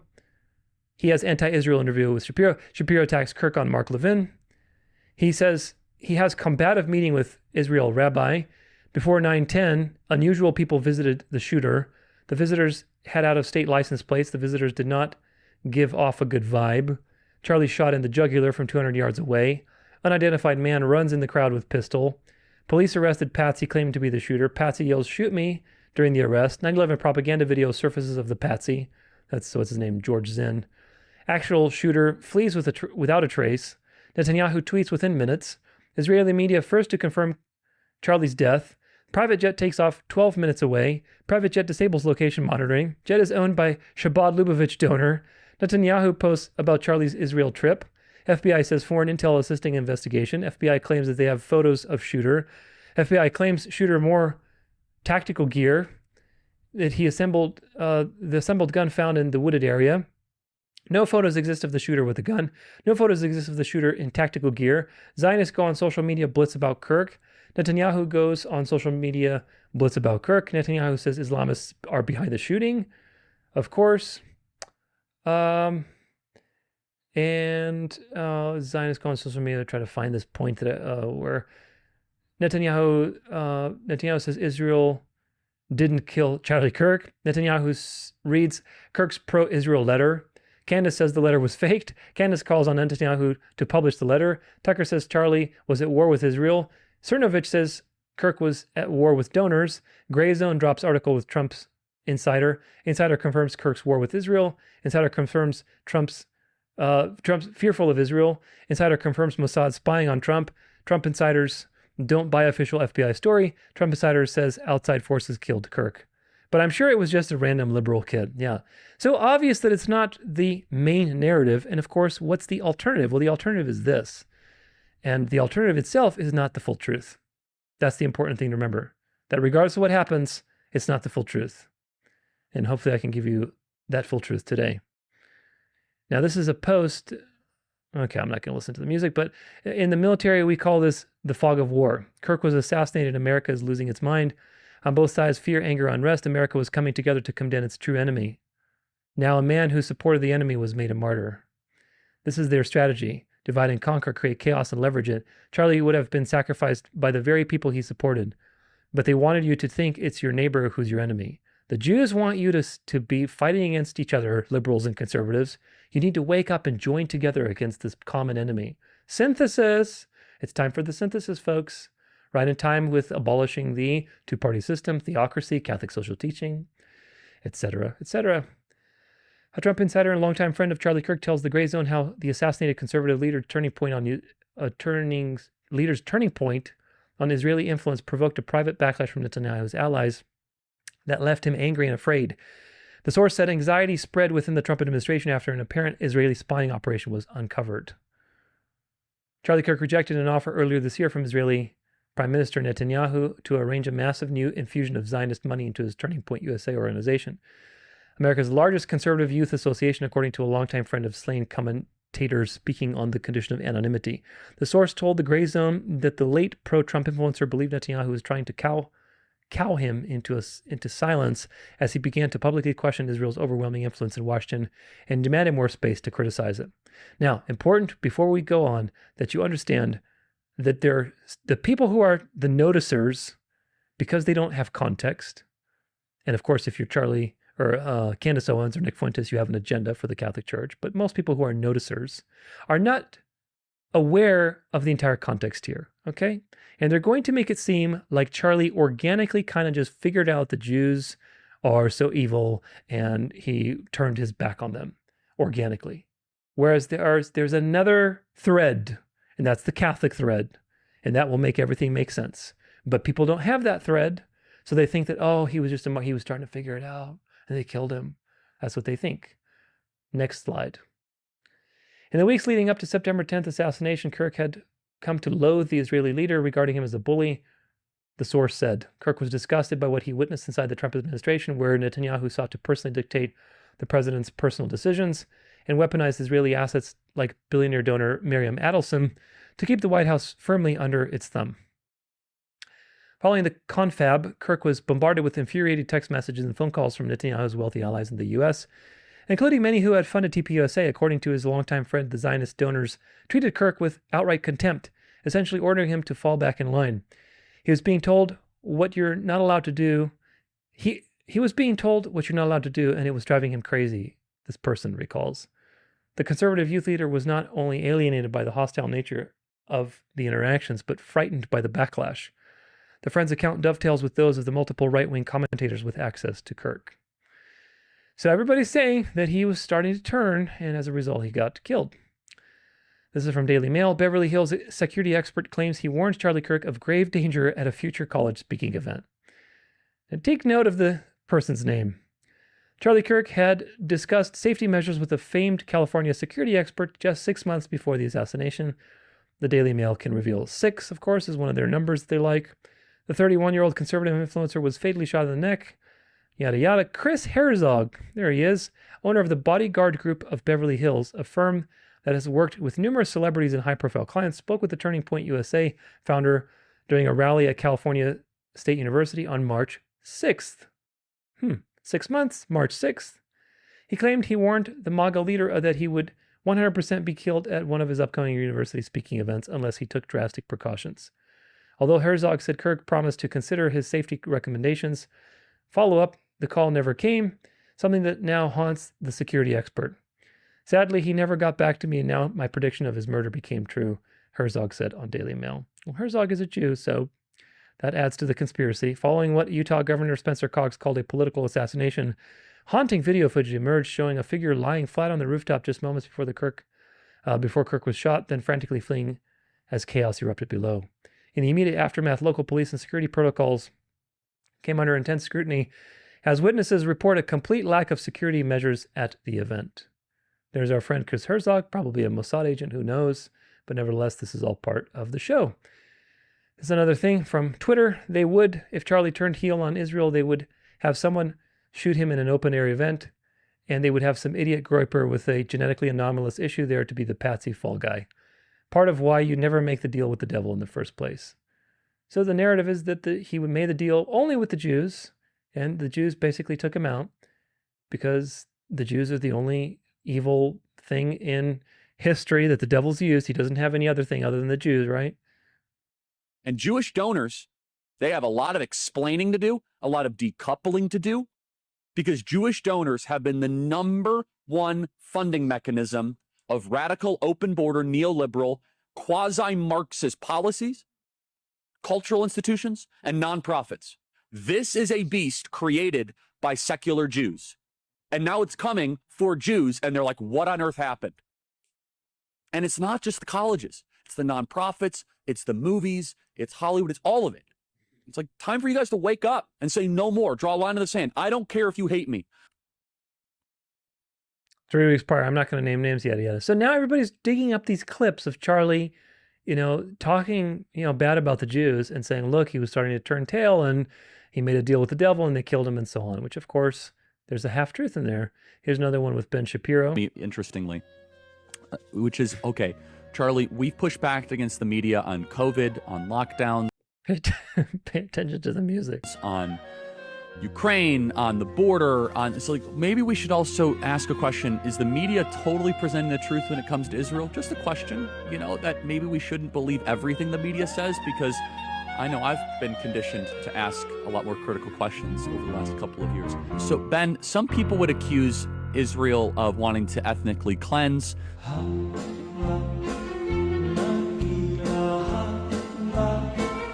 So this says, Charlie Kirk was murdered for speaking the truth and defending freedom.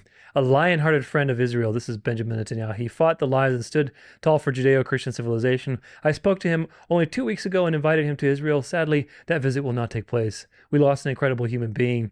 His boundless pride in America and his valiant belief in free speech will leave a lasting impact. Rest in peace, Charlie Kirk. It's so obviously dripping with, hey, look at me, look at me, look at this.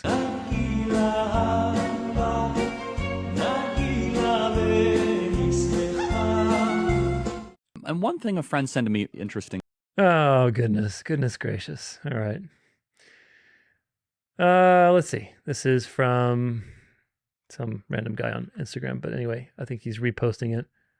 Soon to even talk about something like this, but I think the American public deserves to know the truth about what happened to Charlie Kirk. This is a source that I trust very much, and this is coming from the top levels of government. And they were having dinner with people, senators in the Senate Foreign Intelligence Committee. They are not openly saying this at this point. Of course not. But in private conversation, they're saying, hey, this looks like potentially Israel. At this point, we're not saying it at this point. We got to let it cook a little bit in the culture. Behind this. Wow. And then in terms of getting to the actual evidence itself, a very close friend of Charlie Kirk's put out there. Charlie didn't want to put out this tweet himself, but he told a friend to put it out on the internet and said, hey, if I go against Israel, I think they will kill me. And when did he say this? This was August 13th. So less than a month ago. I can see Charlie over the last few months sort of take in new information and have his mind shift a little bit, right? He used to be an Israeli loyalist. Then he starts to sort of mildly criticize Israel in that, hey, I don't think we shouldn't be allowed as an American to question the acts of a foreign government. I have text messages, Megan, calling me an anti-Semite. I have less ability sometimes online to criticize the Israeli government without backlash than actual Israelis do. And that's really, really weird, isn't it, Megan? And he publicly said, hey, maybe Epstein was Mossad. He certainly had a lot of connections to Israeli ex-prime ministers. And there's also this clip where he questions how October 7th happened. Was there a stand down order? 6 hours? I don't believe it. Israel's the size of New Jersey. When I took a helicopter ride from Jerusalem to the Gaza border, it's 45 minutes. 6 hours. They're live streaming the killing of Jews. Did somebody in the government say stand down? That is a legitimate, non-conspiracy question. I mean, this is a big problem for Israel. Charlie Kirk was maybe the most influential figure on the right, especially with people under the age of 30. And when you start to have somebody that influential as a conservative is say, hey, we need to maybe reassess this relationship. There's something weird going on. This is a warning to people in the media to say, hey, you need to stop this right now because you could be next. Goodness. All right, let's see what's next. Breaking: the Israeli memorial posted by Trump to eulogize Charlie Kirk was actually meant as an insult. So if you saw this, if you saw like underneath it said Shlomo Pearl. Shlomo Pearl is a term for a useful idiot. Here's the AI picture of Charlie with a you gotta just laugh at this stuff, man. If it's obvious to you, you just laugh what they're doing. Like they're putting Charlie, the American hero, and the Israeli flag is by Charlie. So it's like, look, he's just the Jewish puppet. And people are like, no, he wasn't. He was starting to turn on the Jews. How dare you talk about our martyr? And this is exactly what they're doing to infuriate you. Why? So that you ultimately wake up to the Jewish issue. Everybody loved Charlie. And there's this AI picture. It says Shlomo Pearl under. Like, just so weird. Like, why? Why would you do that? But there's a reason. In Israeli slang, Shlomo Pearl describes a gullible patsy. Someone so naive that they fall for tricks and metaphorically disappear into them without a trace. The term comes from a Hebrew pun. Shlomo is a common name, and Pearl sounds like Peral, short for Pashut Nelam, meaning simply vanished. It's tied to Shlomo Perel, and he lived from 1925 to 2023, a Jewish Holocaust survivor who brilliantly deceived the Nazis by posing as an Aryan, Josef Peters, and even joined the Hitler Youth to survive as depicted in the 1990 film Europa, Europa. Ironically, while Perel's deception was a feat of cunning, the slang flips his name to mock those who are easily duped, playing on the idea of vanishing into a scam, much like Perel disappeared into his false identity among the Nazis. Very, very weird, just weird stuff. Weird, weird, weird. We already read this from Netanyahu, Satanyahu. And this is Charlie Kirk shooting, visual timeline maps. So this was posted. Oh, this is a video. I was like, what does this picture mean? Not trying to start any conspiracy theories before I go to bed. I just wanted to point something out that I noticed. So the New York Times had posted an article titled The Charlie Kirk Shooting Visual Timeline Maps, Videos, and Photos. We can agree that this is a New York Times article, right? And in this New York Times article, they say that around 12:20 p.m., Charlie Kirk was shot. So can someone please explain to me why Benjamin Netanyahu posted on X praying for Charlie Kirk at 12:02 p.m., roughly 18 minutes before Charlie Kirk got shot? Not trying to start any conspiracy theories before I go to bed. I just wanted to... Because it is a conspiracy and they want you to know about it. The FBI now claims that there is a little bit of foreign intelligence involved in Charlie Kirk's assassination. I've been trying to tell you, Charlie Kirk started noticing and was becoming a liability. Let's see here. And there's a little bit of foreign intelligence. Hot leads, there's a little bit of foreign intelligence. And I think over the next couple of days, we will learn a lot more. And hopefully we will bring to justice the evil person who did what they did to Charlie today.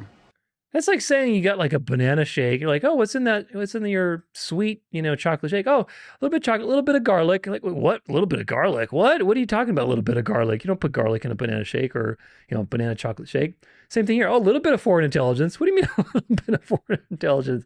There's no such thing. There's either foreign intelligence or not. A little bit of foreign intelligence, which of course they're designed to make you sniff, sniff, sniff. sniff out the conspiracy. But the problem is the sniffing, they're luring you with, with a bribe, with a treat of conspiracy. This is from Avi Avidian. Well, let's see what the Jews have to say about it. If it turns out that the Muslim Brotherhood was behind the assassination of our friend Charlie Kirk, the U.S. must declare war on Turkey and Qatar. No excuses, no delays. So obvious. Are you noticing? Are you noticing? Are you becoming a noticer? Hopefully you'll be a true noticer after today. Here's Mark Levin and, what's his name? Ben Shapiro. I think we looked at this, but they were talking about how there's no shadowy group. There's no shadowy group manipulating America. There's no shadowy group, guys. There's no Jewish deep state. Come on now. Somebody sent me this meme. And this is, what's his name? Ted Cruz. It's just behind him is this stick figure with a Israeli flag doing, God knows what. It says, and the post is, I knew Charlie well, and indeed, the very last conversation we had was how deeply concerned he was about the rising. I can't even read it. The rising toxic wave of anti-Semitism on the right. Oh my goodness. At least we have memes, to keep us, cheery and laughing. Charlie Kirk was assassinated on 9/10. Since then, the government has blocked the Epstein file release, passed amendments that banned Pentagon from boycotting Israel, proposed a bill for Rubio to revoke passports for Israel critics. House approved $650+ million for Israelis' missile defense. Marco Rubio visits Israel. Don't forget the IDF getting their own, insurance and benefits off of taxpayer money. All designed to make you go, what the F, man? What the F? That's the point, to get you to sniff, sniff, sniff. Kirk was dying yesterday, pretty much the same time the shooting happened. The Senate was voting on releasing the Epstein files, and Republicans actually voted to block it. So, yeah, that'd be crazy. You know what else would be crazy? The DOJ should immediately move to unseal all the Epstein documents in the Southern District of New York. Yeah. Everything except the files central assault material. I think every file should be released to the public the same way as the JFK files. That'd be crazy if that was just like 2 days ago. Yeah. Look, man, I was harsh on Charlie because he was very pro-Israel for a while. It seems like he had turned. And, I mean, I don't know. Am I going crazy? Or what? By the way, did you know that a private jet took off like 10 minutes after the shooting, very close by, and then turned off its tracking? That is the code. If you got any pilots or people that can track that shit, get on it. Peace. Owned by a Shabbat Lubavitch investor or whatever it was, right? Here's another one. Let's see. With Ben Shapiro swooping in to try to take the bloody mic from Charlie so he can continue Charlie's legacy, which is so obvious. This right here is supposed to be some kind of joke. So Erica comes out saying that Turning Point is not ending. And then Shapiro comes out and says that he's going to continue carrying that torch, carrying that bloodstained microphone. After I explain this to you in detail and show you, I assure you that you'll be peed off. Watch this right here for just a moment. This is what Shapiro said on Rogan's show. Prophet and no, we don't believe he's a prophet. What do you think he was? What do you? What do I think he was historically? I think he was a Jew who tried to lead a revolt against the Romans. He got killed for his trouble, just like a lot of other Jews at that time who were crucified for trying to lead revolts against them. He said Jesus was a troublemaker and that he deserved his punishment, basically, right? Just wait. Because we're Americans and we're not going to be deterred. Charlie's voice is not silent. We're going to pick up that bloodstained microphone where Charlie left it. Confused? Let me explain to you. He's going to be going to college campuses in the name of Turning Point. That sounds okay to you? Really? The Bible says in 1 John 22 that any single person who does not claim that Jesus is the Christ that came from the Father, that they are anti-Christ. I'm going to hold my tongue right here, but I don't believe they have a choice. Is this right here supposed to... Very, very obvious. Turning Point USA is going to be continued, at least in part, by Ben Shapiro, and everybody's like, what's going on? Israel's taking over our country. Very, very obvious, isn't it? Hopefully it's obvious to you, because to most people it's not. They're stuck on the first level of the PSYOP, right? They see that the government is lying about the Patsy shooter with Tyler Robinson, and they think, well, therefore the alternative must be true. It must be Israel. Look at all these connections. Look at all this stuff. And of course, if you don't have the full breadth of human history and the truth in the scriptures to understand how to interpret the movements of the snake through time, it is very convincing because there's a lot of truth. but it's only a controlled awakening designed to move you in a particular direction. Oh, and he's mute. Just exposed that Israel's Netanyahu lied about the letter that Charlie Kirk wrote to him. Last night, one day after the tragedy, Netanyahu booked himself a primetime slot on U.S. national television to read a letter from Charlie Kirk about how much Charlie loved Israel. Except that's not what the letter said, according to Candace Owens, who is a very close friend of Charlie Kirk. So now she's coming out and saying Netanyahu needs to release that full letter. Let Charlie speak for himself. Don't put fake words in his mouth. And oh, by the way, why are you lying about this? You're the leader of a nation who's at war with 7 countries halfway across the world, and you're booking a prime time slot on U.S. TV airwaves to come and lie about Charlie one day after this tragedy? What is going on here? Not to mention, Candace also added that, yes, Charlie was at war with his donors over the question of Israel and the war in Iran. So this was really heating up. Things were really bad. Charlie was fearing for his life. And now you got this. What is going on? Do not listen to people who say, stop asking questions, because they do not have your best interest at heart. They definitely don't have Charlie's best interest at heart, and they don't want you to find out the truth. This is why the tribe of Dan. Yeah, they don't want you to find out the real truth, which is how the Bible identifies the Antichrist power on the earth, which most people will not identify. So, yes, that's true. But do you notice how trutherism and conspiracy-minded and alternative news has been weaponized now? Now it's hip to question the mainstream narrative because they want you to be in that second pen. And that's exactly the point. Oh, let's see. Rest in peace, Charlie Kirk, 1993 to 2025. This is the Jewish donors thing that we listened to. This is a meme. This guy shooting, this other guy says Mossad shooting Charlie Kirk, and then Mossad saying, why would the left do this? Let's see. Who was the first to report Charlie Kirk's death?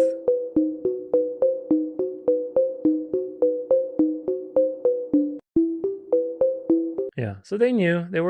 Everybody was in on it, very clearly so. Personally requested Charlie Kirk's visit, Netanyahu personally requested his visit 2 weeks before the assassination. Kirk was rumored to have denied the request.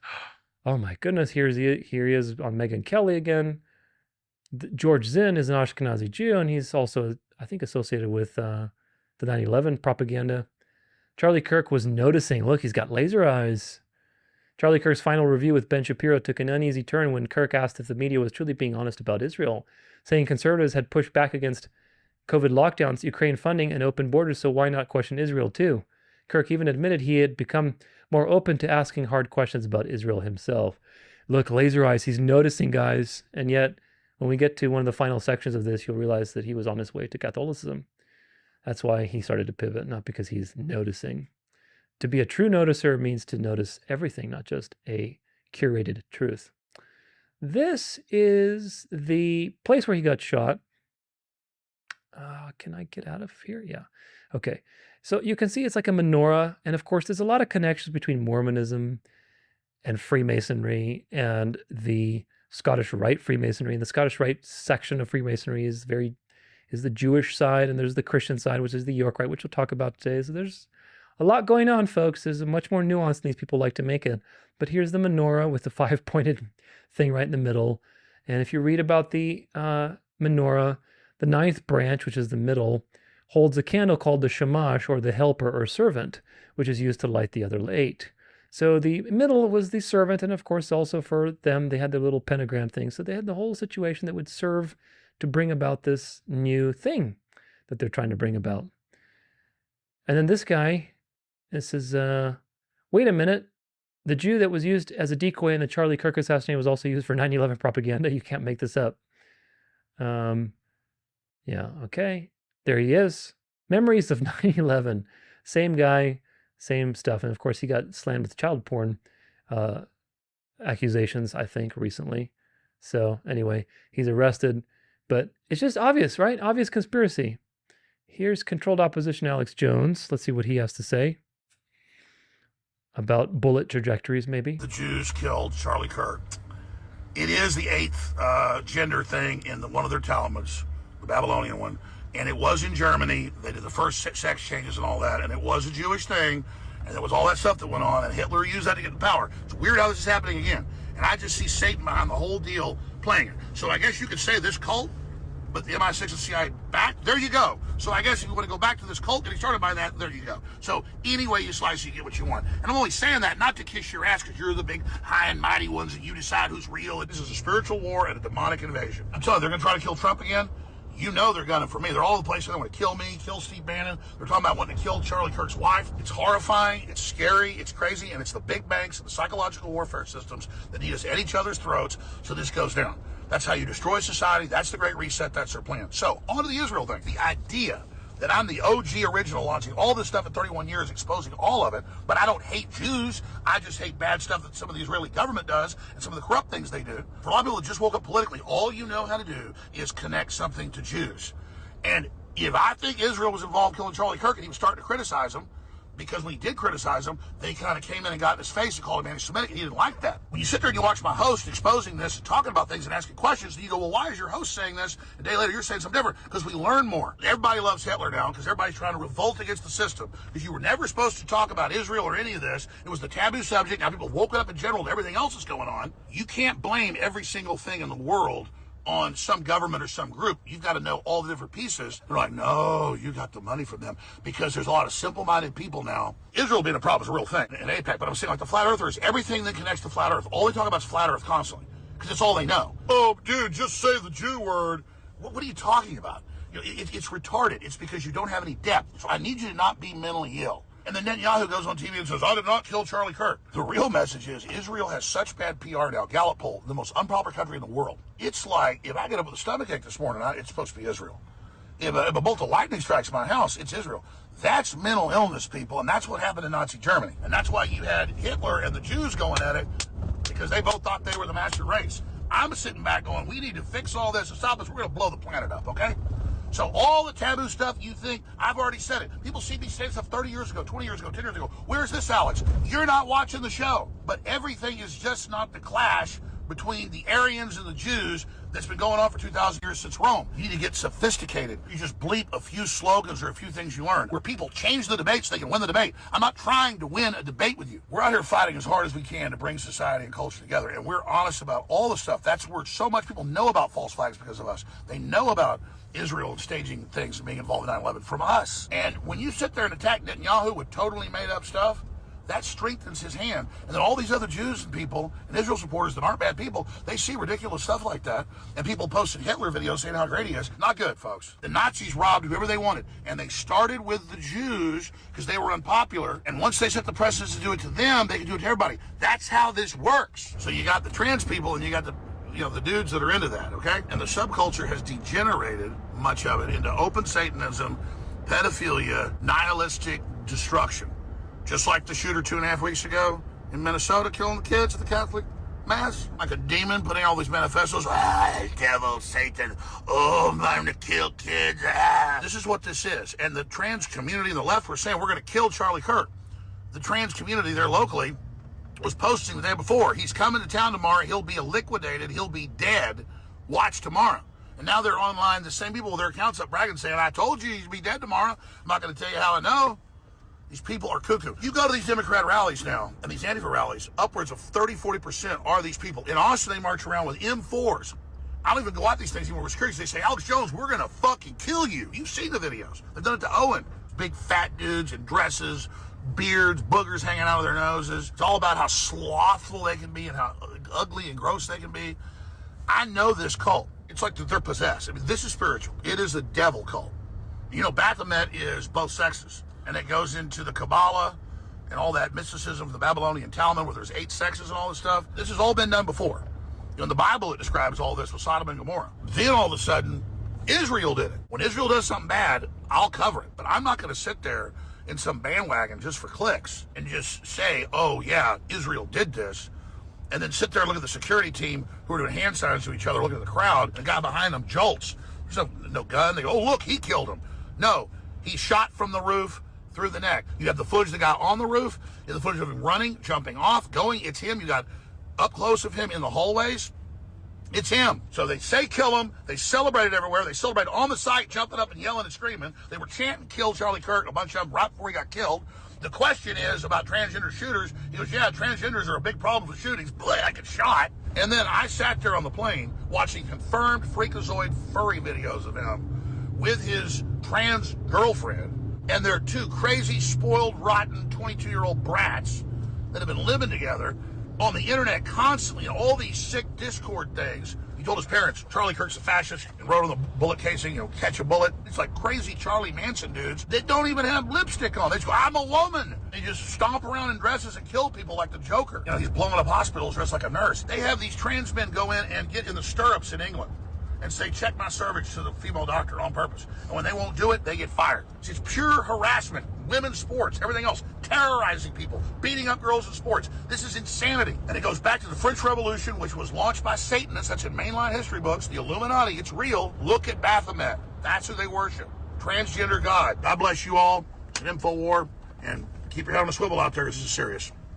Who put together the Illuminati, folks? Who put together the Illuminati? Adam Weishaupt was a quote-unquote Protestant, quote-unquote crypto-Jew, Jesuit. He was a professor of canon law, papal canon law. He was a Jesuit puppet, and the Jesuits put together the Illuminati and fomented the French Revolution. That's something Alex is never going to tell you. Alex is sticking to his guns about the shooting in the neck, and he's saying, oh, no, it wasn't Israel, it wasn't Israel. You guys think that lightning strikes your house and it's Israel. You can't be so paranoid. So is Alex playing the mainstream narrative or the alternative narrative? He's playing the mainstream narrative. So it's very interesting because he's doing his job to wake people up, because he brought all these people, these conspiracy truthers with him for all these years. Of course, we know Alex Jones is controlled opposition. And now he's playing the part to say, no, it wasn't Israel. So the people say, well, no, what are you talking about? It's so obviously. So they're going to dig deeper and deeper. And it'll be interesting to see what's going on. And of course, the question is, why would he do that? Wouldn't he sacrifice his platform? Well, these people do what they're told. Okay, otherwise they end up like Charlie or anybody else, JFK. They do what they're told. So for him to sacrifice some notoriety, but do the plan to bring in the enlightened, New World Order, that's part of the plan. Are you kidding me? Somebody who is actually exposing all this stuff would have been killed a long time ago. I don't care how much money you have, how much security you have. You're not going to outgun the entire world order of secret societies, CIA, Mossad, FBI coming after your ass. You're not. I don't care how much money you have, how much influence you have. If they can topple nations and kingdoms and kill presidents, who are you to avoid being executed? So the fact that Alex Jones has been around for 30 years and he hasn't been killed tells you everything. And the fruits tell you the roots when he speaks and he defends the mainstream narrative so obviously. And he's pointing you to the obvious evil of the liberal side, the deep state. He's still pandering to the normie MAGA narrative. Something's going on. You're seeing two narratives. This is Candace Owens, and she's responding to this Jew who is saying, your day will come. As in, like, she's going to basically get assassinated. And she's saying to him, you filthy rodent. Now, this was a really poor comment for him to say that. That's really rude and really evil for you to say that. Like, your day is going to come. You're going to get shot. That's really evil. But the fact that now we're normalizing calling these Jews filthy rodents, you filthy rodent of a Jew. Imagine how worse it's going to get. And eventually what precedent that's going to set for anybody who, in the public's mind, is associated to anything Jewish, i.e. the Sabbath, which of course the Sabbath is not Jewish, but it appears to people as Jewish, and all of the dirty things that are coming out now that are being carefully revealed to all the noticers are designed for you to learn about them and to eventually hate anything Jewish, so that when you are presented with a choice between the seventh day or the first day, you naturally want to hate the seventh day and to tell on anybody around you who is rebelling to the system and doing all the things that they're doing now with all the liberals after Charlie Kirk's death with the apps and telling on people who are anti-Semitic, report the liberals, report this. This is all just precedent, folks. It's precedent and exactly right on cue. This is a meme of the Grabbler in his nice little business suit looking at an aquarium of the liberal and the conservative arguing with each other. And, the Grabbler's like, no, now fight, Goyim, fight, please me. And this is exactly the point. This is synthesis, folks. You have a common enemy, right? Wink, wink, nudge, nudge. You have to realize that they're the ones who have divided you. You liberals, with all your LGBTQ stuff, that's the Jews that have been influencing society with all their influencing in transgenderism and liberalism. They are the ones who've brainwashed your mind. You conservatives, don't you get it? The Zionist occupied government is infiltrated your MAGA movement and has infiltrated conservatism. You need to come back to the truth. So both sides have been seemingly corrupted by just the Jews. And now there's an opportunity for the two sides to synthesize and to abolish in the process Zionism, dispensationalism, Judaism, Islam, etc. It's all coming to a head, folks. It's all coming to a head. Very marvelously evil is what is coming to a head. When Shabbat, gosh, so many notifications, man. People message me, so many messages. It's just great, especially with this Charlie Kirk stuff. When Shabbat Lubavitch in Utah celebrated its 25th anniversary, guess who attended? Attendees included major world political and religious figures such as Republican Senator Orrin Hatch, Republican U.S. Senate candidate Mitt Romney, and Elder Dieter F. Uchtdorf of the LDS Church's Quorum of the 12 Apostles. There were also Jewish rabbis from Wyoming, Montana, Idaho, and New York. Elder Uchtdorf said he was honored to be on hand to celebrate the synagogue's long partnership with the LDS Church. I think we try to have those relationships with all faiths, he said. If we're not standing together helping God's children, that would be wrong. Hatch praised Rabbi Zippel's service to his faith community, noting that he admires the synagogue's youth programs. From Mormon-owned Desert News.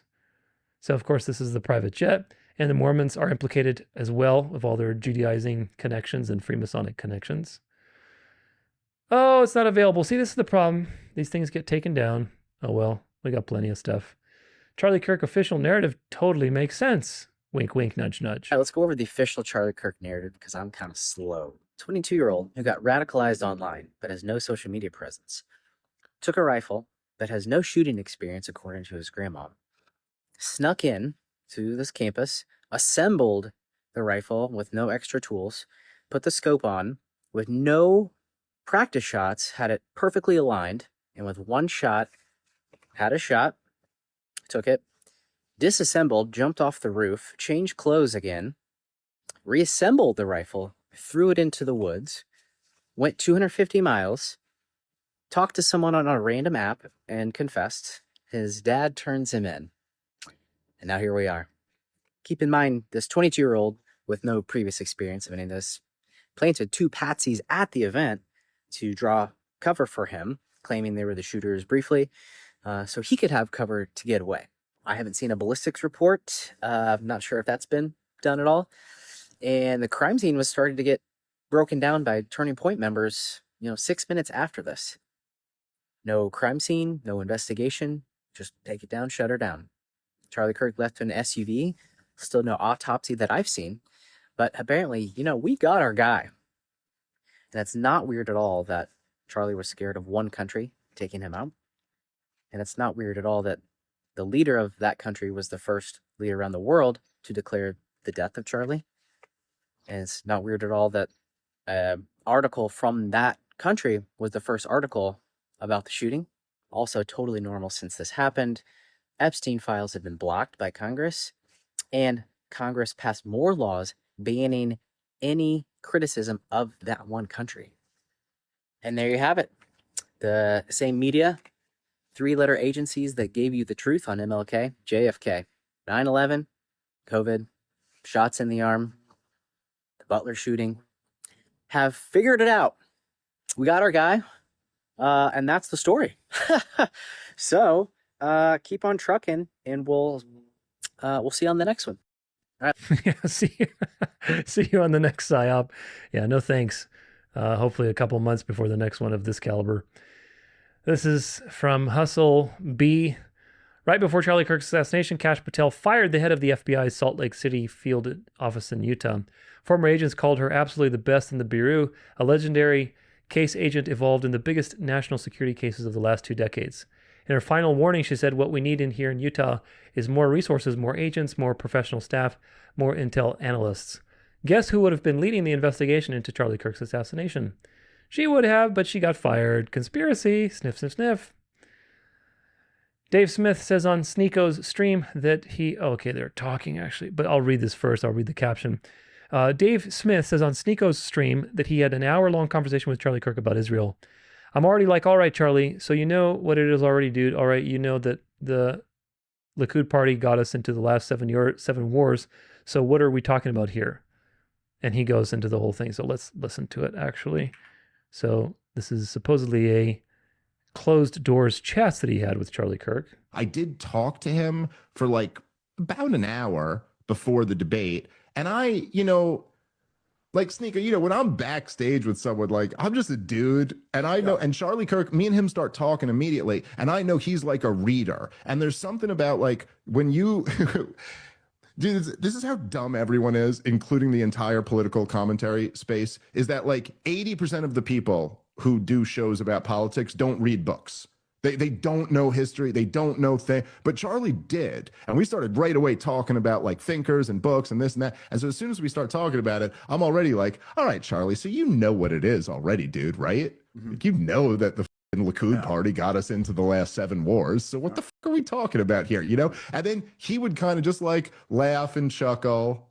And like, look away. And he'd go, he goes, look, I know what you mean. I know what you mean. He goes, and then he would say something like, he'd be like, look, I'm a Christian man, and it's really important to me that we preserve these holy sites and that they be under the control of Western civilization. Keep that rhetoric in mind. I'm a Christian man, and it's important to me that we preserve these holy sites. Catholics care about their holy sites and pilgrimages, and it has to be in the control of Western civilization. What does that mean? Western civilization is Catholicism, ultimately. So keep that in mind.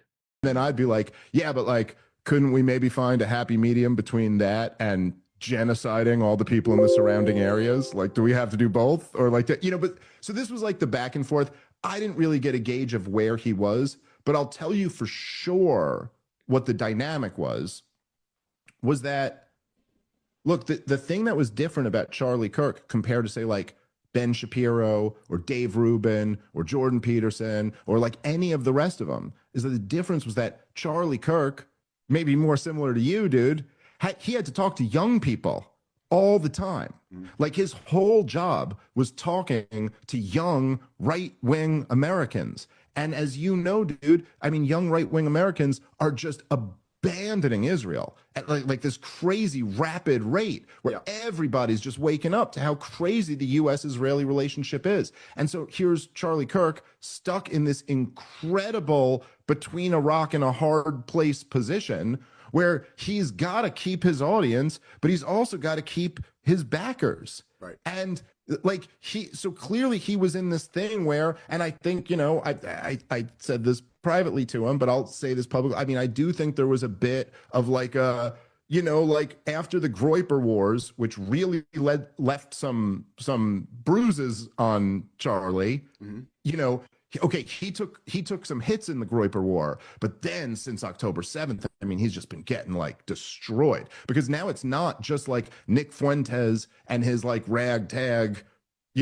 youngsters, but now first of all, just Nick Fuentes himself is, I mean, I don't know, how do you state how much bigger is Nick Fuentes today than he was in 2019? He's mainstream, he's massively bigger, right? So now you got the Groypers pushing back on you, but they're a bigger movement than ever before. Also, now you've got Tucker Carlson, who's probably the biggest right-wing voice in America, just destroying your case, like, and now even like Megyn Kelly and people like that, and then to whatever extent I've been involved in that too, but like almost all, wherever you fall on the spectrum of young right-winger, no one hasn't been grappling with this. Obviously Candace Owens, I should have mentioned her, a huge contributor to that too, a conservative with millions and millions of followers.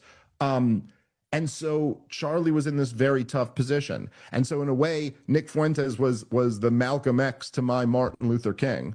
And so I think he felt like, well, fuck, I can't bring this guy in who's been going for my jugular for years and who's I'm not trying to mischaracterize Nick's message at all, but like he didn't want to go to like it's the Jews person. So he was like, maybe I could just go to like someone like me who, look, I'm sure people could spin this in a way, but I'm not saying like that doesn't actually prove anything. I just think it's not true that it's the Jews. I think it's much more true that it's a cabal involving many Jews. But regardless of that, I think that was part of it. I did talk to him. That's true. And even Alex Jones, even though he was parroting the mainstream narrative, Alex Jones is right. You have to be nuanced. And it's not just the Jews. You have to have nuance, and you have to understand that Satan's schemes are not limited to Zionism and even Jewish things like Kabbalah or whatever else, or Talmudic Judaism, but they're very broad. And they're centralized in Rome, which is very important. Breaking, Israel's chief rabbi wrote a condolence letter about Charlie Kirk's death on September 2nd, 8 days before the assassination. The Hebrew calendar date is 9 Elul 5785, corresponds with September 2nd, 2025. The letter is still live on the Israeli Heritage Foundation's X account. And of course, there it is.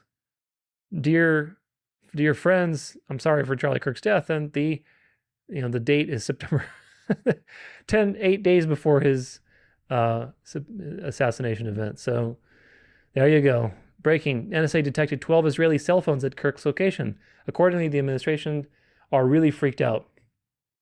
So it's building, folks. It's building. At the time of this video, it's still building. And what is this? Nick Fuentes shuts down Charlie Kirk's getting killed by Israel. Now, this is also another interesting twist. Nick Fuentes, at the current time, I don't see this lasting, but he's withholding judgment on Israel. He's playing with the deep state narrative, the mainstream narrative of, oh, it wasn't. Let's not be judgmental. It wasn't really the Jews right away. We have to make sure we have this down right. Nick Fuentes, of all people, which is really sus, which tells me also confirms again that he's controlled. But nevertheless, let's see what he has to say.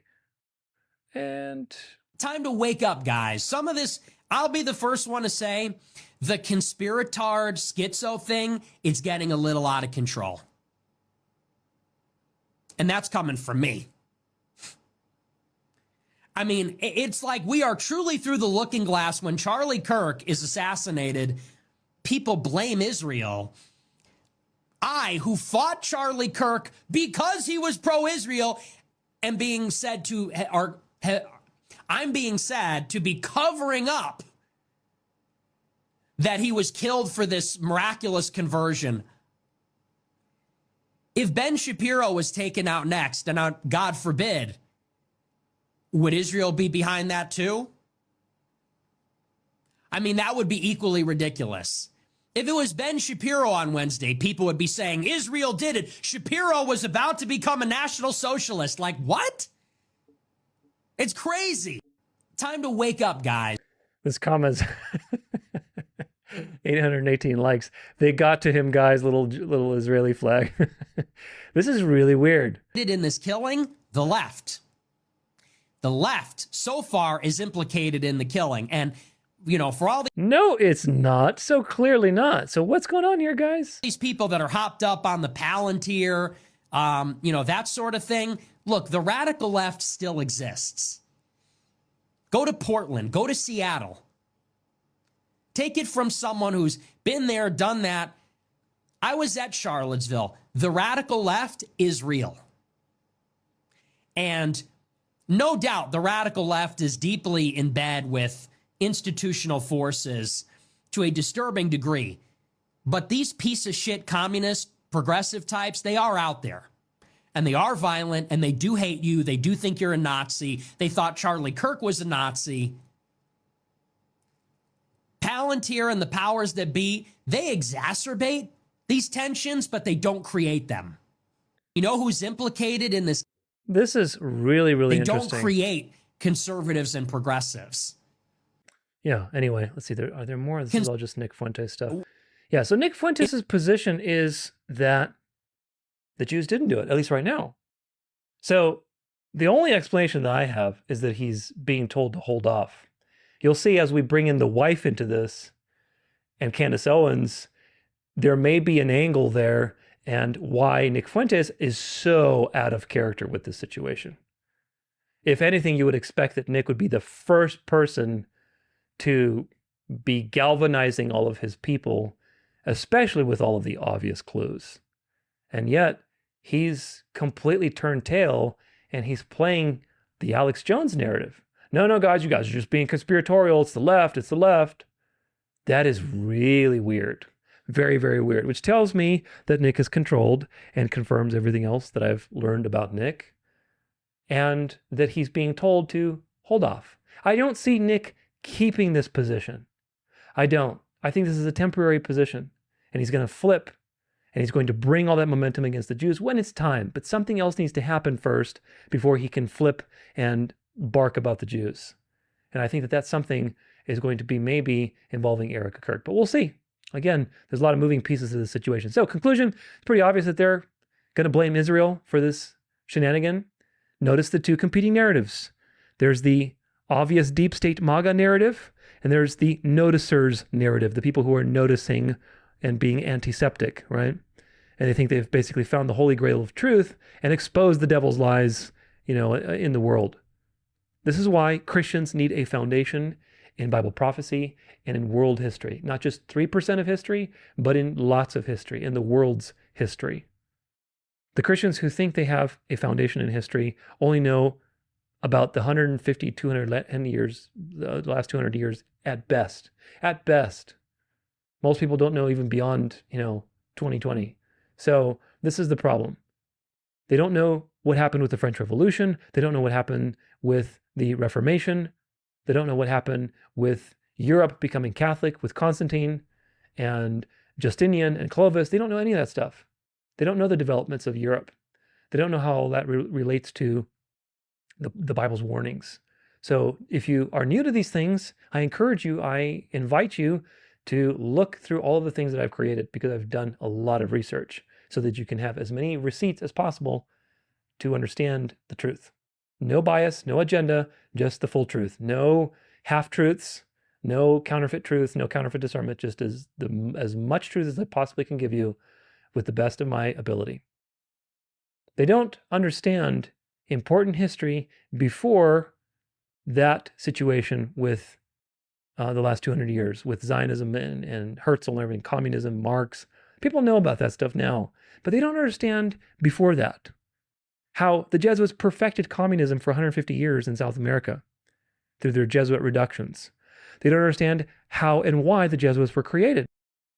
They don't know about the Jesuits being kicked out of countless countries, just like the Jews, for all of their shenanigans, assassinations, fomenting revolutions, spying through their confessionals, et cetera, et cetera. They don't know that the Jesuits practiced shaping culture with theaters and projected images 150 years before Hollywood. And when Hollywood was started, of course, it was very Catholic and proclaiming the beast morality. They don't know that the Jesuits created dispensationalism and Zionism with Napoleon. And I talk about that in great deal in my End Time series. They don't know how the papacy has fulfilled the 1260-year warning in Daniel and Revelation. And they don't know about the Crusades or the Inquisition or the persecution of Sabbath keepers for hundreds and hundreds of years and people who never bowed down to the Pope. They don't know about these persecutions. And this is how the devil's going to deceive these Christians that are ignorant, and why the beast suffered a mortal wound. The mortal wound was designed for a special purpose, my friends. It was designed so the beast could go in hiding because it was losing grip over the world. And so it went into hiding, and the front mask of the beast became secularism, Zionism, communism. All these masks were in the world. There were tentacles in the world doing various destructive things, but the tentacles belong to the entity. And that's the thing that people don't see, because the entity is hiding behind the tentacles. It's hiding behind the tentacles. So if you don't have the Bible to shine the light on this heart of darkness, you look at the tentacles, say, oh, it's this tentacle, it's that tentacle, or no, they're fighting against each other. And you don't see the big picture. And that's why the Bible is necessary to understand the big picture. Secularism and communism's role was to make people beg for religion. They will want to beg for religion on top of the state to govern their affairs, because without religion, it's just so horrible. And the job of communism is to be the bad cop that terrorizes you into wanting such an insane solution as religion being united with politics and the state being at the beck and call of the papacy, which is something nobody would want to go back to. But the Jesuits organized all of these things in such a way to where you would want the insane, because what is offered to you is even more insane. Zionism, same thing, but in a different direction. Zionism's role was to destroy Protestantism and to completely discredit Protestants and Protestant, beliefs. through infiltration. And of course, most Protestants are Zionists. And now people are leaving the Protestant denominations in droves as a result of all these pastors who are bribed and blackmailed. Israel, Israel, Israel, Israel, Israel, Israel, chosen people. And people are saying, you know what, we can't believe in this anymore. Get out of here. Like, we're done with your church. We're done with this denomination. We're going to go find something else. And of course, where do they go? They go back to the mystery religion. They go back to Catholicism and Orthodoxy, which seem like really traditional and strong, and none of this liberal, woke, Jew-loving stuff, but rather something was strong and masculine. So it's giving them the desired effect. And because their role has been fulfilled, we are seeing the demolition of the left, the communist ideal, the socialist ideals, the Zionist narrative. You're seeing the demolition of these things in real time. If you were to see like a demolition in slow motion, this is exactly what's happening. And of course, it's not moving that slow because they're shaping culture very quickly. But when their time is done and they're completely fulfilled, the beast will be resurrected. And now that is happening and their time is done. So what do you see? What do you see? In the last 8 years, secularism and liberalism and socialism has collapsed. Wokeism has collapsed. Zionism is almost done.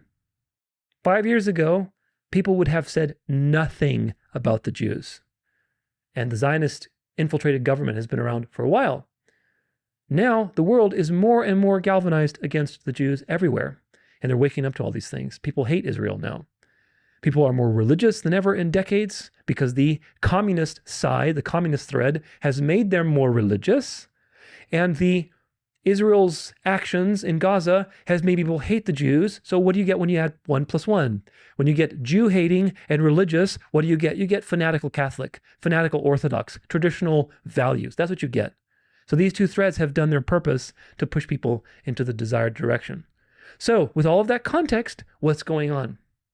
What's going on? What's going on is you have a network of secret societies. All these people are Freemasons and devil worshippers, and they have their various orders. They aren't even Jews. They're not even Jews because they don't care about the Jewish people. Netanyahu's not actually Jewish. He's, Ashkenazi or some kind of version of that. And they don't care about actual Jews. They hate the Orthodox Jews. The Orthodox Jews hate the Zionists.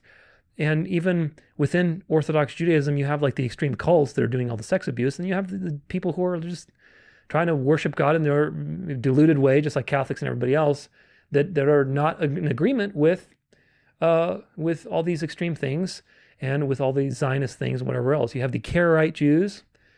When I went on the, what's it called, Free Thought podcast, and I had that discussion with that, moderated discussion with that Karaite Jew, Israel Horowitz.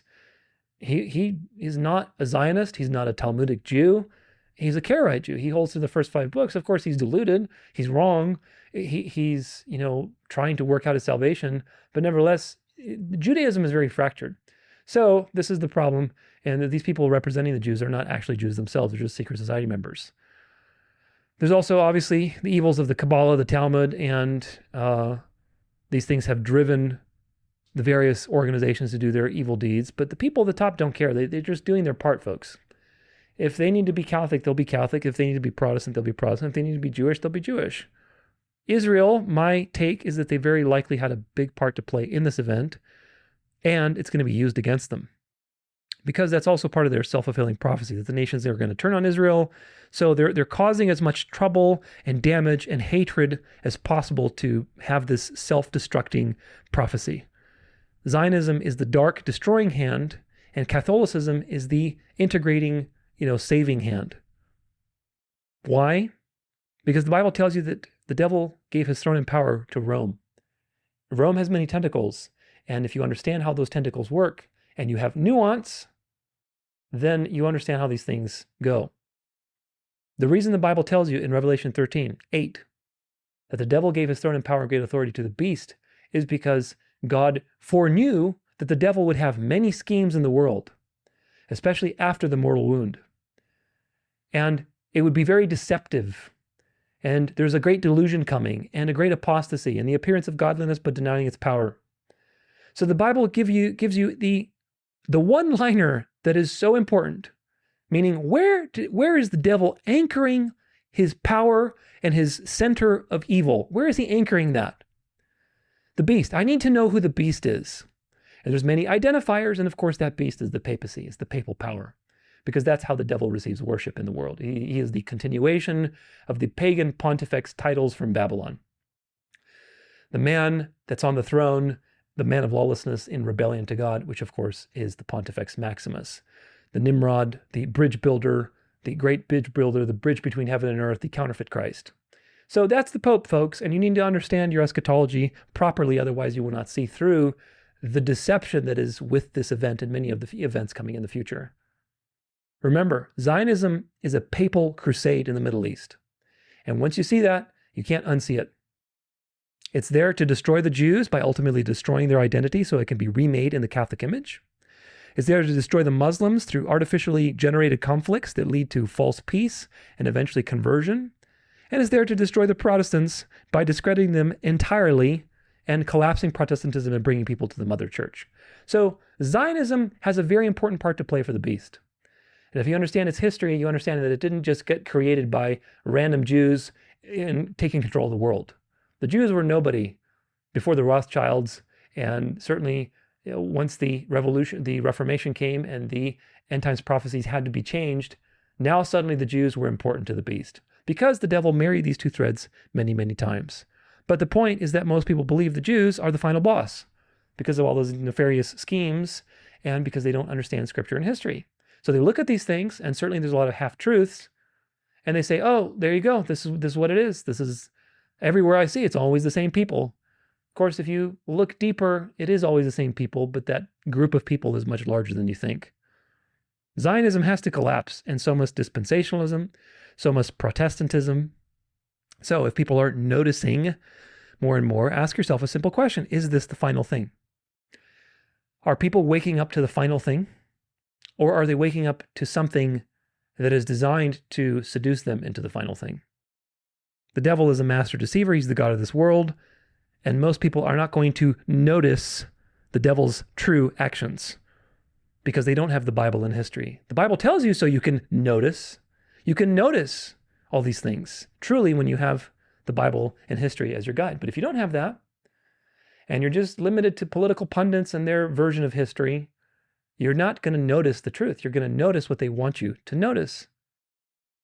You do not marvel and worship after Zionism. You don't marvel and worship after Islam, and you certainly don't marvel and worship after a communist reality. That means that Zionism, Islam, and communism are controlled situations that are going to be demolished and integrated. You marvel after what you think is the will of God. You marvel after the gospel, the Christian way of being. You marvel after Christianity. You marvel after a prosperous golden age. That's what you marvel after, folks. You marvel. And as a result, you worship. And marvel and worship are very integrated in the final trick. So the Zionist, communist, Islamist reality is not the final thing. It's a fake enemy. It's an enemy, but it's a fake enemy that's being defeated in front of you so that you conquer that enemy and you rise out of the ashes like the phoenix and you rise into this golden age Christian nationalist New World Order thing that's coming. Another thing you need to remember is that the CIA and FBI were started by Catholics, okay? And they have many Knights of Malta members and Knights Templars and Knights of Columbus and all these orders that are in there. So there's a lot of Catholic occultists in there. And of course, they do a lot of business with the Mossad, who is the other side of the situation. So you can't notice just one part because it's one big club and they work together. Freemasonry was a Jewish thing originally, but it intertwined with the Templars to create modern operant Freemasonry. So some of the original Jesuits were Jews. We'll talk more about these things a little bit later, but then the Jesuits passed blood laws within a few decades, so they kicked the Jews out. You had crypto-Judaism, you had Hofjuden, the papal court Jews, etc., etc. You have two threads that have been interwoven through time. The Roman and the Jewish thread have been interwoven quite a bit through time. And people aren't aware of world history, and so they don't realize how these two things work together. They just see the destroying hand. So the point is that the Jews are going to take the hit. However, I don't think they're acting alone. It's one big club, Synagogue of Satan. It's a coordination of secret societies and CIA and FBI and Mossad and everything else. And unfortunately, most people are just looking at one little box, which is the Zionist box or the Talmudic Judaism box. With a sacrifice like Charlie's, And with the information that's going to come out about this and become mainstream, people will be so blinded by their hatred of the Jews, they are not going to accept that the Jews are only part of the equation. And once people like Nick Fuentes turn their position and say, yes, it was the Jews, and Candace Owens are saying, yes, it was the Jews, and everybody's figuring it out, nobody's going to listen to you. Nobody's going to listen to you like, listen, it's not just the Jews. What are you like? You must be a controlled opposition. You must be a Jew. And this is how it works, folks. This is how it works. It's just delusion. This is spiritual delusion. That's how you know. That's how you know this is working by the power of the devil. By all power and signs and wonders is Satan for the people that do not love the truth. Today, you're going to learn that there are more parts to the equation. You're going to learn how to have nuance, and you're going to learn how to have real discernment, not counterfeit discernment. So don't buy into the narrative and the counter-narrative dance that's happening, no matter what happens. After today, obviously, this is just the 24th of September. There's going to be more things coming out.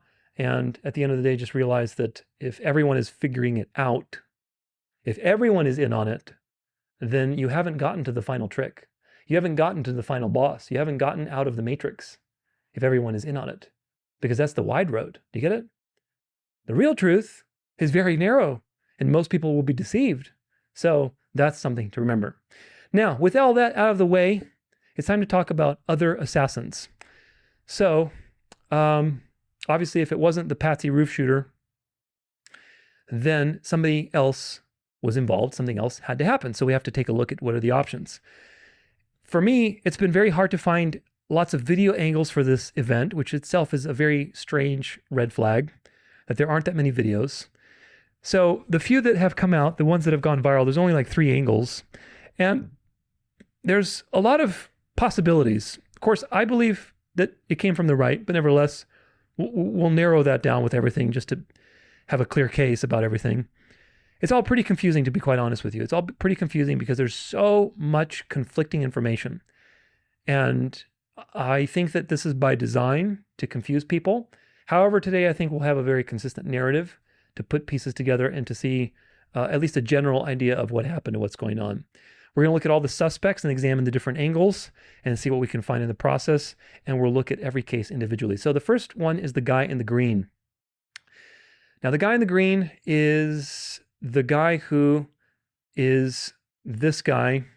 So there was 3 guys implicated. There's the guy in the black, guy in the white, and the guy in the green. There's this guy here and the guy in the green who has there's this sound. Is there explanation? I don't think there's an explanation. No, there's no sound. So this guy is very suspicious. And you'll see that when it goes down, he doesn't do anything. Of course, we'll talk about this signaling too. So watch him react. He doesn't jump or anything. He just repositions. Charlie gets shot. Boom. And he doesn't do anything. He just moves and repositions. That is very sus. You just don't react at all when the black guy and the guy in the black and the white, watch, they both react because they weren't expecting it. Whereas this guy is just like, okay, I'm there. Now the theory is that he shot him with something under his hand, under his armpit. He's holding some kind of, gun. But now notice also that he has an earpiece. I don't know if you can see it. You see that?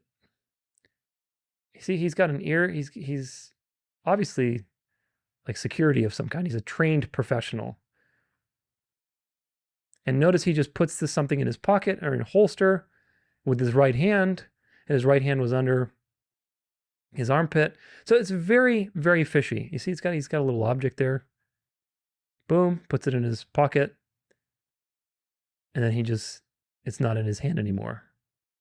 So he did something. What if Charlie Kirk was fatally shot from his right side? I think he was from the shot, but there's many problems with this also. Everything has a lot of problems. It's very, very strange. So there's that. There's also this gun that folds out, and it's like one of these plastic guns. Deep in this video, and I'm going to need your help at the end, so please stay tuned. The weapon you're looking at here on the screen is called a cell phone pistol. Was this pistol used to assassinate Charlie Kirk at close range? Let's dive in. Before we dive into the pistol, I want to talk about everything that we're going to talk about in this video. So we're going to talk about, was Charlie Kirk wearing a bulletproof vest? We're going to talk about the location of the shooter. We're going to talk about the cell phone pistol. We're going to talk about the potential assassin. We're going to talk about Google Trends and the rate of iPhone pistol or iPhone gun searches recently. We're going to talk about the front shot, the bullet hitting him in the chest. And we are going to talk about, last but not least, the cleaning up of the crime scene. So stay tuned. So first, out the Utah University. I want to see this bullet thing. Where is it at? Yeah, so I want to just show you this because this is what I wanted to show you. So here's the phone. Firstly, I want to give a shout out to Tech Miniature over on YouTube. If you guys are not following that channel, check out this video. This smartphone-like device can send anyone to heaven, and no one would ever know, as it is specifically designed to look like an average smartphone that can be easily hidden in any pocket. Did you hear that sound, though? We'll play it again in a allowing second. you to blend into public spaces without drawing attention. But in case of danger, a quick transformation unfolds it into a 380 ACP two-shot Derringer pistol. Its hammerless firing system ensures easy use and added safety. Now, before I hear people in the comments, guys. Now, here's a problem with this. I think I have another video. Was I going to watch view vertical? Let's see. This is the video. And if you notice, he's got like a, let's see if I can stop it. Do you know how many mass shooters? Okay, you can see he's got a wire on his ear. So he's a professional. Now watch him just react to this. In America over the last 10 years. Counting or not counting gang violence? Great. Totally calm. Totally calm. He's like, all right, here we go. Totally calm. Very, very suspicious. So that's the guy in the green. I think that the guy not flinching is meaning that he expected it to happen. So he was definitely in on it. He had a wire. He also had something underneath his arm, which is just all really shady. It's all really weird. The problem is we don't have a lot of videos for all that. Look at all this. Okay, we'll go back to this thing. Look at all the people here with phones. Okay, where are these people's videos? Okay, where are these people's videos with all the people with their phones? You know, at least hundreds of videos. And all you could find is 3 videos that went viral. How does that work? How does that work? That's really weird. Also, the video in question here, this was brought up before, but the guy videoing was not flinching at all. He's just like, boop, just watching the whole time. That's really, really shady. Really shady McGrady. So the point is that this is probably, this guy was in on it. The problem is that there's many problems with this theory, though, okay? You heard the blast of that gun, and it wasn't loud. It was like beep, beep. It wasn't really too loud. The blast of what happened was like a much louder blast. It didn't originate from his, under his armpit. It's not going to happen. Plus, that gun has a recoil. You can't, okay, I don't care what kind of sharpshooter you are, okay? You're not going to be shooting without looking at your target at such a fine aiming point where you're shooting at that target and you're shooting under your armpit, and somehow you don't even see a blast. You don't even see his body moving when the shot happens. Actually, well, I don't think you can see it from here, but actually maybe, let's see, does it? Mass shooters that have been in America over the last 10 years. Watch his body. You would expect that there's some kind of something happening. Counting or not counting gang violence? Great. It wasn't him, man. Now, is he Shady McGrady? Absolutely. Very, very fishy. But it wasn't him. He didn't shoot from the side into Charlie's neck. Plus, the bullet trajectory, you'll see it doesn't match somebody from his direction. Doesn't make sense. However, it's very, very strange. So guy in the green, definitely a suspect to some degree, but to what degree, we don't know. Now, the next one is Frank Turek, which is the guy in the white. So Frank Turek is the guy in the white, and that's supposedly a pastor friend of Charlie Kirk's. He's a famous pastor. Now, knowing what I know about secret societies, I don't give anyone who's in the limelight a free pass automatically just because they're a pastor. I really don't. If anything, that makes me more suspicious. However, I don't think Frank Turek was signaling, because from another angle, he touches his face and scratches his face. It looks very organic, like he's actually scratching his face. But the giveaway is that he was very surprised with his body language. I think that's the giveaway. He jumps, then he looks to see what happened. This is very automatic behavior. He's not like acting, he wasn't expecting it. It's an automatic nervous system reaction. So if we look at this, is this the video? Is this the one? Yeah, watch him. This is Frank Turek now. Same video as before, but watch Watch him respond. Mass shooters that have been in America over the last 10 years. Counting or not counting gang violence? Great. Do you see how he responded like there's a little jolt in his body? And now he's looking to see what happened. So he did not expect it. This guy's behavior, body language doesn't lie, folks. Body language doesn't lie. That's another important point to remember with this, is that body language doesn't lie. But watch the two of them again. Like, this guy responds by surprise, and he's looking what has just happened. And then this guy's like, all right, time to, do the next part of the operation. In America over the last 10 years.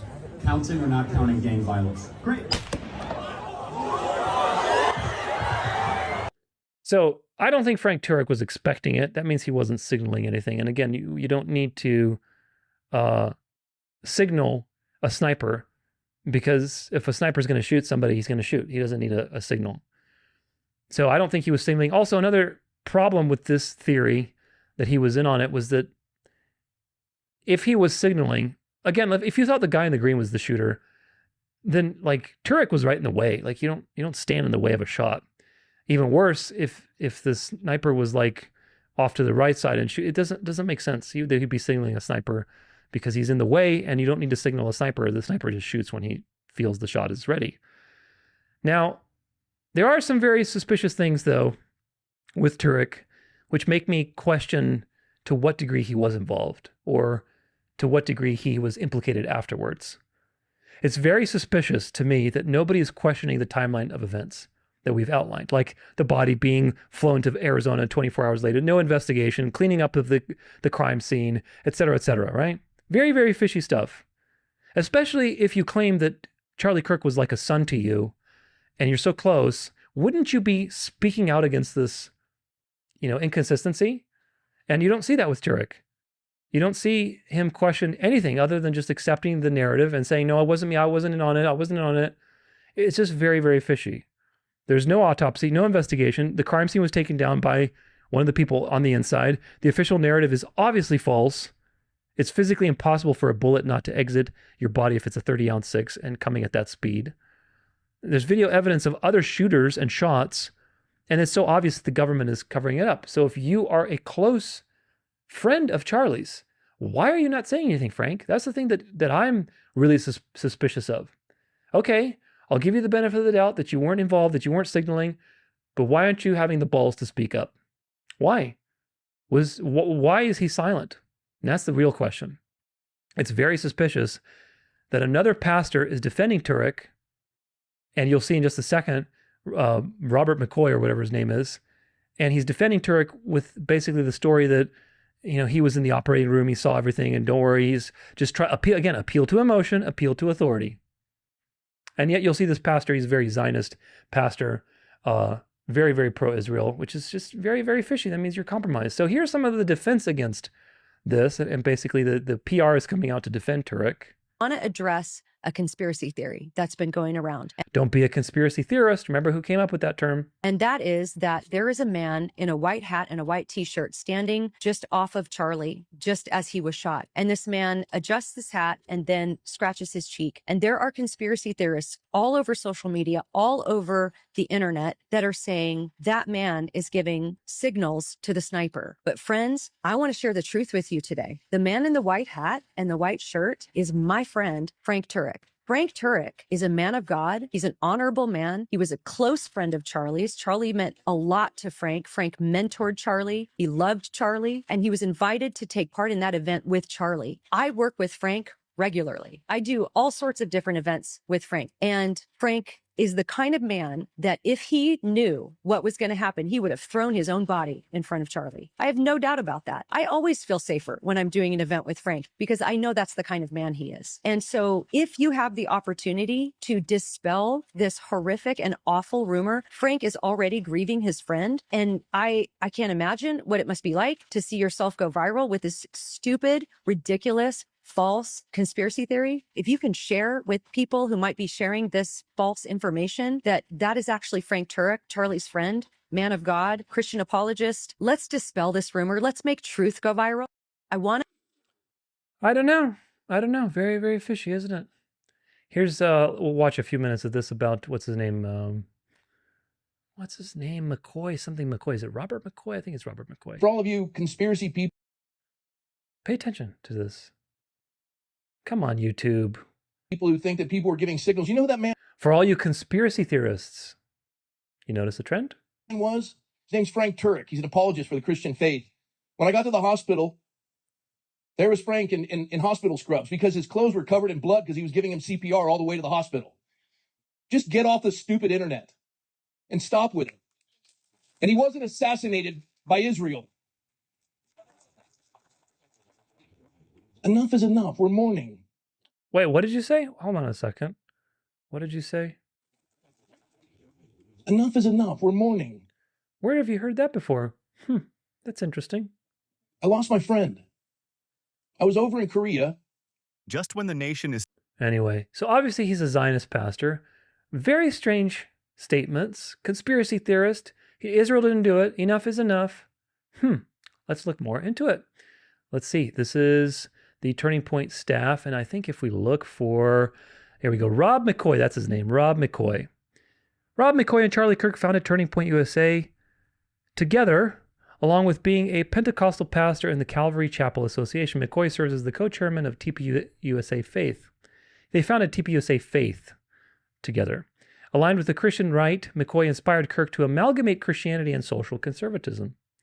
So McCoy is much older than Kirk, obviously. He's grooming him to do a particular role, along with this other guy you'll learn about, Bill Montgomery or whatever his name is.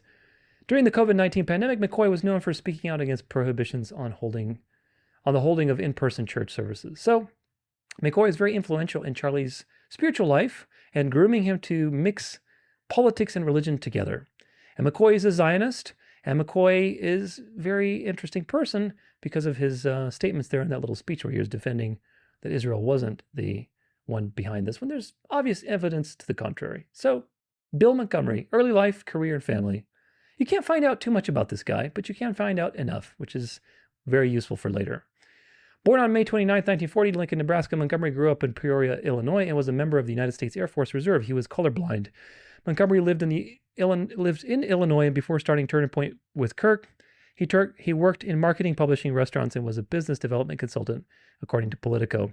National Journal story published in the Atlantic recalls how Montgomery met Kirk when he was 18 and gave him advice not to go to college and instead start an organization after a speech at a Benedictine university. So you just randomly meet a person who is like an 18-year-old and you're, 40 or whatever, 50, whatever he was. And he's like, hey, listen, don't go to college. Start this organization. How does that work? I don't know you, but you need to start an organization to reach out to young people with your message. 1 month after the first meeting, the two got together and launched Turning Point. Does that sound like normal human behavior to you? Or does it sound like grooming? You can't go to college, Montgomery said, then in retirement following a career in marketing, recalled telling Kirk Montgomery was at Benedictine University in the West Chicago suburb of Lisle, Illinois, for the college's youth government day in May 2012. So Bill Montgomery, very shady person, but he's tied to the Tea Party movement. And he was very much pushing on Kirk and grooming him to start an organization. Rob McCoy, you got to mix religion and politics together. So he's surrounded by these guys who are very, very shady figures at best. Here's Charlie Kirk, here's Rob McCoy, and here's Sean Foyt, who is from Bethel. I don't think he's there anymore, but he used to be. So Sean Foyt has some very questionable things. He's very much associated with the NAR. If you look at his biography, says Foyt was born in Montana. He began playing music and leading church youth group worship in his teenage years. New Apostolic Reformation prophet Lou Engle's recordings of prayers and prophecies made an impact on Foyt in the 1990s. He was part of Engle and the NAR apostle Shay Ann's prayer rallies. The Call in the 2000s on and Engle became spiritual mentors of Foyt. So Foyt is mentored by all of these false prophets. He was part of Bethel for a while. He's mentored by the New Apostolic Reformation false prophets like Lou Engle. And he's good friends with Rob McCoy and Charlie Kirk. What does that tell you about Rob McCoy and Charlie Kirk? Here's another thing that's very important. This is Frank Turek talking about Israel and the chosen people. Well, let's see about Frank Turek. Are we supposed to bless Israel. And what does that even mean to bless? Does it include the modern state of Israel? This is what... Now, just for context, this was 5 weeks ago, so it's relatively recent. It's not like this was several years ago and it's changed now. The debate is about. Or has the church replaced Israel? Ladies and gentlemen, personally, I don't think the church has replaced Israel. I think there are too many passages that suggest that there's a literal future for Israel. No, there is not. But if there's any doubt about it, unless I get some sort of other revelation that tells me I ought not bless the nation of Israel, I'm going to continue to do so. But ladies and gentlemen, blessing doesn't mean that you agree with everything the nation of Israel does. No more than it means if you want to bless your child that you agree with everything your child does. In fact, if you want to bless them, you're going to correct them when they go wrong. Blessing doesn't mean approval. Love doesn't mean approval. If the nation does something wrong, then you ought to, if you want to bless them, correct them on it. That's what a good parent does. That's what a good friend does. Now, Jesus said salvation is from the Jews, and the Jews are God's chosen people. They're his chosen people, but not their favored people. In other words, they have to come to God the same way the rest of us do. They have to accept the salvation that the Messiah, Jesus, has provided. You might say, well, wait a minute. Why should we bless the modern nation of Israel? Because they're apostate. Hey, newsflash, ladies and gentlemen. Just about every government of ancient Israel was apostate. Every single king of Israel was evil, and only a handful of kings from Judah were good kings. So if you're going to say, well, apostate means we don't have to bless Israel,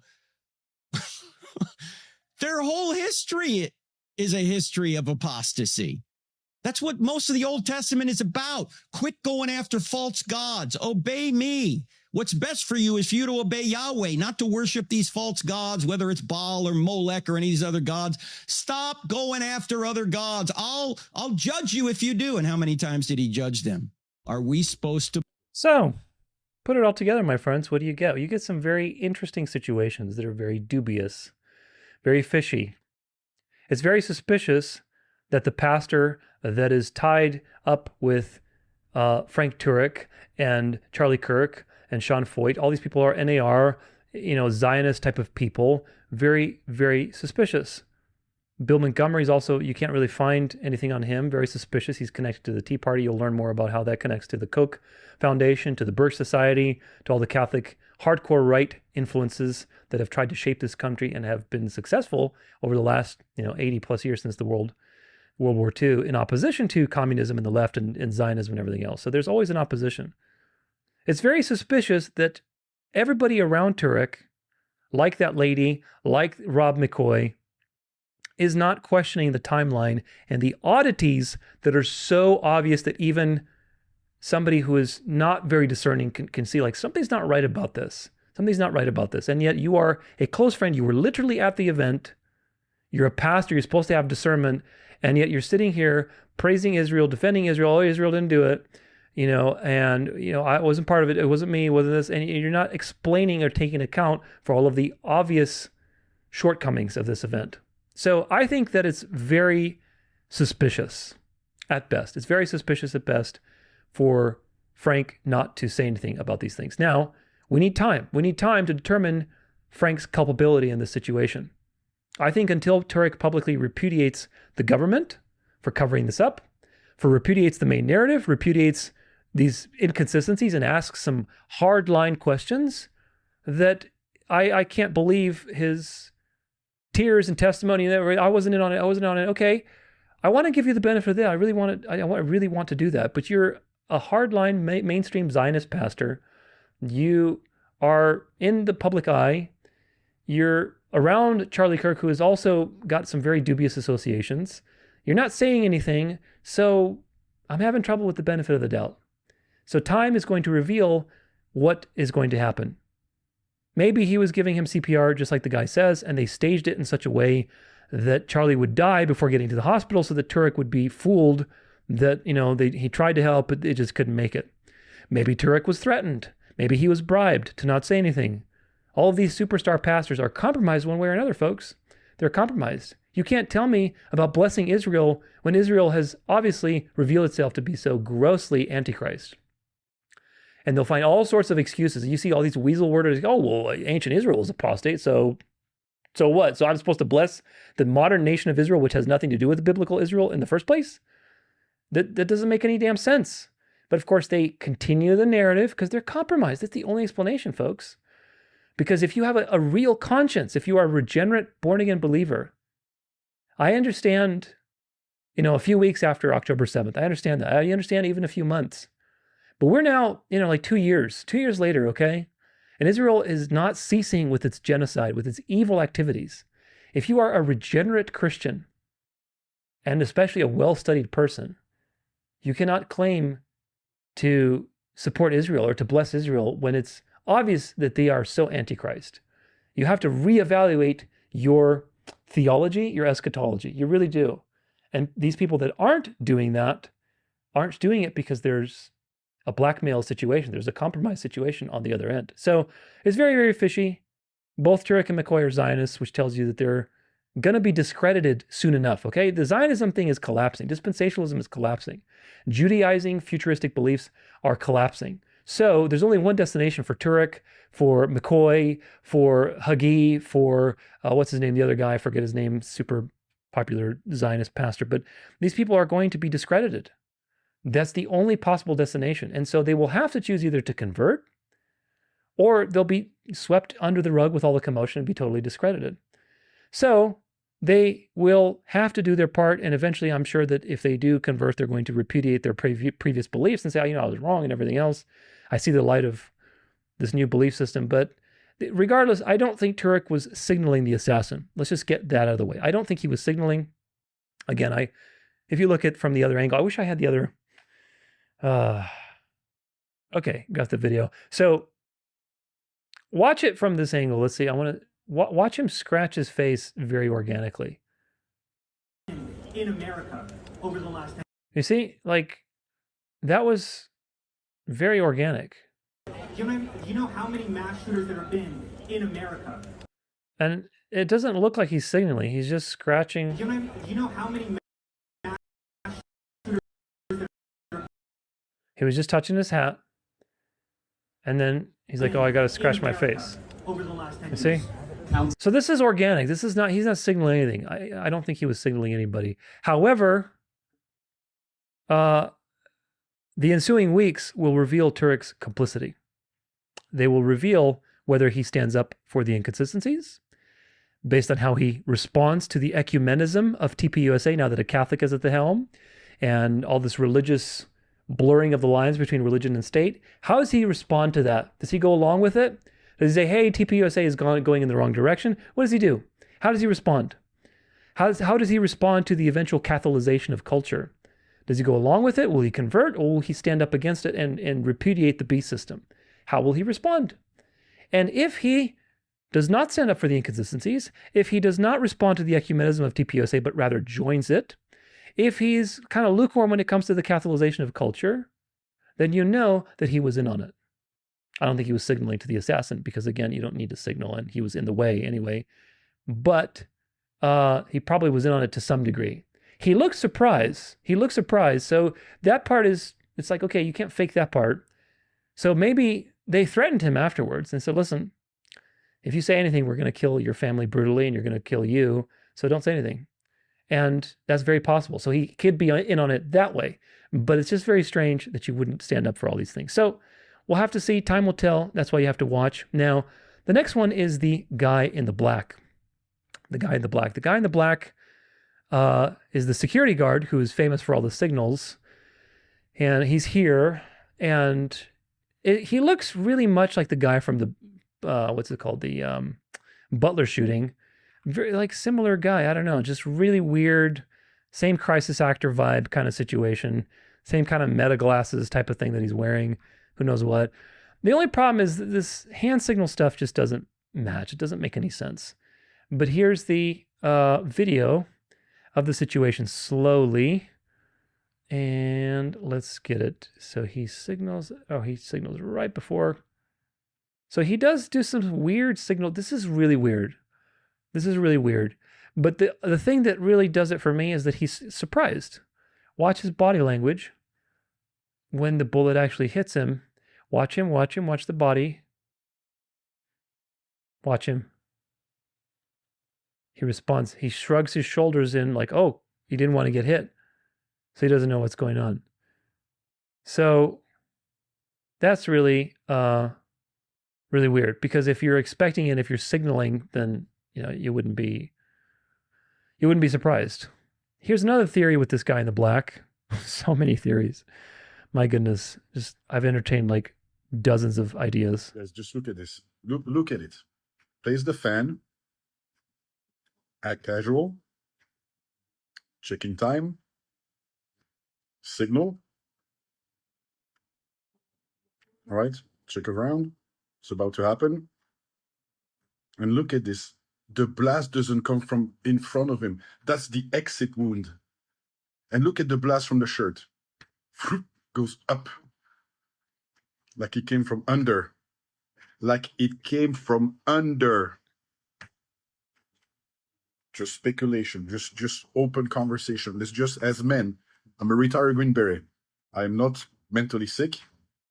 I'm not suicidal.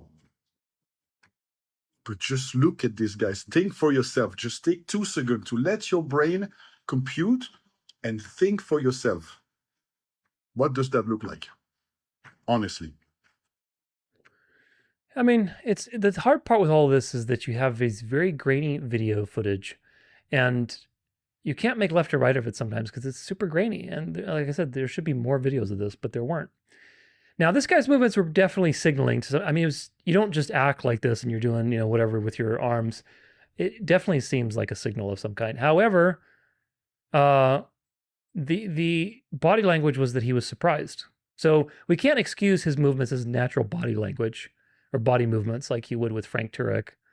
I think that's excusable. But with him, that's not natural. You're obviously doing something with your hands that's not natural. You're signaling. But he's also surprised, so that doesn't make any sense to me. Maybe he was signaling to somebody else, and they think that he was signaling to a sniper. Who really knows? Anyway, you don't need to signal to a sniper again. So if a sniper is going to shoot someone, they don't wait for your signal. They just shoot. They look for their shot because they're not looking at you. They're looking at the shot. Do you get it? I'm not going to look at you and, okay, you know, I'm looking at the shot and I got to take the shot. Especially if Kirk wasn't wearing body armor, there's nothing to signal. Just shoot him and he's going to die. Again, just like Turek, though, he was relatively in the way also if the shooter's from the right, which I think he is. So that doesn't make any sense to signal sideways. And the video that decoded his signals said that the signals meant suspect and commander, which that doesn't make any sense. Like suspect and commander, I don't know, maybe there's code for that, but that doesn't have any inherent meaning to it in the signals. The fan underneath Charlie also doesn't make any sense if a gun was some kind of, you know, contraption underneath that was going through his body upwards, because it would have, I just don't think it would have done that. I mean, it's an exit wound for sure, but it's an exit wound because it came from the right. There's no bullet going upwards. There's no evidence of that. The exit wound, I think, would have been different. It would have been maybe through his head or through other places. I don't think it would have gone out there. I mean, who knows? But it's just, it doesn't seem like such a device would have the power to launch a bullet that fast and it would go through his body and exit through his neck. That's a lot of flesh to travel. And you need some combustion. I mean, maybe I'm wrong, but such a little device like that, I don't know. I don't know. Maybe it's possible. Nevertheless, I don't think the fan was a device that would shoot a bullet into his body. And the exit wound is from a bullet that came from his right side somewhere, very clearly so. And the guy in the black has the same look as the crisis actor from Butler, so that's really fishy too. There's a lot of questions and confusion with this guy. There's a lot of unanswered questions, and I think he's still a suspect to some degree, but it's not clear to what degree it is. So that brings me to the shooter on the right somewhere. I think that the evidence strongly suggests that there was a right side shooter somewhere. However, as usual, there's a lot of questionable things with that as well also. So let's see. This is on Instagram. I want you to pay attention to this. On Charlie Kirk shooting, you see him right there? That's him debating with somebody here right before he gets shot. Right here. He got shot from his right-hand side, on that side, coming out here. See the wall there? Right next to him is people and another wall. I'm going to make this make sense in a second. Mass shooters there have been in America over the last 10 years. Counting or not counting gang violence? All right, that's right when he gets shot. Right there. He got shot right then. Coming from that side of him, coming to here. Now see the wall? See the bleachers here? You see another wall there. They're saying he got shot from the rooftop, which means he would have to be up from here, going down there, because he got shot from that side, coming out here. But I'm going to make something else very trivial. Where they said the shooter was, watch this. A second later, he was shot in the neck in the middle of the quad, sitting underneath a banner that said, "The American Comeback." We know one round was fired. Okay, now, from what I just showed you, he's here, facing that direction. That's the wall you were seeing. Those are the bleachers you were seeing. Those are the people you were seeing. He got shot from here going out there. Now they're saying he got shot from a shooter over here, which would make the trajectory basically in his throat, out his back. Impossible. This is a cover-up, people. He was shot from this side, going out that side. I know that. I'm ex-military, guys. I know how a bullet works.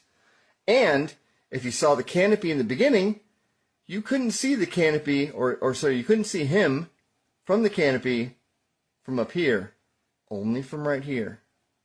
Because the canopy was very low, and if you look, you could only see people up this high. And he was shot from this direction, going out to that direction. They're saying the shooter was there. 100% impossible. If something happens to me, guys, please understand. I'm just trying to uncover this. They're covering it up 1,000%. Yeah, they are, and that's by design. This is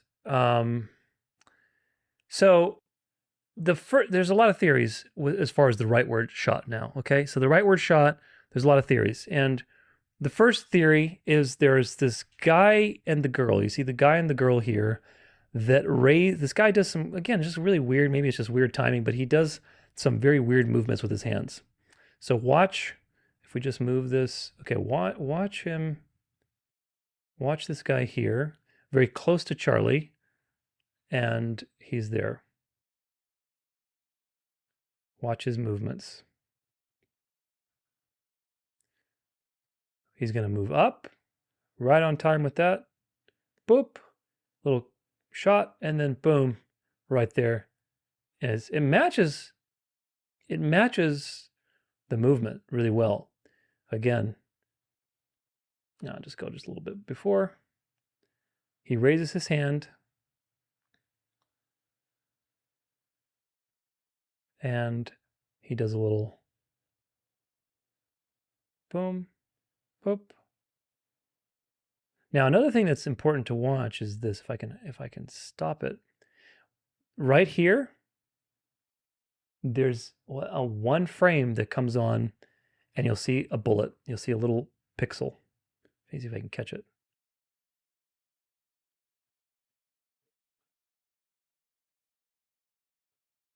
Come on. There it is. See that? That pixel shows up. And then, but you see that the thing that doesn't make sense is, from this perspective, if it's going this way, it would shoot outward that way. It wouldn't go this way and then curve back in his neck. So that means that the shooter is on the right side, but on this angle, this way. You see the bullet comes and then hits him this way. That makes sense. It doesn't make sense. If this guy was shooting Charlie, it would come straight at him. You wouldn't see the bullet here, which means that it wasn't the guy on the right, even though his movements are really weird. His movements are really weird. And of course, the guy and the girl, I'm going to turn the sound off, goodness. The guy and the girl aren't here. Like if you look at this video of the event when he's throwing out shirts, let's see where it gets to the part with Oh, YouTube, always doing with your shenanigans. There we go. Okay, so watch this. He goes back to the spot where he begins the debate. Okay, the guy in the white and the girl in the white are not there. They're not there yet. So that's also interesting. Ah, dang it. Where is this at? All right. You see, they're not there. They're not there. So that's really weird. I think the guy in the white in the audience with the girl are very suspicious with their movement. The movement is very much in sync with the situation. But there's so many buts with every one of these. It's just so weird. But nobody around him reacts or sees him pointing a gun.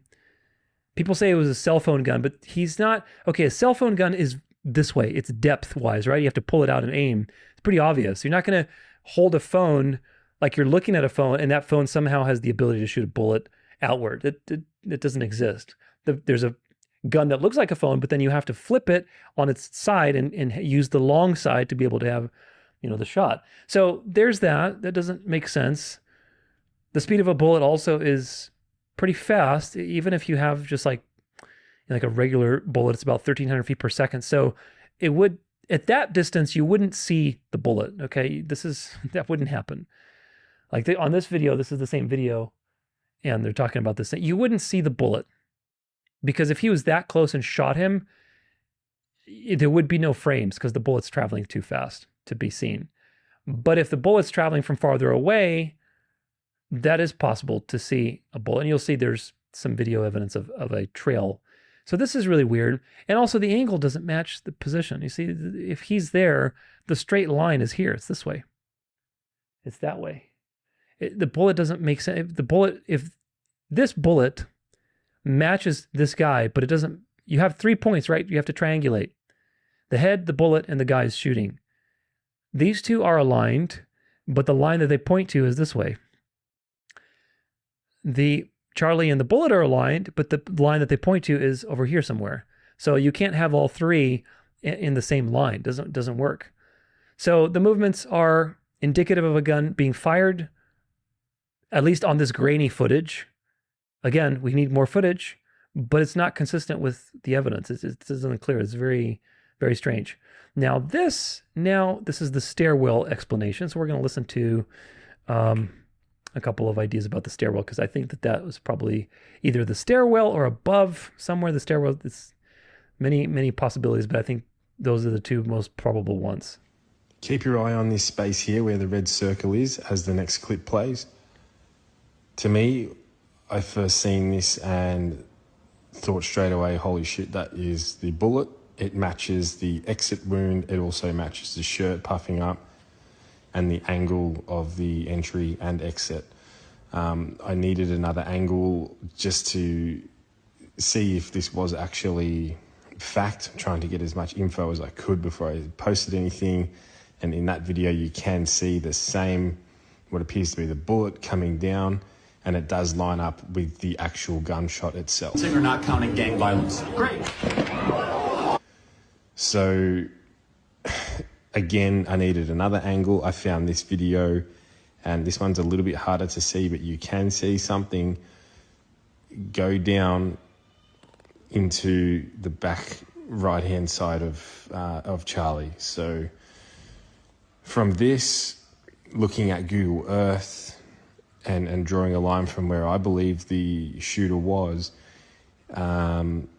his tent being set up in the middle of that triangle area, would appear that the shooter was up here somewhere. That's the angle that the bullet was coming down from.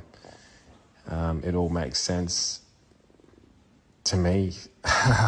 Pretty crazy. I think if we pan around and look at where the media and where everyone else is saying that the bullet come from and giving scenarios on ricochets and different bullets and bits and pieces, it doesn't make sense for it to come from the rooftop over here. It doesn't line up with what appears to be the bullet anyway. However, when we come and look from this point of view, I'll just swing this around so we can get a better idea of what's around here. You can see there's rooftop access there, but there's also a staircase down in the little alley there, in that little nook. So to me, it's pretty obvious that the shooter was most likely here somewhere. Yeah. So I think somewhere here, it's not clear as of yet. There are pictures you'll see of somebody around here in this area that was obviously in some kind of tactical gear. But again, some of these images are so low resolution that it's really, really frustrating. Let's see the real Kash Patel is lying to us. Here's if you watch this behind his head, watch the blur of the bullet. Boom. You see that? See if I can stop it when it's doing it. Come on. Stop. Stop. Stop. Stop. Stop. There it is. See that? That is the bullet trail because something is coming from the back and hitting him. Again, this angle doesn't support the white guy close to him. And also another thing to think about is for the white guy shooter that was supposedly doing this, he had the green guy, Frank Turek, and the guy in the black all on his way. It doesn't make sense. No, I don't think it was the guy in the white, although his movements were really weird. So there's that. Was there a trap door? Yeah, we'll talk about this too. Just watch it.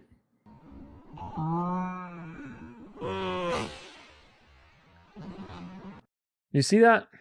Let's see. Where is it? Come on now. You see, there's a bullet trail again. Now, some people are saying there was a trapdoor firing this way, but I don't think that's the case. I think this actually just confirms everything else, that this bullet came from the upper right, the upper right, shot through his neck, exited his left side neck, went between his legs, and basically shot. Now, the interesting thing is, it's so hard with these grainy videos and the angle, is that if this is between his legs, he was sitting relatively centered like this, like I am right now. So if it exited his throat and went between his legs, then something directly behind him should have been the case. And there's a theory that there was a modified camera, so there's that possibility. But it's hard to tell on this angle, like, what's the depth that we're dealing with? Because the bullet might be on an angle. You see, here's his right leg, here's his left leg. So the bullet is in front of the right leg. We don't know what its relationship to the left knee is. Is it, in front of the left knee? Is it to the side? We don't know I can't tell the depth perception there, but something went past him. And if it went out his throat and down this way towards his left side, then that would make sense with the angle of the bullet that we saw coming down from his right side. So I think that is pretty consistent. What else do we got here? Now this guy has some videos debunking certain, quote unquote, debunking certain conspiracy theories. He's got some things that he thinks he's right on, but he's got some things that he's wrong on. He supposedly he's an ex-sniper. So let's see what he has to say about this particular thing. I think his idea is that Charlie Kirk was actually shot by the Taylor Robinson from far away with a 30-06, which... Now, if we go to this version, you can see violence. Great. Pay attention here. Great. See that white flash? Let me zoom in. So this is the flash theory where there's a muzzle flash, obviously, that's reflecting in the windows of here. But the question is, where did that come from? It's just there's no indication of where it could have come from. Just to be clear, that's what we're talking about. You may not even be able to see this on your phone.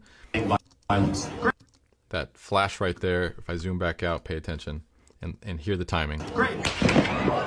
If this is filming at 60 frames per second, and if we divide 1 over 60, that's 0.0167 seconds per frame. If we count the frames, and then if we know the bullet is going around 2,000 feet per second, and that's a conservative estimate, then that means per frame, the bullet is traveling 33.3 feet. So let me zoom in and let's find the exact frame that we see the flash. Here we go, it's our first frame. It actually starts right here, the flash, and it happens over 2 frames. It's dimmer here, full brightness, and then it's gone. So usually muzzle flashes are are contained in one frame, but this is 60 frames per second. So let's say it is a muzzle flash. Then that means the shot happened here at the start of the flash. 1, 2, 3, 4, 5, 6, 7, 8, 9, 10, 11, 12, 13, 14. So Charlie's first movement is 13 frames away. So 13, or if we just put it as a fraction, 13 over 60, that's 0.21 times 2,000 feet per second equals 432 feet equals 132 meters distance that bullet would have traveled. Now, if we go to that location and we get the ruler, so let's measure it.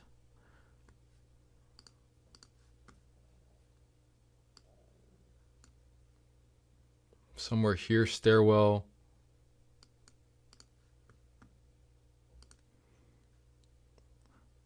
"34 meters is the distance." So about 130 feet, something like that. And we can see that the bullet traveled 132 meters. So what's his argument? His argument is that on the video, based on the reaction time, the amount of frames that it takes for it to make contact are not consistent with a bullet being fired that close. That's his argument. But he assumes that the bullet being fired was a 30-ounce 6 that travels at 2,000, 3,000 feet per second.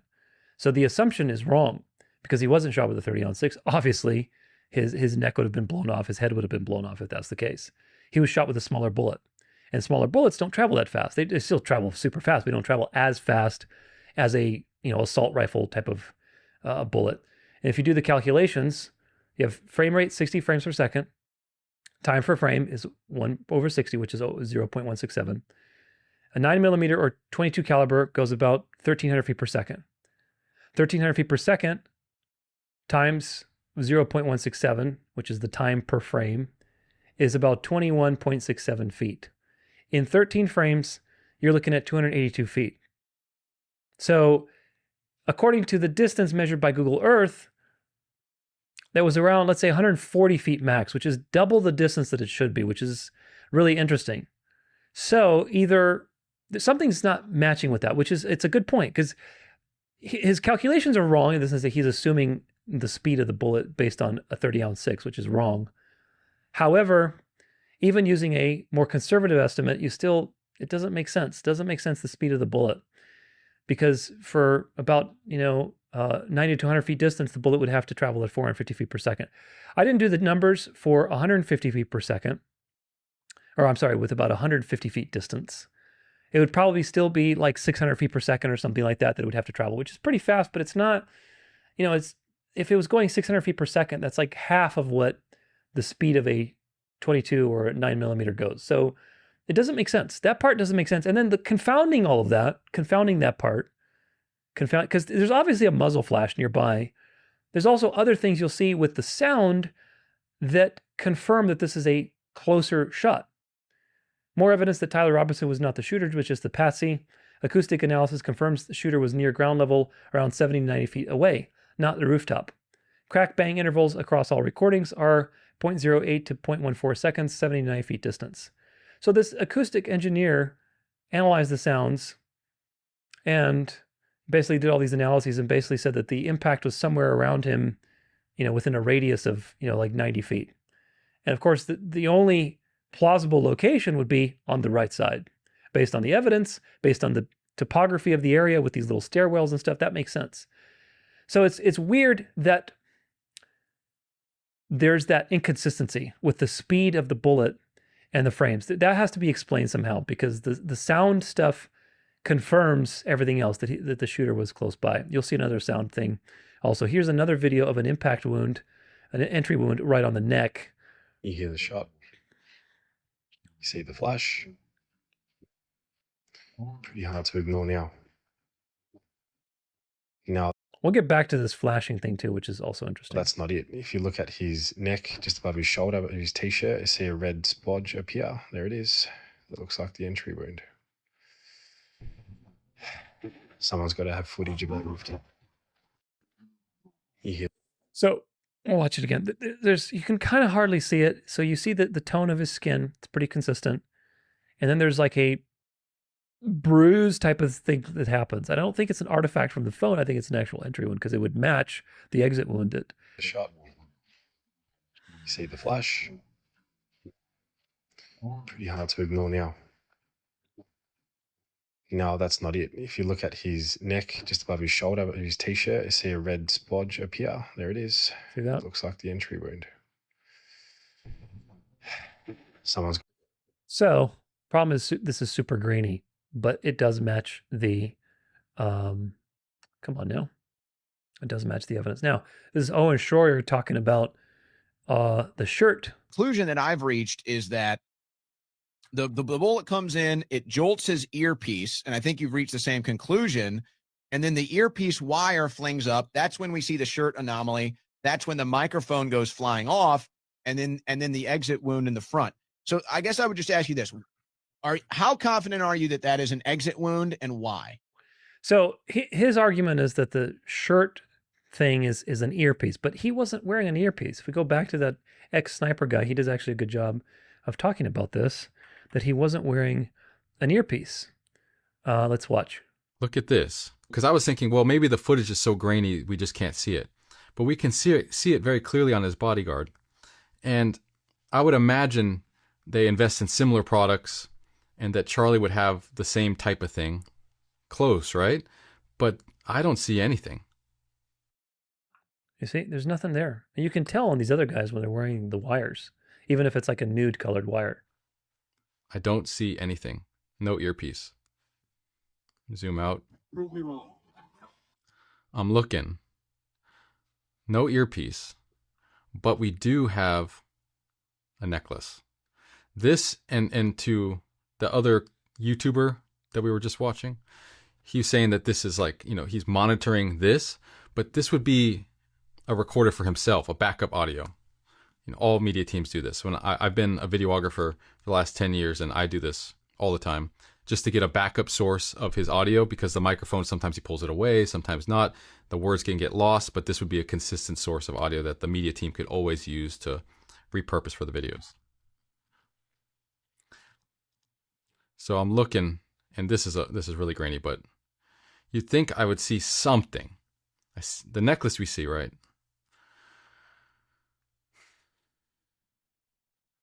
And yeah, there's nothing. You see, there's nothing on it, but you can see the necklace. Actually, you can even see it here. You can see a slight sliver of a necklace, but you can't see anything. So here's a good shot. I just don't see it. Maybe it's there. I don't see it. Yeah. So I don't think he was wearing an earpiece. So Owen Schroyer, his idea is not accurate. The question is, was the bullet sufficient enough to fluff his shirt up like that? I imagine so. If it's coming and exiting his body and pulling all that energy with it, who knows? There's a lot of really weird things about this situation. I knew if I looked into this a little bit more, I was going to find more stuff, and I did, because what if Charlie Kirk wasn't killed by a human being at all? And what if the CIA had a hand in this as well? Would you call me crazy? Because here's some exhibits. Here's Exhibit A of the alleged shooter, Tyler Robinson, accepting a letter from Utah State University. He is pictured here reading out this scholarship acceptance letter worth $32,000 for engineering. Super smart kid. He had a 4.0 GPA, but he only attended for one semester in 2021. But why? That's a really brief stint when you have a scholarship, and it's also to note that he was a Mormon. That same school actually has a program called the Master of Anticipatory Intelligence, in which they focus on science, technology, engineering, mathematics, social science, just to name a few. Now, who founded this program? Dr. Jeannie Johnson, who actually worked for the CIA. It says here that Dr. Johnson worked within the CIA's Directorate of Intelligence as a member of the Balkan Task Force from 98 to 99.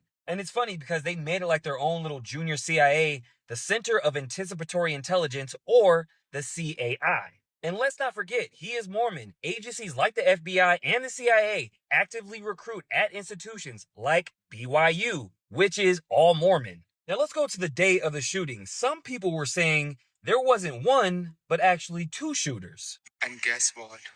the killer was there and there was a video. Now, there's a video of this picture where it shows a muzzle flash. I'm not going to show it, but this muzzle flash is coming from behind Charlie and not in front. Even an audio engineer tested this theory, and it looks like the sound came from the back right of the tent. Now, here's the area where the shot may have came from, but there's no way a human being can fit in these vents.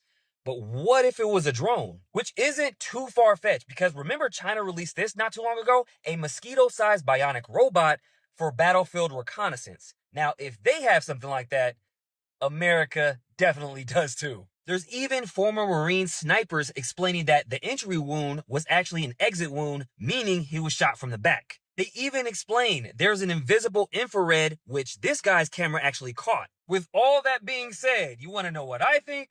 Here we go. The CIA recruits Tyler out of that program. That's why he did one semester. They groom him for a few years, making him an asset, but really a fall guy, because in this situation, you have to see a shooter in order to make it make sense, but really the real shooter is a drone. But hey, I'm just a guy online, and this is just a theory, right?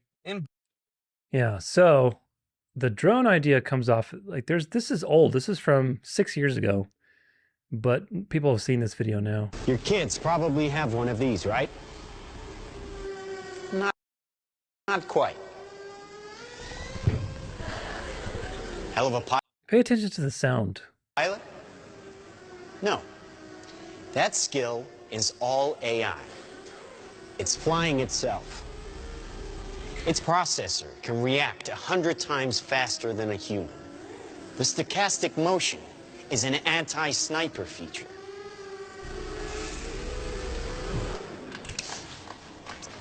Just like any mobile device these days, it has cameras and sensors, and just like your phones and social media apps, it does facial recognition. Inside here is 3 grams of shaped explosive. This is how it works.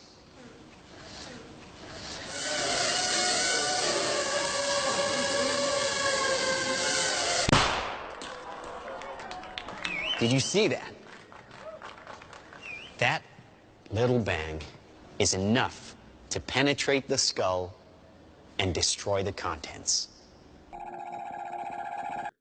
See, the only thing is I think this drone has to come up to you and boom, kind of latch onto you like a little bug and then, you know, send the explosive through your brain. It doesn't shoot it from far away.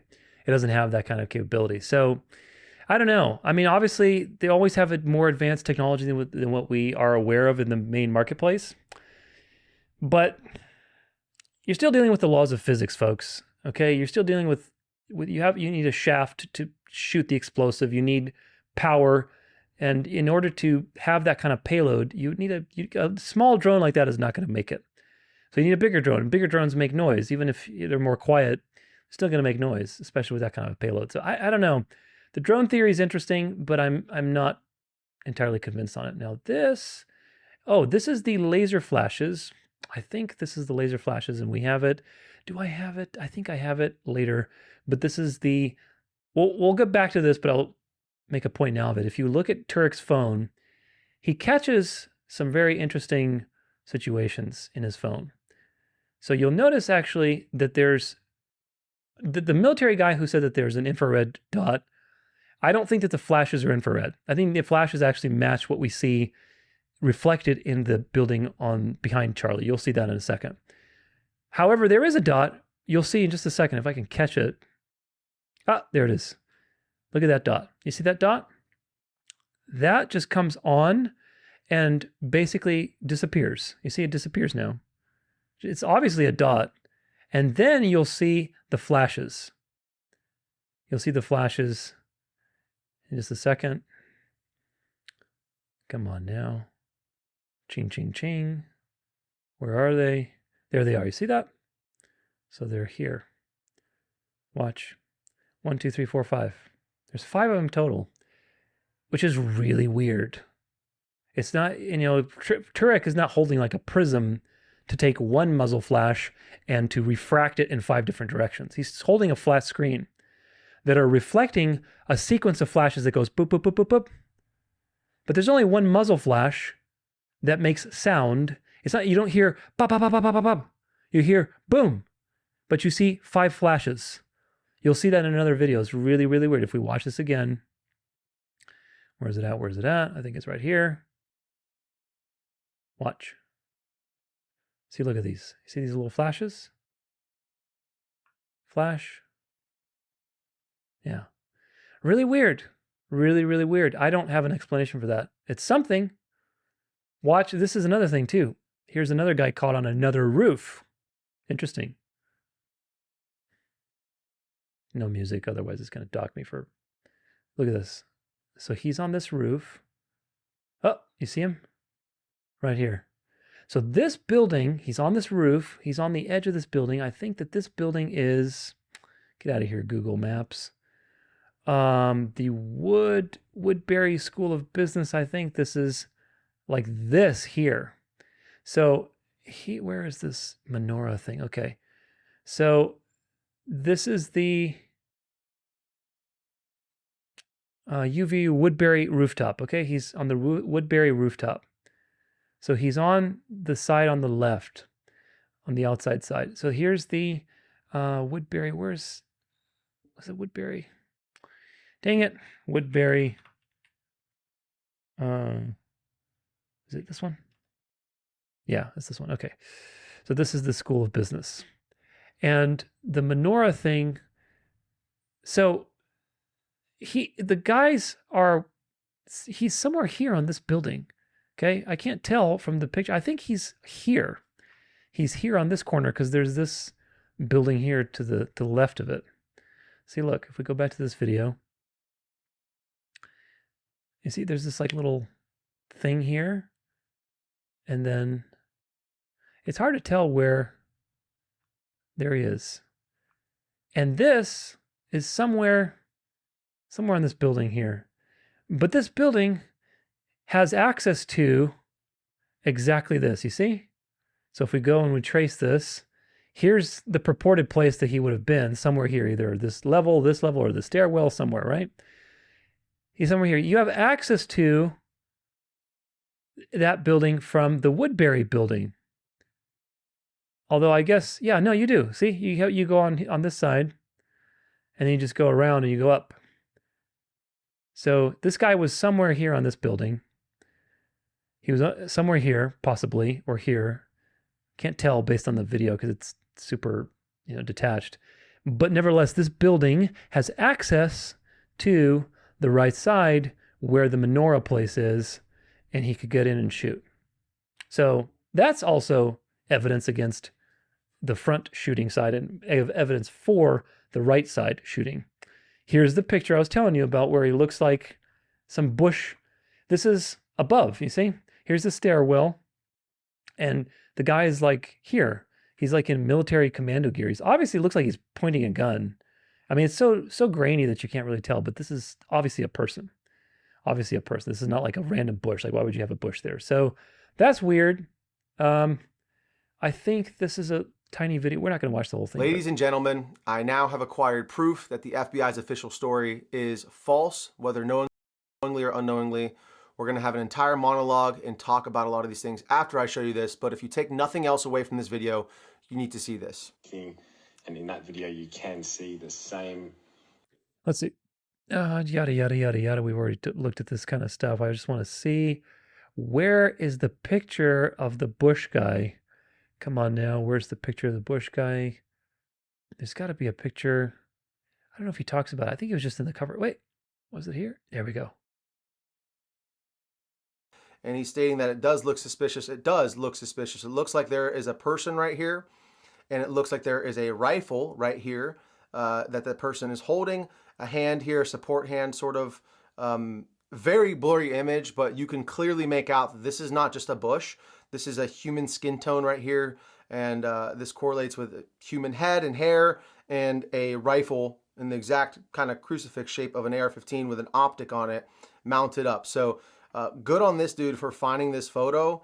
And yeah, the problem, you see, this is a perfect angle too. He's shooting right down this way to Charlie. So very, very strange. Very, very strange. We don't have video of this. Here's another strange thing. This guy was caught running away. He looks like Agent Smith from The Matrix. This guy was caught running away. He's wearing this suit. He has this weird duffel bag that's very indicative of like these gun type of duffel bags. He's wearing this black suit. He's got black glasses and totally looks like a Men in Black type of person. And he's caught basically just running away. I think there's a video. Yes, there's a video here. Let's see.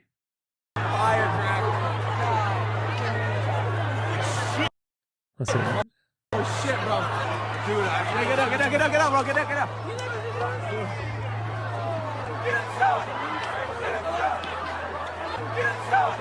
There he is. Oh, missed him. God, he's fast.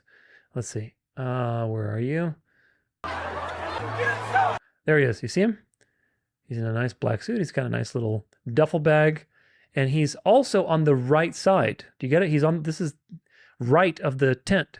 And he's right around where, that would be somewhere in the, maybe there were multiple shooters. This is so confusing. This is the confusing part. There's so many leads. And I think this is by design because it has to be confusing. But definitely the right side, I think. Here's another acoustic analysis with all these basically different recordings. They took different recordings from different perspectives and they used acoustic analysis to triangulate based on the sound where this would be coming from. Not counting gang violence. Great. So they all triangulate to the right of Charlie, somewhere here. All these circles basically are somewhere here. You see the possible shooter nooks. So they're either in the... Not counting gang violence. Great. So they're either... Let's see where it is, because he had some good images. So he's either up there, right? The guy in the bush was like here, I believe. Yeah, I think he was here. So this picture doesn't have him, but he was either here, or possibly here somewhere. It's not clear. Here's another shot. The different angles that could be. This is basically somewhere around on this side. And again, remember, this building has access to that business school building. So there's that. Now, this is the flash stuff that I was talking about. Okay. I want you to, let's see if we can get to the muzzle flash. Is the muzzle flash somewhere here? It doesn't load. Okay. Let me see if I can get it. Okay, do you see this? Watch this pillar. Watch this pillar. Watch it carefully. And we'll do it slow after I play it once. Watch it. Doop, doop, doop, doop, doop. You see that? Very strange. Watch, I'm going to stop it on these things. Okay, see that? That little streak of light? What is that? And why is it coming out of or reflecting on the stone? You'd think it would be reflecting on the windows, but it's on the stone. Just really weird. There's the first one. There's the second one. There's the third and fourth. They go together. You can't really make out the third. It's kind of small, but then the fourth. And then there's the fifth one, which goes here. So there's 5 total. Again, if we watch this, boom, boom, boom, boom, boom. You see that? Those are flashes. Very, very strange. I wonder, did I catch the muzzle flash in this? Yeah, I do have the muzzle flash. Okay. So watch this here. See if I can catch it. Oh, there you are. See that little flash? That flash is followed by pop, pop, pop, pop, pop. So watch here, and then watch like this pillar type of thing. So boom, boom, boom, boom, boom, boom. See how that works? Watch. Here, boom. Now, boom, boom, boom, boom, boom. Those are 5 flashes, accompanied with the sound of the bang. Here's on the other side. This is all zoomed in. So this is on the other side, towards the left of the video, of the original video.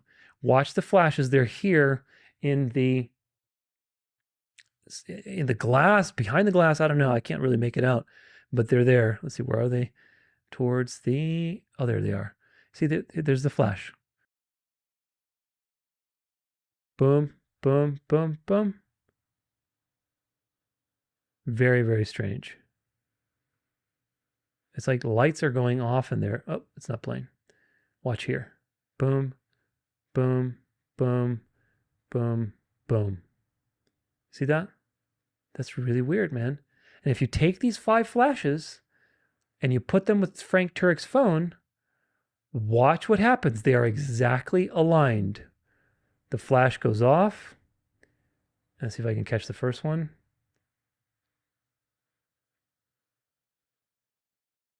Oh gosh, it's like so much suspense. Okay, there's the flash. There's the muzzle flash.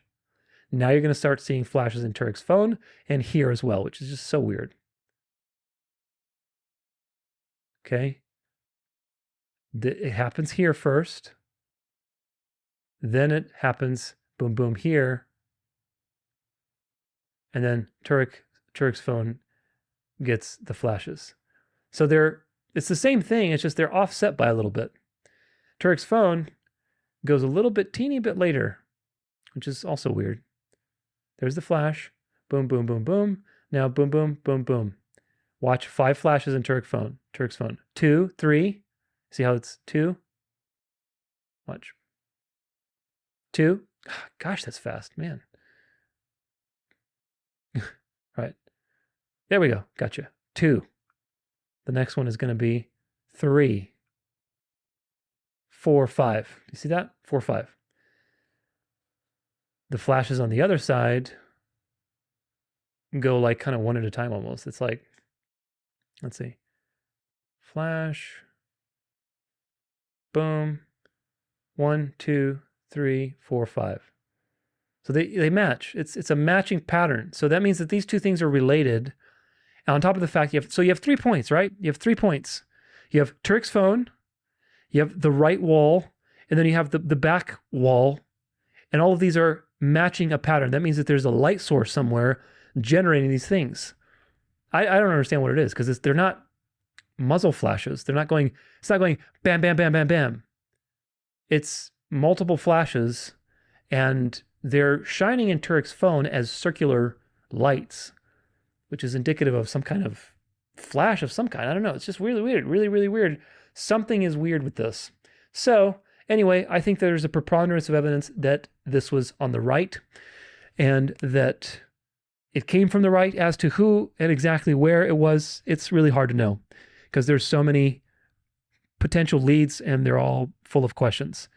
I lean towards a smaller caliber bullet that was shot, not a, like an AR-15 type of thing or, a 30-ounce 6 because of the damage. The damage just doesn't match the damage from a large bullet like that. Because we can also see blurs from those various videos that we saw. This also says that the bullet was probably going at slower speeds. Now it's still going super fast, but it's not going at, 3,000 feet per second or 2,500 feet per second or 2,000 feet per second. I don't think you'd be able to see those blurs in that kind of way on a 60 FPS camera with the phone. I just don't think you'd be able to see it. It would be very different. The blurs are there because the bullet is going a little bit slower. The damage doesn't match the damage of a big bullet. That means you're dealing with a smaller caliber bullet. As to what bullet it is, who knows? Who knows? It's not a 30-ounce 6, that's for sure, and it wasn't from the front. I think that's pretty clear.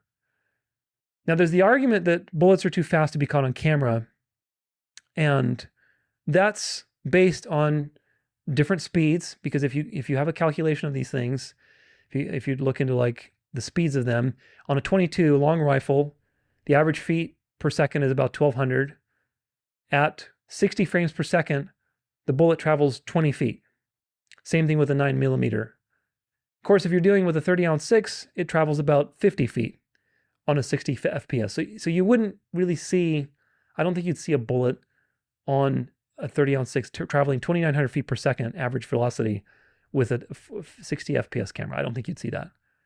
But the fact is that we do see projectiles. We saw it in those videos for at least a frame or two. We saw these things. So that means that there's something there that was traveling at a manageable speed to be caught on a camera, and the damage shows that it wasn't a 30-ounce 6. So I think that it's reasonable to believe that the caliber was smaller, and the evidence is pretty clear with that. Now, the question is, were there multiple shooters?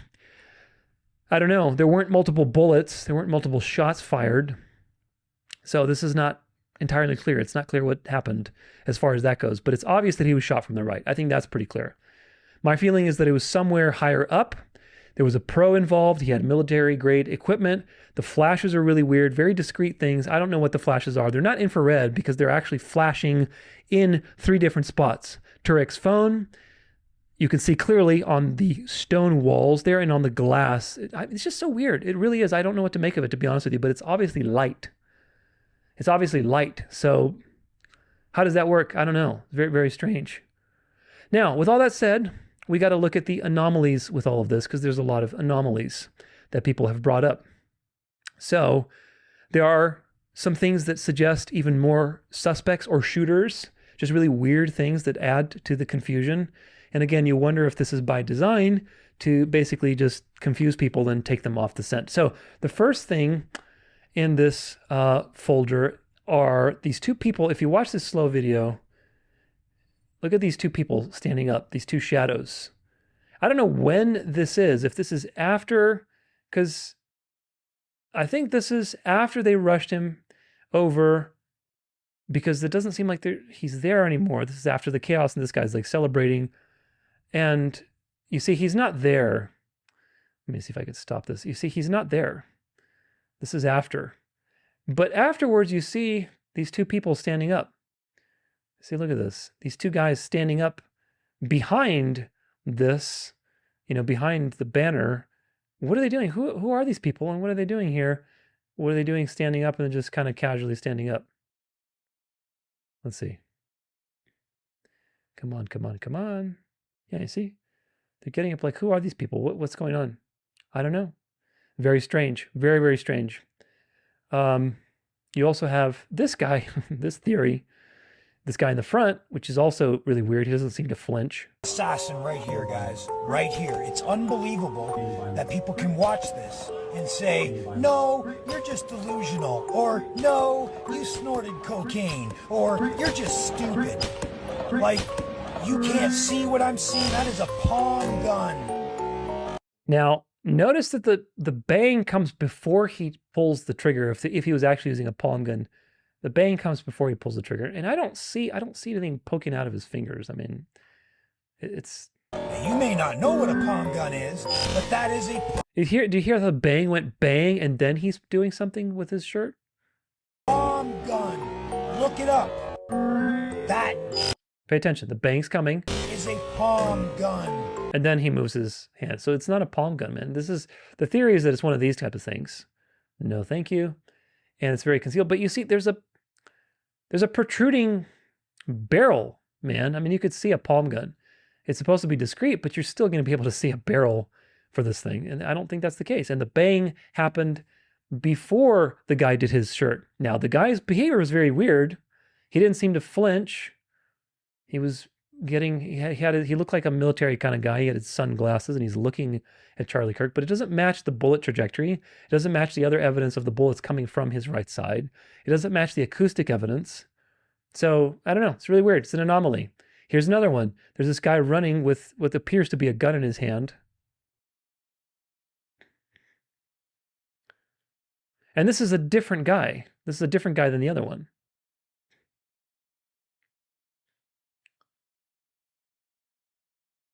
And he's not wearing a shirt either. He took his shirt off, so that's interesting.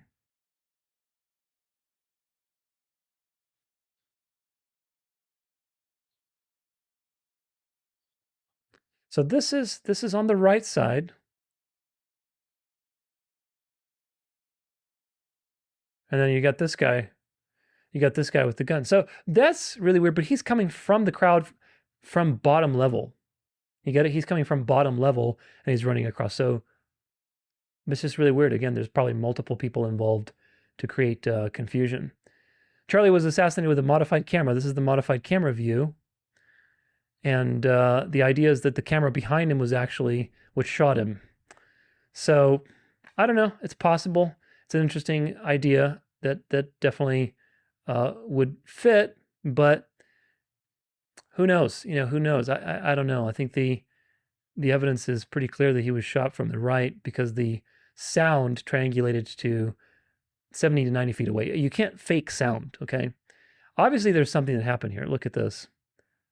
But again, the angle here is really, you're dealing with these grainy videos, and it's easy to make things up. Let's see if you can see it. See this little thing? The distortion in the M. Watch the distortion in the M right here. Boom. You see that little clip? If, again, though, you have to think about physics. The sound can't lie, and the sound didn't triangulate next to him. Okay.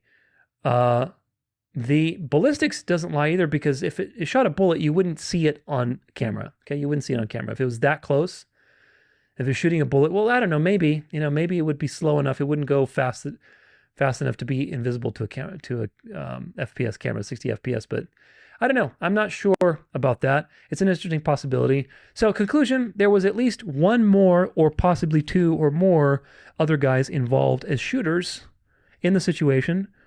I'm not convinced of the palm gun, because the blast happens before he pulls the trigger, and you can't really see anything from his fingers. And the problem is that Charlie's body also responds to a movement from the right that pushes him to the left. If he would have gotten shot from the left, he would have gone to the right. That doesn't make sense. And also, this is not an entry wound, it's an exit wound. So, all of this is very confusing, obviously, very confusing. The modified camera theory is also possible, and maybe there were multiple shooters, maybe there was a plan to have multiple people there to confuse all of the video evidence that there would come out. So they took the camera down immediately. So it's very likely that that would be the case. If they were using a modified camera, I could see them taking it down immediately, right? Because you don't need the people discovering the evidence, right? So putting it together, I think that there's obviously lots of people involved, not just one. There was only one shot, which means that there was only actually one shooter. However, there were multiple guys. Was that insurance? Was it distraction? Was it confusion, right? The Mossad slogan is, by deception we'll wage war. So, it's a typical secret society type of situation. The best evidence, I think, is that he was shot from the right side. You see a gun blast reflection in the bleachers, or in the, area of the bleachers. You see a blurred bullet movement in the videos that matches the trajectory that he was shot from the right side of the neck, exiting on the left. I don't think he was the bottom level guy in the white. And I think the best that we have for now are those reflections in the bleachers, that he was shot somewhere, again, in that area on top, probably on top of the building. I don't think he was from the bleachers, because people would have seen like, hey, what are you doing? You're pulling a gun out? What are you doing? I think he was shot from above the bleachers. But I think that's the best we have for now. So definitely Charlie Kirk was shot. And I think that he was actually killed as a result of that, because the evidence is very clear that he was shot. Which brings us to the next section on artifacts. Artifacts are the things that people have been pointing out that, he maybe was not shot. So let's take a look at them and see what they all have to say. If I can get back to the main one. So a lot of people have used the viral video of Charlie to make up all sorts of ideas and to have all sorts of breakdowns. And as a result, there's a lot of misinformation, because these things are very grainy videos. And you can really come up with all sorts of fantastical ideas, like AI, holograms, blood squibs, everything of this nature. I entertained these possibilities. I really did. That's why it's very confusing, because you really don't know what to trust these days. There's so many occult signals with this. However, this is why we need to wait and watch, because we need to wait and watch, and we need to wait for other people to break things down and see what they have to say, and then consider all of that information together.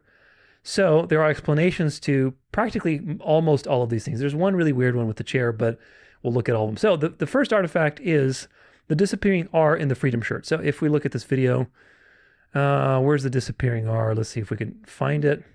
So he gets shot. This is the main video. And then for like a brief moment, there's like, the freedom on his shirt gets, basically, let's see, there we go. It goes into redeem or redeem, right? So 1, 2, 3, 4, 5, 6 letters. And freedom is supposed to have 7. 1, 2, 3, 4, 5, 6, 7. So there's 7 letters, or 7 letters in freedom. But then eventually, eventually this goes boop, and it just kind of oscillates, and then now it's 6. 1, 2, 3, 4, 5, 6. People are like, oh, it's AI. Automatically it's AI. It's got to be. Well, you're looking at something that's super grainy. Okay, super, super grainy. And look at another video of this. This is another video of the situation. You can see there's 7 letters, 1, 2, 3, 4, 5, 6, 7. And then he gets shot. And gosh, it's so tricky to get these. And then you have like, kind of seems like a missing letter, although you can kind of see a contour of it. But it's 1, 2, 3, 4, 5. I mean, even like 2 letters missing. So is this AI or is this just something else? Well, I think it's something else.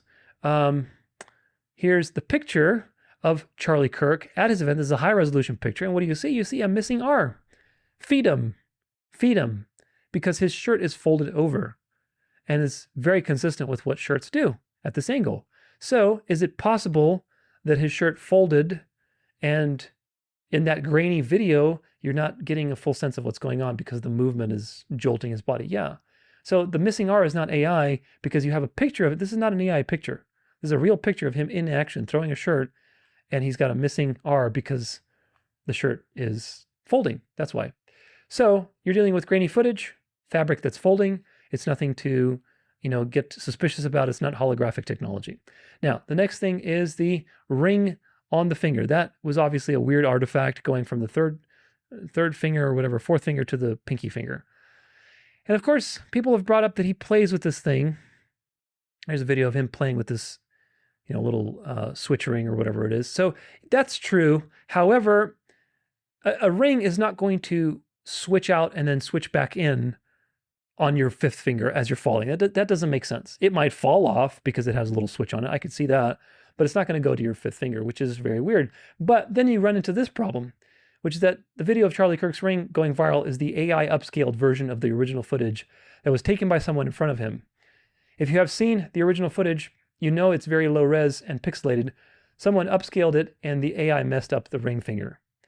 So now you're dealing with an AI element with all of these phones having AI upscaling and AI upscaling being an automatic type of situation, which would explain that artifact because it's very, very weird. I think that was it for, so now we're at the mic. So anyway, the whole ring thing, it's hard to find other angles. What we need is other videos. We need other videos. When you're trying to make a claim about this, you need multiple video evidence. And the fact that there's only one video of his ring doing that, that's just really weird, man. I've tried to find other videos. There were none. Again, how many people were close to him? Why aren't there more videos online of this? So we can see, because we need to see his hands from different angles. And if you see that that thing is replicating on different videos, then okay, I would be more suspicious. But you can't base your claims off of one situation. The AI explanation of the AI upscaling makes sense for the ring. And again, unless you find other videos, I wasn't able to find anything. So I'm not going to make much of it because there's other evidence that basically is very clear, very, very clear. Maybe the ring fell off and the AI upscaling created some sort of glitch when it was doing it. It's really impossible to say without other footage. We need other footage. And again, as of this episode, I'm done with the Charlie Kirk thing. I don't care.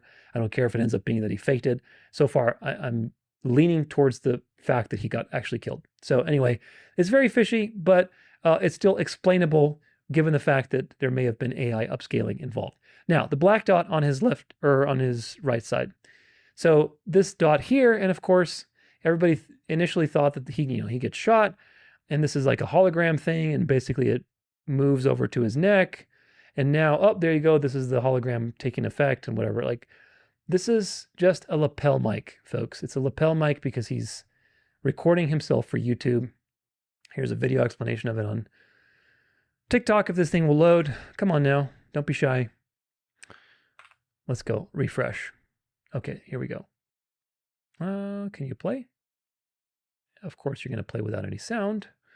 And let's get you. Literally driving me insane. I'm going to tell you what that is. All over social media right now, there are videos of Charlie Kirk's death, people that are slowing down the videos and analyzing them. And I have seen multiple talking about this dark spot on Charlie Kirk's shirt and how it moves when he gets shot. There are people claiming that this is blood. that it's a blood bag, and just overall questioning what it is and why it's moving across his shirt when he gets shot. I believe that this is a secondary microphone, and I'm going to show you why. If you go to Charlie Kirk's social media profile and you look at some of his other videos when he's speaking on college campuses, he always has a secondary microphone that's clipped to his shirt. This is another one, so you can see it's like a little black square. And in this video, he was actually using a professional Rode microphone. This one is a square, but it also has a little puff at the end. That's a microphone like this. They're squares. There are also lots of different styles that you can use. And depending on the microphone, they attach to your clothing differently.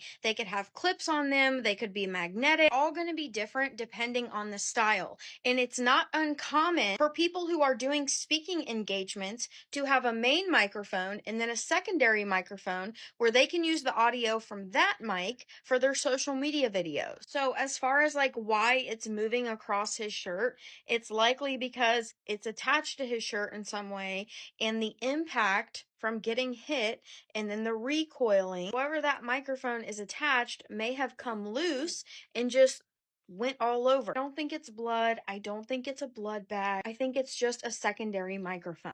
This is literally... Yeah, there was a video, and I lost it. I couldn't get it. There was actually a video of him at this conference, at the one that he got shot at. And he's like looking over his shoulder, and the camera... Come on now, what's going on here? And he's looking over his shoulder, and the camera is like literally close to his shoulder, and he's like, oh, hey, what's up? You know, whatever. I don't remember what he was doing. He was handing out shirts or something. It was a very close video, and I lost it. I closed it out for whatever reason. I have millions of tabs, and so I lost it. But it was very close, and you could see the lapel mic. You could see that it was definitely on his shirt, like a big square, consistent with everything else he's worn. So that's not a blood bag. It's not an AI laser type of situation. It's a lapel mic. That's very common. Now, let's talk about the blood squib theory. Here's a blood expert, quote unquote. What I found as far as how did this happen to Charlie? 2 bullets lodged in his chest, but he stood still, expressionless. This is not a story about a man who is bulletproof. This is the magic of cinema. With a special tool filled with red liquid and remote-controlled mini explosives, the effects of blood and gunshot wounds are made to look real. Not counting gang violence. Great. Great.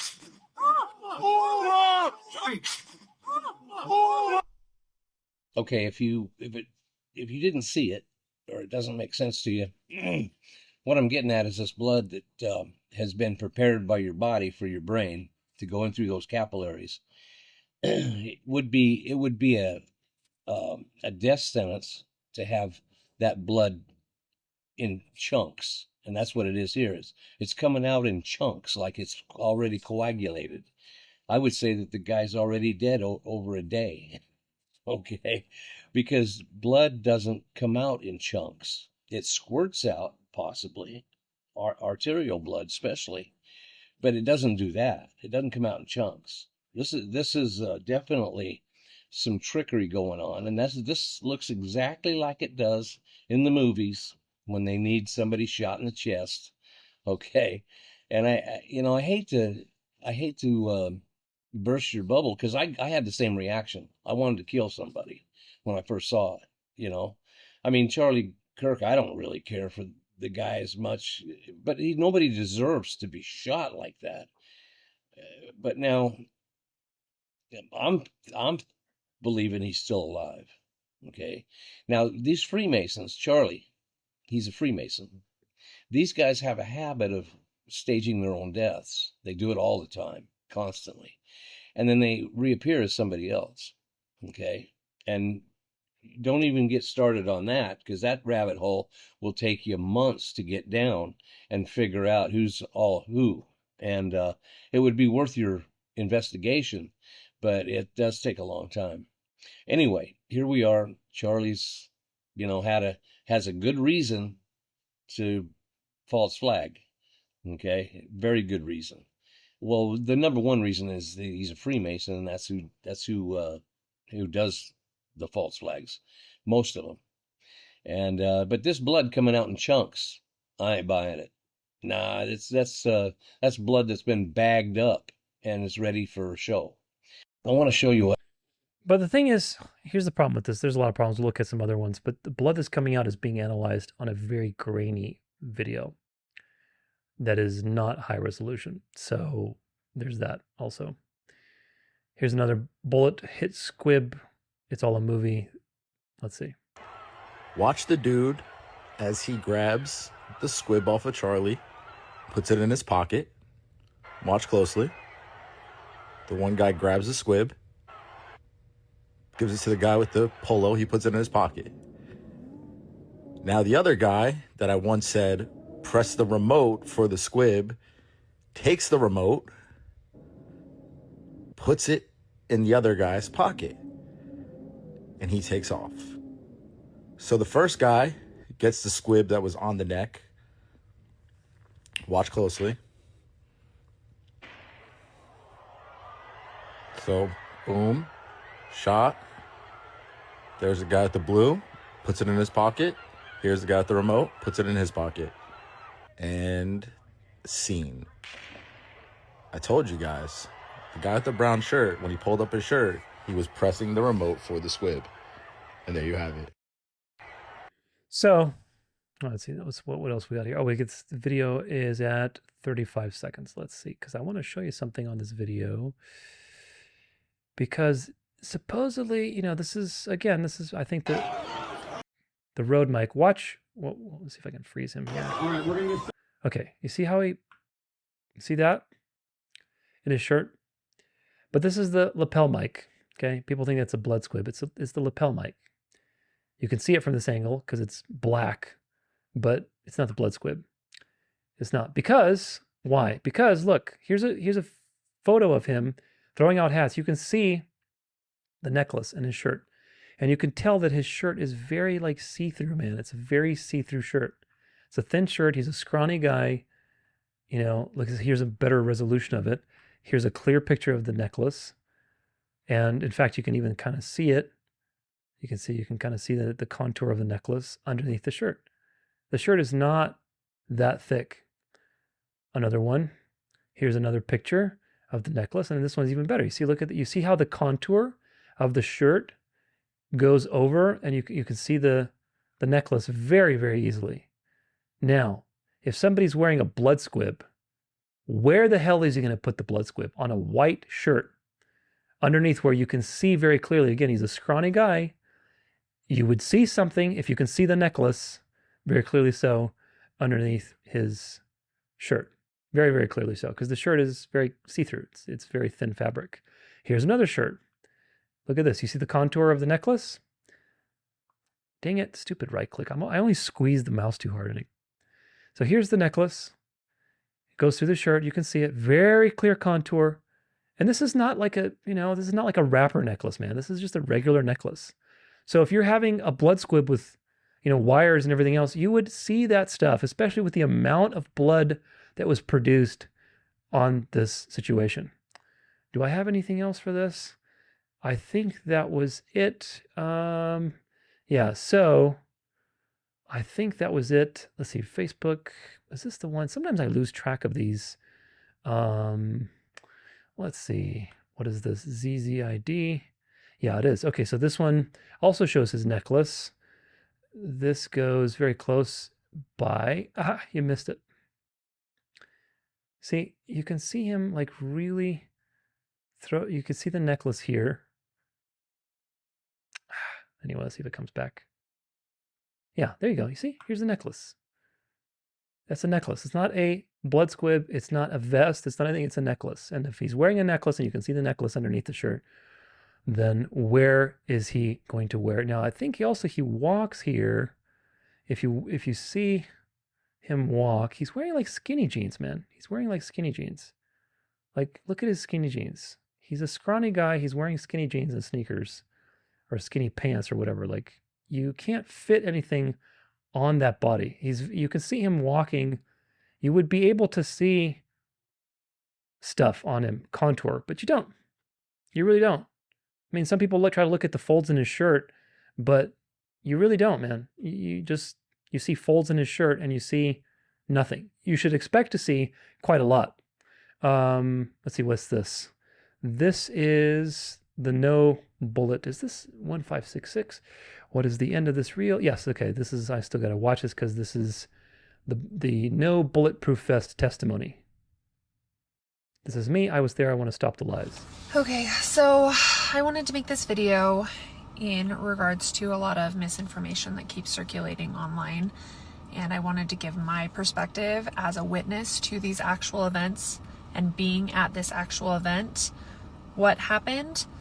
So the first thing that I want to talk about is the man who has been shown cheering on video.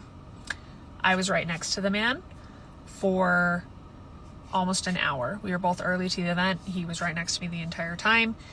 He appeared to be there supporting Charlie, and when he got up, he was chanting USA, USA, USA.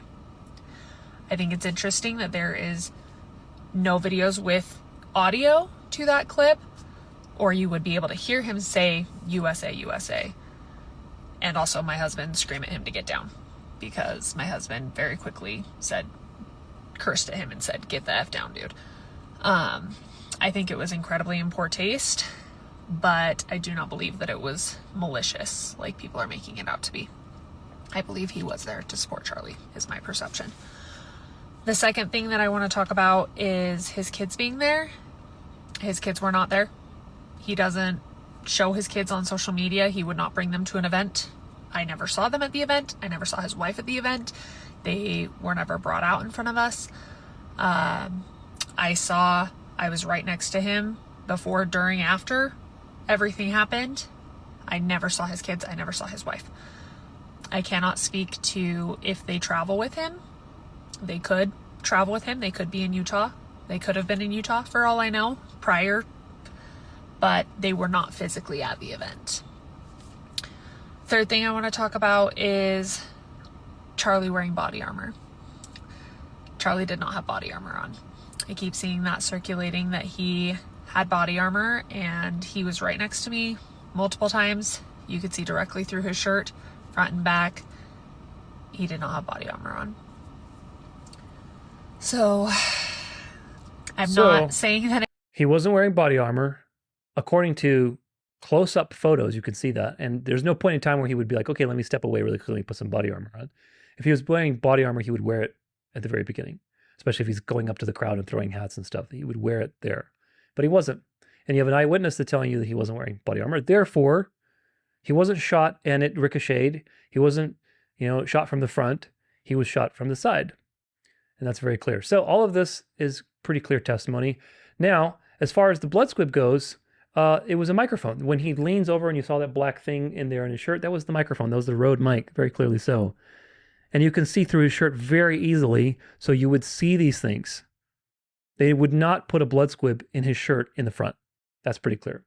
And if it was in the back, how would that work? How would the blood squib work if the blood source needs to be where he's going to get shot? See, the problem with a lot of this stuff is people have gotten so traumatized by all these psyops that you start to get really paranoid. But you got to think this thing clearly, okay? When you have these blood squibs that explode on people's bodies, yes, they're little blood bags, but what's the nature of the effect? The effect looks like a gun blast in your shirt. It's not blood pouring out of your neck.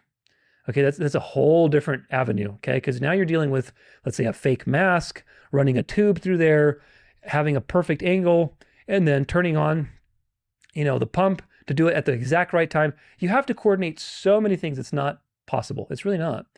On top of the fact that in order to gush out that much blood, okay, to gush out that much blood, if he got if it actually looked like blood squib, okay, and it just went pop, pop on his chest and he went down, I was like, okay, Hollywood, I would be very skeptical. But he got shot very clearly. So you see the projectiles, you see the sound, you basically see the various things that went off. You see it go into his right side and out his left, and he was gushing blood. Now, estimate would be about 1 cup, let's say, maybe more than that, of blood. Where do you fit that on your body? Number one. Number two, where do you fit a pump? To pump that, because you're trying to stimulate the heart, so you need contractile power to pump that blood out the mask or whatever he would be wearing. Again, I wouldn't put it past these people, but when you're dealing with those situations, because I've seen the videos like, oh, look, there's a Hollywood mask and there's this. Yeah, when they're dealing with that, You're dealing with Hollywood in the sense that you have control over the camera angle and, you can do that kind of stuff, but you don't have that here. Charlie was filmed from a lot of different directions. He was filmed throwing out hats and stuff. You could look at his body. You could look at his person. Where would they put a giant blood bag and a pump mechanism and all these wires on him to get it ready for the final shot? When would they do that? When would they be ready to coordinate to say, okay, there's the shot, click, and now squirt blood? Where would they do that? How would they do that? Doesn't make sense. It doesn't make sense at all. There's no room anywhere for the amount of volume and also the pump that you would need to produce that kind of effect. There's just no room. There's no room. The other option that people have brought up is that the blood was a hologram, which of course it could be the case, but the problem is that holograms don't work the way people are trying to make them work. Okay, holograms are nice in the dark, but when you're out in the middle of the day where there's a lot of light interference, that's not going to happen. And holograms don't make you recoil with impact instantly, which we're going to come back to over and over again. Charlie immediately reacted to being hit. That means he was actually hit. And of course, the evidence shows you that he was hit by a bullet. When they were carrying him to the car, you can see his arm bloodied. You can also see blood from other angles, from other videos. So it's too fancy for a hologram for that to happen, because you're dealing not only with multiple angles, you're dealing with a hologram in the broad daylight, and you're dealing with something dark. Okay, hologram doesn't create like dark stuff. Holograms are like translucent. They have some good holograms, but holograms are holograms. You can tell it's a hologram. The reason a hologram works is because the angle makes you look like it's 3D. But they can't project. How are they going to project light onto his body and make it look like there's dark stuff coming out of his throat? That's not how holograms work, man. Where's the projector? Where's the projector for that kind of hologram? It just doesn't match up with hologram technology. They have hologram technology, but you got to remember that when they use things like blue beam, they're using the sky, man. They're using the sky, which you have the luxury of distance and space, and you can make things look very supernatural. When you're dealing with up close and personal situations, it doesn't work. It's like magic, right? When magicians do their giant tricks with their big stages, they can get away with a lot of, cheesy stuff because there's space and distance. But when you're up close and you're doing like magic tricks, like David Blaine, some of that stuff is actual sorcery. Some of that stuff is not explainable with magic tricks. They do some really weird stuff, which is like, okay, you're in league with the devil and the demons, so you're doing sorcery. And there's people that have come out and testified against that. So anyway, the point is, when you're doing up close and personal stuff, holograms are not going to work like that. They're just not. They're not going to work the way that people are trying to say they work. Now, with that in mind, the next thing is the holographic chair, supposedly. Is this going to play? Oh, come on, man. Every single time. I think I'm getting sick of Mozilla Firefox. I might have to go back to Google Chrome, even though it's owned by Google. Come on. Okay. No sound, please. There I go again with a double click. Y'all blowing my mind with this Charlie Kirk thing. This chair right here is physically going through the table. Look at right there. Look at that. That is not, the chair doesn't fall down. It's literally glitching through the table, meaning it's been altered. Meaning somebody altered the footage. That's all it means. But no, the legs aren't folding down. Y'all gotta quit saying that. There's only a few of y'all that are saying that, but I just want to clear it with y'all and clarify, no, that is glitched through the table. It's that simple. It's not. Yeah, that is weird. If we look at it closer, this is a slowed down version of up close and personal. Let's see. So he goes, so the chair gets thrown out of the way. You see how it gets thrown out of the way by this guy. So it didn't have a problem with the table at that point. But then, this guy throws it. He gets it out of the way. And now, watch, it's just like going through the table. That's so weird. Let's see, let's go through here. See, it goes boom. I see it's like going through the table. And it's just obviously in it. You see, like, this is in it. That's a really weird artifact. Again, is this AI upscaling? Do we have other video angles? This is the only video from that angle. This is the only one. Was it AI upscaled? Who freaking knows, man? Another thought was the trapdoor. This is related to the hologram chair, where people are like, oh, the hologram chair was actually because they had a hologram projecting and they had a trapdoor and they rescued him or whatever else. Okay, the trapdoor theory is wrong because the quote-unquote trapdoor is just a drain, probably a drainage mechanism where they're, because this menorah thing is at the bottom, okay? This is like an angled situation. So if there's rainwater, it needs to go somewhere. There needs to be plumbing somewhere, probably is what I'm guessing. So this is the trapdoor in question, but this is outside of the tent, okay? So there's another footage of it. Here's a picture of it, of them setting up the tent, or maybe taking it down, I don't know. But you can see, here's the trapdoor, quote unquote trapdoor, and here's the tent. It's way far away. That's not what happened.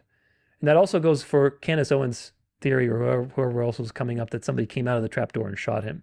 That's nonsense. That's not going to happen because he got shot from the right. So this theory also doesn't work. One more, I think, for this one. This is, the stream is directly tied to the footage. Oh, this is the UVU stream angle. So this is the stream that they had. Now, keep in mind that they edited this because they blurred it out, but still you can see that from this angle, let's put it this way, from this angle, it seems like, oh, you can't really see. Anyway, so I had two things in my mind because there's two reasons for this video. So this shows you the trapdoors over here, okay? Going back to the trapdoor theory, because I think this was related to the previous point. The trapdoor is like here somewhere. And you can see the entire time, if we watch it again, nobody comes out of that to shoot him, okay? Nobody comes out of that. They're not putting him over here. He's still over here. The trapdoor is over here, okay? They get him really quick, and then they're like pulling him to, they try to pick him up. But by the way, also is important because you can tell that they're picking him up. They picked up the real Charlie Kirk. Okay, they're not picking up a dummy. They're picking up something. You can tell that there's weight to it, which is another important thing. So the hologram chair thing is really strange. It's really, I think it's probably one of the weirder things about this. Definitely weirder than the ring, I think. But again, you have lots of problems. You have lots of problems with this. You have no footage from the side other than the one that was going viral. And that's also weird. We need to see other footage and to see what's going on, whether it's AI upscaling or maybe there's something going on. Maybe there is something going on. I don't know. Maybe the lighting is just really weird and the phone glitched out because the lighting is just really weird. So it had a glitch of some kind. It does look really weird. I will admit that it's really weird, but I'm not going to jump to conclusions when there's so much other evidence that points to this being like an actual sting. So it was actual assassination. He was sitting on that chair. So it's not a hologram chair. He was sitting on that chair. It moved to the side. Holograms don't have physical presence in the universe. When he fell back, the chair bumped off the table. So it had a physical situation. So then suddenly after that, it became a hologram. Like that doesn't make sense. That doesn't make sense. How he can sit on the chair, how he could bump up against the table when he fell back and then becomes a hologram. That doesn't make any sense. It really doesn't. If it was a hologram, it wouldn't have these physical interactions. It wouldn't. If the video was modified, the question is, why just that segment? Why are there, no other artifacts in that video? Why is that segment modified when there's nothing significant about that segment? Maybe there is, who knows? I didn't see anything significant. It's just they're crowding over him. You can't really make out much anyway, so I don't see the need to modify that. And the question is, why wouldn't it be modified? Why would it be modified to produce this effect? Why? It's just this weird, random, holographic type of effect. Doesn't make sense. The motive doesn't align with the meaningful, the significance of the section. There's no motive. Like, for example, the shooter running across the roof and how you see his shadow disappearing and there's like a blue thing. Like, okay, there's motivation there because this is faked footage. But this footage, like, it's really random. And you can see with the UVU thing, there's no hologram going on. He fell off the chair and, they basically moved the chair to the side. So that's really weird. That's the best other video we have. This is a slow version of it. And I think you can see them moving the chair. When did they move the chair? Let's see. Oh, this is afterward. Anyway, I closed it. But you can see in that UVU footage, this is for another thing that we're talking about, but the UVU footage shows you that they just moved the chair to the side. There's no holographic. You would expect there to be holographic issues on the UVU footage, and there wasn't. So I don't know what to make of the chair. But nevertheless, the trapdoor thing is also nonsense, and that's easily debunked because the trapdoor, quote unquote, it's not a trapdoor. It's just probably some plumbing or something. Who knows what it is? And when they were putting pavers, they weren't covering the trapdoor. Did you notice? That was still part of the stuff there. They were covering the grass, so there's no investigation in the grass, but they're not covering the trapdoor, which is probably plumbing or whatever else it is. So all that stuff is nonsense. The trapdoor, quote unquote, theory is not real. There's no trapdoor. It's just off to the side of the tent, so there's nothing that could have been involved. But maybe there was somebody in there, who knows? But there's no evidence to that effect. So anyway, now the other artifact is no blood being carried to the car. Here's the slow version of this video up close. And the artifact in question is that if you see, here he is. Here's his head. Here's his shoulder. And why isn't there any blood on his left here? That's the weird part with all of this. That is very weird. Here he is being brought up. Let's see if I can get it. Okay. Watch here. Here he is being brought up. There's nothing. There's nothing. And you get a good view, at least from this angle. It seems like you get a good view of his chest, and there's nothing on his shirt. There's nothing on his shirt. That doesn't make any damn sense. Here he is again. Watch. Let's see if we can stop it at a really good angle. Probably right here. See, like there's nothing. But you also can't see the freedom on his shirt.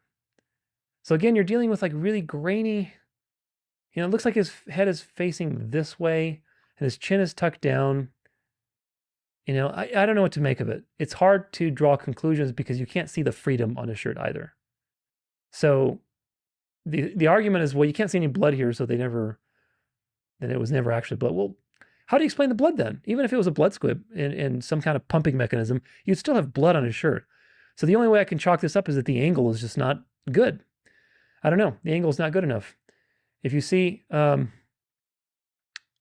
see, where is this? Oh, this is the original. This is the original. And you can see, you see, like it's all over his shirt. So why is there nothing on that shirt? Is it the angle? I don't know. That's really weird. I don't believe this is a hologram. I can't believe it because the hologram needs so much to be projected accurately, on multiple angles, especially you're projecting something dark that doesn't make sense. In the light of day with interference, it doesn't make sense, folks. It's not a hologram. So then how do you explain these videos? I don't know. It's really weird. A lot of unexplained questions. Here's the other one of them carrying him. And remember, in that UVU footage, they didn't have time to sub anybody out. They were prepping him up or whatever. They took his body and they left and they were carrying him out. And of course, the argument is, why isn't there any blood trail going down? Why isn't there any blood trail? But you do see him having a red bloody arm. You see, here he is. You see, he's pretty bloodied. I mean, you can tell his shirt's kind of dirty or somewhere. I don't know. Again, the angle is really crappy. But he's definitely being carried. You can see he's slouching over. They're carrying something.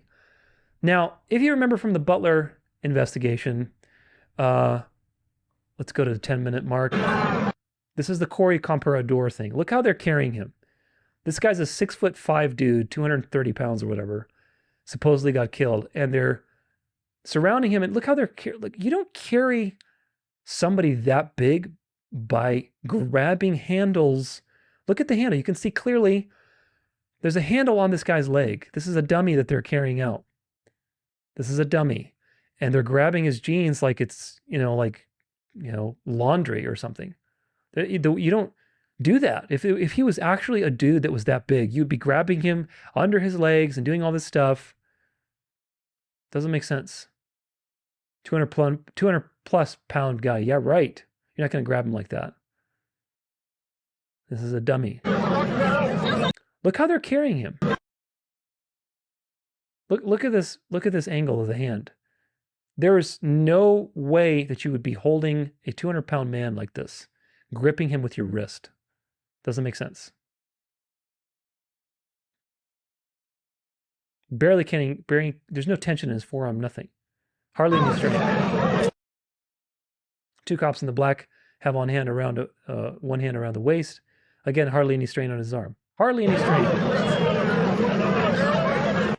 Because they're dealing with a rag doll. Whereas compared to Charlie, you can tell that he's being carried. They actually picked him up. He's being carried because it was the same Charlie that fell back in his chair. So they're dealing with an actual body. It's not a rag doll. And the reason he didn't bleed on the back is because his exit wound was in the front. It wasn't in the back. They probably patched it up. And it stopped bleeding. And then they carried him to the car. He was shot from the back and the front exit wound bled out, but he fell backwards. And that's why there's probably nothing on his shoes. The UVU footage of the shirt angle is weird. It is weird, but there are some explanations. We could chalk it up to a bad angle. We need more video evidence because the video of him being dragged out, they wouldn't have time to replace him. Okay, between the UVU footage where they took him out and then the footage where they're drawing him out to the SUV, there's no time to replace him. And the one on being carried out to the SUV, he's bloodied. It seems like he's bloodied. It's not a very clear angle with the shirt, but his arm is definitely bloodied, so that makes sense. They probably bandaged up his wound, and he was carried to the SUV. It's not a dummy, and you can tell there's weight behind it compared to the Corey Comparador false flag in Butler. And again, there's no blood on the shirt, but the angle is really poor on the UVU footage. On face value, it is very strange. It's strange that they're bringing him up, but you also don't see the lettering either. So I don't know what to make it. Maybe the angle is such that there's a part of his shirt on the bottom that they're pulling up and he's all huddled over, and the part that's being viewed is not the bloodied part. I don't know.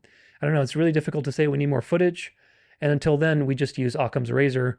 And the Occam's razor is the simplest explanation, is that the angle is just not the best. Or the angle is, you're not able to see everything because there's that table in the way. So, all right, one more video with this and we'll... Not for Charlie specifically. Okay. So, fun fact, I actually used to do private security for Charlie Kirk. Not for Charlie specifically, but for the company that Turning Point USA hires to do the security at these events. And of course, in true fashion, whenever a big death happens, there's lots of conspiracy theories that come out. I want to address a couple of them, just having been in close proximity with Charlie quite a few times. The first one is the whole blood bag thing. Like, dude, look at his shirt. You can see this black dot, and it looks like there's something under his shirt. This whole thing's fake. That's a blood bag.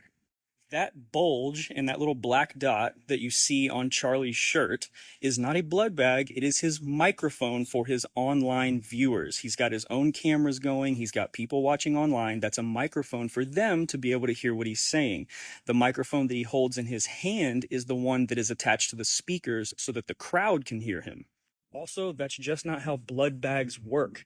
If the thing above his right chest was a blood bag and it exploded, you would have seen the blood flow from right there where the blood bag was. A blood bag on his right chest is not going to magically make blood squirt from the left side of his neck. That doesn't even make sense. So I don't think a lot of people understand the amount of force that comes with a gunshot. When he gets hit with that round, that black dot, the microphone, looks like it moves up to the left side of his neck, but that's not what's happening. The microphone, because of the force, flies off of his body, and then you can see the impact of where he actually gets hit with the round. And just due to the crappy nature of the cell phone video, the fact that it's extremely zoomed in and then it's slowed down after the fact, you don't really get to see the microphone fly off of his body frame by frame. And so it looks like that black dot is moving, but that's not what's happening. The other thing is like, oh, well, why wasn't he loaded into an ambulance? Why did it look like he was loaded into like a Secret Service vehicle?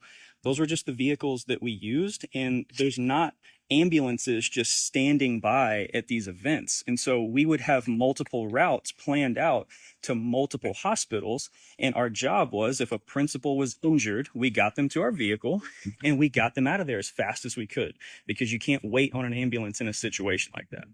And then the last thing is like, oh, well, what about the ring? The ring like looks like it switches fingers. Charlie fiddled with his hinge ring all the time. It had a hinge on it where he. Yeah, we talked about that. Anyway, so as you can see, all these things have reasonable explanations for the most part. The chair is probably the weirdest part. It is a little sketchy. However, there's only one video, and this is the problem. It's a grainy video. You're dealing with possible AI upscaling. You need multiple videos. And in the UVU footage, it didn't seem like there was anything holographic going on. So this is the problem. Many phones have this AI stuff going on now, so it's really hard to say. And of course, this is only going to get worse as time goes on. So we have to be very discerning, and we have to learn to wait and watch and see what's going on, because it's going to get worse. These things are going to get worse and worse because they're going to be very, very deceptive. Without other video evidence to corroborate the hologram chair, it's just conjecture that it's a hologram, because there's other evidence that says this is actually something that happened. It's very strange. The hologram stuff is strange, but you cannot, this is where you have to have discernment, folks. You cannot create a claim and base that claim off of poor evidence, a lack of evidence, or just very few evidences, and a series of assumptions.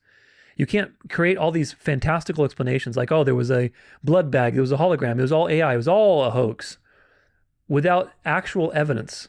And you cannot string together conclusions of occult influence and say, well, that proves that he was faking his death. Well, not really. It proves that it was an occult operation. And it proves that something definitely was staged in the sense it was choreographed, but the evidence is very clear that something physically actually happened. To assume they were using high-level holograms and blood squibs and perfect acting and timing, based on grainy footage and basically one or two videos, I don't think that's a responsible way to do research. I just don't. Also, there are many arguments to the contrary that he was actually shot, and we'll come back to those over and over again, but one of them is that he reacted. You can't fake that. You can't fake a reaction.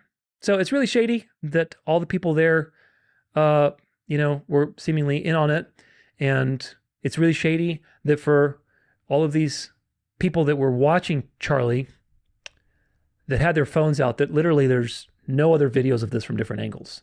There's only 3. That's really shady. And on the 2 out of the 3 that were supposedly there had supposedly AI upscaling. So really, really weird stuff. Could be also part of the plan to drive people insane and to get them to be so confused and questioning too much, which of course is, to basically drive you insane and to discredit you. So there's that also. But now we come to the point of, did Charlie fake his death? Did he fake his death? Of course, despite all of this evidence, there's still people that basically want to argue that he may have faked his death entirely. And we know this wouldn't be the first time these things happened. Obviously, the Trump situation was fake, and I've talked about that quite a bit. I think that was very easy to discern. But nevertheless, there's also lots of occult false flag numerologies and signals as usual. So does that mean that he faked his death or not? We need to evaluate these claims. So we have a few things we'll look at, some of these people that have various ideas. All right. There's no autopsy. He gets shot. They throw him into that's weird, bro. Right? Yeah. There's no autopsy. He gets shot. They throw him into a black SUV. They pick him up. There's no blood anywhere. There's only blood on, it looks like red dye is all over this side of his shirt, like if the squib went off. And they throw him into a black SUV. There's no reports from the hospital. There's no reports anywhere. It's just he got thrown into a black SUV, and then Donald Trump and Benjamin Netanyahu break the news Charlie Kirk has died. Basically at the same time, right? Yeah. So it's like, why hasn't a doctor come out and said anything? Why hasn't any hospital reported that Charlie Kirk was there? I mean, you're on a huge campus that has thousands of people. I've been to events that have maybe 100 people, and they have ambulances and EMS on standby just in case. Not even if someone got shot, but if someone had a heat stroke, somebody had a heart attack. I mean, when there's a big crowd of people, there's a bigger probability of something could go wrong, right? And to be prepared for that. Why wouldn't they have? Yeah, that is weird. So does that mean that he faked his death, or does it mean it was just an operation? Got to keep that in mind. Here's another theory. Hey, PNC Bank, why did you shut down Donald Trump's bank account? So you're for equal access to voting, but not equal access to banking. Why? Would sure be a shame if your conservative clients started closing accounts. So this is a commercial. This is really weird. This is really weird. Listen up, you guys. This is the most important video that you guys are going to see that's already being scrubbed from PNC Bank's own website, okay? Shout out to Scripted Reality 169 for pointing this out. We also shared this on my Eye to Eye Weekly episode with Rambo and Cody. Now, what Scripted points out here is that this PNC Bank commercial aired 2 days before the Charlie Kirk shooting. What you'll notice here is Charlie Kirk has called out PNC Bank in years past on Twitter/X. And this is a commercial about a mother and 2 children. You can't see the daughter in the back until I show you the commercial itself. But once again, this commercial has already been scrubbed from PNC Bank's website already. So check this out. Flowers like a normal person. It's your father's favorite casserole. Who even eats it anyways? I've been meaning to tell you. His father's lying. What? We figured out how to pay for school. Dad faked his death so his art would skyrocket in value. He's been down there for months. How do they know while I sold all the paintings? Hi, babe. I told the kids. Say hi. Hi, Dad. We're so happy you're alive. Or we could look at a few different savings options. I've been dying to see some options. So right. Now, for those of you that think this is just another clickbait theory and another conspiracy theory, alongside all of the rest about his shirt, about his microphone, about who actually shot him, have a look at the gematria values of Steve Caldera, the father who faked his death, and Charles Kirk. Once again, this commercial from PNC Bank came out 2 days before the event that happened back on September 10th. Now, gematria is the Kabbalistic practice of coding letters into numbers, adding values to letters, hence gematria, which means geometry within language. Sure enough, Steve Caldera and Charles Kirk, perfect overlap in 2 of the 4 base ciphers of English gematria. That in itself stamps it right there, and there's a reason why PNC Bank has already removed this commercial from their website. So does numerology prove that he faked his death? I don't know. There's a lot of numerology with this stuff. It's very weird. And you know, these people do all kinds of... This is another thing with the Valhalla thing. But you'll see, again, this is like AI. There's an AI image that's in there, which is really weird. The only one, so I started looking into something, and I got a different comment yesterday about the whole Valhalla thing that Cash Patel said. He was like, see you in Valhalla, and that's really weird because neither of them are Norse pagan. Charlie Kirk for sure is not Norse pagan. So for him to say that, like, super sus, right? This person was like, well, how about like the Valhalla retreats? You just type it into Google and this one comes up. So this is like a big house that you can rent out. I started looking at the reviews. This one picture kind of caught me a little bit off guard. At first I was like... But notice this picture is an AI picture. The style of animation or drawing is definitely like ChatGPT kind of stuff. So somebody made this picture to deceive people. This looks like an AI picture, like something's weird about it. And then I went and just to look at this guy's review, right? There's one section of his review where he brings up Charlie Kirk and says that this house is living proof. So I started looking a little bit closer, you know, at his face and stuff. And I just figured that I would run his face and Charlie Kirk's face through AI. AI is 70 to 80% sure that this is the same person. Now, that's 20 to 30% chance that it's not the same person. But why would Cash Patel say that? And then yesterday, why was this uploaded with this picture? Did he get just like a little bit of work done, maybe? You're not. Yeah, really weird. Really weird. Why was that uploaded? Why did Cash Patel say Valhalla? Why was Goat Island pictured on Tyler Robinson's, you know, picture where he's standing next to his computer, and Goat Island has Valhalla resorts? Just really weird signaling and occult nonsense as usual. Life that it's officially Charlie Kirk Remembrance Day on October 14th. And you know what she says to me? She says, oh, like the song. Like the song.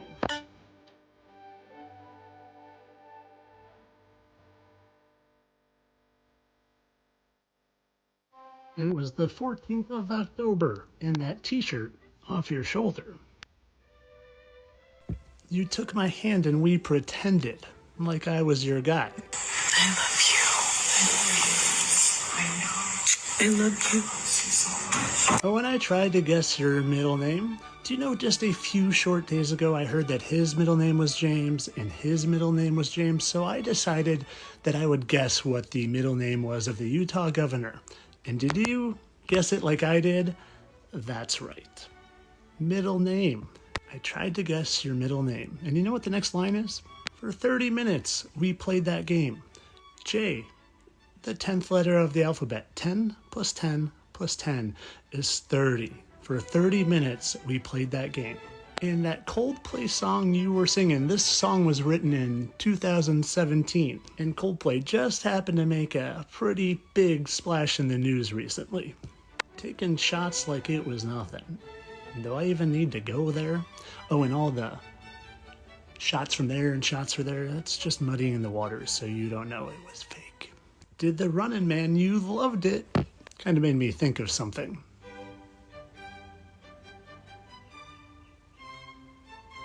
You brushed your blonde hair and kissed me out of nowhere. I know. I love you. I can still show you the spot where it all went down. Do you know they already paved over this area? Seems kind of strange for a crime scene. Maybe it's because they don't want anyone taking any fake blood and trying to do DNA with it. Oh, and just a reminder, that song is called Unforgettable. Kind of like that's probably the most unforgettable thing that has ever happened to this generation of kids that they're trying to traumatize like they did to me and people my age with 9/11. But I'm sure the writer of that song's a really good guy. And they made sure that he celebrated his 33rd birthday in the news. And oh, guess when his birthday is? March 30th, or 3:30, people. But of course, all of this definitely isn't predictive programming. It's all a series of coincidences. Entertainment only. Come on. Yeah, very weird stuff, isn't it? This is also pretty weird where he's with this is at a different rally, and he's like touching his neck, and there's a guy with a sniper outfit. It's a sniper on it across the chest. And Charlie's just like sitting there listening. I think the guy's talking about the Talmud. He says, if you eat with a goy, it is the same as eating with a dog. If you eat with a goy, it is the same as eating with a dog. And so Charlie's like touching his neck the whole time. It's just really sniper touching his neck. I don't know. It's just really weird, right? It's just really weird. And it's easy to jump to conclusions when you add all these things up. Here's that thing I was talking about with Tyler Robinson, and the picture on his computer is Goat Island, and on this Goat Island, you have this, Goat Island Marine Reserve and then Valhalla, like this little resort. And what's his name? Kash Patel. To my friend Charlie Kirk. Rest now, brother. We have the watch, and I'll see you in Valhalla. Really weird, really suspect. Here's another really weird thing with this makeup artist guy. Is this guy that guy? Compare their faces. He won 6 Emmy Awards, makeup artist and special effects. This is an artificial created neck. Here, make a hole for the hose. This one here. Or maybe this one here. The camera looks different. Look at the attachment. Look at the reflection of the smartphone. Looks like reload and action. If the carotid arteria are hit, you would lose red fluid the whole time, but not a single drop on the ground. Only a small portion of red fluid on the table visible. The tent is white, no red fluid, but a hypersonic body would pass through like butter. Maybe that's why they want to get the camera, the attachment as fast as possible. You have to remember that the blood squib thing, you need a pump to be able to do that. You need a pump. The fold in the shirt that he's pointing out, this is a fold in the shirt. That's not actually a tube. Where are you going to put a blood squib that's going to hold all that fluid somewhere? Somewhere it's got to be held somewhere in your throat. You're going to see it, a giant, pouch of blood. And you need a pump. You need a pump. So where are you going to put the pump? It doesn't work. And of course, it could be that guy, it could be that makeup guy, but I don't know. It's really weird. Really, really weird, isn't it? What did I want to do with this video? Moments before getting shot. I think this was just like the same video with the guy walking. Yeah, like that's right. You can see like there's nothing on him, man. This shirt is, you see, like the folds move depending on the light. I wish I could go like super. I can go slow, can't I? Quality, playback speed. How about 25? Oh. You see, these folds are always moving based on his body movement, you see? They change because he's moving. And he's wearing skinny jeans. He's wearing like, look at that. He's wearing skinny. Where are you going to put a blood squib and a pump? Where are you going to put that on his body? There's no room. There's no room, folks. There's no room. Now, okay, so many people sent me this video. Oh my gosh. The hologram theory. Good afternoon, everyone. Now, I'm sure all of you have noticed online that a lot of people are talking about why are these people allowed to be in this canopy? Why isn't this marked off and taped off as a crime scene? And why is this guy in the white shirt taking the most very important camera down? What you think is the most very important camera there, why is he taking it down? Well, here's why. Because it's not a crime scene. A crime didn't take place here, and that's not a camera. Now, before I tell you what it is, I want you to get a real good look at it as he's taking it down. Anybody figure out what it is yet? Okay, here's what it is. It's called a hologram projector. And if you don't believe me, you can go look them up online. And they're not cheap. They're not cheap. Usually $20 to $60, $70, $80,000 for these things. And they come in different varieties. Now, Hollywood calls them hologram stage projectors.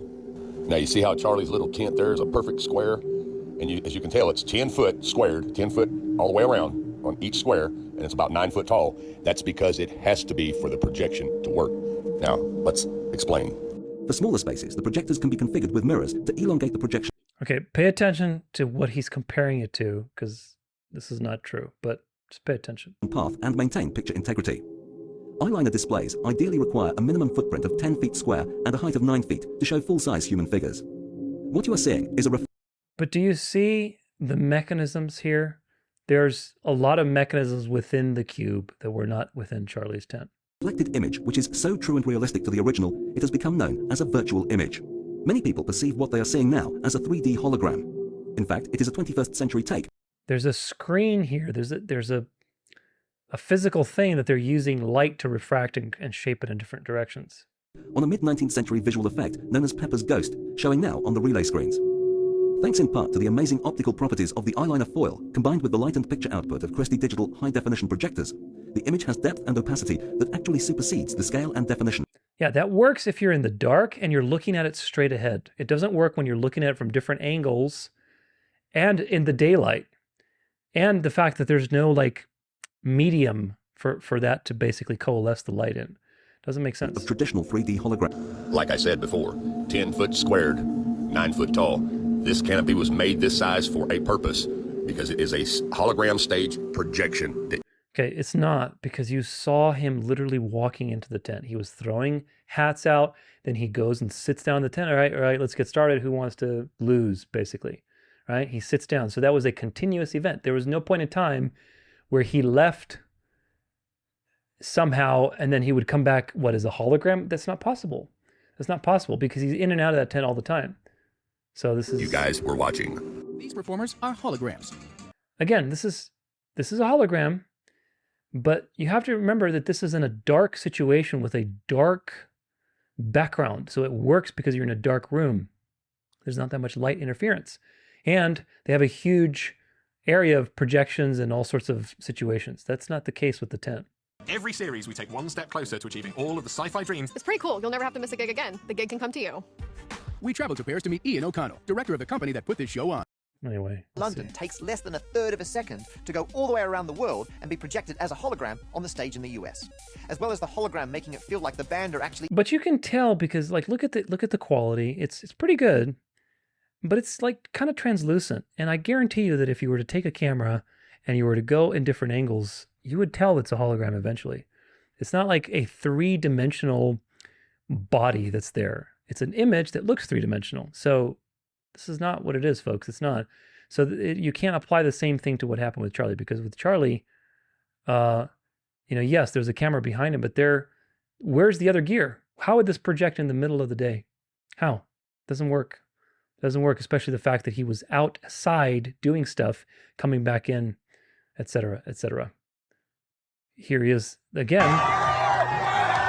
Okay, this is him. Look at him. He's interacting with people. This is not a hologram. Those are real hats going out into the crowd. Stupid YouTube. Come on, YouTube. Let's go. All right. So he's walking back into the tent. There's real people in the way. He's going back. There's cameras there filming him. All right. And then he sits down. He's like, all right, let's get the show on the road. The guy puts the little fan under him. And that's it. So you can see that there's light. At what point would the hologram kick in? Tell me, at what point would the hologram kick in? It doesn't make sense. This is just paranoid thinking. One more.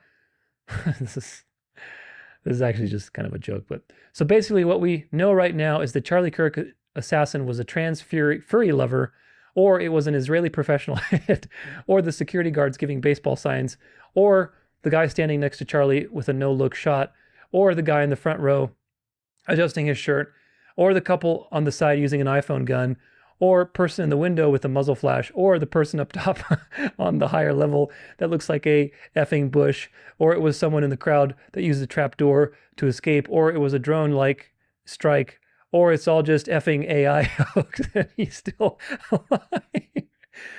Hope that clears it up for you. PSYOP season takes no days off. Oh, that pretty much sums it up, man.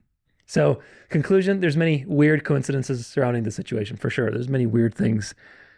We know they work by the power of the devil, so we can always expect deception on multiple fronts.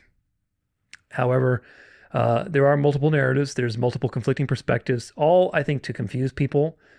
I think that it's true that there are occult, obviously, signs, and they're always choreographing these situations. They're pre-planned. It's true that some of those situations are fake. It's true, absolutely. Completely fake, like the Butler shooting. But not all of these situations are fake, and sometimes they actually happen. 9/11 was a false flag, but it actually happened. There was actual destruction. People died. There was actual death that happened. There was a lot of deception. There was even people are saying that there's holographic usage of CGI on the footage to make it seem like a plane ran into the building and so on, which is very weird, of course. That was probably the case. And then they, detonated everything. But nevertheless, people died. It was an actual destruction of the towers.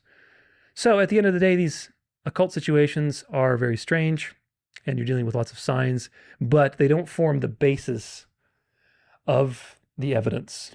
There is a lot of evidence that the occult is involved in the usual pre-programmed, predictive programming shenanigans. There are a lot of things about that. However, despite the fact that they're interesting, you have several problems with the faking the death theory, okay? And when people can come up with an explanation that's reasonable, given all of the evidence that I've shown you, then I'm happy to believe it. But you cannot fake getting hit immediately.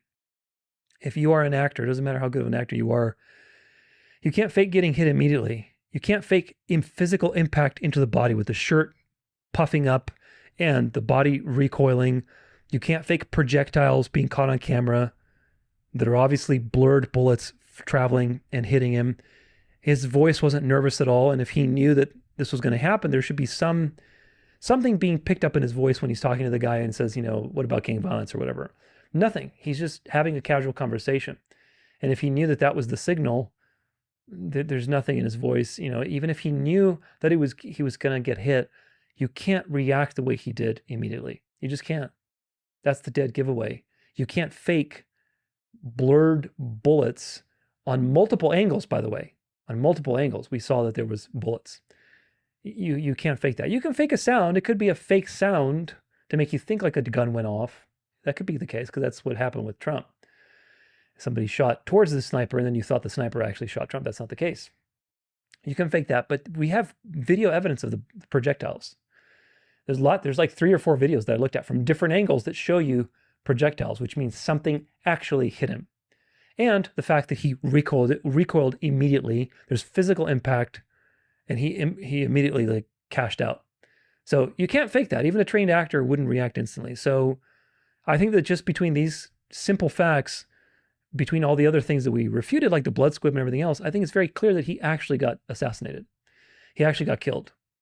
With Trump, it was very easy because, the information came out pretty quickly. There was no evidence of his ear getting hit. There's no video evidence of projectiles, no evidence of a bullet, just some Photoshop picture, no physical impact reaction, just flinching and ducking, a miraculous healing in 8 days, perfect timing for the Republican National Convention, the fist bump photo op, the sound of the shot not actually being from the sniper, but actually from the Secret Service person above Trump, basically the fake death with Corey Comprador, the crisis actor bodyguards, etc. It was just so obviously faked. So obviously fake. So, if you believe that this was real, as far as the Butler stuff, then watch my previous episodes and Dark to Light Inflection Point. And I believe like VDS 10, maybe I'll also talk about it in VDS 10. So anyway, there's a lot to talk about with that, but it was relatively easy compared to this. You can see there's a lot going on with this situation. Quite a lot. And we still have a little bit more to go over. With this situation specifically, I vacillated back and forth quite a lot. I did. And it's just, I think, normal because there's so much misinformation. You can see that if you don't have context, well, all of these arguments seem plausible. They all do. And especially analyzing grainy footage, you're like, oh, this is what's happening. This is what's happening. And that's the problem. So there's a lot of confusion, a lot more than Trump's situation. In the end, I think you can make up your mind based on the evidence, and the evidence is very clear that he reacted to something that hit him. And there's evidence that there was something flying towards his body and that exited his body by his knees from the top, through his body. That means he was actually hit. So if someone has a very convincing explanation as to how to explain away the bullets in 3 or 4 different videos, they're caught, and his immediate reaction, then I'm happy to entertain it. But otherwise, on top of that, you have to fake some kind of physical impact on your head and body. You have to fake squirt blood and pump out blood, and you have some sort of pump on your body. How do you do that? How do you do that without any evidence, video evidence of these things? You can't. So until then, if anything, with all these things that are occult and weird and preconditioned and pre-programmed, like with that commercial, all it proves that the occult was involved. The occult is involved. The occult is doing their shenanigans as usual. They probably planned it for a long time. Many people were in on it. And of course, again, the hologram theory is just nonsense. You're dealing with dark places. There's no mylar there. You're out in the middle of the day. There's no medium for these things to happen. There's multiple video angles showing that there's a 3D body. There's video of him throwing hats going back in there. It wasn't a hologram, folks. It wasn't a hologram. I know, look, I'm the first one to question everything, but there is such a thing as questioning so much that you become paranoid. And I think that's probably one of their goals, is to completely drive people insane with these situations. It's just paranoia. So don't be paranoid, but base your views on the evidence. And the hard evidence that he was hit is the video evidence from multiple angles of a projectile. The fact that he reacted instantly. These 2 pieces of evidence are very clear. Everything else, it could really go both ways, especially with all the technology they have. But the fact that he was hit by a projectile and he reacted immediately. In fact, he wasn't wearing a blood squib and he was squirting blood like crazy. I don't know. I think he was actually hit and he was actually killed. So with that in mind, let's talk about the conclusion that Charlie was actually killed. So Charlie was actually killed September 10th, I believe. And that's what my initial reaction was when I made my post about it. Then I questioned it because of all the stuff that was coming out and the truthers and everybody going wild with AI and various ideas. But there's just too much evidence that points to the fact that he was actually killed. So if I pull up my Charlie Death tab, let's see here, a couple of things to look at. So this is a video by this doctor guy talking about the aorta. Why is penetrating neck trauma so deadly? I'm Dr. Bierke, a board-certified spine surgeon, and about 1/3 of my surgeries are through the front and side of the neck, so I'll review the surgical anatomy for you here. But first, we don't kill people for speech in this country. We can have disagreements and debate, but we need to be tolerant of all viewpoints, even the viewpoints that we find intolerant. Here's an oblique view of the neck. The dominant structures are the common carotid and internal jugular veins. Up to a liter of blood flows through these vessels every minute when they're intact, and obviously they lose blood a lot faster when they're injured. Outside of an operating room, damage to either of these vessels is almost always fatal. In addition to penetrating trauma, all bullets create a wave of energy, damaging tissue through heat and pressure. Do you see how it takes everything with it? That's why I think the shirt was reacting to that, but anyway. An area that's much bigger than the bullet diameter itself. That area, or cavitation, of the bullet is proportional to the velocity squared. So high velocity rounds cause exponentially more damage for that reason. From this cavitation effect, injury to the trachea or airway prevents breathing, and an injury to the spinal cord above C5 will cause instant paralysis of the diaphragm. In the video from Charlie Kirk's shooting, you can see an instant decorticate posturing with unopposed flexion of all muscle groups in the arms. This is indicative of the bullet severing all connection between the brain and spinal cord. He was most likely instantly paralyzed, unable to breathe, and lost consciousness within a few seconds due to lack of perfusion of the brain. Everybody has a platform on the internet. We're all able to share our opinions with the world. There's just no excuse or justification for what happened yesterday. Why is penetrating neck? So, and that's also proof to you that if he was shot with a 30-06, his neck would have just exploded. So that's not true. So he was shot with, oh, it's not available, dang it. This is the annoying part with these things. They get taken down. This is a mortician. Pointing at the photos Erica posted of him in his casket and saying, that's not him. That's fake. Look at the hands really quick. Just really quick, look at the hands. These are Charlie Kirk's hands. You know, these are his hands. These are his fingers. Okay, that's another video. But these are his hands. So these are his hands. But anyway, let's go back to the mortician. That's a mannequin. So let's pause. As an embalmer, I can tell you that is absolutely him, and actually the exact things people are using as proof.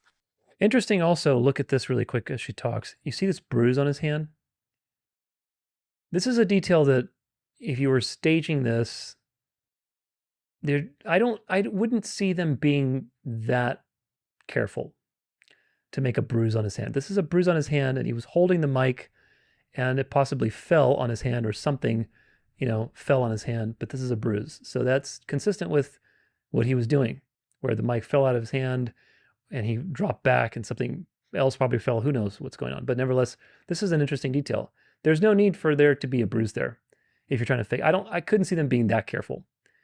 Anyway, moving on. The yellow hands, the firmness, the waxy or silicone appearance, those are classic signs of embalming. So let's break it down. This is sensitive material. A man just lost his life, and his wife, Erica, is grieving in a way most of us can't even imagine. My goal here isn't to add to her pain. But here's the reality. People are already talking.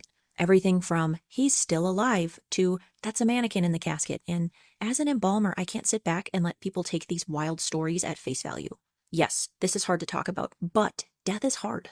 He is gone, and the world is already talking about it. So instead of adding to the rumor mill, I'm here to put the facts out there to explain what's normal, what's not, and to hopefully bring some clarity to a situation that's already incredibly painful. The yellow coloring in his hands, totally normal in embalming. Circulation isn't happening anymore, so the extremities often look darker, sallow, or yellowed. Lighting in funeral homes can also exaggerate that look. I've seen that exact presentation hundreds of times.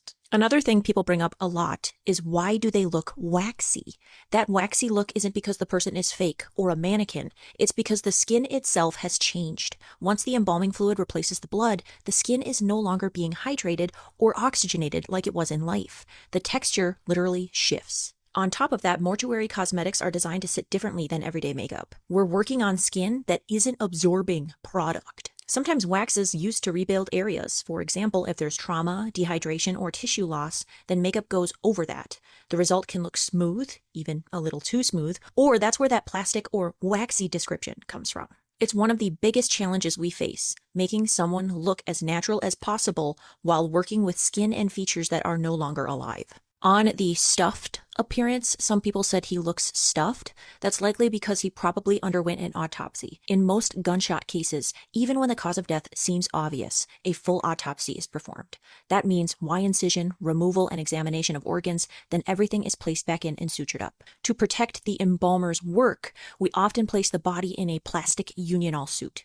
Think of it like a jumpsuit that holds everything in place. That can give that little bit of a firm look people are noticing, or if you've ever been to a funeral and you went to touch your loved one's arm and you feel something plastic underneath, that's that Unionall suit. A lot of people have asked me if it's even possible to have an open casket after a gunshot wound, and the answer is yes, it's very possible. It depends entirely on where the wound is and how much damage was done. In Charlie's case, we all saw in the video that the wound was in his neck.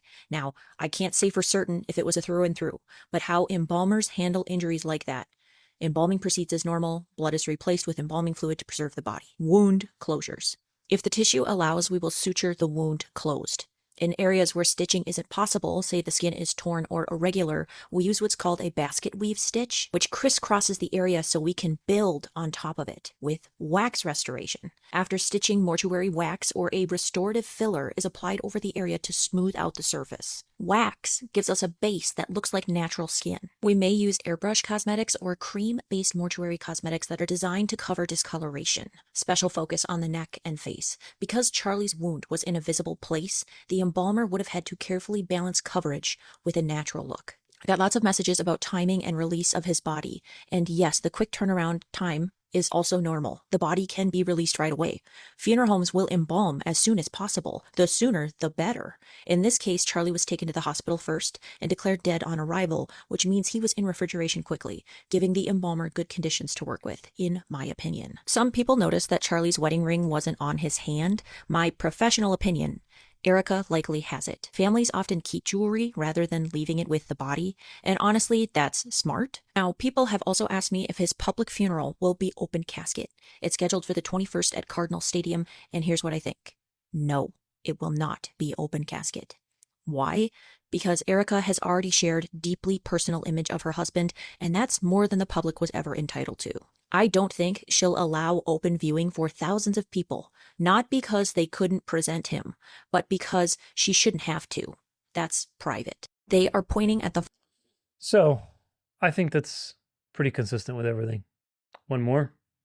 Any way, shape, or form. And so I'm going to ask the questions that have not been answered yet. Starting with a heavy one. The footage that we saw of the front of Charlie's neck, was that an entry or an exit wound? I ask this because entry wounds are much, much smaller. They are much more defined and consolidated to a smaller area than an exit wound. Exit wounds oftentimes look like an explosion type. It's more graphic. So if the exit wound was in the back, it surely should have looked a lot more intense than the front of his neck, right? Why wasn't there any blood spatter on the white banner behind Charlie? Another question I have about this is when they were carrying Charlie to the car after he was shot, where was the blood trail? If the back of his neck was supposed to be the exit wound, surely there would have been a blood trail. And there's footage out right now that you can look at of them carrying him to the car, and there's not a blood trail. Why wasn't this handled like a regular crime scene? Why was his security taking down a camera that was posted up behind Charlie during the shooting? Because that will show you key evidence of what happened. And it was taken down minutes after it happened. Who took that camera down? Where is that footage and what was seen on that footage? I also want to know, why was everybody walking around the area? If a horrific crime just happened where we saw the blood, we saw it with our own eyes, why wasn't anybody looking on the ground and being careful where they were stepping behind Charlie? It was supposed to be more graphic behind Charlie if we're talking about an exit wound being at the back of your neck.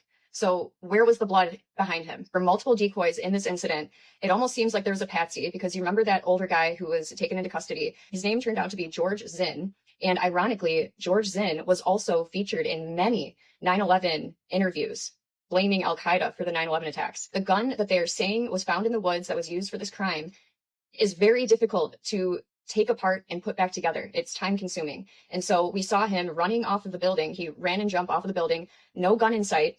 Okay, so he must have put it in his backpack, put it in his pants, whatever they think happened. They apparently say that he disassembled it. But why would he reassemble it in the woods then before leaving?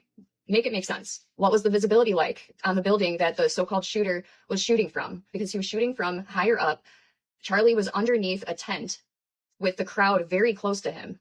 So they were up very close. It would have been a really tough shot, and he got it right on the money on the first try. So has anybody gone back there to see what the visibility would be like from that range with that type of gun? Where are we at with that? Netanyahu is acting incredibly suspicious. He somehow tweeted at the exact same time as Donald Trump to announce that Charlie Kirk... We've learned all this stuff. So anyway, the point is he wasn't wearing body armor. He had an immediate reaction. The nature of the exit wound says that he was shot from the right. All the evidence shows that he was shot from the right somewhere. As to exactly where, who knows. He had an immediate reaction. There's projectile video of the projectiles from different angles that corroborates the same story, that he was shot from the right, exiting to the left. The bloody body on his way to the SUV shows that he was shot and exited out to the left. Otherwise, he would have bled that way. They probably sealed it up, carried him, and then he just bled. He bled too much in the beginning. His too much trauma. He had paralyzed. He stopped breathing. It was all immediate. I think he probably died immediately, to be honest with you. I think he probably had a very quick death. So, the people chilling on the side in that previous video on Rumble, the people chilling on the side and just hanging out like there's nothing happening. Those people were obviously in on it. That's why. It was not because it was faked, but they were in on it. Hey, Charlie Kirk's going to die tomorrow. You're hired to basically do this and whatever. Just pay me my money and I'll shut up. And they're part of it. So it proves that they were in on it. It doesn't prove that he faked it. Why were there no medics there? Why was there no ambulance? Why was the security toned down for that particular event? Where's the CCTV footage? Why is there no video of him going to the hospital? Why has no doctors spoken up? Where's the autopsy records? Where is all this? Why was his body flown so quickly? Now, of course, that mortician said that, it's in alignment with death practices, but still, where's the autopsy? Did she know that there's an autopsy? Because I don't recall ever seeing one that was released.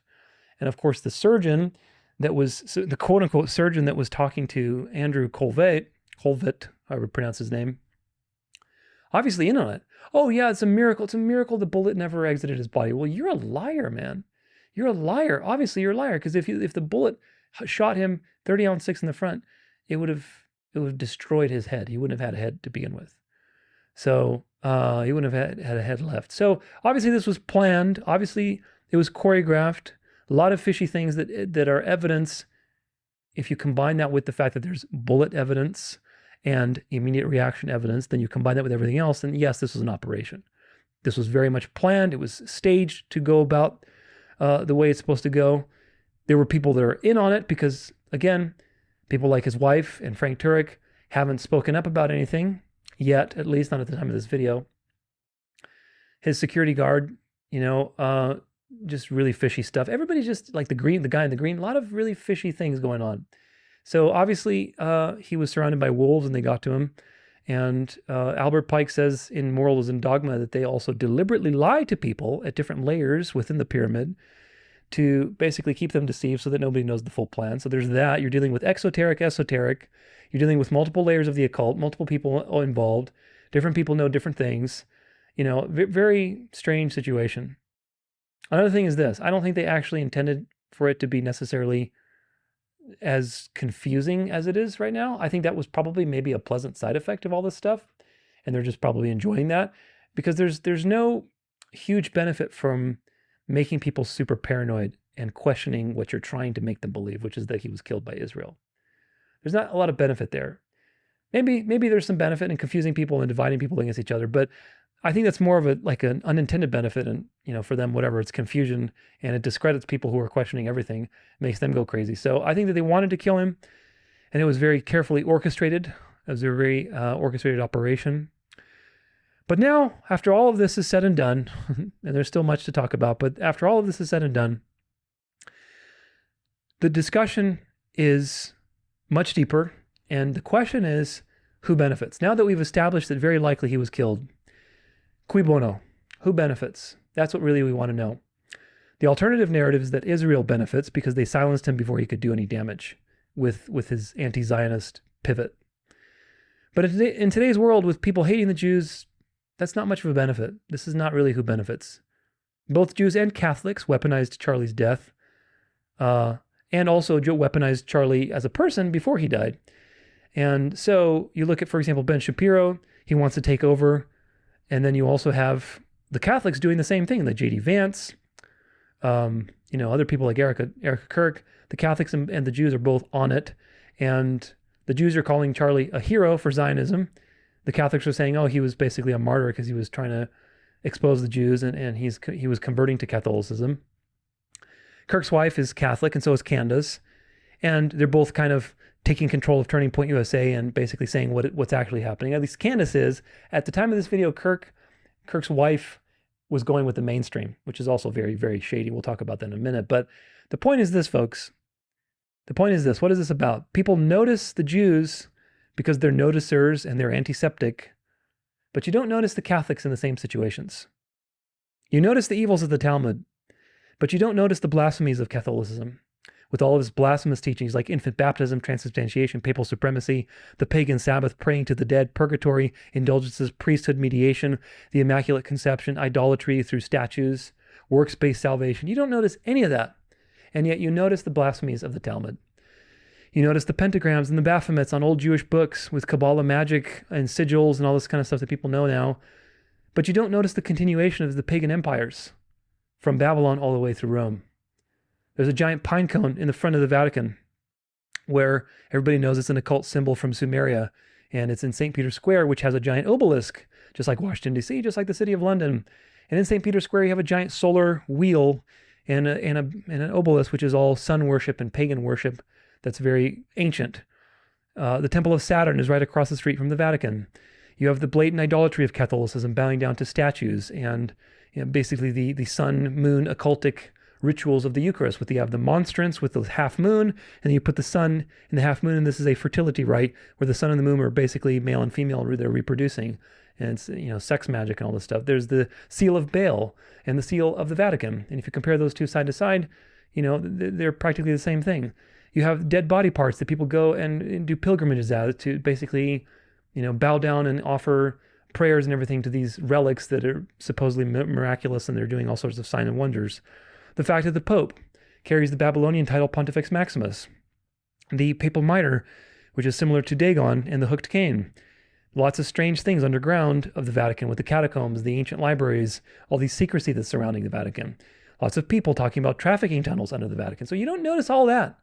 But you notice all the stuff with the Jews and all their, perversions.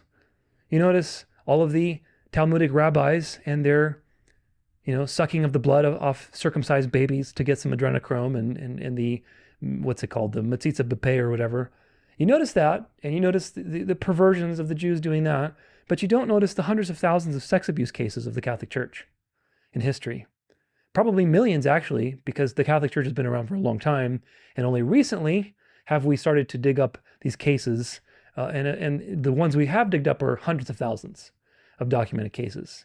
Never mind all the Catholic organizations that are involved with trafficking and abusing grant money for immigration and all the woke agenda that they've been accused of and everything else. So you notice that, but you don't notice the other stuff.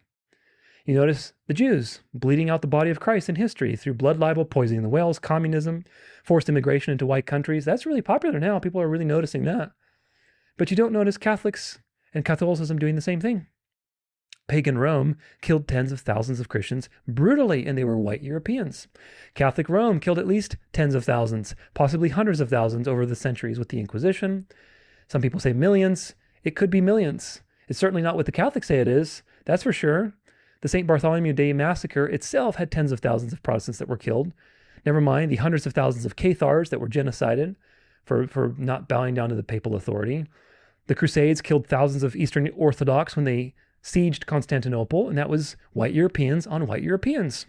The Children's Crusade, there's a whole rabbit hole with that, where these false prophets were leading children to basically make a giant line to the Holy Land, and it's this whole thing. And of course, most of the children didn't make it. They died or they got sold into sex trafficking. Communism, the Jesuits developed communism in South America 150 years before the French Revolution, and they brought it to many countries through revolutions. Yes, were the Jews involved with communism? Absolutely. But so were the Jesuits, and nobody notices that. Catholic organizations like Catholic Charities and many others are rife with money laundering schemes and the liberal immigration agenda, trafficking. They're all over the place. They're NGOs, folks. You notice that the Jews are in positions of power in government, but you don't notice the Catholics that are in positions of power. You don't notice that the Supreme Court is mostly Catholic, that the presidential cabinet has countless Catholics in it, probably more than ever before. J.D. Vance, Marco Rubio, Linda McMahon, Caroline Leavitt, John Ratcliffe, RFK Jr., Elise Stefanik, Sean Duffy, etc., etc. There's Knights of Malta members in the CIA and the FBI. The FBI was started by a Bonaparte. The CIA precursor organization was started by Basically, Bill Donovan, the father of Central Intelligence. I forget the name of the organization, but it was the precursor to the CIA. He's called the father of intelligence. He was a Knight of Malta member. Did you know that? One of the signers of the Constitution was a Jesuit, John Carroll. Georgetown University was the first Jesuit base in America. For operations, Maryland, where DC is located, the property, Maryland is owned by the Jesuits, the land of Mary. The Pentagon is modeled after Villa Farnese in the palace that they have, one of the papal families in Italy. It's a Pentagon. There's a lot of Roman symbology with eagles, with fasci, all over, government seals, the Lincoln Memorial where he's sitting there with two hands on the throne, the Roman throne he's sitting on. He got assassinated by the Jesuits, so they immortalized him in submission to Rome with a Roman throne with two fasci. And who has the power? Rome has the power. You notice all of the government officials bowing down to the Wailing Wall. But you don't notice that every single president after the Civil War has bowed down to the papacy. Every one of them takes pictures with the papacy. They don't speak poorly of the papacy. And of course, they're doing exactly what the Founding Fathers warned of. If the Founding Fathers today saw the presidents taking pictures with the Pope and shaking his hand and smiling and, basically all the Catholics in the cabinet, they would roll over in their grave. They would basically have a heart attack and die again. So this is the point, folks, but you don't notice that. You don't seem to notice that. You notice the Jews that are behind conspiracies, but you don't seem to notice the Catholics that are behind them, with the Jesuits, the Vatican, Knights of Malta, the Catholic orders. All of these things are involved in vast political intrigues throughout history. The Knights of Malta are a sovereign state with their own currency. Why? Why are they a sovereign state if they're just a charitable organization? A knight is a defender of a kingdom. Why? Because Catholicism is an empire. It's an empire first and a religion second. It is the continuation of empires from Babylon, disguised as a religion in the church age, because it has to be disguised. But it's an empire. Why do Jesuits have a general? Napoleon said that they aren't just priests, but rather they're a military order. Why were Jesuits kicked out of many countries, just like the Jews? You notice the 109 countries with the Jews, but you don't notice all the 80 plus whatever countries that the Jesuits are kicked out of. You notice Jews like Larry Fink or Yuval Noah Harari in the World Economic Forum. But you don't notice the fact that Klaus Schwab is a Catholic and that the Vatican has a permanent observer status at the UN, or that the Jesuits are the ones who created the United Nations through the League of Nations, through people like Teilhard de Chardin. You notice that the Jews are behind assassinations with their Mossad, but you don't notice the Jesuits' assassinations. In this country's history, before the Civil War, 8 presidential assassinations in the U.S. history from 89 to about 1865. In about 80 years of history, you've got John Adams, Thomas Jefferson, both killed on the same day, July 4th, 1826. Monroe, killed 5 years later, July 4th, 1831. They think that the Jesuits were giving a sign through that by killing them on the Independence Day. Andrew Jackson attempted to be killed for opposing the central banking schemes. Harrison, Tyler, Buchanan, all assassinated. Lincoln was assassinated. All assassinated by the Jesuits to subvert this country. People throw a lot of memes around of, like, Ben Franklin, for example, warning about the Jews, because he has some quotes about that. But there are no memes of Thomas Jefferson or John Adams warning about the Jesuits and Jesuitism and Papism. After the Civil War, Jesuits, Freemasons, and Jews fomented that conflict, but after that Civil War, they sold the country to the Rothschilds, which are the papal bankers. They're the guardians of the papal treasury. What does that tell you? Within 50 years, they installed the Federal Reserve, which is another Jesuit operation, with sinking the opposition on the Titanic, etc., etc. They were involved in the Kennedy assassination, as well as the Jews. And of course, like I said before, the Jesuits were kicked out of countless countries in Europe for plots and assassinations, like the 17th century gunpowder plot of England, where they tried to kill the royalty and the entire parliament, but it failed. Obviously, they got caught. Countless assassination attempts with monarchs that didn't want to play ball, or they were just converting to Protestantism or whatever else. They were using the confessionals to create an intelligence network in Catholic Europe. They were fomenting revolutions like the French Revolution. They brought communism to many countries through revolutions, sometimes through Jewish puppets. But, Castro was from a papal bloodline. That's well documented. The Jesuits groomed Mao through the Yali school. The Jesuits brought communism to South America twice. The first time was the reductions. The second time was through revolutions. Like there's, in my Synagogue of Satan series, I document Nicaragua quite a bit. Now you notice the Jews in banking and pharma and everything else, but you don't notice the Catholics in these same places. The Knights Templar developed the international banking system after hoarding countless hordes of cash from their crusades, so they needed to create a checking system. They're the ones who developed banking. The Jesuits hoarded countless billions, probably in today's money, from their reductions. 150 years of pillaging these poor South American people and hoarding the money, and then they give all that wealth to the Rothschilds to keep for them, because the Rothschilds are their financiers. They are the papal bankers, and of course nobody would suspect the Jesuits if their bankers are the Jews, and of course the Jews will take the hit. That's the whole point. They're the papal bankers, they're the front, right? But they're also married to Aldobrandini and probably other families. I haven't looked too much into it, but I know for sure Aldobrandini is one of the marriages between Rothschild and the papal families.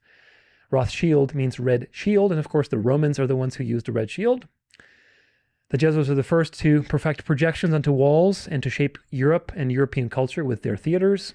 Hollywood was Catholic initially, and then spreading the Catholic ideal, very Jesuit.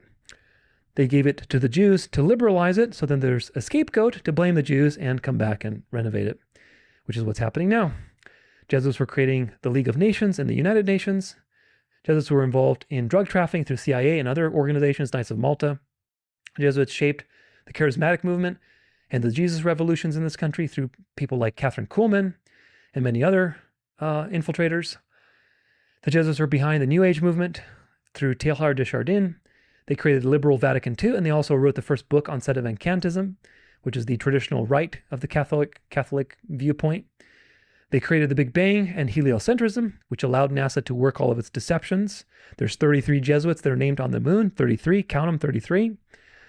The Jesuits have been accused of doing more black magic than anyone in history by Helena Blavatsky, even more than the Jews, imagine that. Opus Dei, Project 2025, the Heritage Foundation, the Koch Foundation, the John Birch Society, the Moral Majority, Peter Thiel, Kevin Roberts, etc., Catholics and people who are influenced by Catholics and Catholic organizations, all loyal to the papacy, regardless of what people may think. Shaping culture, and now you're seeing the fruits of all those things that I just mentioned. Everyone notices, quote unquote, Alex Karp, the Jew CEO of Palantir, but nobody notices that the Pope is the one who's arguing for AI to have a moral compass and to have morality that's governing the situation. That the Pope, the last Pope, was talking about AI at the G7 conference, and now this Pope is talking about AI also. Nobody seems to notice that. See a problem with that. And of course, there's a big problem if you understand the trajectory of history and what the Bible has to say. You notice executives in Warner Brothers and Walt Disney being Jewish, but you don't notice that the mainstream conservative movement is practically Catholic. Let's take a look. Matt Walsh, Catholic. Candace Owens, Catholic. Russell Brand, Catholic. Laura Ingraham, Catholic. Jack Posobiec, Catholic. Steve Bannon, Catholic. Nick Fuentes, Catholic. Megyn Kelly, Catholic. Piers Morgan, Catholic. General Flynn, Catholic. Rupert Murdoch, quote-unquote Protestant, but he's actually knighted by the Pope, and he's donated millions to Catholic causes, so you tell me. Jordan Peterson, he's married to a Catholic, very ortho-friendly, probably is going to convert sometime soon. Turning Point USA, Erica Kirk, she's Catholic, she's now ahead. She's the head of Turning Point USA. So your entire mainstream conservative movement is one giant Catholic echo chamber, yet nobody seems to notice that. You have your token Protestants like Matt Gaetz and Tucker Carlson, just to give you the illusion of diversity, but they're all promoting the beast agenda one way or another, folks. You notice all of the Zionist interest in destroying Christian eschatology through things like dispensationalism, Schofield, the Oxford Press, the Rothschilds. People know about that, but they don't seem to notice the origin of dispensationalism in the Jesuits. Manuel Lacunza, Robert Bellarmine, Francisco Ribera, all of these created modern dispensationalism to destroy Protestantism. Luis de Alcazar shaped modern preterism simultaneously, and these two basically moved attention off the Catholic Church. Manuel Lacunza published his commentary on Revelation as a Jew, Rabbi Yosef ben Esra.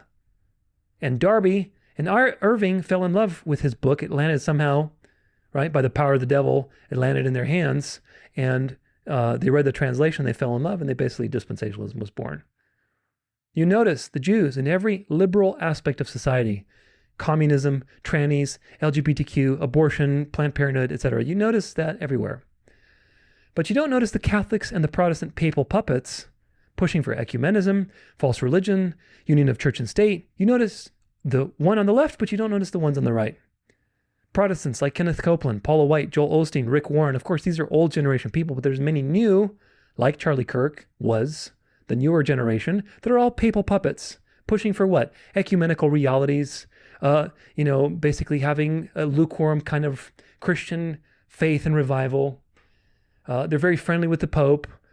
They get delusional teachings and push the delusional teachings onto people, like the Pentecostal situation. Charlie Kirk was mentored by a Pentecostal guy.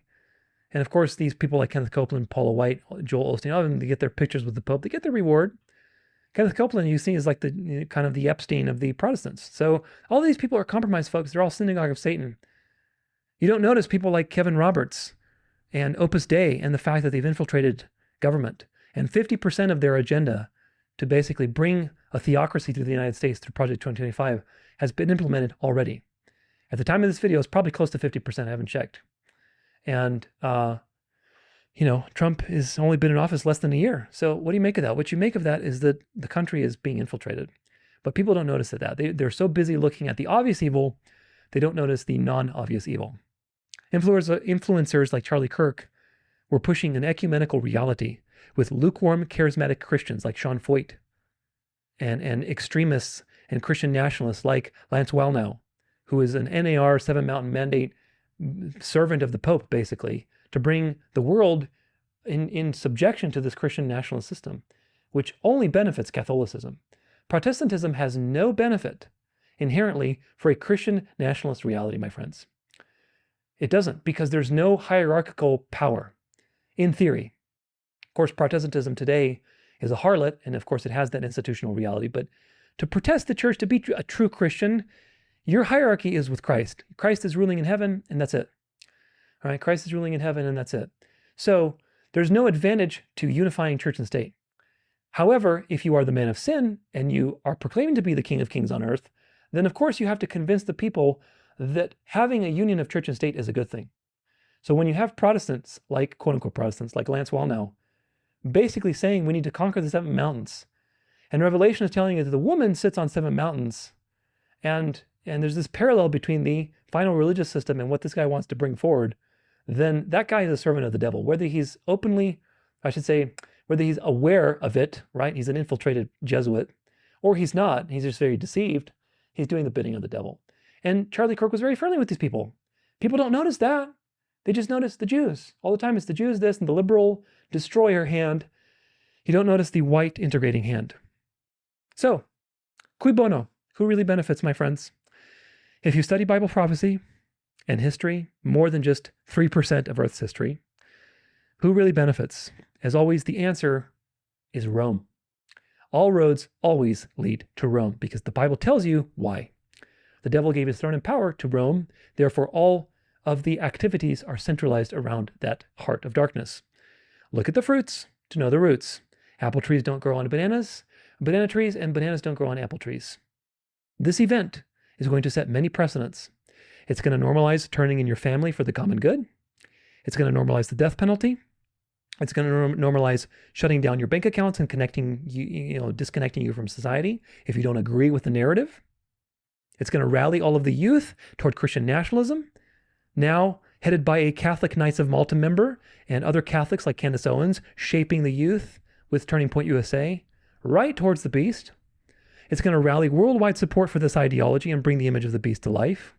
It's going to shape culture rapidly towards theocracies so that the kingdoms can become basically theocratic situations and the kings can give their power to the beast as it was once again. So this is what the fruits tell me. And that means that the roots are Rome. So we have to look at Rome. If someone offers you something ugly and something beautiful, then it's to create contrast. Okay? It's to create contrast. By design, you're going to choose the beautiful option if you're given two options. But you have to take a step back and you have to realize who is offering you the two options and get away from the dialectic, right? You'll see in the aftermath, when we look at this, how there's the ugly option, which is, Zionism, and then there's the solution. There's the integrating hand, the false light hand, which is offering you, all of the solutions, which of course, this is by design. I reject both of your pills and I walk the narrow road because both of these are psyops. Both Catholics and Jews are weaponizing Charlie's death. That's pretty clear, but it's obvious that the Jews are doing it, and it's not obvious that the Catholics are doing it. Do you get it? It's obvious that the Jews are doing it because everybody knows that Zionism is evil. They're waking up to the influences of Zionism. But they're not aware of the Catholic influence, and they're not aware that Catholicism is evil and blasphemous and of the devil. So that makes the false light Catholic weaponization of Charlie Kirk seem justified. Do you get it? Because again, if I'm offering you something ugly, something beautiful, the beautiful thing seems really beautiful. If I got a destroying hand and in a false light saving hand, then, if you're traumatized, you're more likely to accept my solution. But if you take a step back from that and you realize that both hands are of the devil, then you won't be manipulated. That's why, in order to have discernment, you need true biblical understanding and historical knowledge more than just 200 years. Ever since the French Revolution, they have clogged history and the news cycle with countless problems and noise by countless proxies, so you don't know who the true Antichrist power on the earth is. With secret societies, with proxy organizations, tons of false flags, so you can't tell where the heart is. But with the Bible, you can tell, and you understand that all these things are designed to make the papacy look good and to bring in the false salvation. So, understand the true discernment. Read the Bible, understand what the Bible has to say on these things. Now, let's talk about the wife, because the wife is the next important detail now that we've established that he was killed and we've established cui bono. So, if I pull up the wife, let's pull up the wife. Let's see what we got on the wife.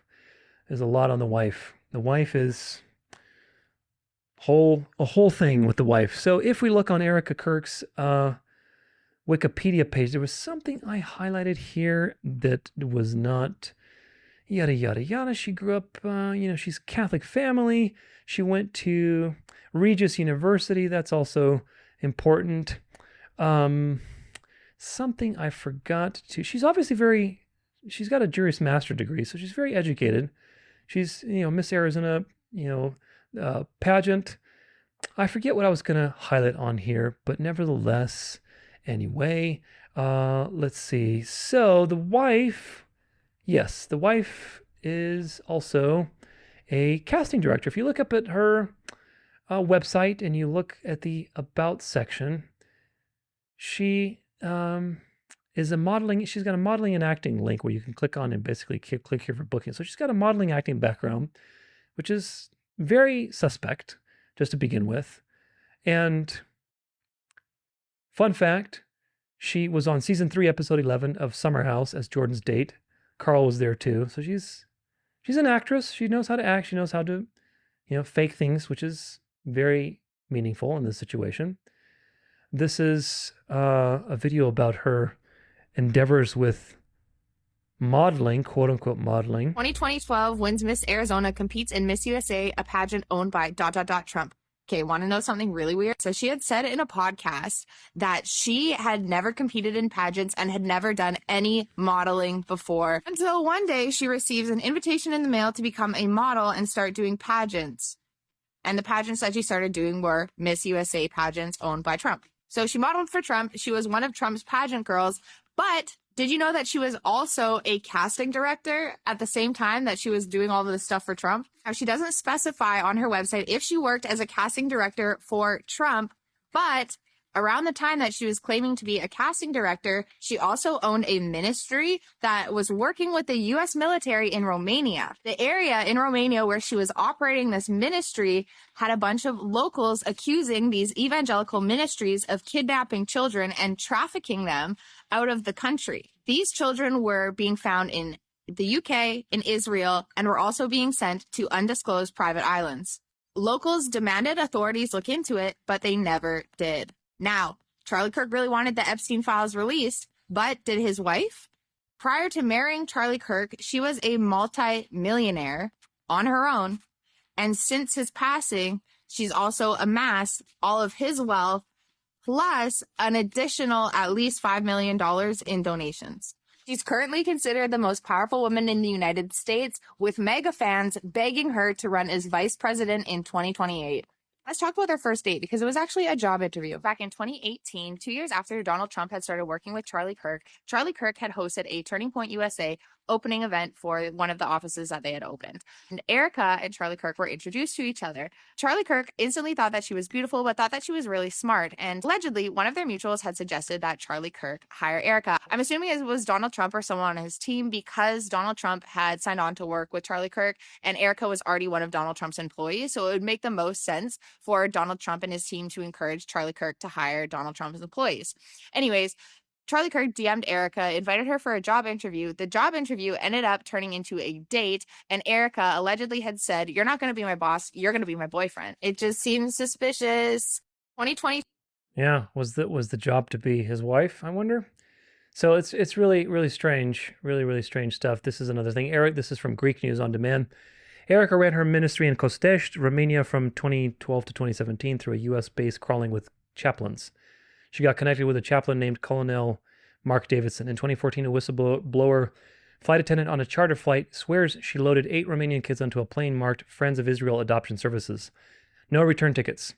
Romanian Child Services opened a file number 2013 row 4567, then closed it with a voluntary relocation, and the parents signed. A teacher, Maria Gheorghe, blogs anonymously, quote, "I watched them line up orphans, give them lollipops, and say, 'Go with Aunt Erica to Disneyland.' The kids didn't come back."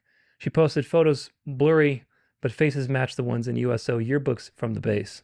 There have been no formal investigations or arrests, as child trafficking is ongoing in Romania.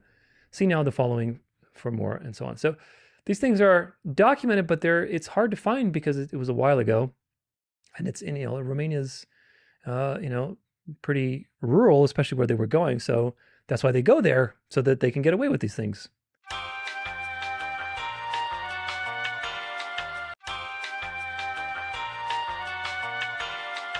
Hey, what's up? I did a deep dive last night into Erica Kirk, or Erica France's Romanian Angels organization, which was an organization that was linked with the US military and accused of trafficking underage girls in Romania. Now, since this issue started going viral, pop-ups like this, which I have never seen before in my entire life, have started showing up on Google. So utilizing Google to try and find this information is probably not going to deem fruitful. The main sources we're going to use today, and I will post the articles right here, are G4 Media, Active News, and, excuse me, I'm going to try and pronounce this, Stripent Ruviata, which are all Romanian news organizations, as well as a video posted to the video sharing site Vimeo, Vimeo, that features Erica Kirk talking about this organization directly. Now, that Vimeo video is about 3 minutes long, so for the sake of time, I'm not going to play it, but I do encourage you to go look it up while it is still available, because it's posted on her personal Vimeo page at Erica France V. It's titled Romanian Angels. So just to go over timelines here, in 2012, Erica Kirk, then Erica France V, competed in the 2012 Miss USA pageant as Miss Arizona, started working for Donald Trump, and then immediately after that went to Romania and posted this following video on her Vimeo page 12 years ago. Okay, so this video was posted 12 years ago on her personal page, and most of the video is just clips of her giving gifts to orphans. However, I want to pay attention to this thank you message at the end that thanks Colonel Busher, because his name is going to come up again.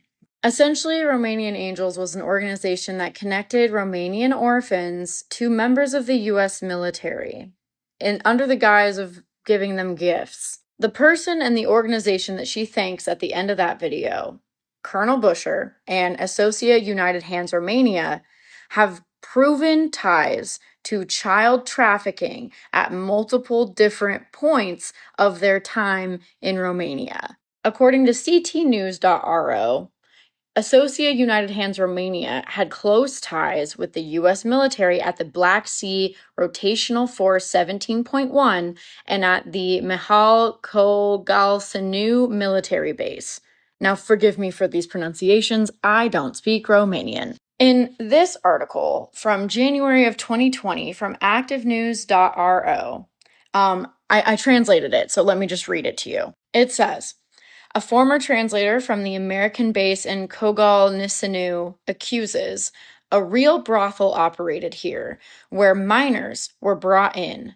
The woman filed a criminal complaint with DICOT, D-I-I-C-O-T, requesting that the Kogal Nisanu file be connected to the Carousel Develsalu file. DICOT is the branch of the Romanian government that investigates organized crime. Now, for background, the Carousel Develsalu file was a criminal case in which a 18-year-old girl and a 15-year-old girl, Louisa and Alexandra, respectively, disappeared under alarming circumstances, shockingly close to a U.S. military base in Romania. And when they caught the person that they accused of kidnapping both girls, the locals had said that that man had close ties with the U.S. military base in Romania. Now, backing it up to Colonel Busher of the U.S. Army, Erica's bestie, okay?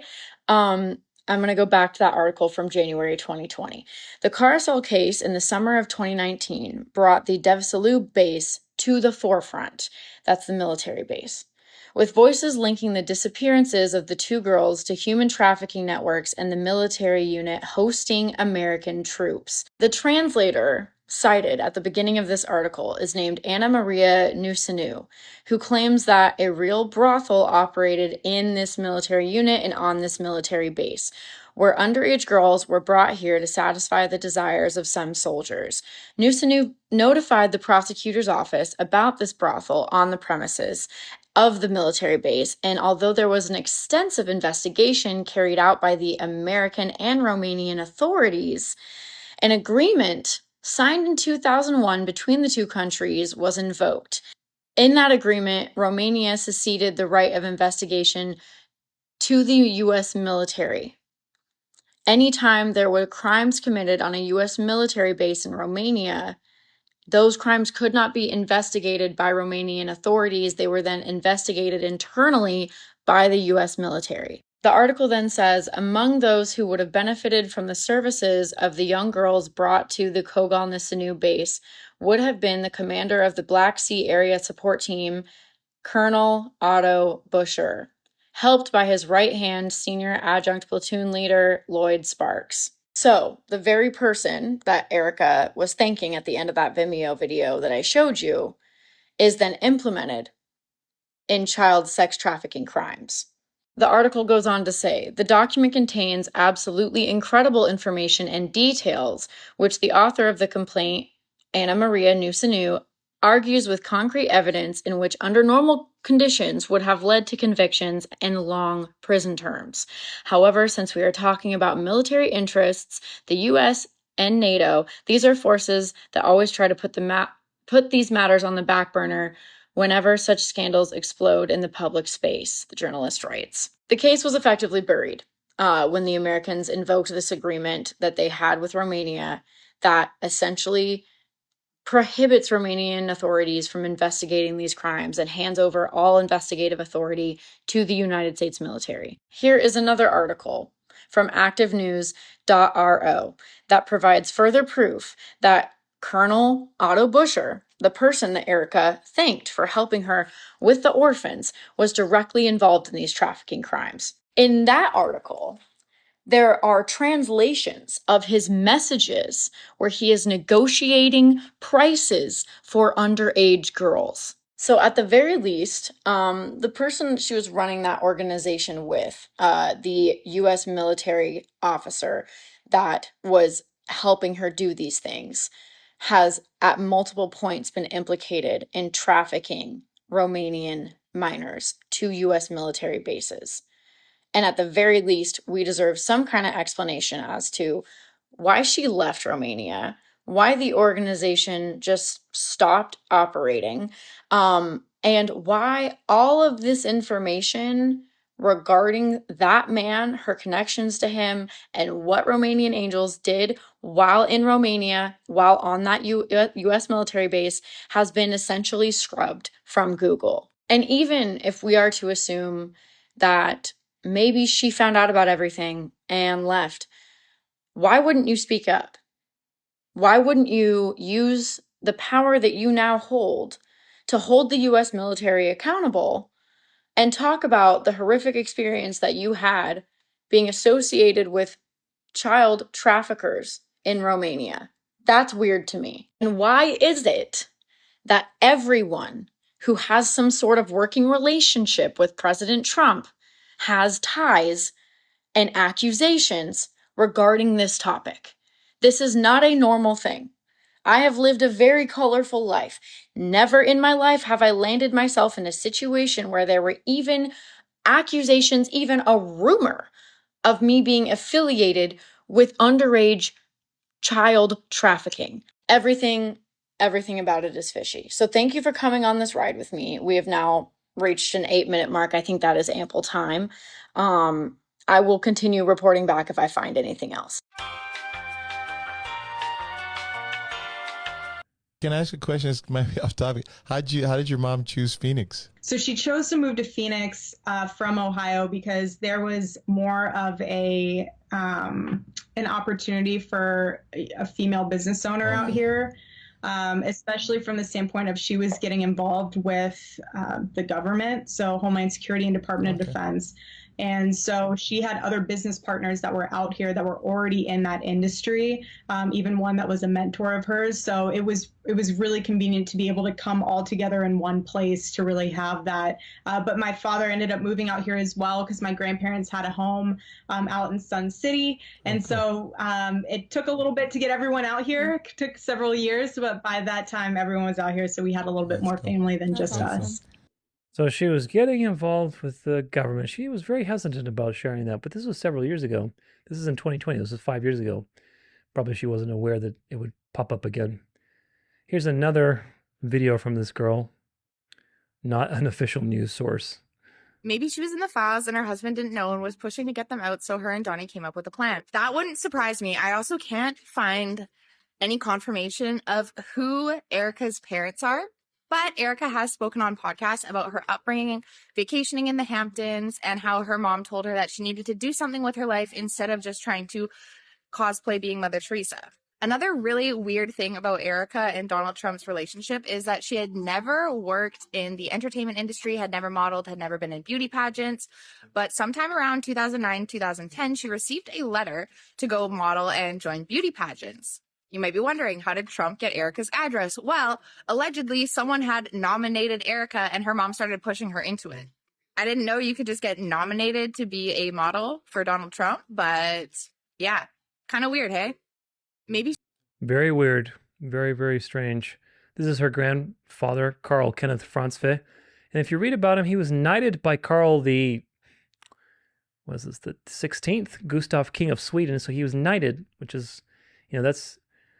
when you're knighted, you're, part of these royal courts and royal orders for furthering Swedish and American relations. He held a position of Grand Chief of the Independent Order of Vikings. So he was a very high order. He was a very high position in one of these fraternal orders. Vice President of Manufacturing for the American Banknote Company, which is a financial company. Captain of the ROTC. ROTC, these things are like real training grounds for secret societies that are recruiting, Kiwanis Club, ROTC, all these things that are just basically recruiting stations for. So really strange, just really strange. I'm not saying it's super primary evidence, but just adding it to the mix. Very strange. All right, is it just me, or is anyone else getting a real weird feeling, holy discernment, watching Charlie Kirk's wife speak? Something seems up to me. I don't want to be rambling on about this Charlie Kirk thing, but this is a big deal, and I really think this is tearing the veil, because remember these people, right? It's a big club, right? Candace Owens, and they're all Freemasons.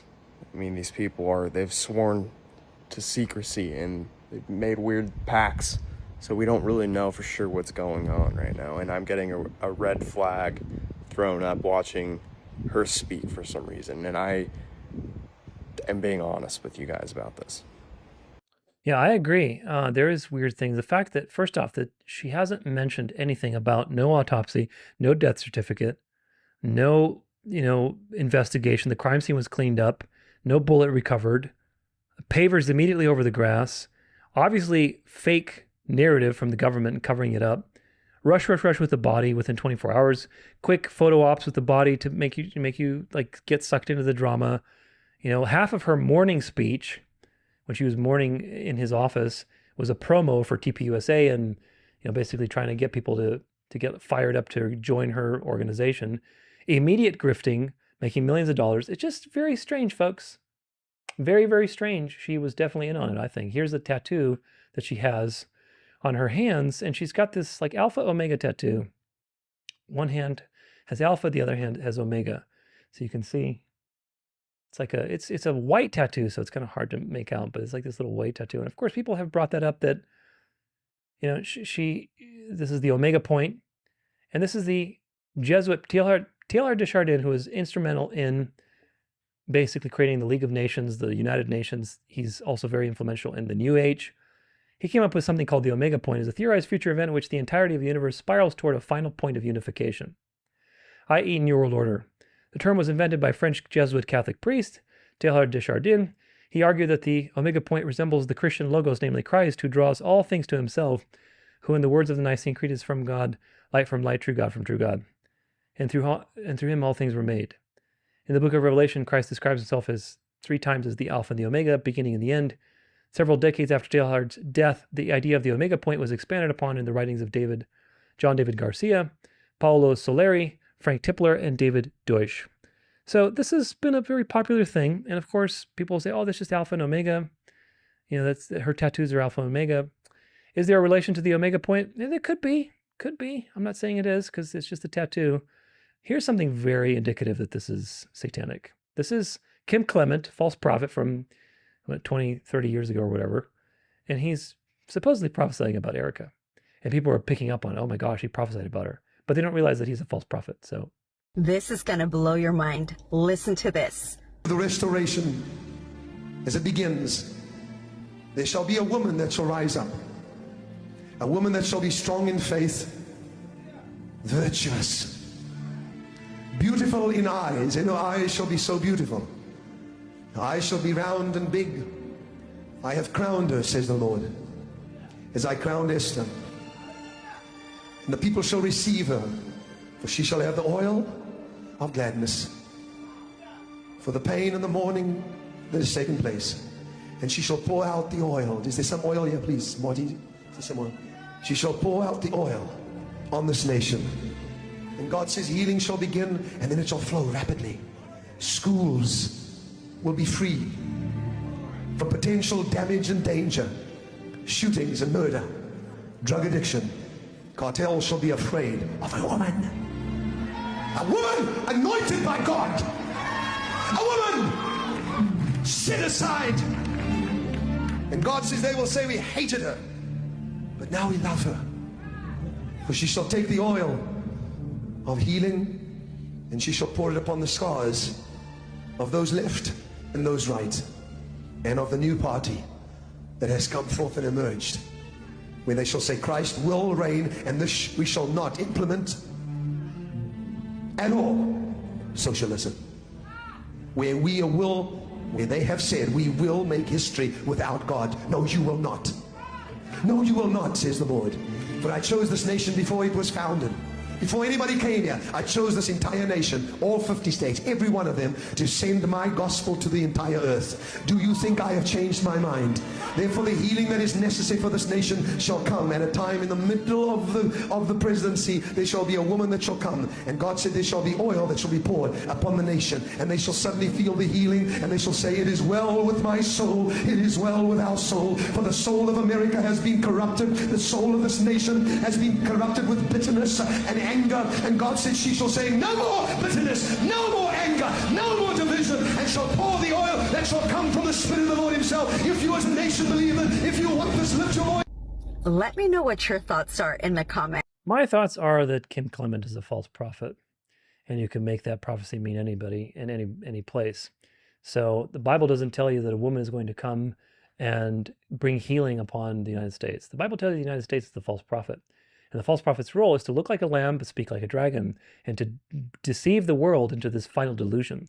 And when you have a false prophet telling you that there's going to be healing, because remember, everything's opposite.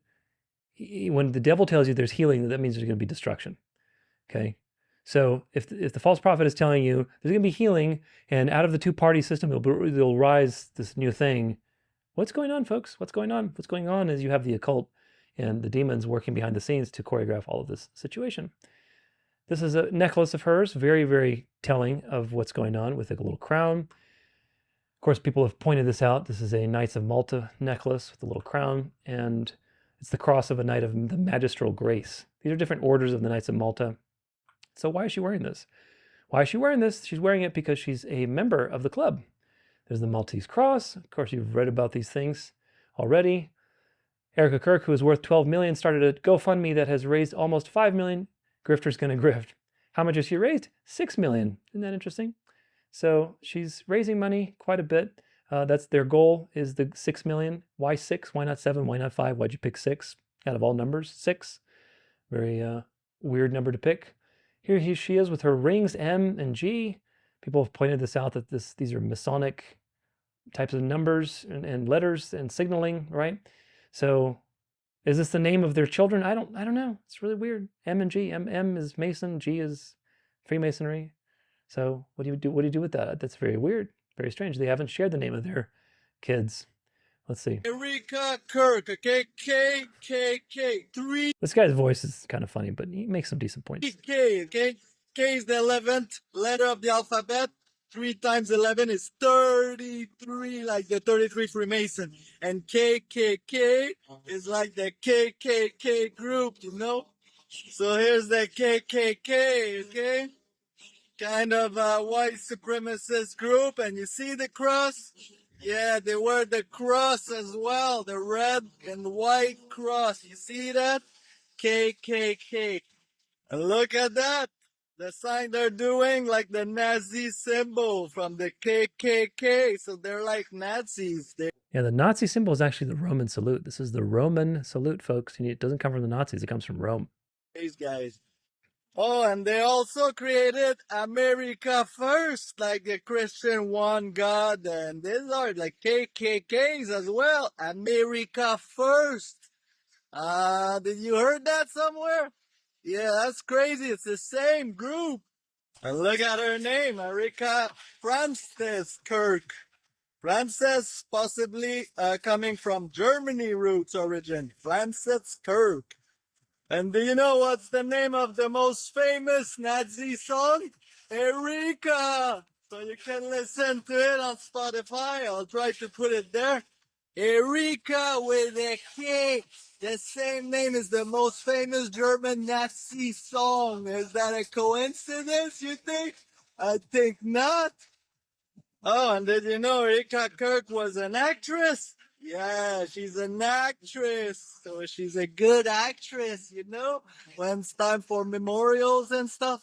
And it's kind of not a coincidence that right now this whole Charlie Kirk thing exposed the Jews and the Israel Freemasonry and so on.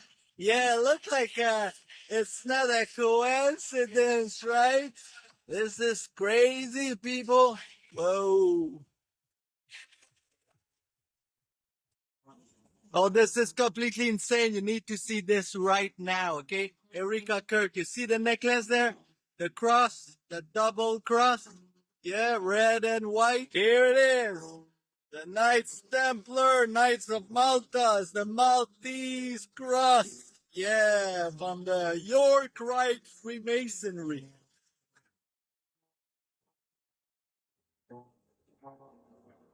So yeah, if you didn't know, here they are, Knights Templars from the York Rite, mostly Christian side, okay, the sun side, and this is the moon side, the Black Lodge, I guess, and the Scottish Rite is all the Jews, okay? So Judaism, Muslims are on the other side of... Keep that in mind, folks. There's two sides, dark and light, two sides of the same devil coin. Freemasonry. And look at that, Erika Kirk, okay, KK. And we looked at that part anyway. So keep that in mind. Here's the structure of Freemasonry. You have the order of the, let's actually zoom in. There they are, Order of the Knights Templar, the highest rank of the York Rite. You have Order of the Knights of Malta, Order of the Red Cross, Order of the Knights Templar. Why? If you understand the history of Freemasonry, then you understand how the Roman thread was weaved with the Jewish thread, which is the other side, which is the 33 degrees. Let's see, what do we got? All right, the Kirk's dad worked on Trump Towers. Let's see what we know about that. That Kirk's dad worked on Trump Towers. Can you find anything on this? Of course I can. Charlie Kirk's dad, Robert Kirk, is the sole owner, founder, CEO, and president of Group A Architecture, Inc. And he is also the president at Group A Architects, which is another company, but they're connected. The architectural and engineering service company was originally founded in 1985 under the name Kirk Plus Partners, but it has since changed. According to multiple sources, his father, Robert Kirk, was one of the architects who was involved in creating Trump Tower. This is just from the Wikipedia page. There are a bunch of other articles, but most of them are paywall, so I didn't want to share those ones. Another fun fact is that Charlie Kirk's dad, Robert, was one of the largest donors for Mitt Romney. Charlie Kirk came from money, okay? Another fun fact is that Charlie Kirk's mom was a stock trader for CME for years, but she has since made the switch from stock trading. But she has since made the switch from the stock exchange and now works in the mental health and psychology industries. I read that. She was also a devout Catholic. So keep that in mind for the last section when we get to Kirk and Catholicism. This is from a page called Unroll Now. And I think it just summarizes like these various same situations where she goes and gets hired randomly, not randomly, but to be part of this modeling gig, and she suddenly starts having this ministry, and then she's going to Romania, and there's a lot of very fishy things about Romania. There's Donnie doing his little Freemason hand sign. So the usual stuff. Here's the Knights of Malta stuff, the 2 pillars of Freemasonry. There's 2 pillars, folks. There's 2 pillars, 2 sides.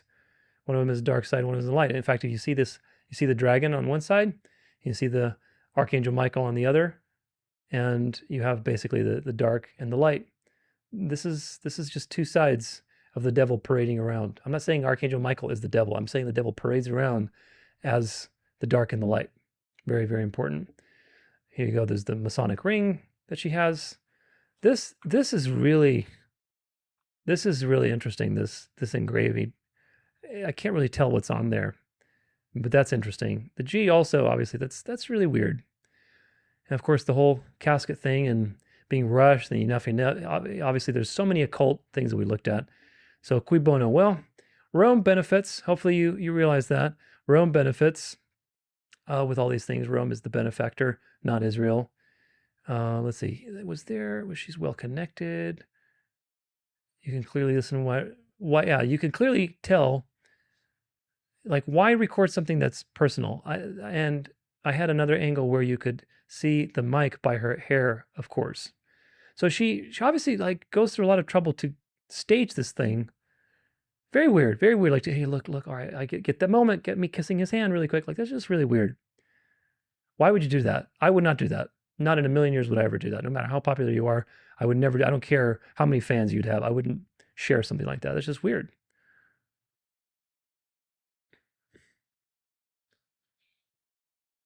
This is the recent situation where they had that dinner at King Charles's place.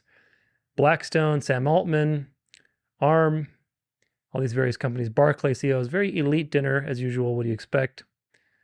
And Microsoft, Salesforce, Tim Cook, CEO of Apple, all the usual people, NVIDIA, rubbing elbows, Rupert Murdoch, there you go, the quote-unquote Protestant, not so much Protestant. And so Charlie Kirk formed Turning Point UK at Grandmaster of Freemasonry Prince Michael of Kent's Royal Automobile Club. George Farmer, Candace Owens' husband, as chairman, who is the son of Baron Michael Farmer, who addressed the chairman of Chatham House, Lord O'Neill, as his friend. So here's the connection. Royal London Automobile Club, where my wife Irina and I hosted Charlie Kirk and introduced the founder of Turning Point USA to the UK. And the initiative was supported by Nigel Farage and was backed by Robin Burley, Lord and Lady Tyrone Plunkett. That night we launched Turning Point UK. So they did it at the Royal Automobile Club, which is a Freemasonic situation. Here she is with her little picture covering the eye. Same old stuff, folks. You can't really find too much of these on her Instagram. I don't know where he got this, but she's covering her left eye. Now remember, each eye represents something. If they're covering the left eye, they're the light side, right? They're the light side. York right.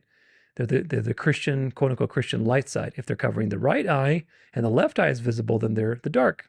So there's that. There's their paraphernalia, as usual. There's the stuff. There's that a mannequin. I don't think it's a mannequin. I think she was in on it, man. I think he was shot and he was killed and they all knew it. Here she is, forgiving. That young man. On the cross, our Savior said,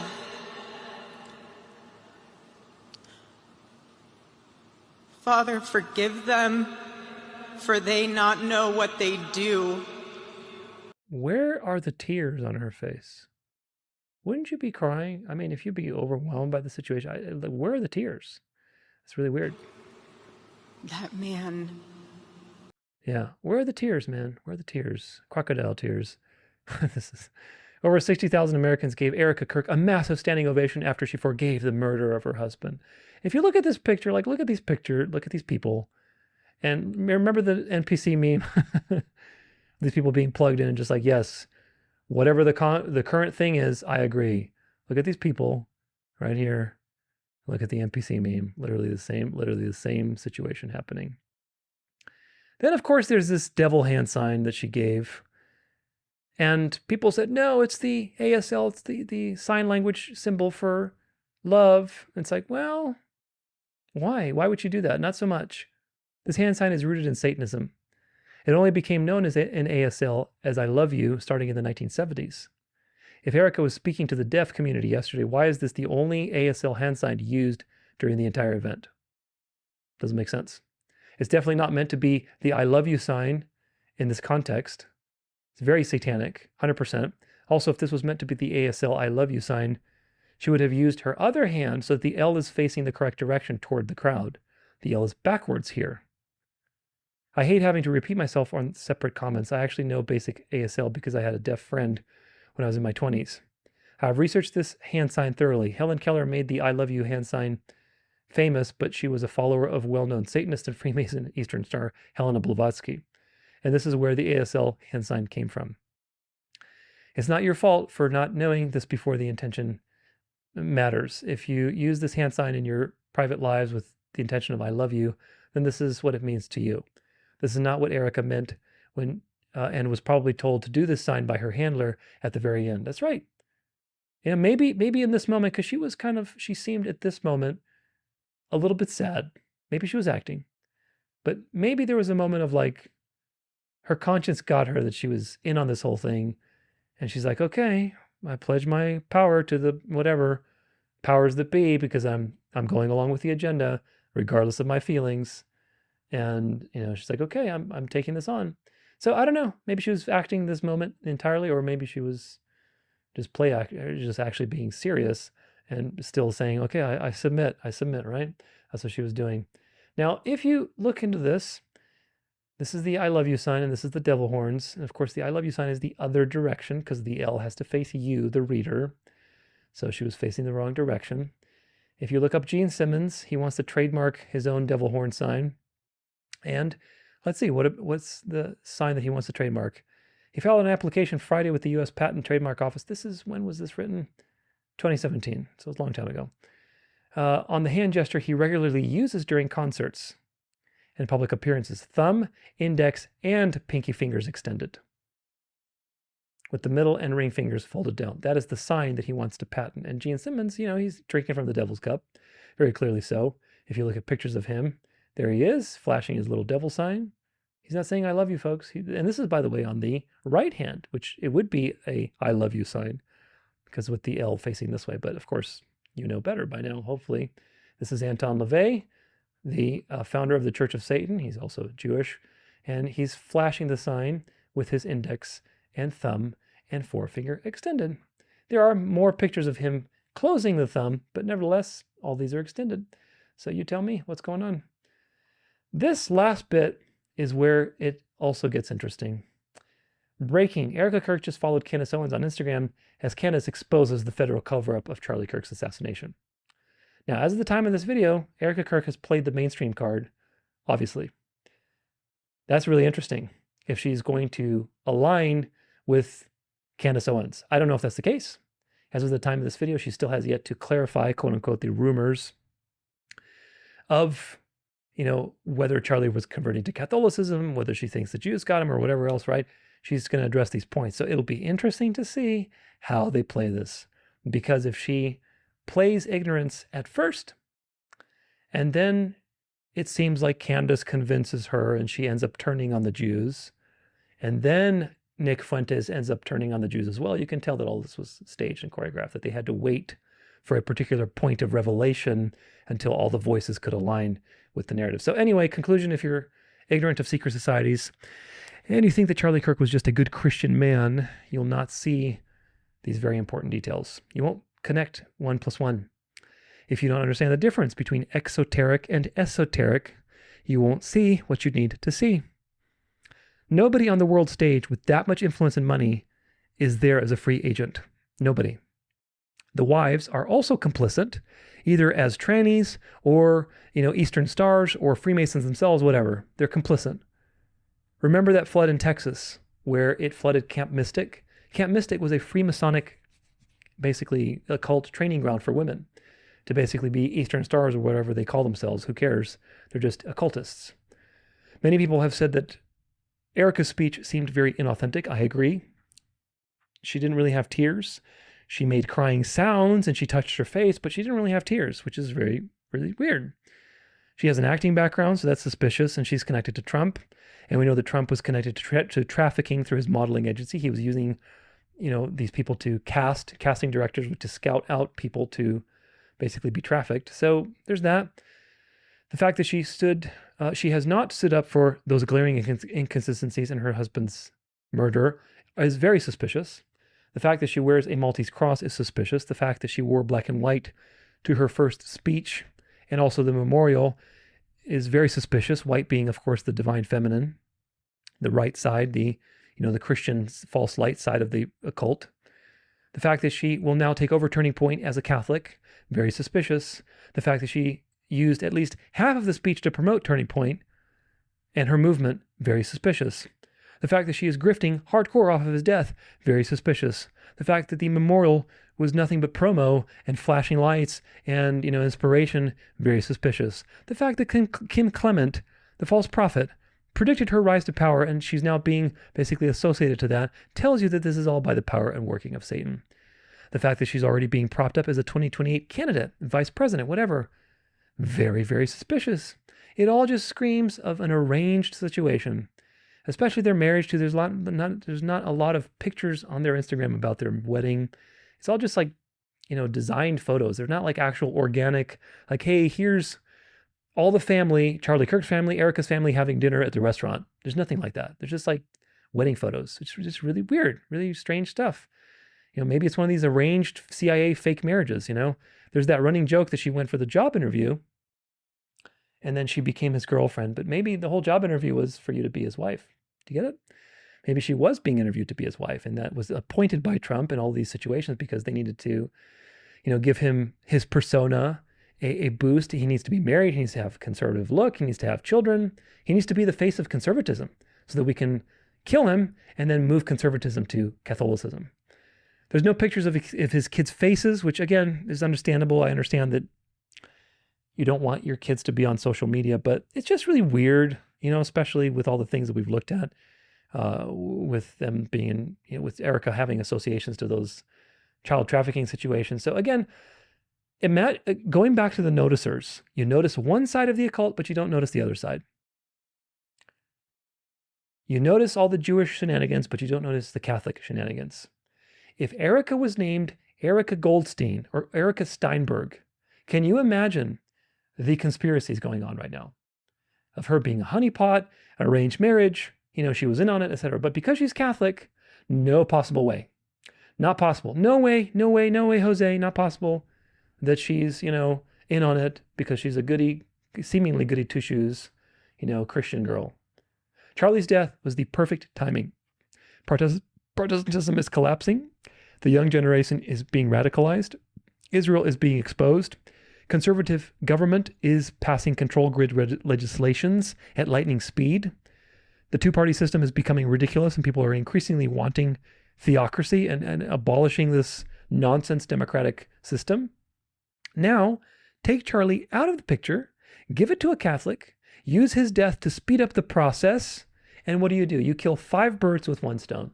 Again, I ask you, cui bono? Cui bono, my friends? It's not Israel. It's not Israel whatsoever. So let's take a look at the aftermath of this entire situation.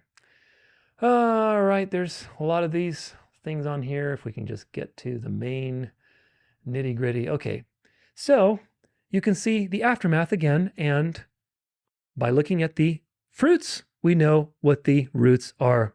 And when you do that, you see that it is Catholic through and through. Benny Johnson, Catholic Kirk is an American martyr. Charlie gave his life for God and country. May we rise up with a full heart and defeat the evil that stole Charlie Kirk from us. God help us. This is the turning point. This is the turning point indeed, but in what direction? Nick Fuentes says, this feels like a nightmare, one of the most horrific things I've ever seen. I feel absolutely gutted and devastated. Pray for Charlie Kirk's soul, his young family, and for our country. The violence and hatred that has to stop. Our country needs Christ now more than ever. True, but which Christ, Nick? Which Christ? Do you mean the Eucharistic Christ? Because that's not what the country needs. Very important. Now, Nick Fuentes is on the cover of New York Times. Tucker is talking to Piers Morgan about dancing Israelis. Fox News is explaining racial crime statistics. Elon Musk is endorsing white nationalism. Imagine seeing this 10 years ago. Imagine seeing all of this 10 years ago, and now you are seeing it live right in front of you because the Overton window has moved quite a bit. Here's another girl talking about this. After Charlie Kirk's death, I think Christians need to realize a major shift is coming, and I don't think a lot of people are prepared for it. Evil and the demonic presence in this country is at an all-time high. True, and there are 2 aspects of that demonic presence. One is obvious and dark and anti-Christ, against Christ. And the other is not so obvious, that appears like Christ and appears in place of Christ and appears with lots of light and noble intentions. That's the part that people aren't aware of. That's the demonic part that people need to be aware of. It's at an all-time high, and the enemy is howling like a wounded dog. And I've talked to people recently who are fellow Christians. The enemy's not howling like a wounded dog, my friends. Please understand anything from this video if you get one thing. The enemy is not howling like a wounded dog. The enemy is laughing at all of these Christians that are so easily deceived because they have abandoned God's word. And the enemy knows exactly what he's doing. He's not howling like a wounded dog. Are you kidding me? The devil is the god of this world. And God has given authority to the devil to deceive most of the world because most of the world is wicked. So the power the devil has is grounded in God's sovereignty because God has decreed this to happen. You're not going to do anything to the devil. You're not going to expose the devil. You're not going to conquer the devil. You're not going to vote the devil out. Are you freaking kidding me? This is such poor discernment because people think the enemy is the obvious goth punk Satanists protesting and doing whatever else. The enemy is the atheists, the liberals, Islam. That's the enemy. No, it's not. No, it's not. That's the dummy enemy. That's designed to make you push towards religion and embrace the lukewarm, visible church revival that's happening. And it's going to happen in the coming months and years. Yeah, that's the real enemy. And that enemy could care less about what you're seeing right now because you're deceived. The enemy's laughing. He's not howling like a dog. All can feel a shift coming, a change coming. And I don't want to be a fear-mongerer, but I want to remind you that you need to keep oil in your lamps, and that if the Lord chooses to return or not, don't let him catch you not doing what you're supposed to do. After Charlie... So read the Bible, get familiar with eschatology as it relates to history so that you have discernment. Jesus is coming in this generation. Who knows exactly when? My big watch years are 2031 to 2034. I could be wrong about that. I'm not making a prediction, but those are my big watch years. So we'll see how it goes. But nevertheless, it could be sooner than that, could be a little bit after that. I don't see the world lasting for another 20 years, that's for sure. But be watchful. And in order to be watchful, you need to know what you are watching for. Because if you are like the rest of the world and watching for revival and the conquering of the deep state, then you're watching the wrong things. You're going to be deluded. This is from a pastor. Somebody sent me this. We are deeply grieved by the passing of Charlie Kirk. He stood boldly for the truth in our generation, unafraid of opposition, much like Stephen, the first martyr. Much like Stephen. Okay, Stephen was stoned to death, and he had a very painful death. Charlie was killed instantly, and he had an instant death. Stephen was just an average run-of-the-mill person. He wasn't wealthy. Charlie was living in luxury and very wealthy, very influential. Two completely different people, folks. Two completely different people. Very, very different. But this is what happens when you don't have biblical discernment. Here's another example of not having biblical discernment. This church is putting AI in its presentations. Words of Charlie Kirk. I was so moved just to hear it between services. You're hearing something the first service didn't. First, I want you to know I'm fine, not because my body is fine, but because my soul is secure in Christ. Death is not the end. It's a promotion. Don't waste 1 second mourning me. Double down on truth. Double down on courage. Double down on your faith and on your families. That is how you honor me. So dry your tears, pick up your cross, and get back in the fight. Do it with joy. Do it with strength. And never ever let evil think it won. Do you notice the message of this false sign and wonder? The message is not trust God that he is sovereign over the evil that's happened and he's going to use it for the good. Trust God that he will fulfill his word and bring his promise and he will return and destroy this evil system. It's not pointing you to God. Do you get it? And that's how you know. Look at the fruits to know the roots. It's not pointing you to God. It's pointing you to yourself. You can do it. Just be courageous. You got to fight, fight, fight. You got to be in this fight. Don't let evil think it won. You got to do this. Be a synergist. Vote evil out. Participate in this revival that's happening. Do it. And when you do it, you jump into the matrix. Whoop. Instead of being outside as an observer and not being fazed by this synergistic nonsense. But false sign and wonders. Breaking crowds break into Amazing Grace hymn in central London tonight in honor of Charlie Kirk.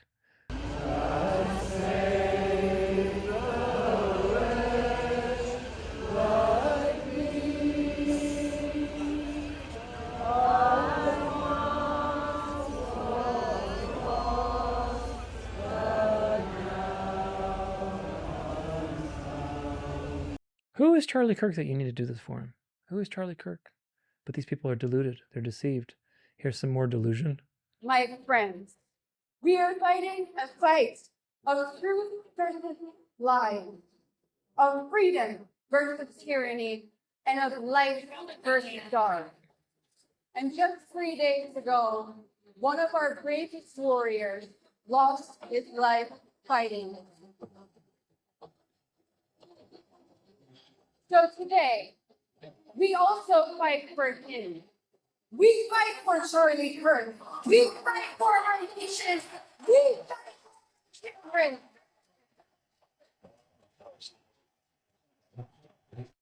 The biblical notion is that God fights for you. And if you don't trust in that, and you believe the delusion, the synergistic lie from the Garden of Eden from the very beginning, that you must be the one that achieves this outcome. You must do it. You have to fight. You are departing from the gospel of grace, and you can be easily manipulated because now you're in the storm. You're in the storm of dialectics and crises and conjectures and made up things and false flags. You're in the storm and you're fighting and you're fighting, and that's how you're manipulated. You got to step outside or go inside the eye of the storm where God is. He's sovereign, by trusting in God and remembering the monergistic truth. But these people aren't monergists. None of them are. Otherwise, they wouldn't be participating in these delusions. And the devil gets you. Here's another interesting thing. This is Jeffree Star, and he's actually talking about Charlie Kirk. Watch this. Charlie Kirk was just shot and is now passed away while he was debating at the Utah Valley College. And this happened while we've been streaming. I'm literally been editing a video. I'm about to upload it right now. And I'm literally stunned. Like, what is going on, dude? For speaking the truth, that's what happened? Are you fucking kidding me right now? If you watch me daily, we don't really get political in this room. We're all about positivity, makeup, sarcasm, jokes, trolling, clapping back, being fun. Okay? This is a grown man who fought for the truth, who went all around our country debating people of all walks of life, walks of religion, walks of sexuality. He debated everybody. And if you're in here saying it wasn't the truth, you are a they, them loser, okay? You are one of those people who doesn't want to live in reality. You want to live in your weird little brain up here, okay? You are delusional. You are not right in the head, okay? So any of you weirdos coming in here, Charlie fought for the truth. He debated people all over this country, and he didn't care what you were. He still had a conversation with everybody. Why did I respect him? Because he knows reality. Watch this. Jeffree Star, the transsexual makeup artist that's a billionaire, has solidarity with Charlie Kirk. That should tell you everything about where this is going. Breaking: over 1 million people are marching for Charlie Kirk today in London. Look at all these people. Who is Charlie Kirk that they're doing these things? Who is Charlie Kirk that they're doing these things? This is madness. This is delusion, folks. And remember, all of this is designed to make you idolize. All of this idolatry that people have for Trump, for Charlie Kirk, is little springboards to get people to an idolatrous, spiritually deluded mindset. Eventually, all that idolatry is going to be passed to the Pope. What you see here, this is for the Pope. Remember, actually, even just recently this year, when he was going to that big event in the Vatican or Rome or whatever, there was literally like 1 million people there, or half a million. It was crazy, cheering on the Pope and, basically frothing at the mouth for him landing in this plane. So this is natural human behavior. Here's another thing. I think it's right in the beginning. I don't know about you, but I just want to be free. I just want to be left alone. Come on, YouTube. Oh my gosh, so annoying. Experiencing interruptions. Find out why. I think I know why. But historically speaking, you can't be free, and you can't have a free society while the mind... This guy is praying to Charlie Kirk. That's what I want to show you. Just such delusion. Speech. I prayed to Charlie yesterday. I just prayed and I asked him, what should I do? And he said, notice what this voice tells him. What's the answer? Does the voice say about God, or does the voice point you back to yourself? Where are the fruits, folks? Know the fruits to know the roots. You have to do it. So go to tpusa.com. He basically said it. You have to do it now. It's you now. And he's right.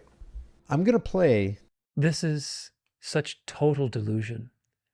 But this is what happens, folks. If you are deceived on the immortality of the soul and you believe that people float off into heaven and you can communicate with the dead, then you're very susceptible to that kind of situation. If you are deceived on synergism, that you need to cooperate in order for the outcome of your salvation to happen, that God is not completely sovereign over that situation, then you are always likely to seek for solutions in yourself, in other situations, in works of some kind. If you're deceived about, in general, God's sovereignty, then you would pray to Charlie Kirk instead of praying to God. And of course, when you do that, the spirit realm is right there, and the demons know, oh, look at this fool. He's so easily deceived. Let's appear as Charlie Kirk. Let's give him a little feeling that he's talking to Charlie Kirk. And they say, oh, it's all on you. Oh my gosh, yes, it's all on me. You're right. It's all on me. I need to do this thing. Let me join the next TPUSA rally. And so you get deceived. So you have to be walking the narrow road, folks, because the road is very narrow. Here's another thing. What is this? Turning Point USA says it's received more than 54,000 inquiries for new college chapters since Charlie Kirk was assassinated. The powerful conservative youth organization says it...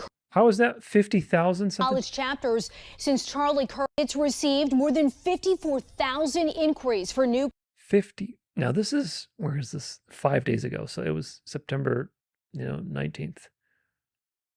5 days ago. So within the first, almost 10 days of the shooting, 54,000 inquiries. 54,000. Wouldn't have happened if he was alive. I can tell you that. That's for sure. Charlie Kirk had 1.7 million Instagram followers. Today, that number has grown exponentially to 10.6 million, and it keeps climbing. They've forged an unstoppable legion in his name. Here you go. Here's your NPC meme, except the NPC has a Charlie Kirk face on it. You see? We are Charlie. Whatever the current thing is, we agree with it.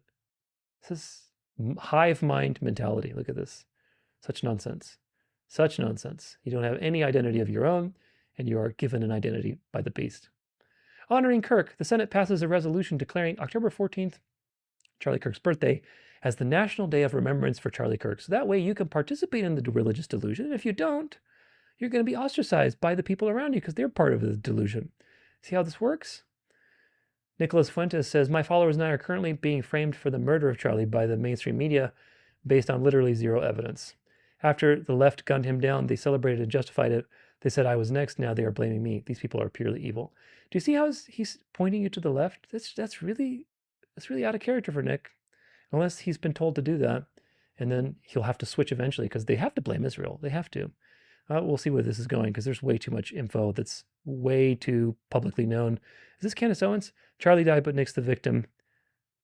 Just STFU, Nick. Stop grifting office. Just shut up, you perpetual victim. So funny. You know, these people are probably just acting. But anyway, from London to Seal, movement goes worldwide as thousands march chanting, "We are Charlie Kirk."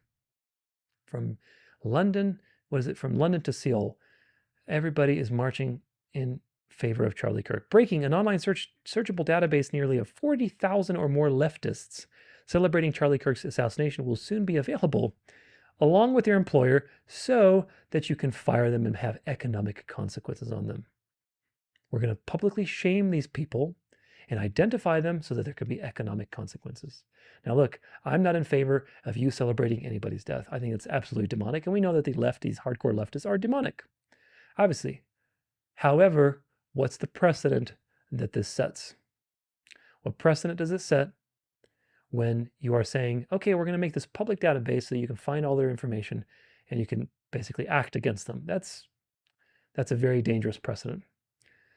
Here's another dangerous precedent. This is an app, and it says, if I can magnify it, see a tally of all the businesses who receive reports. Anonymously report harmful online behavior directly to the employers. Demand a change to keep America safe. So this is a app to basically tell on your neighbors of unsafe behavior. It's just like contact tracing in 2020, folks. This is just the next iteration with Charlie Kirk to report, these people and to basically put them in the app. This is just communism, just a different flavor of communism. This is a meme that says, during COVID, fire the unvaxxed, dox them all. Pitchforks, and the liberals were all up in arms. Now, fire anyone who questions Charlie Kirk's death. Dox them all. Same thing, new season, same script. Same stuff, folks. And people are not able to snap out of the left-right delusion. I will also sign an executive order to immediately stop all government censorship and bring back free speech to America. Never again will the immense power of the state be weaponized to persecute political Watch the duplicitous nature of these people. Opponents. Your company paid me $16 million for a form of hate speech, so maybe they'll have to go after you. I believe in the freedom of speech. It's not free speech. When you come out and you say it's okay what happened to Charlie, we're firing people. We're seeing people online who are posting hate speech. They should be shut down. We have to ask ourselves the questions as leaders. Are we willing to defend people even if we disagree with what they say? If you're not willing to do that, I don't think you're fit to lead Europe or the United States of America. So when you see someone celebrating Charlie's murder, call them out. And hell, call their employer. I want you to think for a minute about the decades of abuse that has been heaped upon the good people of this nation. Takes away the right to free speech, the right to political expression. To all of the domestic terrorists in this country spreading this evil hate, the power of law enforcement under President Trump's leadership will be used to find you, will be used to take away your money, take away your power, and if you've broken the law, to take away your freedom. I will also... Boy, are you seeing the lamb-like exterior and the dragon-like interior? Are you seeing it yet? When the left paradigm was dominant, they were all about free speech. We need to protect free speech. And now the right is dominant. They could give a rat's ass about free speech. Because now you're seeing the teeth start to come out of that lamb, that fake lamb that's actually a snake. And they want to enforce economic consequences if you don't agree with them. Again, I think it's really bad and demonic to celebrate somebody's death that you don't agree with them. There's actually a proverb against that, and we're going to look at that at the very end of this. There's a biblical command not to do that. However, I'm also against all of the weaponization by the right that they're so quick to use these people as a precedent to move along the control grid and to move along the next phase of the New World Order agenda and to show their teeth and to set precedents, because ultimately, when all of these things are done, folks, and they've gotten all the threads resolved, they're going to come after you and me.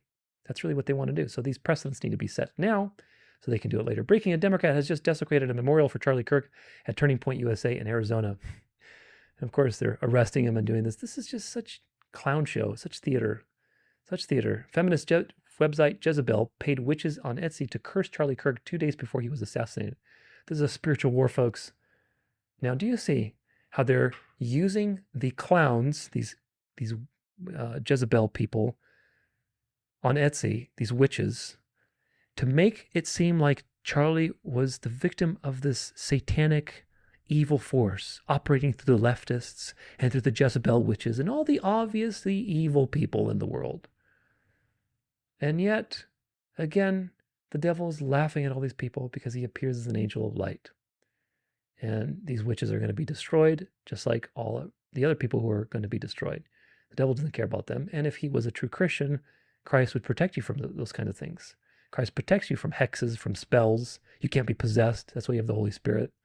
Doesn't mean you're going to be protected from all pain and suffering, but nevertheless, you're not going to be, cursed or, possessed or whatever else. So they're trying to make it seem like there's this demonic battle, when in fact, the demonic battle is parading around as these two sides and bringing about this situation for you, and people are getting wrapped up into the outcome, into the fruits of something very, very demonic, into the lamb with the dragon interior. J.D. Vance to host Charlie Kirk show after assassination of Charlie Kirk. The Catholics are all over it, folks. Cui bono, cui bono. Here's Steve Bannon, the Jesuit. Let's see what he has to say. Church is overflowing today. With some people have not been to church in decades. Others, young people, have never been inside a church. From Korea to Europe and all over the United States. And like they said, I think it's 30,000 new chapters of Turning Point USA. Charlie Kirk, one of the most extraordinary leaders in our country. And I would argue you have to go back to the revolutionary generation to see someone that in his 20s changed the direction of this country. Short commercial break. We're going to go back to the Kennedy Center. Because he was groomed, and this whole thing was a planned situation. And he was basically a sacrificial offering. This is from Catholic Unscripted. And they say, this is an article that says, if we're going to let Charlie Kirk's assassination radicalize us, the title is, what is it? Radicalized for Christ or something. Let's be radicalized by Christ. Well, the Bible doesn't ask you to be radicalized. So that's a Catholic thing because they're very militant. If we're going to let Charlie Kirk's assassination radicalize us, let it be towards the radical nature of Christianity. Let it be in participation with his body on earth, drawing from his bloodstream. That's radical. That's radical to eat the Eucharist. It's very radically fanatical. Let it be in leaving the city of man, where vengeance, bitterness, division, and war are the answers for the city of God. That's a thing from Augustine. Where love alone is the answer. Let it be in building families, living in hope, proclaiming the face of truth, and gnawing on his flesh to nourish our empty and yearning bodies. That's radical. Ugh. Yes, we need to read about Jesus, but if we're going to have the supernatural grace to live the humanly impossible Christian calling, we need to consume him. Ugh. We can't stand, let alone fight without food. We can't be Christians without Christ. That's exactly what led us into this mess in the first place. We need the supernatural graces which fall upon us in the sacraments. If ever there was a time to make the discovery, it's now. Charlie Kirk, requiescat in pace, rest in peace. So we need the sacraments, and the Catholics are all over it, and they're weaponizing these things. And all the people who are lacking discernment, like the young kids, are going to be deceived by these things very, very easily. Now, here's the example. Remember I told you if somebody offers you an ugly thing and a beautiful thing is by contrast to make you choose the beautiful thing? Which side do you support? So you have basically response to Kirk, response to George Floyd. People, with violence and fires and everything. And here's people praying for Charlie Kirk. Which side do you want? Do you want the obviously evil, against Christ, antichrist, violent, liberal side? Or do you want the false light, delusional, lukewarm Christian side that's going to enforce and obey a counterfeit morality. This looks good on the surface, folks. This is the obvious choice. But if you're discerning, you look at them and say, I choose neither, because they're both evil in different ways. This is obviously evil, and this is counterfeit good. And it's going to enforce its way of being, because once it becomes dominant in the world, it's not going to be speaking like a lamb, it'll be speaking like a dragon. Just like you saw those officials. And at first, when they weren't dominant, oh, we need free speech, we need free speech. And then they could care less about free speech. So this is what it is. They're both evil, folks. They're both evil. So this is what you need to learn from today, is that they're both evil. Here's revivals all over. Something very weird is happening in the world right now. Revival for Jesus Christ is breaking out in Germany. Is this a revival? New Zealand. Is this revival to you? Is that revival? Italy. London. Korea. Brazil. It's happening all over the world right now. This just happened in Australia. Christ is King. Christ. That's a Catholic rallying call, by the way. And in London. Catholic rallying call. Pakistan, Venice, Poland, Sweden, Paris, France. 500,000 in Poland, the Netherlands, Mexico, and yes, my own country, United States. From Boston, Denver, Washington, D.C., Hollywood, even San Francisco, even the White House. American Idol streamed a 3-hour worship session. This is the turning point. Revival is happening. We've been praying for one last revival before Antichrist and darkness. We've been praying for one last revival before the Antichrist comes. Where do you even start, man? Where do you even start? Where do you even start? Antichrist has been here since the very beginning, since the Garden of Eden. Antichrist has been around for a very long time. Antichrist is very clever. Antichrist knows how to appear as Christ and how to seduce people into false, counterfeit religious systems. The idea that there's a revival that's coming and then the Antichrist is going to come, as if the devil is just sitting around twiddling his thumbs like, okay, guys, come on, get a revival going so I can come. That is how deluded and lacking discernment you must have. This person is so excited for all of this lukewarm, carnal activity. I don't deny that some of these people are genuine Christians and God is going to use all this for the good, for his people, but most of these people are not. They're just lukewarm, getting involved in like a concert experience and a physical carnal experience. Oh yeah, revival, this is revival. Is that revival? No, it's not. Revival happens in here, in the heart, repentance, faith, and getting back to the basics, getting back to studying theology, reading the word. That's what revival is. It's quiet. It can be loud sometimes, but it's quiet. At first, it starts quietly. It has to start with repentance inside. That's true revival. This is just carnal revival, cultural revival. Here's another, this guy's a Christian coach kind of guy, Ryan Miller. And it's not playing. Okay. Let's go. Oh, he's talking now. Erica Kirk go on stage and spend a good amount of time talking about masculinity and the call to the Christian man in America, and you don't instantly wake up tomorrow morning and read the Word of God and get yourself in shape and become a man who's honorable enough to find a Christian woman of God and become a servant and a protector of the least of these, then I don't know what to tell you. I'm fired up. The scriptures are so clear. If you look in 1 Corinthians chapter 16, it says, be watchful, stand firm in the faith, act like men. And the word for men there is a word we don't have in English. The word is andrazethi, which means someone who's morally courageous. That was Charlie. Someone who stood opposed to what the culture says. Someone who rejected the wide gate for the narrow road. And if you're consuming video games and you're partying and you're hooking up with lots of girls and you're doing all the things that all the other dudes are doing, you are part of the problem. And you might not have had someone show you what it means to be a man. Well, now you're without excuse because you got Charlie. And the call to the Christian man is to look at Jesus, who was in the form of God. He put the stars in the sky and he still chose to be humble and meek enough to serve the creation. And that's your call as well. to become small, to become a servant, to become an Androzethi man. Someone who's worthy of a woman like Erica Kirk, someone who honors women, someone who wants to lead a family. And when you do that, I'm telling you, man, this country will heal. So the question to you today is, are you going to be a part of the problem or a part of the solution? I'm done playing games. Like, there's no more excuses. Act like men. Step up, dudes. Now's the time. Revival's upon us. Become that Androzethi man. And not just only change your life, but change your family's life, change our country. If you're a man... Does the Bible say that there is revival? Does the Bible say that there is going to be healing in the false prophet? Or is it the false prophet is going to deceive the nations into building this image? What does it say? But people like this are not aware of these things. They have very heart-filled messages. I'm not saying he's not a genuine Christian, but he's very deceived about end times events, obviously, which is very important. Here's another AI being used. Here we go. I'm Charlie. My faith cost me my life, but now I stand forever in glory with Prepare for major cringe. those who also stood firm. So at this time, I'd like to introduce you to some of my brothers and new friends.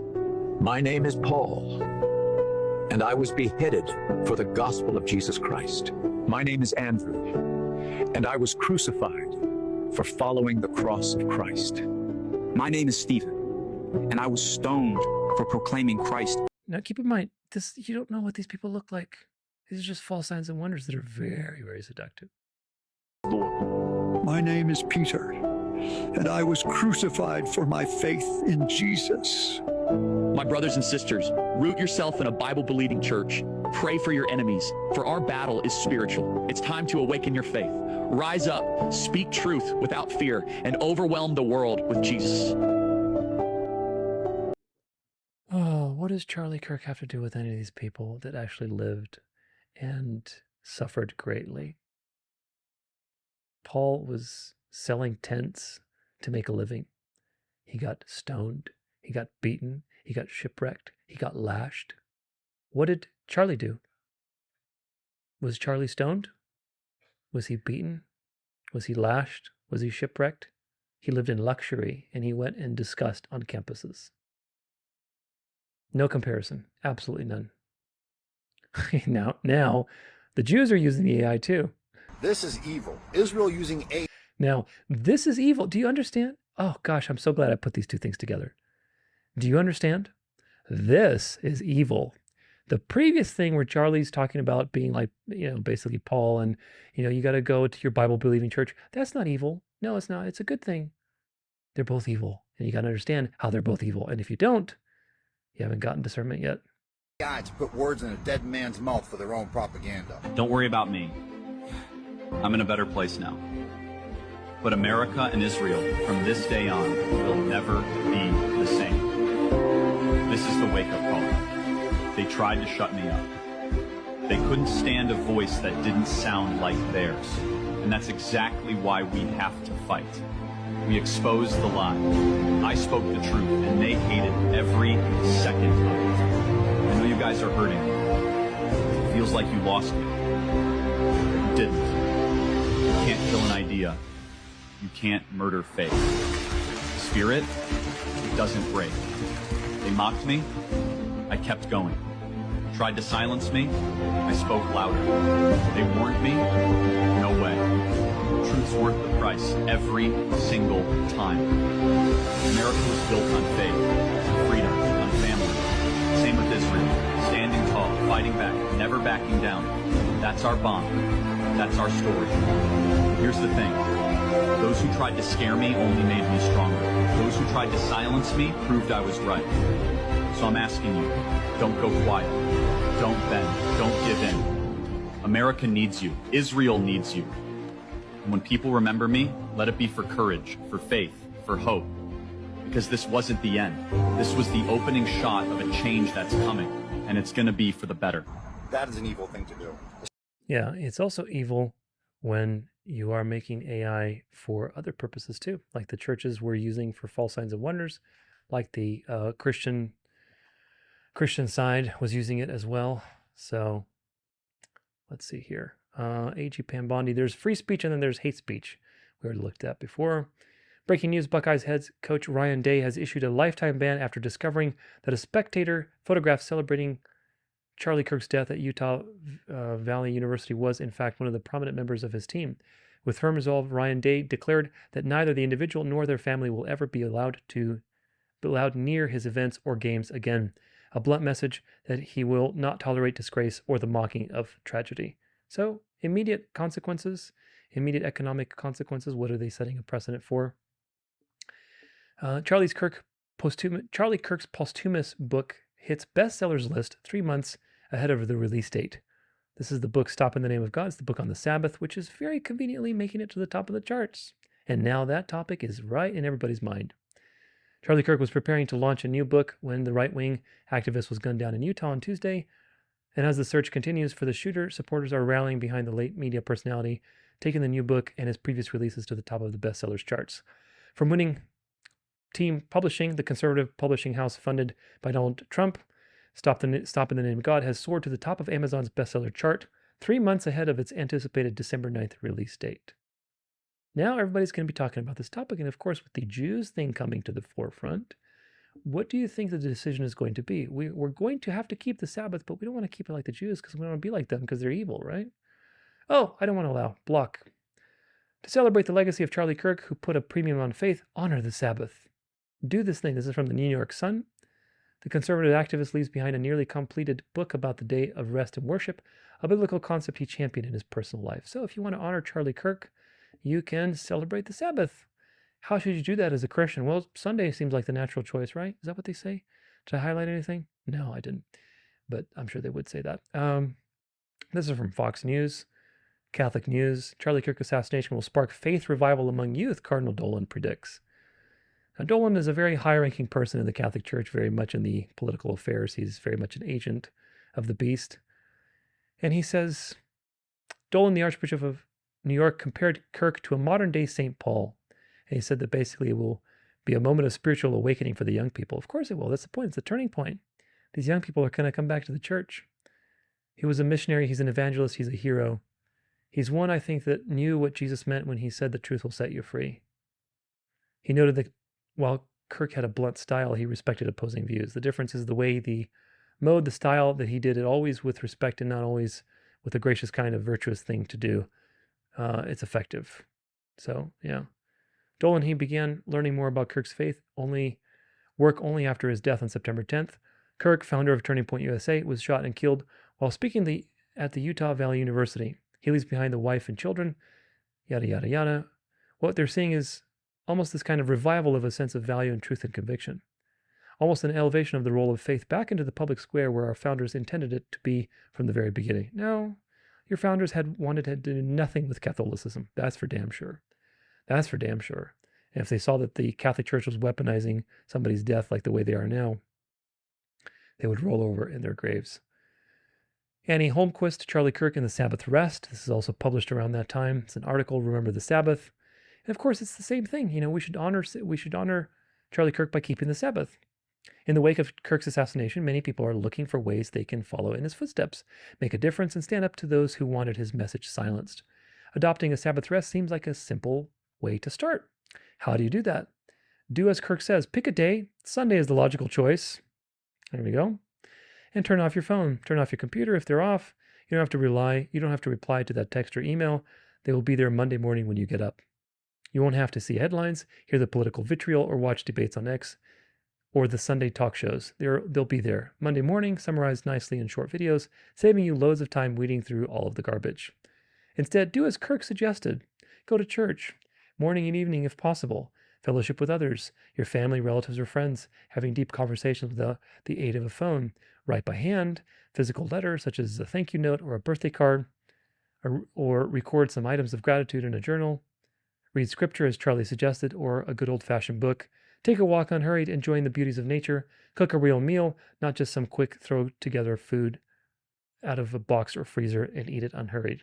I've talked about these things myself, folks. I have a whole gratitude map book. I have a whole series on the Sabbath. I've talked about these many times. But these are evil if you do them on Sunday, and you believe that you have the power to change God's laws and reinterpret it. and you're resting in what? In the word of the pontifex? That's evil. So you have to understand what counterfeit good is, because this is just as evil if it's being applied to Sunday and telling you that you have license to sin on Saturday. That's evil. That's lawlessness. Jesus Christ said, "You are the light of the world. A city that is set on a hill cannot be hidden."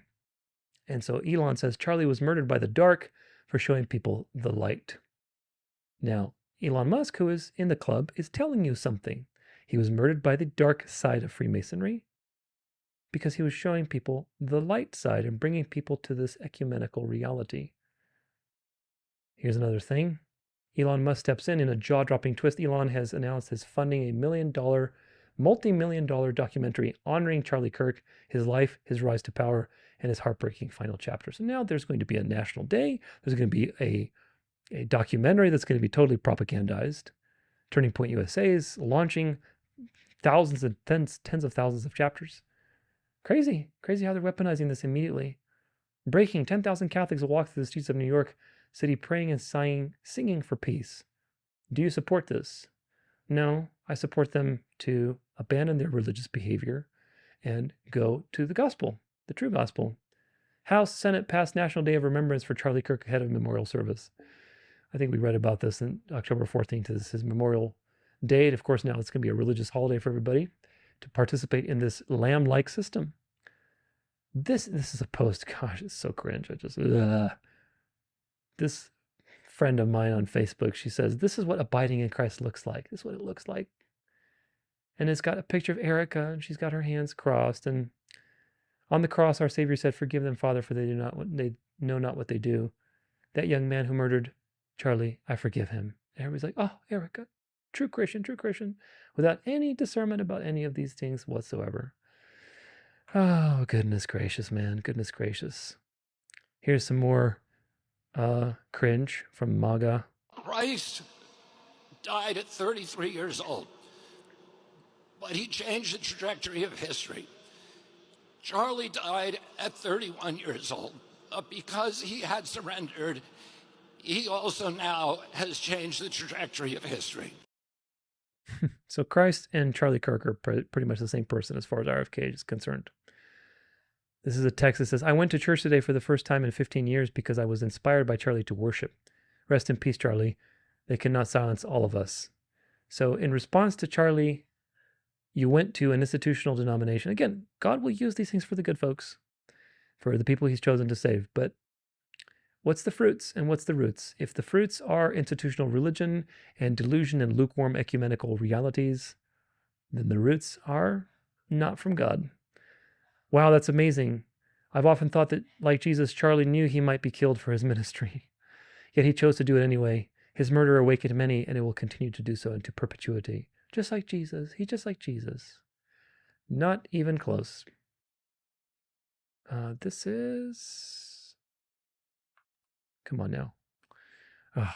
This is really getting some shenanigans here, man. Come on.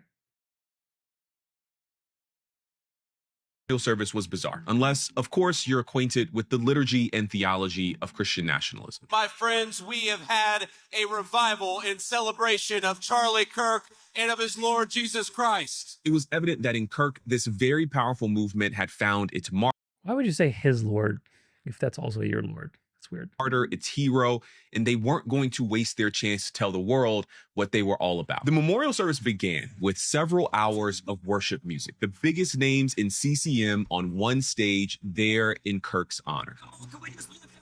All across this place. And then the speeches start. It was essentially a who's who of Trump loyalists. Christianity, we are on the side of God. At one point, one of Kirk's colleagues likened it to a Trump rally. Charlie's having some serious heavenly FOMO right now. He always said to me, if we could just figure out how to bring the Holy Spirit into a Trump rally. Kirk's pastor delivered a sermon and an appeal for people to accept Jesus as their personal savior. If there's any in this room and across the globe that would desire to receive Jesus as their savior as Charlie did as a young man, I ask you to stand right now to receive the Lord. But it was followed by a call to stand for the national anthem.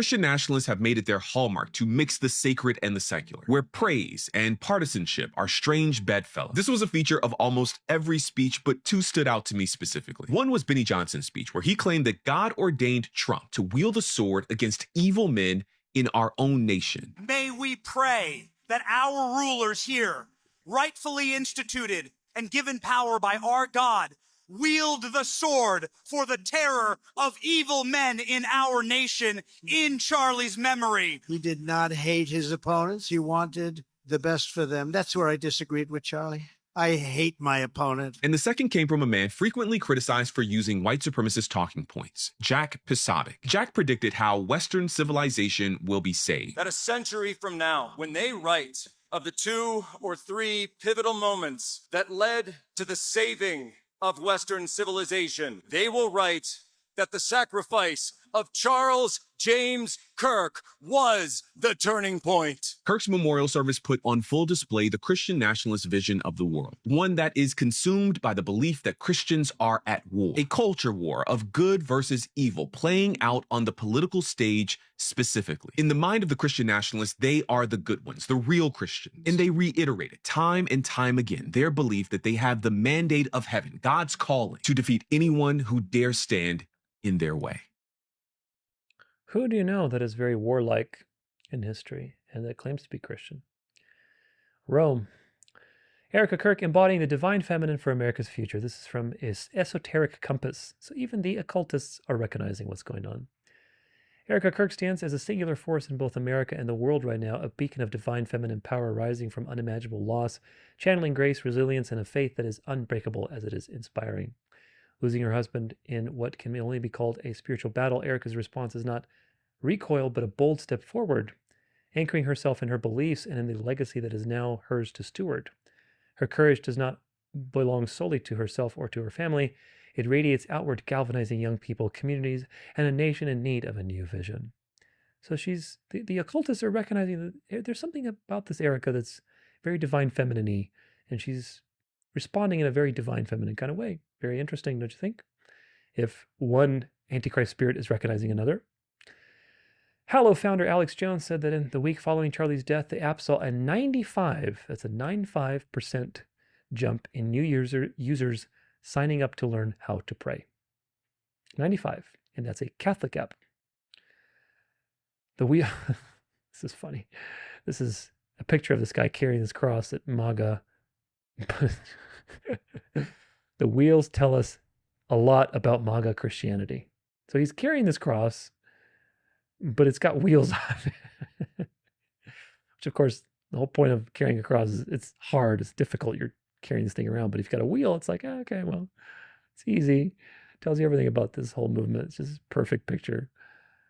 This is Charlie Kirk. Well, I think it's the same reason why the other half of the population didn't like him. That reason is our social media algorithm. You see, if you're white, straight, and Christian, the algorithm mostly pushes videos of him being kind, loving, talking about Jesus, and encouraging family values and their political viewpoints. I've seen those videos, and he sounds amazing in them. There's plenty of videos out there showing him being loving and kind and even accepting of the LGBTQ community. However, if you're not a white, straight Christian fundamentalist, then those videos aren't pushed to your algorithm. The videos they saw of him were videos of him saying that immigration is invasion, meaning that all immigrants are our enemy trying to invade and they're dangerous. They saw the videos of him constantly telling women that they have to submit to men, which dehumanizes women and puts them below men. So that rhetoric that women are not equal to men makes people angry. They see the videos of him saying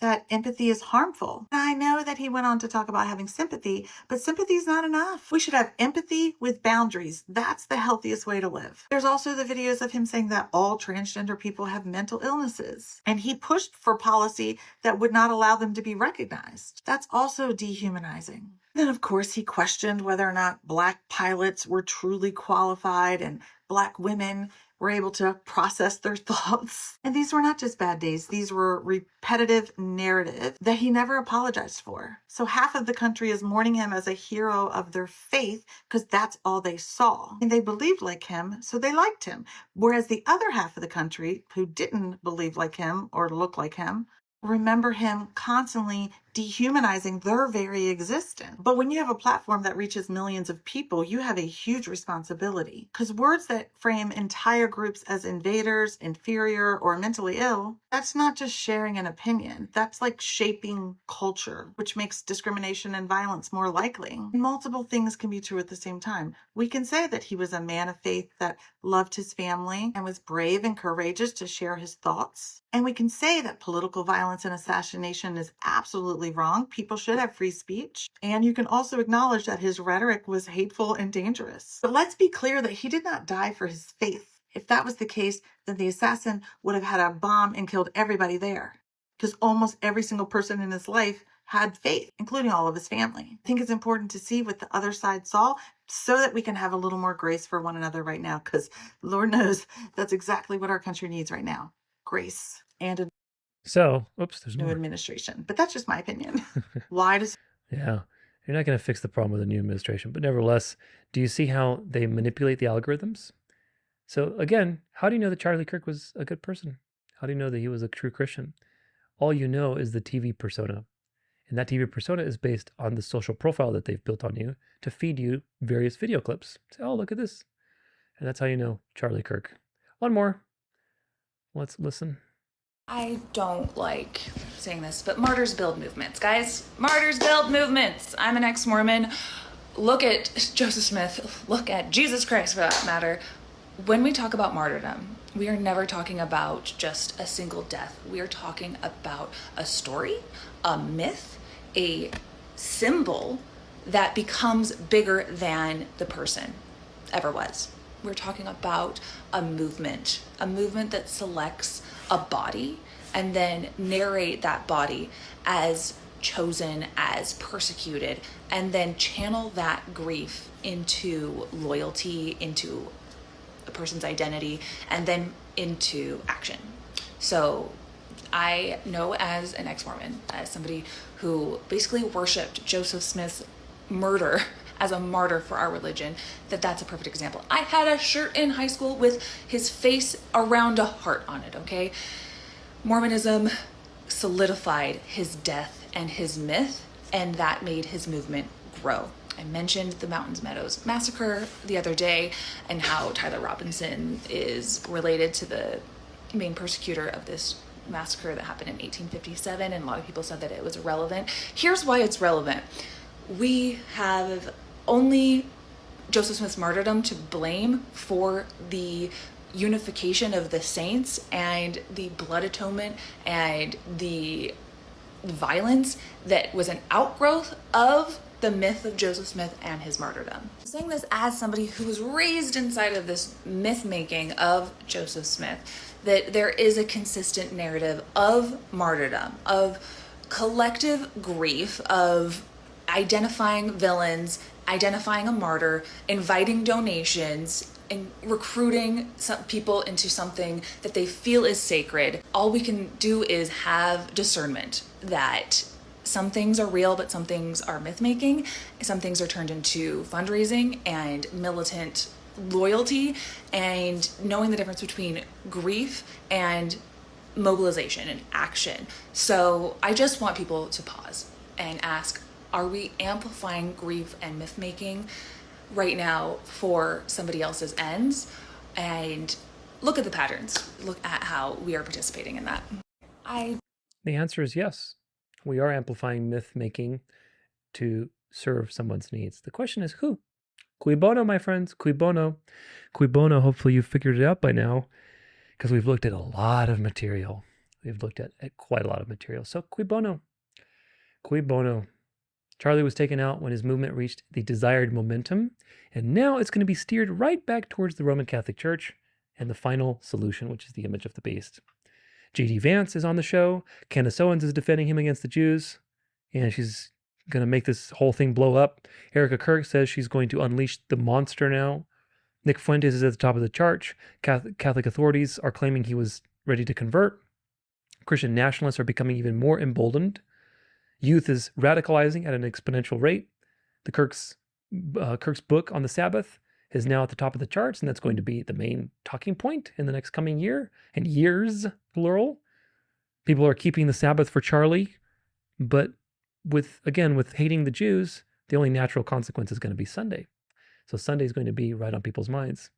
Israel is being exposed and demonized even more, which sets the precedence against Sabbath keepers eventually, and converting people from Protestantism to Roman Catholicism. And precedents are being set for no buy, no sell through all of these technocratic solutions, like the apps, the databases. These things are going to exist for you and me, folks. Eventually it'll happen for you and me. Once all these threads are integrated, it's going to be for you and me. So be ready for that. It's all in perfect lockstep with Project 2025, MAGA, religious nationalism, the Heritage Foundations, etc., all these goals that they've had for many, many decades. The Turning Point name was very deliberately chosen because Turning Point was always the plan. Do you get it? We are in a turning point to turn America Catholic and the world Catholic. Originally, it was just political so that it wouldn't be too offensive to people. Then, as the dialectics on the left rose up and ramped up, they became more and more religious, more and more ecumenical, more and more spiritual. Now we've crossed that threshold of meaning into a very important area, and the Overton window has moved, and you can feel it. And now it's going to be increasingly more and more theocratic, more and more Catholic, more ecumenical. It's going to go in that direction. It is truly amazing how they instantly started claiming he's a martyr, praying to Charlie, making AI fantasies of him, spreading his fame across the world, having revivals around him. It's just, wow, what a spiritual delusion.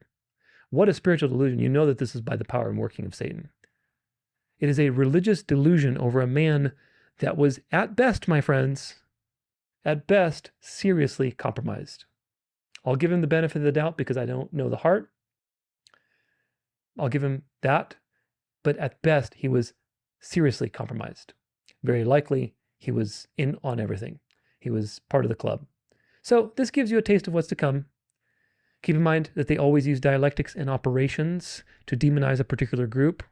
From 9/11 all the way through Columbine, Sandy Hook, George Floyd, BLM, January 20th, Kyle Rittenhouse, Trump, etc. Both the left and the right have had their psyops, okay? Right now, the Jews are the main target. And once the Jews are converted and all the dialectics with the Jews are done in the next few years, the question is, are they going to stop doing false flags? The answer should be no, they're not. Because they need to demonize one more group of people, the true believers of God. So I fully expect them to do shootings and other types of things and blame it on legalistic groups they're going to demonize, like the Black Israelites or Torah keepers or whatever else, and then find some patsy fanatic, trauma-based mind control fanatic that they can then blame and set precedents and demonize people. You know, it's going to be so easy to do that. You'll just find all these groups that are not going to convert and you just demonize them and use them as a precedent to demonize everybody else who rests on the seventh day and set rules and databases and everything else. Just fill in the blank, right? Instead of a rainbow flag, put an Israeli flag. Same thing. Same stuff. It sounds ridiculous. But just wait. Just wait. Either way, who benefits in this situation is very clear. Hopefully it is clear for you after all of the work that I have labored to present to you, and that answer is Rome. The Jews have no benefit, even though people are saying that they were baited into attacking him because of his pivoting or whatever else, and obviously people are frothing at the mouth for that because there's a lot of evidence that Israel is involved, obviously. But Israel has no immediate benefit. I mean, they have they have no long-term benefit because they have some immediate benefit. But this is just surface level thinking, folks. It's surface level normie thinking. Don't be a normie noticer. Be a true noticer. Look at the fruits to know the roots. Understand history and Bible prophecy together. Is Zionist Israel really benefiting from him being dead? Or is the final Catholic New World Order, Christian nationalist, Seven Mountain Mandate image of the beast benefiting from him being dead? People always notice the obvious dark, but they don't notice the non-obvious false light. Do you get it? That guy who was like, this is evil. And he was talking about the Jewish, Charlie Kirk AI. This is evil. Yeah, you're right. It is evil. Guess what? The other one, that was parading to Christians and talking about how Charlie Kirk is like with his friends, Paul and Stephen in heaven, that's evil too. And if you don't understand how both of those things are equally evil, you haven't evolved in your discernment. You need to understand how both of those are evil. You need to understand how that church putting the AI of him talking, oh, I'm okay now, or whatever else, it's time for you to fight. How is that evil? How is that greatly evil, according to what the Bible has to say? Because it is evil. But most people wouldn't say that's evil. They would say that the Jews using AI to weaponize Charlie's death is evil, but they aren't seeing the other side of it. So hopefully you will be a true noticer after this episode, because it requires great, great discernment. And with that, we have just one more thing to talk about. And I'm going to take a quick break, but we have one more thing to talk about, which is Kirk and Catholicism.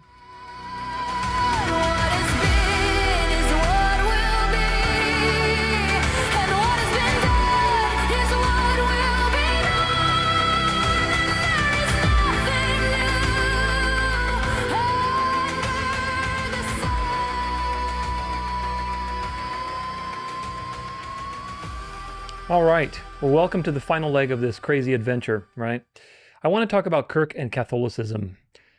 Now, when I talked about Kirk in the last Venerable Day of the Sun, I said something very important, that ultimately, based on the fact that Zionism is collapsing and that the Jews ultimately need to be converted so that they can be moved out of the way, and that dispensationalism is collapsing, Protestantism is collapsing. All of these things will be fulfilled in their time, coming up very shortly as of the time of this video. But the point is they will be fulfilled. If that's the case, and it is, somebody like Charlie Kirk has no choice but to convert. He has no choice but to convert to Catholicism. His destiny, before he got shot, in my mind, was he either was going to be completely discredited and lose influence, or he was going to have a conversion event or conversion moment, repudiate his Protestant past, come see the light of the Eucharist, come see the light of the papacy, and as a result, he would have a legitimate excuse to basically turn on his previous beliefs, right? He would be able to repudiate his previous beliefs. So this is what you're dealing with. Or if he refused to convert, he would be completely discredited. And he was already starting to be called the part of the deep state, he controlled opposition, etc., etc. So Charlie Kirk had, in my mind, no option but to convert. And of course, I didn't expect them to kill Charlie Kirk, but now that I see things from the lens of history and after the fact, it's actually very clear why they did. Nevertheless, it's very also clear that he was on his way to converting to Catholicism. So that's something we need to be talking about, because there's a lot of misinformation on that situation. It's simple logic. It's simple logic. And again, if you understand the destination of history with the Bible and what it has to say, it's very clear with all of these people, not just Charlie Kirk, Jack Hibbs, John Hagee, or John Hagee, however you pronounce his name, all of these dispensational hardcore pastors, Rob McCoy, that are so frothing at the mouth for Israel. There's only one destination for them, and that's Catholicism, or completely being discredited.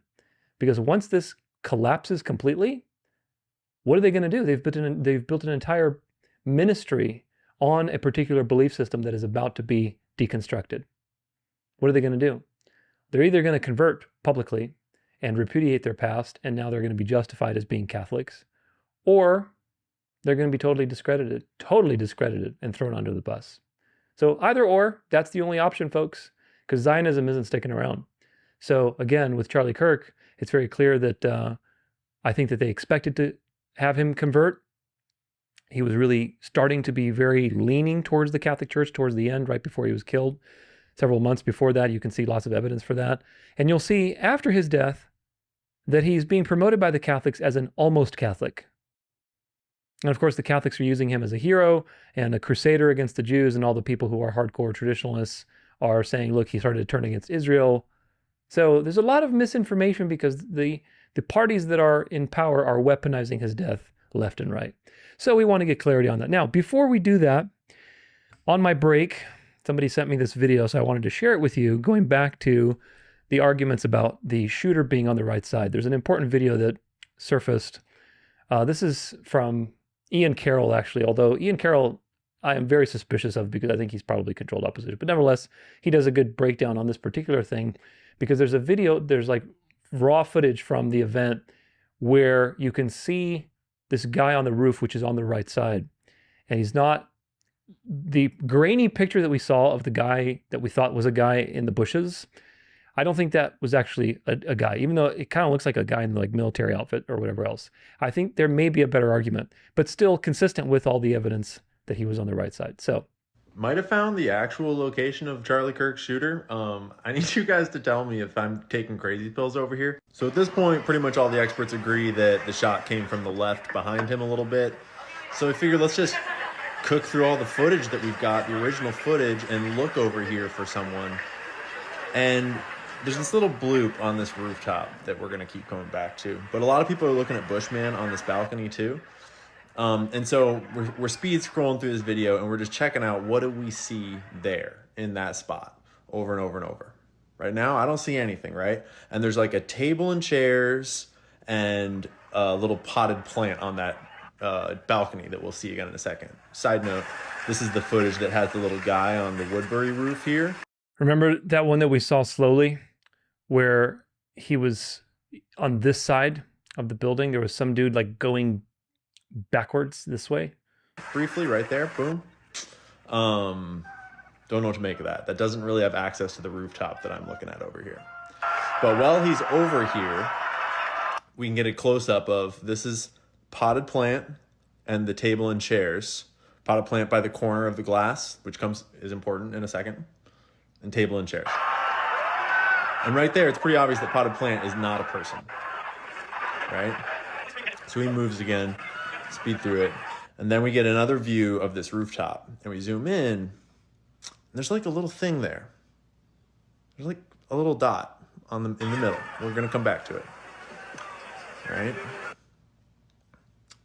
Pause and check again. See, looks like a head. It's hard to tell, but it's something, and you'll see that it goes away after the shooting. There's a little thing right there. Now, keep in mind, just really quick pause. This is on the right side. So here's behind his head. Here's the tent. Here's that stairwell with the reflection here.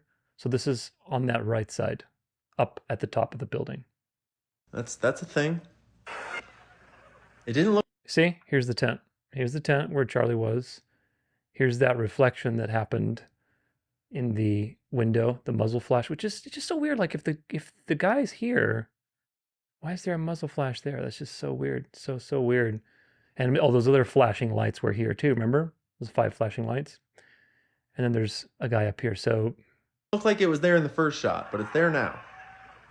This is a little ways before Charlie gets hit. Moves again. Coming around a little closer. Thing is still there. Definitely still there. 100%. The balcony is like table and chairs, and there's like a double potted plant thing here. And I think it's a reflection. I think you're seeing the potted plant kind of twice. The thing is still there on the rooftop. And the potted plant situation doesn't really seem to change. He interviews these guys a bunch. And then bam. So now that the shot is fired off, is that thing still up there? This is our first view, and it doesn't look like it. Better view comes up, zoom in. Nothing.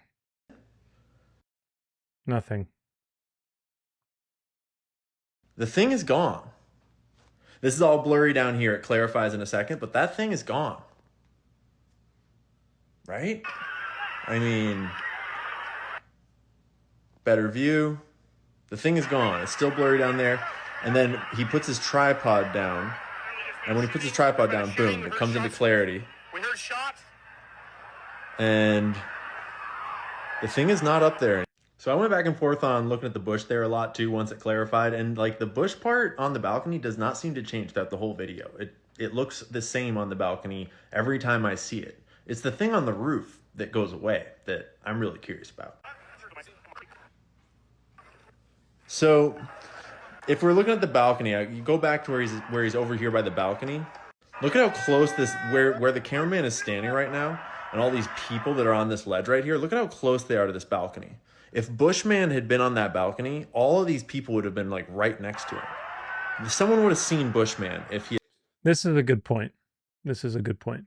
had been on the balcony. The balcony feels like it's too low. It's too close. It's like the thing about shooting someone is that you need a line of sight to them, and that means they have a line of sight to you. And so in this situation, that means that a lot of people have a line of sight to the shooter at the moment of the shot, most likely. And in that direction where we're pretty sure the shot came from, there's not a lot of options. And then suddenly on the rooftop, which is like the one place with line of sight that is definitely away from the crowds that you would have some privacy on, there happens to be a little dot there that's like there through the shooting time and then immediately gone as soon as the shooting happens. So the real question, I think, right now is this big enough to be shooter? It's pretty small. I don't know if that's big enough to be shooter. It's far away, but like, imagine a person next to these chairs. Like, am I going crazy over here? You guys tell me. Yeah, it's weird. Really weird. It was there, and then it was literally gone after the shooting immediately. And it's on the right side, so it's consistent with everything we looked at. Like if you look at the map of this, here's the menorah. It would be here on this corner here. And so it would be basically at the top, and then nobody would be able to see you because you're at the top, and you'd have a nice shot, perfect angle, right towards the tent. Now, Ian said that there's no rooftop access to like this building that other video was on. This is the business building. So the guy, I don't remember what angle the guy was on. He was here, one of these corners. He was on this building somewhere. He's like, there's no rooftop access. But if you look here, I mean, I don't know what the distance, this is obviously a building here. I don't know what the distance is height-wise between this and this. Obviously, this is lower because there's shadows being cast on it. But, you know, could he just drop down, walk over here, and then maybe climb up through here? Like what? You can't go any lower. I don't know. Or could he go through here, maybe somewhere? I mean, somehow, but at the very minimum, somebody was on the right side, very clearly so. Because remember, the acoustics, everything points to the right side.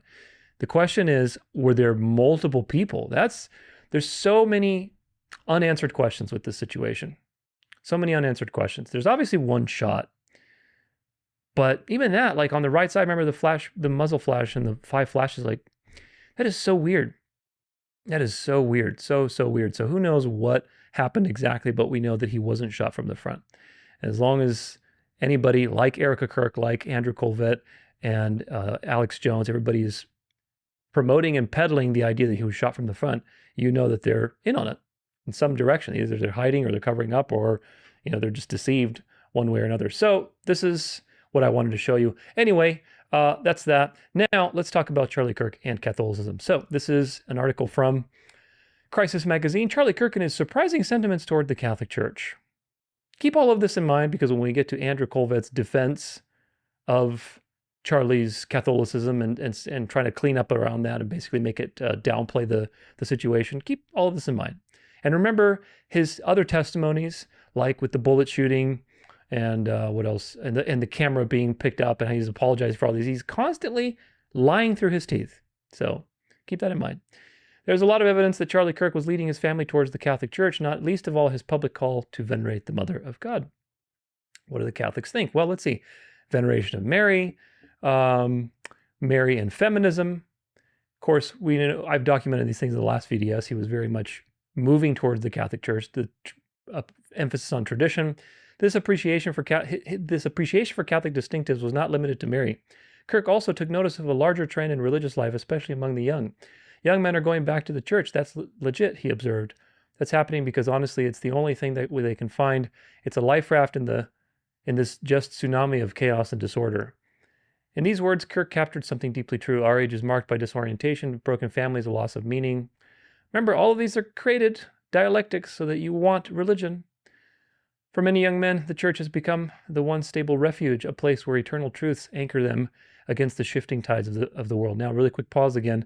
When Kirk said up here, young men are going back to the church, what does this mean, you're going back to the church?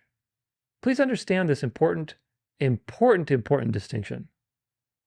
When you say that young men are going back to the church, what he means is the institutional church, the visible church. They're going back into the institution. And for Charlie Kirk, that was a great thing. And you'll understand why today. But nevertheless, that was a great thing. Because that doesn't really jive. That doesn't mean that they're being born again. Do you get it? It's one thing to say young men are repenting. They're repenting and they're trusting in Christ and they're believing in God. That's a different statement. But if you're saying, oh yeah, they're going back to church, or they're going back into the church, or back to church, as in the institution, that's a very different situation. That doesn't guarantee that they're born again. That just means they're having religious behavior. And of course, the Catholics love it because they're all about the institutional model. So keep that in mind. Kirk did not stop there. He recognized that what these seekers longed for was not just novelty, but tradition. Quote, they want something that is ancient and that is beautiful, something that has stood the test of time, something that's not going to change. Is he talking about Protestantism? Protestantism isn't ancient. Protestantism is a couple hundred years old. Catholicism is ancient. Yeah, very ancient. Even ancient as time is, Mystery Babylon manifesting through time, through all the pagan empires, through all her various witchcrafts. It's very ancient. So yes, it's very ancient. Is it beautiful? Yeah. On the outside, Catholicism has a lot of beauty, has a lot of physical beauty. It's very carnal, very attractive to the carnal mind. It has a lot of physical beauty. Why? Because it appears as an angel of light. This insight revealed his growing appreciation for the Catholic instinct toward continuity. In a world obsessed with innovation and reinvention, Kirk understood the permanence and beauty are what truly draw souls. You'll see that Kirk was very enamored with the beauty of the Catholic Church. And my assertion to you is that if you are a born-again Christian, you aren't enamored with these things. You're enamored with the truth, and you seek the truth. You aren't drawn towards something like the Latin Mass. The Latin Mass, as the conclave was unfolding during the last papal election, Kirk expressed his admiration for the traditional Latin Mass. He noted, I think that it would be really helpful to the church in the next pope. I think what would be really helpful to the church in the next pope is to have a pope who is not hostile to tradition, to the traditional liturgy. There is so much beauty in this Mass that endured substantially unchanged. There is so much beauty in the ritual sacrifice of a false Christ that people consume in order to be saved, which blasphemes the gospel. There's so much beauty in that, says Kirk. There's so much beauty. Now, would a born-again Christian say that? I don't know. What do you think? What do you think, folks? Be honest. Open to the Catholic Church. Beyond liturgy, Kirk spoke more generally about his respect for Catholicism and the possibility of conversion. In an interview reported by Crisis magazine, he said, some of my greatest friends in the world are Catholic. I go to Catholic Mass every once in a while. I don't take the Eucharist, but I'm open-minded. I'm not there yet. He added that he holds so much respect for the Catholic tradition and church. How can you hold respect for the Catholic tradition if you are a Protestant? What does the word Protestant come from? It comes from the word protest. What are you protesting? You're protesting the teachings of the Catholic Church. You cannot be a Protestant and say, I really have a lot of respect for the Catholic Church. I really have a lot of respect for the Pope. He's a great guy. I have a lot, I can really love tradition. I think there's a lot of beauty. It's so much beauty to the Latin Mass. How can you say that and be a Protestant? That doesn't make sense. Doesn't make sense.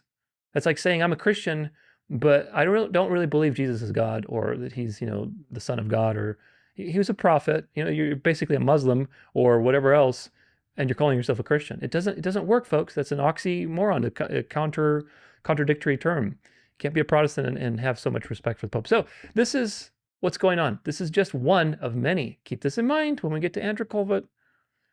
Monsignor Eric Barr. Apparently, this is a priest. Did I have a documentation of what he is? No, I didn't. He's a priest somewhere. He's a priest, a Catholic priest. And he says, apparently, Mrs. Kirk is a practicing Catholic.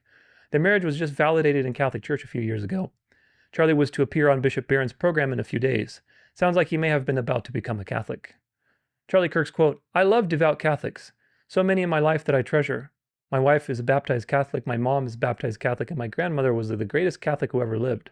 I have such great respect for really serious Catholics in so many different ways. My team has a lot of devout Catholics. Why does TPUSA, which is very ecumenical, headed by a Protestant, you got to put the Protestant in front to make it, seem less offensive, because if it was a Catholic, that'd be very different. Makes it seem like they're taking over the government. Put a Protestant there, because everybody loves the Protestants. Why does the TPUSA have a lot of devout Catholics in it? And you'll see more and more why. Here's another beautiful quote from Charlie, Catholic Kirk. We talk about a golden age in America. I'm an evangelical Christian, but I pray that the new Pope will help usher in a new golden age of Christianity. If the new Pope defends the faith, defends the West, defends biology and eternal truths, I will be his biggest fan. Duh.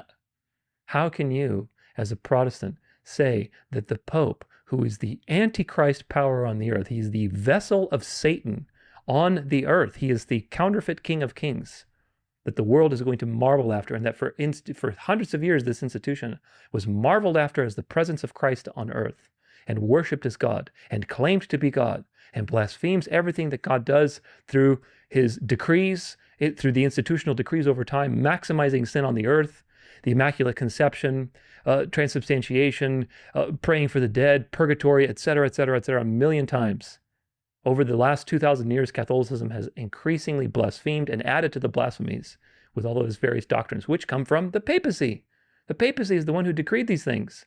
And then they hide behind say, well, the church thought of these things. They decreed these things. No, the papacy decreed these things. And then they were officialized, and now it's church doctrine. And then they say, oh, the church decided. Well, the church is actually a mask for the man of sin. So you're basically obeying the man of sin when you are obeying Catholic doctrine. Of course, the man of sin is the continuation of the Antichrist powers in the earth. So how can you as a Protestant say that the Pope is going to bring a golden age of Christianity? Either, there's only two options, folks. Look, you got to think really black and white, very simple. Either you are extremely deceived and you have no discernment, which is very worrying if you are in a position of power and you're influencing a lot of people with your Christian ecumenical mission, or you are a puppet. One of the two. There's only two options. Only two options. When you're dealing with these absolutes, only two options. The Pope is the Antichrist power on the earth, the vessel of the devil, the lawless one. So what do you do with that? Well, you'll figure it out today, what you do with that. Let's see. What is this? 3 minutes to 5 minutes. Okay, let's see. 3 minutes to 5 minutes. Max Blumenthal. Let's listen his TPUSA major, I think it's called America Fest in December. The premier critic. Let's make Max not a chipmunk and put him at 1.25. Of Israel in Congress. I didn't say Republican critic. I just said premier critic because that's what she is now. Marjorie Taylor Greene, which really reflected his shifting views. And Ackman, according to multiple sources, had this meeting to basically bully Charlie Kirk into submission. Charlie Kirk walked away, according to one person, feeling like there was an attempt to blackmail him. He refused any offers of funding and also refused the offer to travel to Israel and meet with Netanyahu, which Netanyahu disclosed in the immediate wake of Netanyahu's death. He talked about this letter, but he didn't say whether Charlie Kirk refused or accepted. I've learned since that he refused. And then beyond that, he was becoming so alienated by this crowd of pro-Israel enforcers that he was moving away from the Protestant church. This is what I've been told. Candace Owens just disclosed this on her live stream. And, he was a Protestant who, as a young conservative voice, and, I believe in evangelical Christian. He was a Christian nationalist by his own words. Yes. And he was pushing the idea of this Judeo-Christian alliance. And that was like music to the ears of the pro-Israel funders. But now he was starting to attend Catholic Mass with his wife, Erica, and moving in a different direction, what Candace Owens called a spiritual transformation. And the Catholics just don't have that same conceptualization of American Christian nationalism and the Judeo-Christian alliance. Correct. Well, they're the ones who originated through the Jesuits, but yeah, traditional Catholicism hates the Jews. So there's that. So he was starting to move towards Catholicism. Isn't that interesting? I wonder what was behind that. Let's listen to the top Mason of TPUSA. I'm one of the Masons of Turning Point USA. I can tell you factually, Charlie was praying the rosary. Charlie was going to Mass. One of my last conversations with Charlie was me joking with him saying, just make the last step, okay? You are, I said specifically, you're too smart to be a Protestant. Just take the last step, Charlie. He says, ha ha. I'm one. Oh, Candace, you're too smart to be a Catholic, so why did you turn from Protestantism to Catholicism? I wonder why. Let's see. The assassination of Charlie Kirk. This is from Return of the King podcast. From a Catholic point of view, there's a few things we could say about Charlie that really add some insight into what kind of person he was. I don't know if you knew this, but he was married to Erica, who is a practicing Catholic. They just... Oh, this is the priest. This is that Monsignor Eric Barr, I guess. This is that Catholic priest that made the previous post. Got their marriage validated in the Catholic Church just a few weeks ago. And they belong to Holy Rosary Church. I don't know what city, if it's Tucson or some other city in Arizona. That's their Catholic parish where Charlie regularly attends Mass with his family. Regularly, not just every so often, regularly. And interestingly enough, Charlie's mother and Charlie's grandmother were devout Catholics. I don't know how Charlie slipped through the cracks there, but maybe he didn't. Beginning to think that he was kind of on his way back. He recently gave a video where he on his way back means he never really left, did he? Talked very positively about the importance of the Blessed Mother. And Bishop Robert Barron reported today that he, of course, had known Charlie for quite a while, and he had invited Charlie to be on his TV program in just a few days, and Charlie had accepted. So there's a lot about Charlie that I think we are just beginning to find out, and it sure seems to me that he was on his way to becoming a Catholic convert. Oh, yes, there's a lot we're beginning to find out. Unfortunately, most of the world is not going to find this out, so hopefully you won't be one of them. This is from the Catholic Standard. Arizona Catholics hold rosary vigil for Charlie Kirk. Let's read about it. Let's see. There's something I highlighted here somewhere. I think it said right here. Let's see. Is this? No, it was growing on him. Growing. There we go. This event, which live streamed on YouTube with more than 8,600 views on September 11, was organized by Kirk's friend John Yep, president of Catholics for Catholics. So Kirk's friend, John Yep, president of Catholics for Catholics. An organization that engages in political activities. Keep that in mind, please. Please keep that in mind. With a priest that Yep introduced as Father Daniel Cruz leading the rosary. Yep said that Kirk, quote, went to our church, and even though he wasn't Catholic, that love for the Blessed Virgin Mary was growing on him. Keep all of these testimonies in mind, folks, because when we get to Andrew Colvett, either Andrew is lying or however many handful of people that are testifying for Charlie's Catholicism are lying. So which one's Occam's razor? Which one's the more probable explanation? This is from Angelus News. Charlie Kirk to a California bishop. I'm this close to becoming Catholic. Let's see. Where is it at? I highlighted something. There, I did. It was there that Kirk told the bishop about his Catholic wife and children and how he attended Mass with them. He punctuated this conversation with, I love my Catholic pastor. As they were parting to attend the more public portion of the prayer breakfast, Kirk mentioned speculation regarding his contemplating entering the Catholic Church, saying, I'm this close. This is italicized, this close, which means I'm pretty close to doing it. Interesting stuff, isn't it? But you aren't going to see this on the news because there's a lot of PR against it. Oh, come on now. This is on Kevin Roberts and the Heritage Foundation. Now we're going to get into some important details. Of course, all these things are important. CNA, this is Catholic News Agency. CNA newsmaker interview, Kevin Roberts and living out the optimism of Charlie Kirk. Remember, Kevin Roberts is the one behind Project 2025, the Heritage Foundation, basically bringing Catholic America back to the papacy and making it a Catholic empire state. Exactly 1 week before the assassination of Turning Point USA founder Charlie Kirk, CNA interviewed Heritage Foundation President Kevin Roberts for its new CNA Newsmaker interview series, which will feature periodic in-depth interviews with Catholic leaders in diverse fields. In the wake of the attack, Roberts wrote in a social media post that, quote, we must never, never, never, never, never stop fighting to build the America that Charlie Kirk helped make possible. Weaponizing the death, Kirk, he said, restored optimism about the American future for millions of Americans. The same optimism for the future of America, alongside an equally shared passion with Kirk for the restoration of family life across the country, is central to Roberts' work at Heritage. So they had a lot in common, especially when it comes to the family. Now, if you remember from all of the places we've talked about this, why does the beast care about the family? Why is it so enamored with family stuff all the time?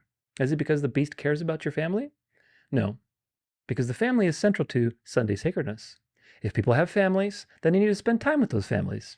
And what's the day that they do that on? Sunday. They go to football, they go to church, they go to this, they go to that, they hang out at home, they relax. It's family. And if Sunday can be good for the family, then you have a very easy way to manipulate people into your religious paradigm. So keep that in mind. Anytime you hear the word family, it's a buzzword. Doesn't mean what you think it means. This is the Daily Signal. Heritage President, quote, "We can't compromise with the left." Let's read about, what's his name, Kevin Roberts. Charlie Kirk's assassination shocked the world last week. Americans are grieving his loss and figuring out how to overcome the sorrow and anger from the tragic killing. Heritage President Kevin Roberts, a personal friend of Kirk.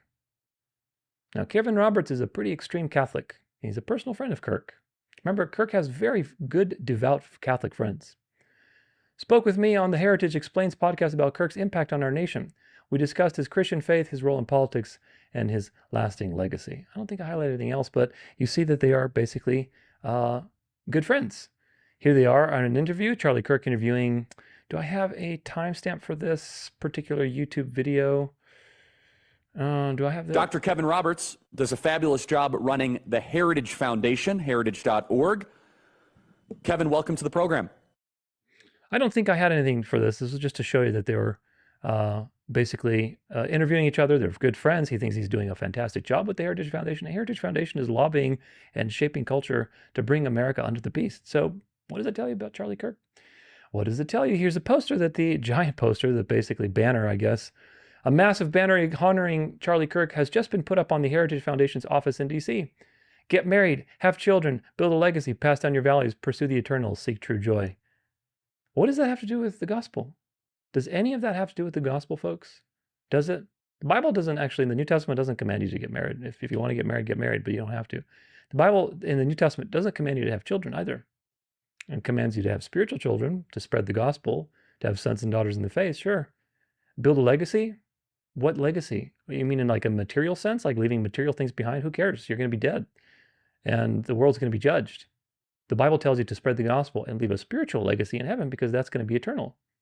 Pass down your values. What do you talk about when you mean values? What values? Like conservatism? The Bible doesn't argue for conservatism. The Bible says pass down the truth, which is the gospel. Pursue the eternal. Yeah, you should pursue the eternal and seek true joy. Those are true, but you see how truth is mixed with error and material values and material things and carnal-minded things. I'm not saying getting married and having children is a bad thing. Obviously not. God created these things to be good. But I want you to see the right and the almost right, okay? This is almost right. It seems so good, but it's actually very carnally minded. It's very carnally minded. It encourages people into this political religious mentality, which is priming them to be very easily deceived into a false morality that will be enforced. Nevertheless, another point of interest between Charlie Kirk and the Heritage Foundation. And here's a nice big banner that they've put on his building. He's a nice hero. What does this have to do with a fanatical Opus Dei Catholic who is heading a foundation that is designed to bring America under the beast? And they have a banner of a little Protestant boy. And, you know, he's holding up his microphone. What do the two have to do together? Unless there's something behind the scenes that is uniting these two things. Looks like a lamb, speaks like a dragon.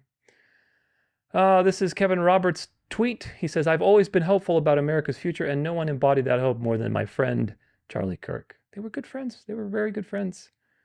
Here's another important video, and we can talk about these things. Let's see. Let's refresh it.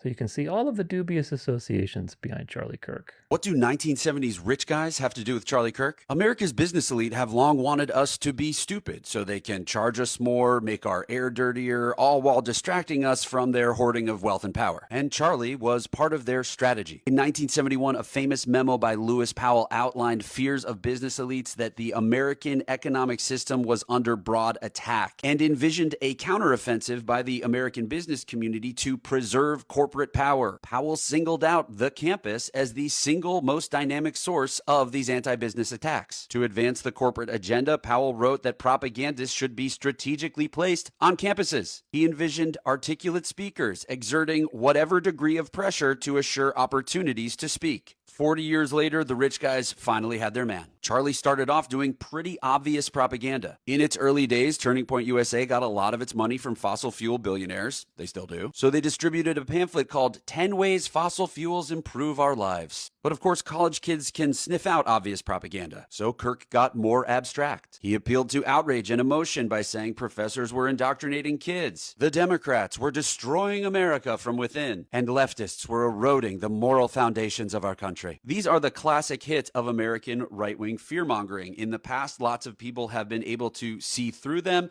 This time with Charlie Kirk, it was updated for the internet age, made slick and packaged well, and it worked on a lot of people. What was their mission that they were selling? That we're going to flood your country with unvetted foreigners, that we're going to mutilate kids, that we're going to worship criminals, and that we're going to demonize half the population for simply breathing and existing. And lo and behold, the youth of America ended up voting for an administration that would allow the business elites to charge us more, make our air dirtier, and distract us from their hoarding of wealth and power. To understand more about who Charlie Kirk really was, a public relations professional for Christian nationalist billionaires, head to publicenlightenment.com and read my article.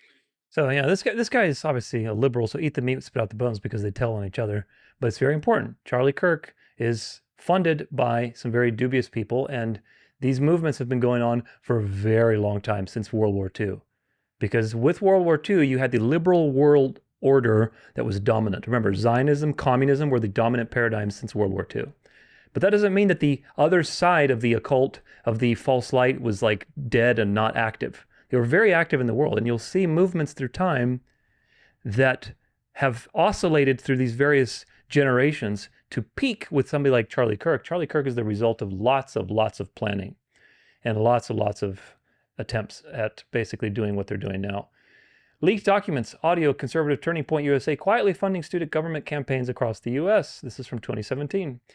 Turning Point USA, a conservative nonprofit group with university chapters across the country, is set on putting money into Ohio State's undergraduate student government campaign. Now remember, back in the 70s, or was it 60s, I forget, they decided we need to get people on campuses. We need to do that because this is the place where things happen. And remember who developed the university model? It was Rome. The first university in the world was Rome, because the universities are where indoctrination happens, and universities are also Jesuit bases of operations where they can do their operations in plain sight, acting as instructors or whatever else. But like Georgetown University, Regis University, all these Jesuit time universities. So keep that in mind. Nevertheless, moving on. Exactly which OSU campaign TPUSA is funding is being disputed by various parties involved, but the leaked text messages exchanges an audio point to a nationwide effort to put conservative students into a student governments at colleges across the United States. In leaked exchanges made in late January, a representative from TPUSA said the organization has about $6,000 set aside to directly give to the campaign for Mary Honaker and Carla Garcia and the senators running on their slate. Another representative offered up to $3,000 on behalf of TPUSA to pay students to campaign for them. Boy, what a hot topic this is with political influence in the colleges. They're shaping elections and basically getting people in those groups that they want there doing the decision making. After initially claiming not to know about the alleged financing, Michael Frank, the campaign manager for the Honaker and Garcia campaign, said TPUSA reached out to the campaign but was rebuffed. A similar statement from Kennedy Copeland, a student at Xavier University and a TPUSA leadership director, confirmed that TPUSA attempted to support Honaker and Garcia, and goes on to say TPUSA was rebuffed. Copeland initially denied knowledge of TPUSA funding student government campaigns, specifically the Honaker and Garcia campaign. Quote, liberals consistently dominate campus student government, and our goal is to secretly take them out without them knowing what's coming. Text message from Kennedy Copeland, Turning Point USA leadership director. Frank and Copeland's statements say that TPUSA is in fact supporting another USG ticket, that of the brothers Regan and Reese Brooks, both third years in marketing. The Brooks brothers have denied that charge. That is utterly false and baseless, said Devin Bilski, a fourth year in marketing and political science and the campaign manager for the Brooks brothers. I think the evidence speaks for itself where the money is coming. A huge part of what Turning Point USA does that's really important to donors is student government races. Alana Mastrangelo, TPUSA's Heartland regional director, said in a phone call recorded by an OSU student who was recruited by TPUSA to run for OSU's USG Senate as part of the Honaker and Garcia campaign. It's totally legal and everything because it's a student government campaign. It's not like Congress or the president or anything. It doesn't have any consequence. She goes on to ask the student to keep it on the DL because of TPUSA's reputation for being really conservative. They're starting to call us the alt-right. Mastrangelo declined to comment for this article. The National Office of TPUSA did not immediately reply to a request for comment placed to its headquarters. So they were involved in shaping culture, folks. This is a culture shaping operation. And the more you read about it, the more you learn all sorts of things. This is from that article, Public Enlightenment, but he had an article somewhere. Did I highlight Coke? Okay, here we go. I think this is what I had. Okay, this is it. It's important to emphasize the connection between Kirk and the Tea Party activism, since the Tea Party was itself an astroturf funded by the Koch brothers. Keep that in mind, Koch brothers. The Kochs and other wealthy families have long funded a vast network of think tanks that advance their anti-regulatory agenda. An additional component, and remember the guy who, really quick pause, one of the people who groomed Charlie Kirk, Bill Montgomery, was very much involved with the Tea Party. Okay, and the Tea Party is funded by the Koch brothers, the Koch Foundation. Keep that in mind, because they use all of these proxies, so you can't tell what's left or right. You have to make connections. The Kochs and other wealthy families have long funded a vast network of think tanks and advanced their anti-regulatory agenda. An additional component to all of this is the strategic partnership between fossil fuel billionaires and Christian nationalist activists like Paul Weyrich. That's another name you need to remember. Remember it for the short term. Paul Weyrich, who founded the Koch-funded Heritage Foundation and the Council for National Policy. That's another thing. All these people are peas in a pod, folks. The Kochs, the Paul Weyrich, the Heritage Foundation, Council for National Policy. You're going to see it over and over again in the next few links. I'll come back to these associations throughout this article. Funding from billionaires and a cross-promotion from other nodes in their influence network has been key to TPUSA's success, allowing Kirk to spread his message and gain a foothold in the minds of millions of Americans. Kirk regularly appears as a guest at the Daily Wire, a PR front for the agenda of the Christian nationalists, fossil fuel billionaire Wilkes Brothers. Kirk is a regular on Fox News, owned by billionaire propagandist Rupert Murdoch, which you remember he was knighted, and he also gave tens of millions to Catholic charities and Catholic causes. So Rupert Murdoch.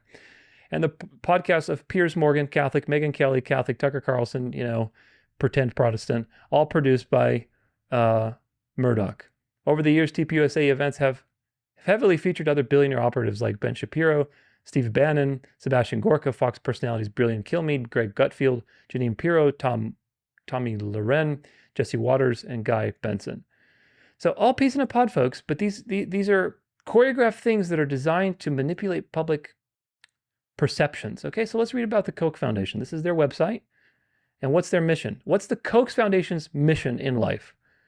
The Koch Foundation was established in February 1979, around that same time, remember, when they needed to figure out how to influence the college campuses. They need to regroup and create these various things. This is right before the moral majority in the 80s. All these things were peas in the pod, folks. You'll see it. And it was founded by Carl and Paula Koch. Carl Koch believed he was, both Catholics, by the way. Not all of the Koch family is Catholic, apparently, but Carl and Paula Koch are Catholics. Carl Koch believed he was, quote, just a steward of the finances given by God to use on his behalf. This belief inspired the commitment he and his wife made to establish the foundation. The Koch Foundation continues to fulfill Carl Koch's belief of supporting evangelization of the gospel? No, of the Catholic faith worldwide. That's the goal. Supporting evangelization of the Catholic faith worldwide. It is designed to broadcast and to convert people to Catholicism and to make the world Catholic, as are many of these organizations. There are many little leapfrog organizations, NGOs, proxies, designed to influence culture so that you don't really tell that the papacy is forcing itself on you. It seems organic when you have movements like TPUSA. All right, this is on Wikipedia. This is Paul Weyrich, our friend Paul Weyrich. Remember him from like an article ago? He was an American conservative political activist and commentator associated with the New Right. The New Right. He co-founded the Heritage Foundation, the Free Congress Foundation, the National Empowerment Television, and the American Legislative Exchange Council, and coined the term moral majority, co-founding an organization of the same name in 1979, same year as the Koch Foundation, with Jerry Falwell. who I've talked about many times. Jerry Falwell was very much probably a Jesuit Protestant Catholic guy masquerading as a Protestant. He was also a Melkite Catholic. So he was a deacon, by the way, Melkite Catholic deacon. So Paul Weyrich, who is a very wealthy man and very much interested in Catholic affairs and Catholicizing America, partnered with Jerry Falwell, who on Wikipedia says he was a Baptist. How does that work? How does it work? Well, hopefully you know how it works by now. But let's see. Political activism. 1966, Paul Weyrich became press secretary to Republican U.S. Senator Gordon Allott of Colorado. While serving in this capacity, he met Jack Wilson, an aide of Joseph Coors, patriarch of the Coors brewing family. Frustrated with the state of public policy research, they founded Analysis and Research Incorporated in 1971, but the organization failed to gain traction. In 1973, persuading Joseph Coors to support it financially, Weyrich and Edward Fulner founded remember him too, Fulner, he'll come up again. They founded the Heritage Foundation as a think tank to counter liberal views on taxation and regulation, which they considered to be anti-business. Remember from that video? While the organization was at first only minimally influential, it grew into one of the world's largest public policy research institutes and has been hugely influential in advancing conservative policies. Now, the word conservative here is really just a front, which means Catholic, because they're a Catholic organization. The following year, in 1976, again with support from Coors, Weyrich founded the Committee for the Survival of a Free Congress. CSFC became active in Eastern European politics after the Cold War, because you always need an opposition to the dark. You have the dark and the light. Figuring prominently in his effort was Weyrich's right-hand man Laszlo Pastor, a former leader of the pro-Nazi Arrow Cross Party in Hungary. Which, interesting that there's an arrow cross, and what does that remind you? What is that little symbol? Let's see if we can get it better. There we go. What does that little solar cross remind you of? Remember, the Nazis were very much involved with the Knights of Malta, with occultism, with sun worship, all kinds of crazy things. So this guy was involved with a pro-Nazi guy, and which had collaborated with Hitler's Third Reich. After serving 2 years in prison for his arrow cross activities, Pastor found his way to the United States. You wouldn't say, with all the Operation Paperclip and everything that happened after World War II. Surprise, surprise. Where he was instrumental in establishing the ethnic outreach arm of the Republican National Committee, author Martin Lee wrote in 1997. Under Weyrich, the CSFC proved highly innovative. It was among the first grassroots organizations to raise funds extensively through direct mail campaigns. It was also one of the first organizations to tap the evangelical Christian churches as places to recruit and cultivate activists and support for social conservative causes. How does it work if a Catholic organization, loyal to the papacy, is funding and recruiting activists from evangelical churches? How does that work? How does that work, folks? In 1977, Weyrich co-founded Christian Voice with Robert Grant. 2 years later, in 1979, he co-founded The Moral Majority with Jerry Falwell. There's our friend Jerry Falwell. And of course, he has a famous quote, I think. Let me just really quick look at it because I remember documenting this before. We are done. He said, here we go. Falwell jokingly of his marriage, under blah, blah, blah, blah. He hated confrontation. He did everything, whatever word is it? Okay, here we go. It's actually on the Moral Majority page. So here's the goal. Here's the quote that Jerry Falwell has after he disbanded the Moral Majority in 1989, which is right before the 1990s, early 1990s, where the NAR started to come into the world, and now the NAR is basically all over the place. NAR is the next wave of this stuff. It goes wave after wave after wave. Each one of these people has like a task to do, and they do their little task, and they do their little waves, and that comes one after another. So after 1989, you see the NAR starting coming into the forefront with the Seven Mountain Mandate and everything else. So he disbanded the Moral Majority in 1989. What did he say? He declares, "Our goal has been achieved. The religious right is solidly in place, and religious conservatives in America are now in for the duration. We've done our job." And remember, his partner was a Catholic. So how does that work? He's done his job. Now the religious conservatives in America, i.e. the Catholics in America, are in for the long haul. What's the long haul? Well, to get people back to the beast, because America has a role to play. Nevertheless, moving on, back with Paul Weyrich here.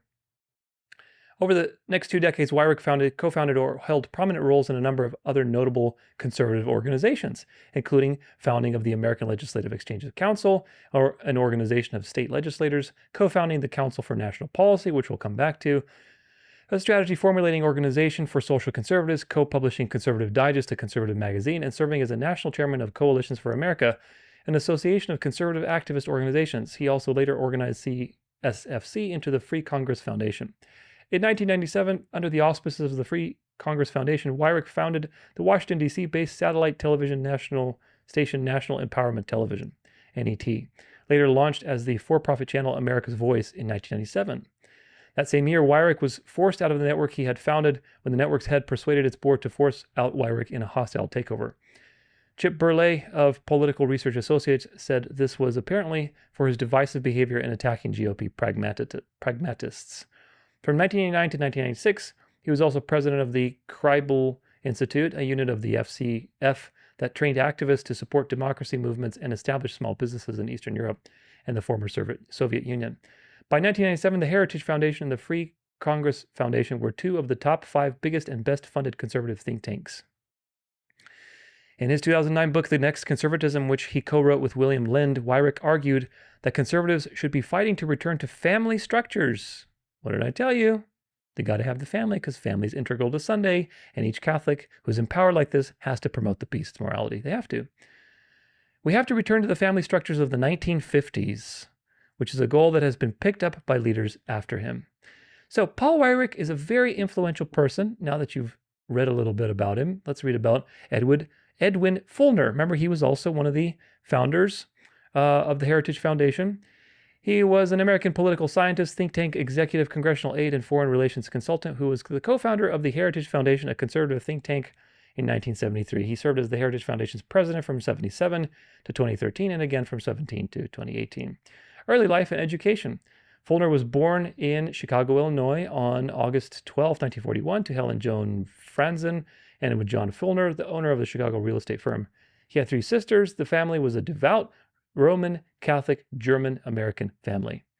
3 of his maternal uncles were parish priests. So he comes from a very devout Roman Catholic family. Did I highlight anything on here? No, that was basically it. So Fulner and Weyrich, 2 very devout Catholics that founded the Heritage Foundation, and the Heritage Foundation and Weyrich have connections to TPUSA, and you'll see how they all are peas in a pod in just a minute. Here's another thing on Fulner. Now remember, he's German, so he is probably linked to somehow the Nazis. I haven't found anything on there, but then a lot of the Nazis had connections to the Knights of Malta. But would you guess if you look him up? This is on bradleyfdn.org. And it talks to you about Fulner and gives you his various, life details. And at the very end, he says he is a Knight of Malta and a Knight of the Holy Sepulchre. He's a Knight of Malta and a Knight of the Holy Sepulchre. Now remember, knights are defenders of a kingdom. So what kingdom is Fulner defending when he started the Heritage Foundation with Weyrich? What kingdom? Of course, there's only one kingdom that he's defending, and that's the Catholic Church. So Fulner was a Knight of Malta member. Keep that in mind. This is another snippet from an article. The most important American think tank listed in the map was the Heritage Foundation, described in this file as the nerve center of the Catholic right in the USA. So when you read conservatism, and it's watered down in Wikipedia, and it's fighting for conservatism, and fighting for, and what's his name, Jerry Falwell and the moral majority, we've placed the religious conservatives in a position. What do you mean by religious conservatives? What you actually mean is the nerve center of the Catholic right. The Catholic right that wants to bring the United States under the helm of the papacy in open, it's already under the helm of the papacy as far as I'm concerned, but we need to make it openly under the helm. We need to make it openly Catholic. True or not, also the Heritage Foundation was closely linked to Le Cercle, president of the Heritage Foundation from 77 to 2013, and again for 7 months in 2017 was Edward Fulner, a Knight of Malta, a known Cercle visitor, and solid member of the global superclass. Paul Weyrich, a wealthy co-founder of and financier of the Heritage Foundation, has also visited Le Cercle. His name appears on June 1982 participants list for a Cercle meeting in Germany. Both Fulner and Weyrich were involved in the Council for National Policy and generally considered to be loyal to Opus Dei. There you go. There's another one that we need to put on the list, even without the Cercle connection or this 1986 police report. So they're all connected to Opus Dei, to these various orders, the Knights of Malta. They are in bed with each other and with obviously the papal power of the world. Paul Weyrich, co-founder and first Heritage president, Wyrick, was a longtime associate of John Birch Society, which is something else that's added to the list. Heritage Foundation, Koch Foundation, John Birch Society, Opus Dei. All these people are peas in a pod. So let's read about it. The John Birch Society, we've read about this one before in the past, but might as well review it now, is an American right-wing political advocacy group founded in 1958. It is an anti-communist group, supports social conservatism, and is associated with ultra-conservative, radical right, far-right, right-wing populist, and right-wing libertarian ideas. Originally based in Belmont, Massachusetts, the JBS is now headquartered in Grand Chute, Wisconsin, with local chapters throughout the United States. It owns American Opinion Publishing, which publishes the magazine The New American, and it is affiliated with an online school called Freedom Project Academy. The Society's founder, businessman Robert Welch, developed an organizational infrastructure of nationwide chapters in December 1958. The Society rose quickly. So remember, 1958, 20 years later, you had the Koch Foundation, you had the Heritage Foundation, the Moral Majority, and then 20 years after that, what do you have? You start having TPUSA and all these, not yet actually, because TPUSA didn't start until 2017, but little by little, they add these various things. The Society rose quickly in membership and influence, and also became known for Welch's conspiracy theories. His allegation that Republican President Eisenhower was a communist agent was especially controversial. In the 1960s, the conservative William Buckley and National Review attempted to shun the JBS to fringes of the American right.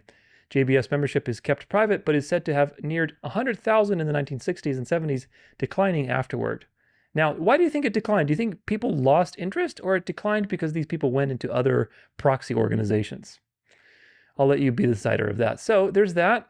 Of course, we know Rupert Murdoch was also in there as well with all of everything that he's doing. Of course, if you read about him, he's a Protestant. But if you look for Knight in his biography, in the January 1988, 3 months before the announcement of his separation from Anna, a Roman Catholic, so he was married to a Roman Catholic, Murdoch was made a Knight Commander of the Order of St. Gregory the Great.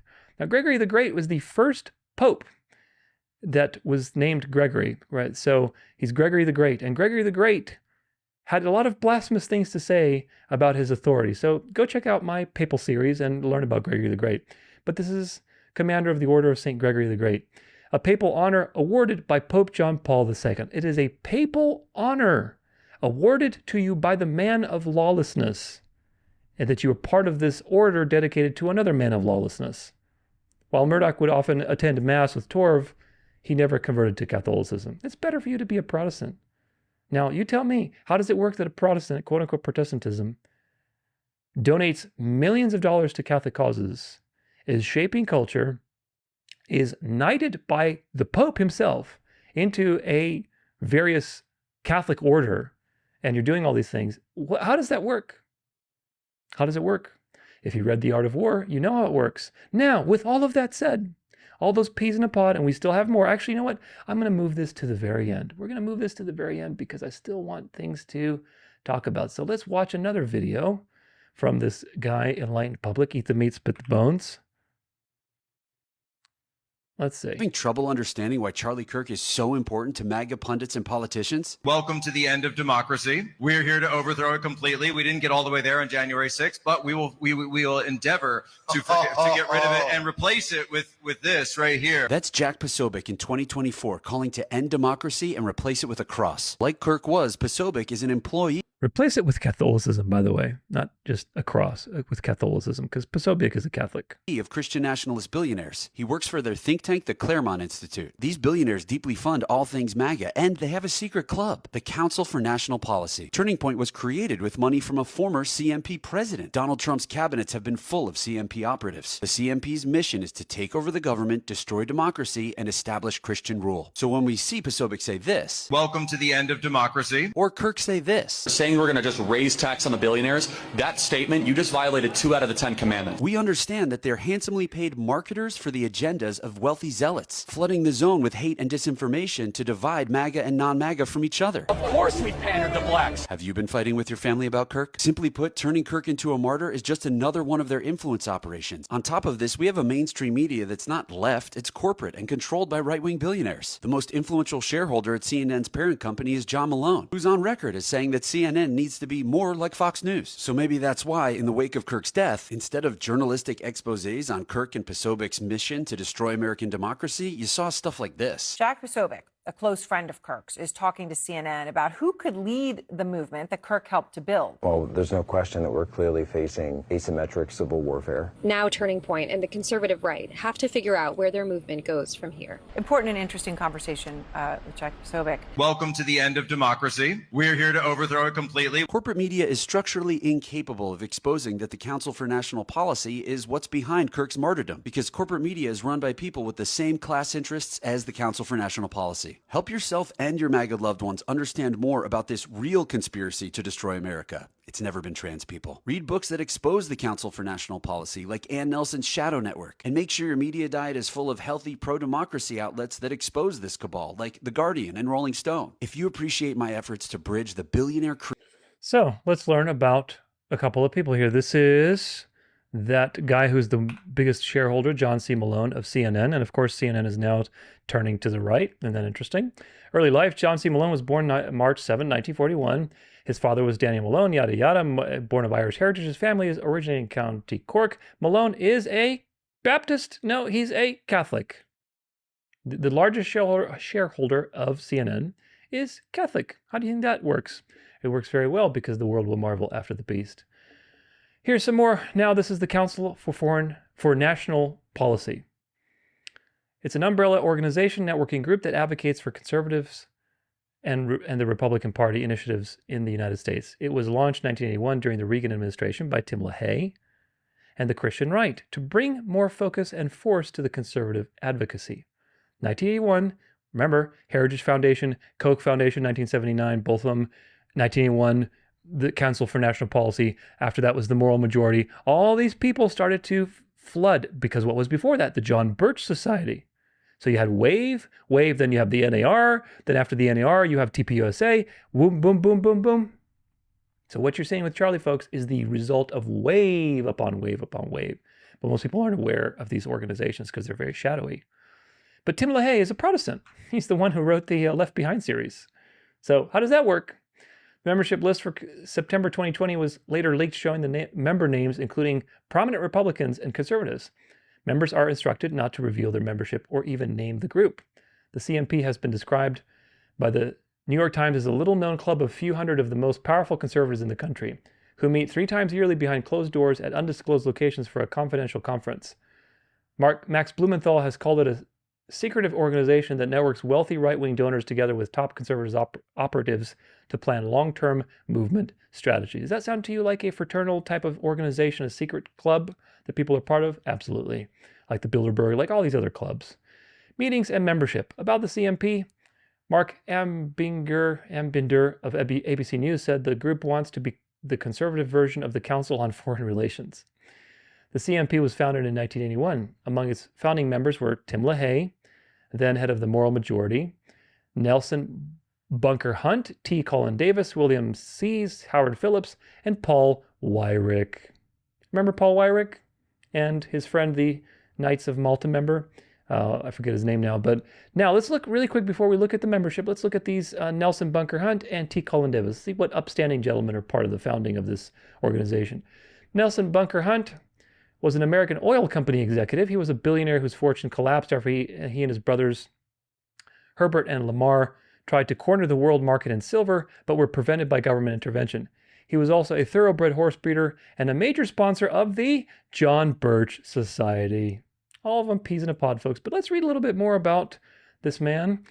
Silver manipulation. Beginning in the early 1970s, Hunt and his brothers William, Herbert, and Lamar began accumulating large amounts of silver on COMEX through Brodsky and Associates. By 1979, they had nearly cornered the global market. In the last 9 months of 1979, the brothers profited by an estimated $2 to $4 billion in silver speculation, with estimated silver holdings of 100 million troy ounces. Primarily because of the Hunt brothers' accumulation of precious metals, prices of silver futures contracts and silver bullion rose from $11 an ounce in September to $50 an ounce in January of 1980. Silver prices ultimately collapsed to below $11 an ounce 2 months later. The largest single-day drop in the price of silver occurred on Silver Thursday. And in February 1985, the Hunt brothers were charged with manipulating and attempting to manipulate the prices of silver, futures contracts, and silver bullion during 1979 and 1980 by the United States Commodity Futures Trading Commission. In September 1988, the Hunt brothers filed for bankruptcy under Chapter 11. largely due to lawsuits incurred as a result of their silver speculation. In 1989, the settlement with the CFTC, Nelson Bunker Hunt was fined $10 million and banned from trading in the commodity markets as a result of civil charges of conspiring to manipulate the silver market. This fine was in addition to a multi-million-dollar settlement to pay back taxes, fines, and interest to the Internal Revenue Service for the same period. His brother William Herbert Hunt made a similar statement. So this upstanding gentleman was part of funding the major sponsor of the John Birch Society, and he was the founder of our Council of, what is it called? Not Foreign Relations, but Council for National Policy, right? It was, yeah, Council for National Policy. So founder of the Council of National Policy, big sponsor of the John Birch Society, and involved in massive fraudulent schemes. Now, let's see. Thomas Cullen Davis, another upstanding gentleman who is founder of the Council for National Policy, is an American former oil tycoon, another oil tycoon, who is best known for being acquitted of murder and attempting murder in 2 high-profile trials during the 1970s. At the time of his trial, Davis was believed to be the wealthiest man to have stood trial for murder in the United States. Now, do you think that he got accused, or did he get acquitted? Let's find out. First, he was accused of murdering his 12-year-old stepdaughter on August 2nd during a contentious divorce from his second wife, Priscilla Davis. He was found not guilty. The second trial 2 years later involved allegations that Davis attempted to hire a hitman to kill both Priscilla and the judge overseeing his divorce from Priscilla. Again, Davis was acquitted. Very upstanding gentlemen that are founding this Council for National Policy. But now let's read about the members. The members of the CNP have included, this is the leaked membership that was leaked a couple years ago, because up until now it was super secret. So now you can understand what's behind this situation. Now, if you take these names, you just take these names, you put them into ChatGPT. Let's see if we can get that. There we go. I asked ChatGPT, I said, out of all these names, which of them are Catholic and or Knights of Malta members? Let's find out. J. Peter Grace, he's a Catholic, and he's part of the he's the U.S. Order of Malta leader, American Association president. Edwin J. Fulner, we looked at him. He was a Knights of Malta member. Leonard Leo, you should know about Leonard Leo and his connection to Opus Dei and hardcore traditionalist things like the Heritage Foundation and pushing for America to basically become a Catholic nation. Leonard Leo is very involved with all of these things in Project 2025. All of these people are part of the Council for National Policy that are Knights of Malta members. 3 Knights of Malta members. Okay? Catholics that are not Knights of Malta members are Dick Nichols, Steve Bannon, of course, Kellyanne Conway, Ginny Thomas, Oliver North, and then the rest are Protestants of some kind. So how does that work, I wonder? I really do wonder how that works. Now, let's read the rest of this. Membership is by invitation only. The organization's membership list is considered strictly confidential. Guests may attend only the unanimous approval. Guests may attend only with the unanimous approval of the executive committee. Members are instructed not to refer to the organization by name to protect against leaks. The New York Times political writer David D. Kirkpatrick suggests that the organization's secrecy since its founding was intended to insulate it from what its members considered the liberal bias of the news media. CNP's meetings are closed to the general public to allow for a free-flowing exchange of ideas. The group meets 3 times per year. This policy is said to be similar to the long-held policy of the Council on Foreign Relations. You have a yin, you need a yang. You got a dark, you need a light, to which the CNP has at times been compared. CNP's 501c3 tax-exempt status was revoked by the IRS in 1982 on grounds that it was not an organization run for the public benefit. The group successfully challenged this ruling in federal court. So now it is back to its NGO status. Now, there was something else, I believe, leadership. Yes, that's right, leadership. We're going to look at leadership. And part of the leadership, let's see, because that guy mentioned that some of the leaders were involved with TPUSA. Of course, you see all the crossover with all these things. Heritage Foundation, John Birch Society, Koch Foundation, TPUSA, these various Knights of Malta members and orders, and so on and so forth. Council on National Policy. Organization presidents have included Nelson Bunker Hunt, which we looked at, and Amway co-founder Richard DeVos of Michigan. There's others. We don't care about them necessarily. But if you read about Richard DeVos, okay, I think I had that already. Where is Richard DeVos? No, not you yet, Andrew. We're going to talk about you a little bit later. Richard DeVos, and here it is. I think this is a Wikipedia article. Richard DeVos. Richard DeVos was an American billionaire businessman, another billionaire, co-founder of Amway with Jay Van Andel, the owner of Orlando Magic basketball team. In 2012, Forbes magazine listed him as the 60th wealthiest person in the United States. and the 205th richest in the world with an estimated net worth of $5.1 billion. Now, let's see. According to his early life, he was a Protestant, but his donations, he co-founded the Richard DeVos Helen Foundation, an American Conservative Foundation, and grant-making body in 1970. Are you seeing a pattern in the 70s? This wave of these organizations, little proxy organizations, to influence culture. The DeVosses were known in their philanthropy for contributing to education, healthcare, arts, historic causes like the Mount Vernon, etc., and conservative think tanks such as the Heritage Foundation. You don't say. You don't say. And of course, Richard and Helen Voss are Protestant, quote unquote. So how does that work, my friends? It works if you understand that there's a shadow government behind all things with secret societies and various infiltrated situations. Synagogue of Satan. Now, if you go to the DeVos, Helen, Richard, and DeVos Foundation's page on Wikipedia and you look at donations, in 2013, the DeVos family donated a total of almost $91 million, 48% going to education, 27% to health and community services, 13% to churches or faith-based organizations. So 13%, if you do 10% of 90 million, that's about $10 million to faith-based organizations, whatever that means. And 12% to arts and culture, which again, these are such generic categories that, you know, the way these people do these things with all these leapfrog organizations, it's very easy to launder money and to influence things. You can't tell who's funding what. 2/3 of the family's donations were made to organizations based in Michigan. In 2014, the family donated $94 million across education, health and community services, arts and culture, and churches or faith-based organizations. A total of 58% of the foundation's 2014 giving was to Michigan-based organizations. Other recipients of funding from the DeVos Foundation have included the Heritage Foundation. There you go, the Heritage Foundations, they're all connected. And of course, if you look in Turning Point's, fiscal information, let's see, what was it, DeVos, here we go. So they donated $10,000, not a lot in 2015, but that means they're connected. Of course, TPOC has received money from lots and lots of different people, and they're all connected. And they all donate money here, donate there. It goes to another organization, then to another organization. Pretty soon you lose track of everything that happens. So now with all that out of the way, let's watch Andrew Colvey apologize for Kirk's Catholicism. And let's see what he has to say. Let's refresh to get the whole conversation. Becoming Catholic? No.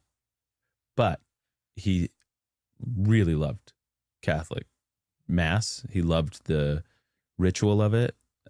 He loved the beauty of old Catholic churches and the stained glass. And him and Erica would go sometimes. Yeah, well, Erica's a cradle.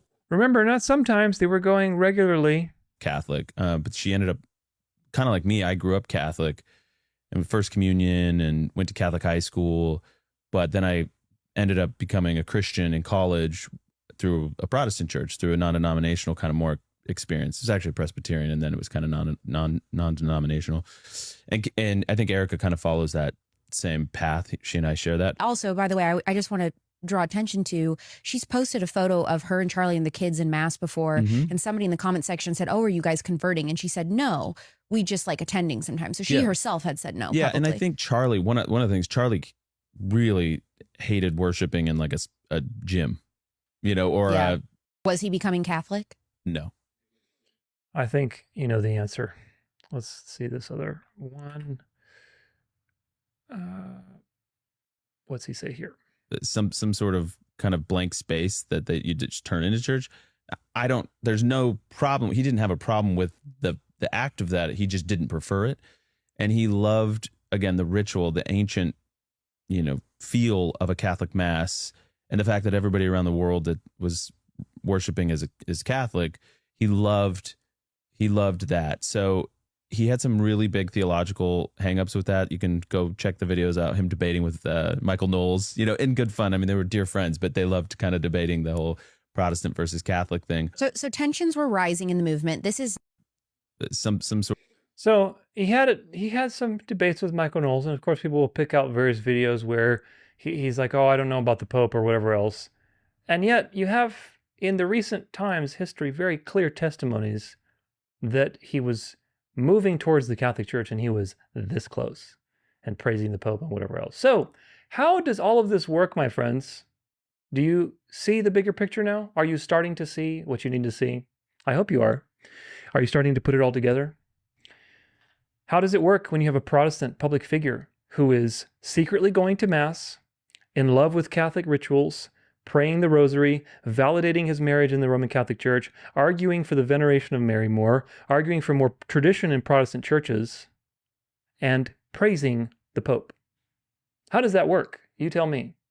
How does it work when you have a Protestant, in quotation marks, Protestant public figure that is groomed by Catholic interests to ultimately make America a Catholic kingdom? How does it work that all of the usual suspects who have been shaping American far-right politics, at least in the last 70, 80 years, are connected to a young, charismatic leader that suddenly came out of nowhere and is influencing the youth and American politics? How does that work? How does it work when you have the elite Opus Dei Knight of Malta, Koch Foundation, Council on National Policy, all of these people that are peas in a pod? How does that work when you have these fanatical Catholics partnering with evangelical Protestants, quote, quote, quote, quote, quote, like Tim LaHaye, Pat Robertson, Jerry Falwell, to influence American politics? How does that work? How it works is that nobody on the world stage is a free agent, my friends. They're all puppets of the beast one way or another, through secret societies, through shadow interests, through bribes, threats, influences of various kinds. And the devil gave his throne and power to Rome. So that means all of these interests will ultimately work for Rome. That's how you reconcile all these things. Through shadow interests, shadow governments, secret orders, the shadow government of the world, to bring the visible government on top of the world and basically make the world marvel after the beast. That's how it works. That's why I said in the very beginning that the most optimistic position with all of this Charlie Kirk stuff is that he was severely compromised, but maybe a Christian. Maybe. There's a small sliver of a chance that he was maybe a Christian and just severely compromised. Personally, I doubt that he was a Christian. I doubt it. I thought that he was a born-again Christian, because somebody who is truly born again does not marvel after the Catholic Church. He doesn't love the ancient rituals. He doesn't love going to Mass. He doesn't praise the Pope. He doesn't venerate Mary. He doesn't, pray the rosary. He doesn't do these things. Only God knows the heart, of course, but I hope that you see what's really going on beyond the dualistic narratives that are presented to you. It is laughable that Andrew Colvett says that Kirk was not wanting to convert, when there are so many testimonies that show otherwise in terms of the recent history. Of course, maybe eventually, or initially probably not, but who knows? Who knows how all this was played out? It's very obvious that Charlie Kirk is the product of these Catholic puppet masters that are shaping America to be a Catholic kingdom. Very, very obvious. With all the funding, with all the interest, with all the shenanigans going on through all these various leapfrog organizations and NGOs, very, very obvious. So was Kirk Catholic in the very beginning? And, he was just groomed? Was he a Protestant and he eventually wanted to convert? Who really knows? By the way, he was very much on his way to the Catholic Church. For Andrew Colvett to consistently lie and clean up and PR every single inconsistency is very, very suspicious. Either he's lying, or all of those testimonies that we read previously are lying. Testimony from Candace Owens, testimony from his Catholic pastor, testimony from Monsignor Eric Barr, testimony from his own words and actions, the testimony from all of his involvements with elite Catholic organizations, and his friendliness toward the Catholic Church and all these, elite people. Those are very important testimonies. So which one is it? My bet is that Andrew Colvett is being deceptive, like he is with the shooting and the bullet, with the camera being taken down. Very clear deception. The question is why? Why is Andrew Colvett an asset of some kind? Who knows? But he's definitely playing some kind of PR game. Considering that he has stuck to the main narrative with all of these things, I think that he's being deceptive. And we're going to see what Erica does now. Again, at the time of this video, these things are still relatively fresh. She claimed that she's going to address the rumors, right, and see if, address the rumors of Charlie Kirk converting to Catholicism and, whatever else. So we have to see what she does, and we have to see how she plays it. Because if she sides with Andrew, and she has a consistent message with her PR spokesperson, then what's the reason for that? What's the motive? Why hide? Why hide the situation? If she goes with Candace, what is Andrew going to do? Is he going to backpedal on his comments and say, well, you know what I really meant is this? What's he going to do? Because Candace is going hard on this, folks. Candace is going very hard, and the Catholics are frothing at the mouth for Charlie. So all of these people are just duplicitous synagogue of Satan, duplicitous people because they're in the public limelight, and they're basically puppets is what it is. So they're synagogue of Satan. I was right that Charlie had to convert, and that they were looking for him to convert, and they were working on him to convert. I was right. They were probably working on him for a while. He had conflicting interests with all the Jewish money that he was accepting and doing the bidding of the Jews. But probably he eventually realized that the Jewish thing is going to collapse, and that Zionism is collapsing and dispensationalism is collapsing. And he probably realized that he needed to pivot, which is why he started to pivot. A very important point, folks. The pivoting wasn't because he was breaking ranks with Israel and he started to notice and become a noticer with laser eyes, okay? No, the pivoting was because he was going to convert to Catholicism, and he was preserving his wealth and his reputation and his brand. And he realized that is the destination of things. I need to convert. I'm going to start pivoting. Now, the Jews were probably involved, and there's obviously a motive on their part in how all of this is presented, and their hands are all over it. Very, very fishy things with the Mossad. But were they allowed to kill him so that the narrative could be played out? That's the big question. Is it a stretch of the imagination to think that both of these sides are working together in the end? All of these people in secret societies and in various orders are in the shadow government, and they're duplicitous, and they're working things behind the scenes. Is it a stretch of the imagination to think that they ultimately serve the same end? Because all of these shadowy organizations are by the power of the devil, ultimately. God does not tell you to get in secretive meetings and to get in secretive orders and to form orders and to shape politics. Therefore, the spirit that's guiding these people is not the spirit of God. What other spirit is there? If it's not God guiding you, then that means he's restrained he's pulled away his restraint and allowed the spirits of the world to guide you. Because either God is guiding you and he restrains all evil and doesn't allow you to be possessed or to be deceived by evil spirits, or he pulls away his restraint and you commit evil and you're basically a puppet of the devil and the demons in the world. So it's very simple. Look at the fruits to know the roots. The Bible says in both the Old Testament and the New Testament, I have said nothing in secret. God has no reason to say things in secret or with secret things or Gnosticism or symbolic, Of course, Revelation is symbolic, but that's a vision. But we're not talking like coded things or secret meetings and oaths. You don't do that. There's no reason to do that. And yet all these people are surrounded in secrecy and getting involved in the politics and the state, which of course we know that the devil owns the state and the institutions. The state has traditionally been enemies of true Christianity. So how does it work? Well, it works that these people aren't being guided by the Holy Spirit. Very simple conclusion. That means that they're being guided by the unholy spirit, right? The devil, and the devil's desire to bring the world to himself.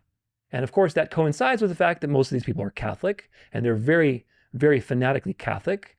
And we know that the Catholic Church is the seat of the devil. Rome is the throne where the devil gave his power. So add 1 + 1, what do you get? What you get is something very worrisome, but of course, it should be also a source of rejoicing because it means the time is near. Is it a stretch of the imagination, again, to think that all of these people serve the same end ultimately? Just like the Rothschilds are married to the papal families through Aldobrandini and probably others.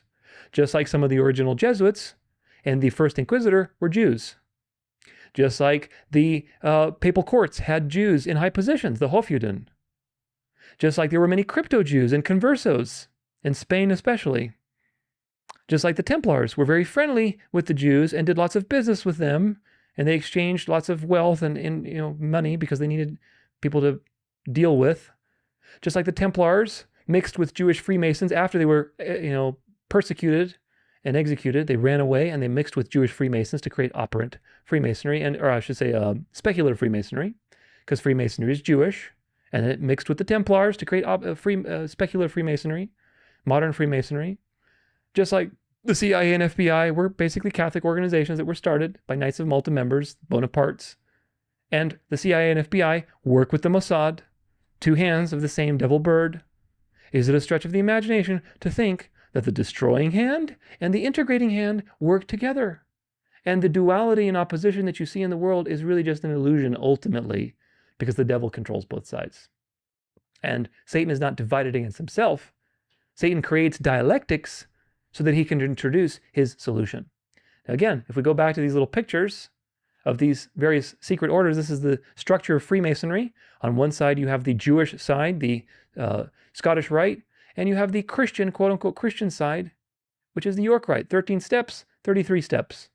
Synagogue of Satan. Both of these people proclaim to worship God on the outside, but in fact, they are on their way up to worshiping the devil. That's what they're doing. So, Synagogue of Satan. This is what it is right here. Not just the six-pointed star club. At the very top, at the on the side of the York Rite, what do you see? What do you see? You see the Order of the Knights Templar, Order of the Knights of Malta, Order of the Red Cross. Look at their little symbols.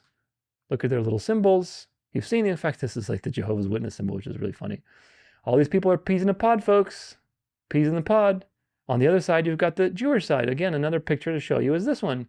This is the, compass and square. And on one side, you've got the Christian side, the Order of the Knights Templar, the Order of the Knights Malta, Order of the Knights Red Cross.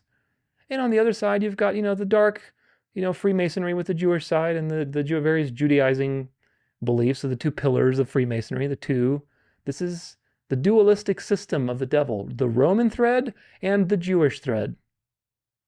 The two people that killed Christ. The two peoples that killed Christ united in Antichrist. Understand? You're starting to see the thread? Here's another picture, the 13 papal families. And under them you have the Vatican, the Zionists, the Jesuits, the Freemasons. You could put a bunch of other things in here too. But you know what people do? What people do is this, my friends. I'm going to show you something very important. They go like this. They go zoom, zoom, zoom. Let's do a little more zoom because we don't want to see any other boxes. We don't want to see any other boxes. We want to do this. We want total tunnel vision. This is what people do. It's the Zionists, Candace Owens, Nick Fuentes, all the people that are so wrapped up in Jew hating. It's the Zionists. It's got to be the Zionists. Look at all these Zionist things. Look at all the Jewish things. Look at all the Mossad stuff. It's the Zionists. Only 100 years of history, 200 years of history.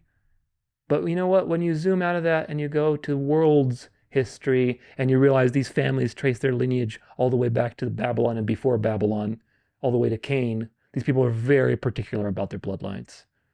This is what you see when you see world history. Freemasonry, Jesuits, Zionists, Order of Knights Templar, Malta, all these things are just underneath the papal power, which of course is selected by the papal families. Don't get too convoluted about, is it the Jesuit general? Is it the papacy? Is it, which of the families is like the king of the family? It doesn't matter, folks.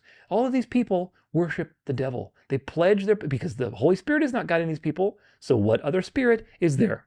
Very simple math. If God isn't guiding you and restraining you and giving you a new heart and, moving you around the world, what do you get? You get the absence of God, which is evil. And the devil is running your life, whether it's directly or indirectly. Of course, with these people, we can very confidently say that it's directly communion with the devil. So here's another graphic that's very important. I talk about this in my Synagogue of Satan series. This is the exoteric kingdom of the devil, which appears as a church. Okay? Remember, Catholicism is an empire first and then a religion. It's not a religion. It's an empire masquerading as a religion. What do you get? You get an exoteric kingdom, a kingdom that on the exoteric, on the outside, looks like a religion. And you got the Pope, the cardinals, the archbishops, of course, the various ranks. But in fact, on the esoteric side, behind the scenes in the shadows, what you have is an empire. You have a kingdom with various orders. The cardinals are in charge of the Catholic orders like the Military Order of the Knights of Malta, the Knights of Columbus. And these people go into politics and government and media business and the Koch Foundation, the John Birch Society, et cetera, and they shape culture. The Council for National Policy, it's all connected back to the papacy. The Jesuits and the Pope are working together, and the Jesuits are very much in control of secret societies, which are also in politics, government, media, and the business. But I thought it's the Jews. Well, yeah, they put Jews in front to make them be the scapegoats, but that's not the only people involved in politics, government, media, and business. Then you have, the bishops and the archbishops that are in charge of the priests and laity, but the priests themselves, especially Jesuit priests, are intelligence gathering. through their confessionals. They're recruiting people. They're social secular orders like Kiwanis, the Rotary Club, that are basically recruiting grounds for candidates that are very good candidates for these various orders. Universities are campuses designed to be military campuses where they are infiltrating the culture, proclaiming the beast's morality, shaping culture, recruiting various schools, media, business. So all of this pours out into the world. And on top of the Pope, of course, you have the papal families, Borgia, Farnese, Orsini, Medici, all these people that we looked at before. And of course, on top of them, you have the devil. The devil is communicating with all these people at the very top, and they're basically communing with them and pouring out into the world, exporting the religion and the mystery religion and the values of the beast. The witchcrafts, the mistress of witchcrafts, calls Mystery Babylon. So this is what you have, folks, and hopefully you are seeing a very important picture.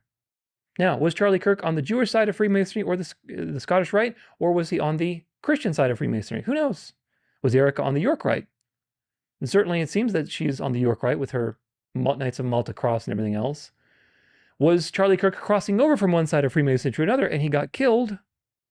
Or they allowed him to be killed because it would serve the narrative?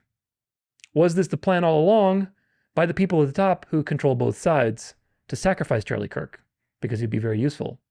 Was he genuinely wanting to expose Epstein and he talked out of turn, so they killed him? These questions don't really have answers. I don't have answers to them.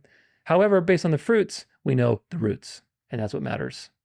The US government obviously is complicit in this assassination, very obvious. The US government has tons of Catholics in important positions. They're all just playing along with the Jews for now. People say, look at Mark Rubio going to the Wailing Wall or J.D. Vance or whatever else. Yeah, they're playing along for now. They're playing along. But as long as they're Catholic, their allegiance is to the papacy. And they're not there just willy-nilly Catholics. That's for sure. The current mission is to be very pro-Jewish until a point. By 2028, I anticipate that will change. That's my semi-prediction, but nevertheless, I think that it will change by then. It has to. Eventually, they're going to turn on the Jews, and the Jews will be converted, and everything Jewish will be repudiated, including the Sabbath, which, of course, the Sabbath is not Jewish, but people are going to be convinced that it's Jewish, and it's going to be repudiated. So just hang in there. It's going to happen pretty soon. The U.S. government let this happen. This is a fact. It is a fact that the U.S. government let this happen. It is a fact that his wife's questionable behavior and associations means that she was likely in on it. Although it'll be interesting, again, to see how does she pivot in light of the push by people like Candace Owens to blame Israel. That's a really interesting situation. It's also interesting that Nick Fuentes did not jump on this immediately to blame Israel. And it'll be interesting to see how that narrative, that undercurrent narrative, comes to the surface, and how Nick joins it, and how Erica responds to it, and all of these people respond. This is going to be very interesting. We have to watch. We have to watch. You need time and history to be able to see how these things are fulfilled.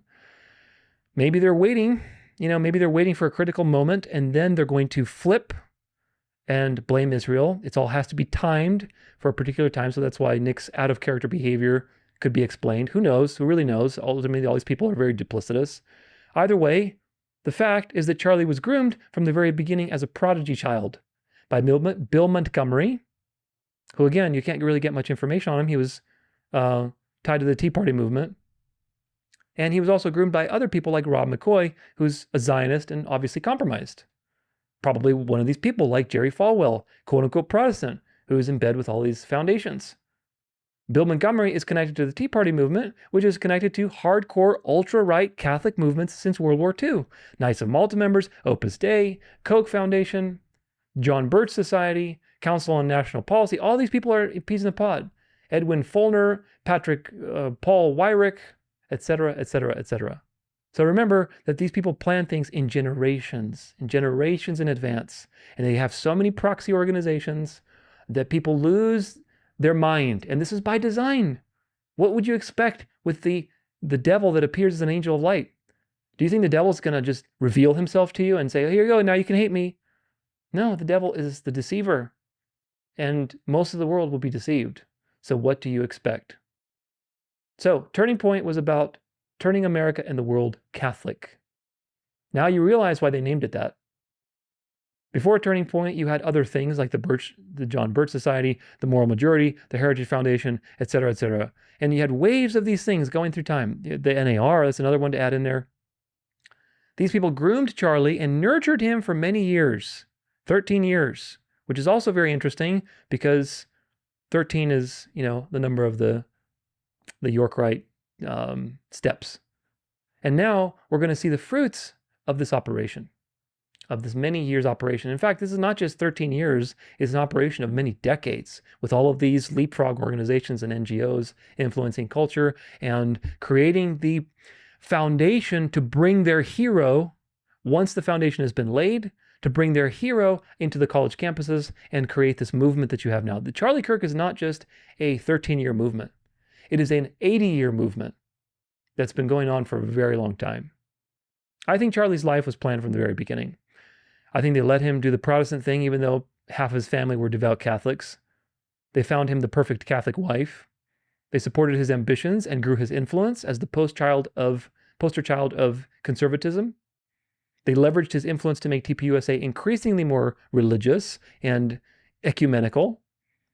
Eventually, it reached critical mass, and he had to convert. He had to. There's no way he could have remained a Protestant. So they seduced him into converting. Maybe he was aware of the plan all along, and the plan to convert, and was basically just playing his part as a Protestant until the right time. But either way, think clearly. If Charlie was a Catholic from the very beginning, and he was put on the pedestal in the public eye and proclaiming Catholic morality, would TPUSA have done anything in college campuses? The answer is no, it wouldn't have. But if you have some lukewarm, lamb-like, generic Christian Protestant that isn't talking about religion right away, but rather conservatism, he's Christian, so that that in the back of your brain, okay, I can trust him because he's conservative, he's Christian, he's not an atheist conservative, right? He's a Christian, okay, great. He's not a Hindu conservative, he's a Christian conservative. So that had to be in the back of your brain. And then eventually that religion became more and more front, and then became an ecumenical situation. Very, very important. So they got a charming ecumenical Protestant and focused on politics first, then became increasingly more religious. They gave him a Catholic wife to bridge the gap and make that an ecumenical marriage. Do you see it? Do you see the typology that they're creating through Charlie Kirk and Erica Kirk?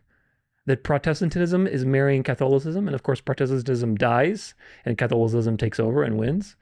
That's the typology that I see there. And now the movement is hijacked by Catholics openly. All of these people like Jack Posobiec, J.D. Vance, Erica Kirk, Candace Owens are frothing at the mouth to redirect TPUSA in the right direction, away from Zionism and away from Jewish interests. But again, two hands of the same devil bird. And most people are unfortunately completely clueless. Either way, Charlie's pivot was something that triggered the Jews, and they likely killed him. I think the Mossad was definitely involved. There's too many red flags. Very obvious. The Catholic powers let it happen because he would be more valuable as a dead man. But both hands of the occult are bloodied. Either the Catholic powers organized this death of their own person because they decided, you know what, his death is going to be much more useful than his slow conversion and pivot. Or they allowed the left side to kill him for their own self-fulfilling prophecy, and as a result, they have blood on their hands. Either they are directly involved or indirectly involved. So either way, both sides of the occult have blood on their hands, and this is the point to get from today. Think about it. Kirk's role has always been to be a Judas goat for the young generation, to bring them back to the Catholic Church. That could have been accomplished by letting him convert, protecting him, and having him do a gradual pivot away from Zionism. That's true. But that would have been not as effective. That would have taken a long time, and maybe he was taking too long. So he was actually starting to lose a lot of influence. We know that. People were calling him deep state, were calling him controlled opposition. He was losing a lot of influence, especially with Nick Fuentes going on. He was losing it. So they realized, you know what? Let's kill this guy. It's going to be much better to the agenda. He's going to become a martyr. People are going to worship this guy. People are going to remember him as a saint that was turning away from Israel. And now there's an image of Charlie Kirk. That image is completely different than the image people had of him before he got shot. Do you get it? They've flipped it. It's alchemy. They've turned it from lead to gold. They've turned it from dark to light. So they weaponized his death and created a martyr, because martyrs make movements, just like that girl said. Maybe they always planned on killing him from the very beginning. Maybe they decided recently to do it because it would be a better direction. Maybe Kirk was a closet Catholic the whole time and knew his mission. Maybe Kirk was pursuing his role and being emotionally manipulated by his handlers, and then he was told to convert and he played along. We don't know the answers to these questions, folks, because these are questions of the heart, and we don't really know this person's heart, but we can definitely look at the fruits to know the roots. My personal opinion is that Kirk was groomed and seduced with worldly influence.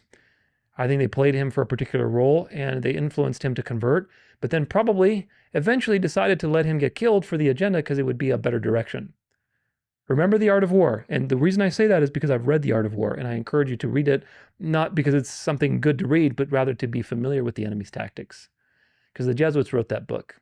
And in The Art of War, they talk about spies quite a lot. Spies are people who are doing the bidding and basically parading as one thing. They're synagogue of Satan. They're parading as one thing, but they're actually doing the bidding of the beast. But spies can get killed at any point in time. A spy can be sacrificed if it meets the purposes of the agenda. If it is decided by the Jesuit general that the spy in question would be better served as a martyr or to kill the spy off, then they can be sacrificed at any point in time.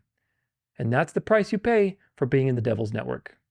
And Charlie, even from a very cursory view, was extremely compromised. He was a multimillionaire. He had lots of money. He had lots of assets. He was getting millions and millions of dollars to his organization. He was on the world stage. He was on Air Force 2. You don't get to do that unless the devil's got you by the you-know-what. Okay? So whether it was active coordination between the Catholic and Jewish assets, or it was a planned abandonment by seducing Charlie into Catholicism and then letting the Jews take him, you're dealing with a schizophrenic satanic system either way.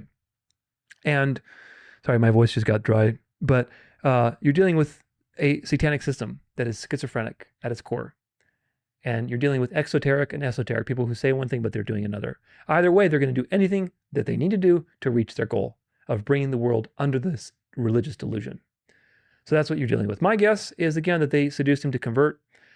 He started pivoting away, and they let the Jews kill him because it would probably be much more useful for the Catholic agenda. And now he's a martyr, and the Jews would think it would turn the world against them and fulfill their prophecy. So both sides of the occult are involved in various ways. And again, we could speculate all day long, but it doesn't matter. It really doesn't matter because if you look at the fruits, you know the roots. Now, final thoughts for you. I want to close with an important Bible verse, which is Proverbs 24, 17 through 20. Do not rejoice when your enemy falls, and let not your heart be glad when he stumbles, lest Yahweh see it and be displeased and turn away his anger from him. Fret not yourself because of evildoers, and be not envious of the wicked. For the evil man has no future, the lamp of the wicked will be put out. Very important words, folks. And you notice that these words bring your attention back to God. They don't tell you that you need to go Christianize society. They don't tell you that you need to go vote. They don't tell you that you need to create secretive organizations that are influencing culture and opinion. No, you leave it to God. You see the evil in the world. You see the wickedness. You leave it to God. He will avenge. They have no future. They'll be destroyed. You'll be resurrected. Don't worry. God's got this. You don't need to worry about influencing culture or whatever. You need to focus on the purity of the knowledge of the truth, that you know and understand the truth so you can relate it to others. And practicing that truth in your own life, which of course is every day a practice. Every day is a practice. So take a deep breath, let it all sink in. It's a lot to take in. I have worked incredibly much on this episode. If you didn't notice, the last section was recorded for like 10 hours straight without any meals or breaks. So this episode has been this is actually my second day of recording this. I had to take a break because I was literally recording until like 1 a.m, the previous recording. So this has been quite a journey for me, and a journey that I don't want to do anytime soon again. It's been quite a lot. So again, please don't send me any more Charlie Kirk stuff. I'm done. I don't care again if he resurrects from the dead and they say, oh, I faked it all. I don't care. Doesn't matter. The point is that the fruits of this are Roman and they're moving people back to the beast. That's what matters. This came at a pretty tough time for me when I was overwhelmed with lots of other things. So it was very, very challenging. Out of probably the last 20 episodes, this is the most involved episode that I've ever done in Venerable Day of the Sun. So I'm happy to be done with it. I'm happy to take a break from the news because this has been pretty exhausting. But in the end, it's pretty simple, folks. It's very simple. Without all of this analysis, it's pretty simple. Cui bono? Who benefits? And in order to know who benefits, you need to look at the fruits to know the roots. But you can't discern the fruits unless you understand Bible prophecy and history together. These two things together will tell you what the fruits are so you can know the roots. Because a lot of people look and say, oh, look at the fruits, they're Jewish. Look at the Mossad, look at all these Israeli connections. It must be Israel. And they don't have the greater scheme that we've looked at today. You have to have the right lens. And that's because the devil uses many tentacles in the world. Shadowy organizations, proxy organizations, leapfrog organizations, going from here to there to there to there, funding countless organizations, and you have to tie them together. And that's really exhausting and certainly interesting. But at the end of the day, the Bible makes it so simple for you, so you don't have to do that. So you have peace of mind and you can watch. Revelation 13:8, the devil gave his throne and power and great authority to the beast. So you just have to identify the beast. And the beast is very easy to identify if you just look in history. Most people have 3% approximately of the world's history in view when they look at things. They zoom in like we did with that Zionism box. They listen to Nick Fuentes, they listen to Candace Owens. They make great points about the Jews, certainly do. But their perspective is designed to make you go, whoop, look at that Zionist box, look at that ugly 6-pointed star box. Oh my gosh, look at all these ugly things, Talmudic Judaism, look at all these ugly things they're doing. Notice, notice, notice, be antiseptic, be a noticer. And in fact, you're just noticing a very small part of the issue. It's counterfeit discernment, and it's designed to bring you to the Roman Catholic Church ultimately, because all of these people, once culture is shaped, will be demanding that you bow down to the beast.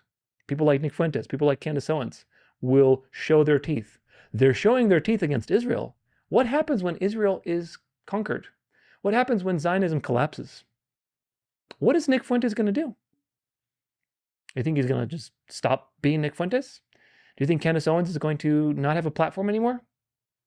Or are they going to suddenly, all the heads of the Hydra that are pointing in different directions and barking in that direction and that direction, all the heads of the Hydra are going to go whoop and look at only one group of people, because there's only one group of people that are left. And that's the people that the devil really wants to get, because the devil doesn't know who's elect.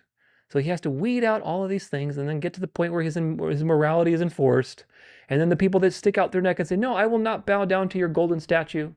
Ah, there you are. There you finally are. Now all the heads of the Hydra can turn to you and start yapping at you. That's exactly what's going to happen. So be prepared, because their teeth are going to come out. Learn true discernment by studying the Bible and history together. And now that you have context on this situation, hopefully it gives you greater seeing in future situations. And hopefully it helps you help others out of MAGA delusion, out of lukewarm Christianity, out of dispensationalism, out of Jew-hating noticer-anity, whatever. You need to help all these people, because all those things I just listed are delusions. They're various deceptions, and they're going to be integrated into the final trick. In my library, like I said, I have over 900 hours of content. 900, man. Quite a lot. And again, probably half of that is on end times related things, with news updates, eschatological studies, various resources of some kind. So you can really leverage that for your own education. You can be a member and download the content. Of course, that's very tedious. If you want to buy a USB, it's a little more money, obviously. It supports me in what I do, but it will help you have a copy of the information on your computer without an internet connection, no ads, no sponsorship in any of my video. I never take time to sponsor for any sponsors. That's 900 hours of pure content. Pretty rare to find these days. So if you have a group of people that have a Bible study, or you're starting a home church, invest in something like that and educate yourself and do good by going out into the world, into these various churches and spreading the truth and recruiting people into your home church, bringing people into your Bible studies, because that's going to be the future. We're going to go back to the original church, folks. The original church has always been decentralized. And throughout time, when the church was persecuted and the woman ran into the wilderness, it was decentralized. It was home churches. It was groups of people, getting little Bible translations if they could and reading the Bible. This is what it was. People were always scattered. God's people were always scattered. So in the same way, in this technological, technocratic kingdom of the image of the beast that's coming, that's what we're going to go back to. Because eventually, these churches, these denominational churches and the non-denominational churches are going to become pits of hell, where they're going to enforce the morality of the beast. And they're going to tell on you, and they're going to do all kinds of things. So learn to start your home church right now and go to these places if you enjoy fellowship, and bring others into your Bible studies and develop friendships with them and help them out of deception. That's my recommendation to you. So there are countless videos there that you can use. There's books in the store. There's various like the Berean Q&A book that's coming out now with tons of questions and study guides and stuff. The gratitude map, there's a workbook there. The devotional has tons of articles you can use to highlight and whatever else. Use the research that I have in my library, all the PDF books and resources that I've highlighted for you. These are PDFs with like ancient manuscripts or whatever else that are highlighted for you so that you don't have to go looking for them. In the title of the PDF, it tells you exactly what page to look at, and you go to that page and it's highlighted for you. So you can just plug and chug, present it to somebody immediately. Very, very valuable stuff. Whether you share my videos or you present it yourself, just join God's plan to reveal himself and to bring his people to himself in these final days. There's a double drawing. There's a drawing to Satan and there's a drawing to God. And this double drawing is happening in real time. People are being drawn into the mystery religion, into the final attack of the devil through his deceptive means.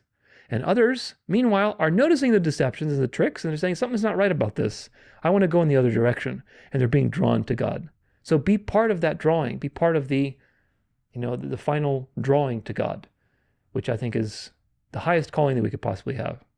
You can start your own channel. You can use my research if you want to. You can present it in your own way. I don't care. But do something. Do something with it. Most people are going to be deceived because they only notice a small part of the problem. The devil is feeding everybody in these last days an obvious narrative that is so obvious, and people are so blinded by hate and rage that they can't see the real threat, which is the saving hand, the false saving hand, the false light hand of Catholicism. Hopefully now you have much more clarity on these things, and hopefully we've done a good walkthrough through this complex and satanic situation with Charlie Kirk, so that you can understand to have discernment, which is so valuable because I think they're going to have even more and more crazy psyops in the future, it's an exhausting thing to think about. It truly is. So we'll see how that thing goes. But nevertheless, I think we have 6 years or so, 6 to 8 years, something like that. Again, 2031 to 2034 are the years that I'm expecting all of this to be over. I could be wrong, but we'll see how it goes. Maybe it's sooner than that. 2031 is the 2000th anniversary of the crucifixion, so I think that's pretty significant. And just imagine that from 2020 to now, it's been only 5 years. Only 5 years, man. How much in your life has changed in the last 5 years since COVID? How much in your life has changed? It's truly profound, truly, truly profound. Another 5 or 6 years from today into 2030, imagine how much more is going to happen. That's such an exhausting thought, but you have to hang in there. You have to focus on the real things, on a gratitude practice, on a prayer practice, keep your body healthy, get some supplements if you need to, get my health book, learn how to have healthy habits with your diet, with exercise, with your mindset. All these different things are very, very important so that you're overall having endurance, because you have to endure. AI is getting to the point where you can't believe your own eyes. Also, that's another important thing, and they're going to use that as a dialectic for many things. Digital ID, but until that point in time, you're going to see lots and lots of psyops with it. So we have to really keep our eyes peeled, especially with these false signs and wonders that immediately came out, where like literally these churches are putting AI, prophecies of Charlie Kirk where he's speaking from the dead. It's literally necromancy. Do you get? It's like digital necromancy. It's digital necromancy. You're listening to a dead person talk, assisted to you by a medium, which is the AI, and basically you're having an emotional connection to a dead person assisted to you by a medium. It's no different than going to a medium.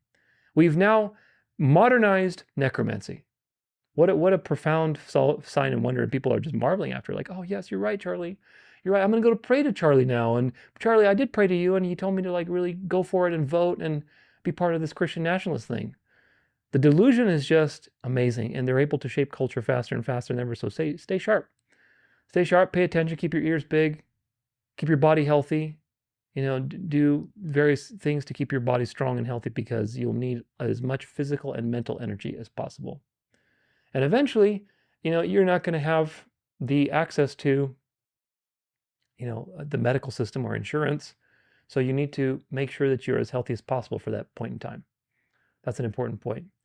So remember to rest also every seventh day, the true Sabbath, the day that God commanded to rest, so that you remember the gospel, so that you take time to refresh, so that you take time to remember the eternal state that's coming with Jesus. These things are important to do every single week, Because, my friends, it is the contrast. It is the light to the darkness of the world, the true light. When we rest on the seventh day and we remember all of these things, it becomes increasingly more meaningful the worse the world gets. And that's the peace that we have in Christ, that no matter what happens, we're going to be resurrected. And the world can't do anything about it. Satan has authority over your body, but he doesn't have authority over your soul. Very, very important. So rest on the seventh day. Make sure you develop that practice. It's not a legalist thing. It's not Torah keeping thing. It's not a Seventh-day Adventist thing. It's a moral command for you to rest, because resting is a physical expression of the gospel. And God wants you to rest so that you align with the pattern of the Redeemer, you align with the pattern of the Creator, and you remember the future that you're headed to. All as a gift to mankind. Very, very important, because that gift is going to be coming into challenge and questioning very soon. You saw that Charlie Kirk's book on the Sabbath was already hitting the charts. What do you think that's going to do for culture with all of these people becoming radicalized? The Sabbath is going to become one of the hottest topics in the coming years. So you need to be well versed on it. You need to be well established in a practice so that you are not deceived. And it's also for your good, because as these things get crazier and the end gets closer and closer, every Sabbath that you do celebrate will become increasingly more meaningful. Hope you learned something important today, my friends, and I hope you share it also with your friends too. We'll see you next time. Take care and God bless.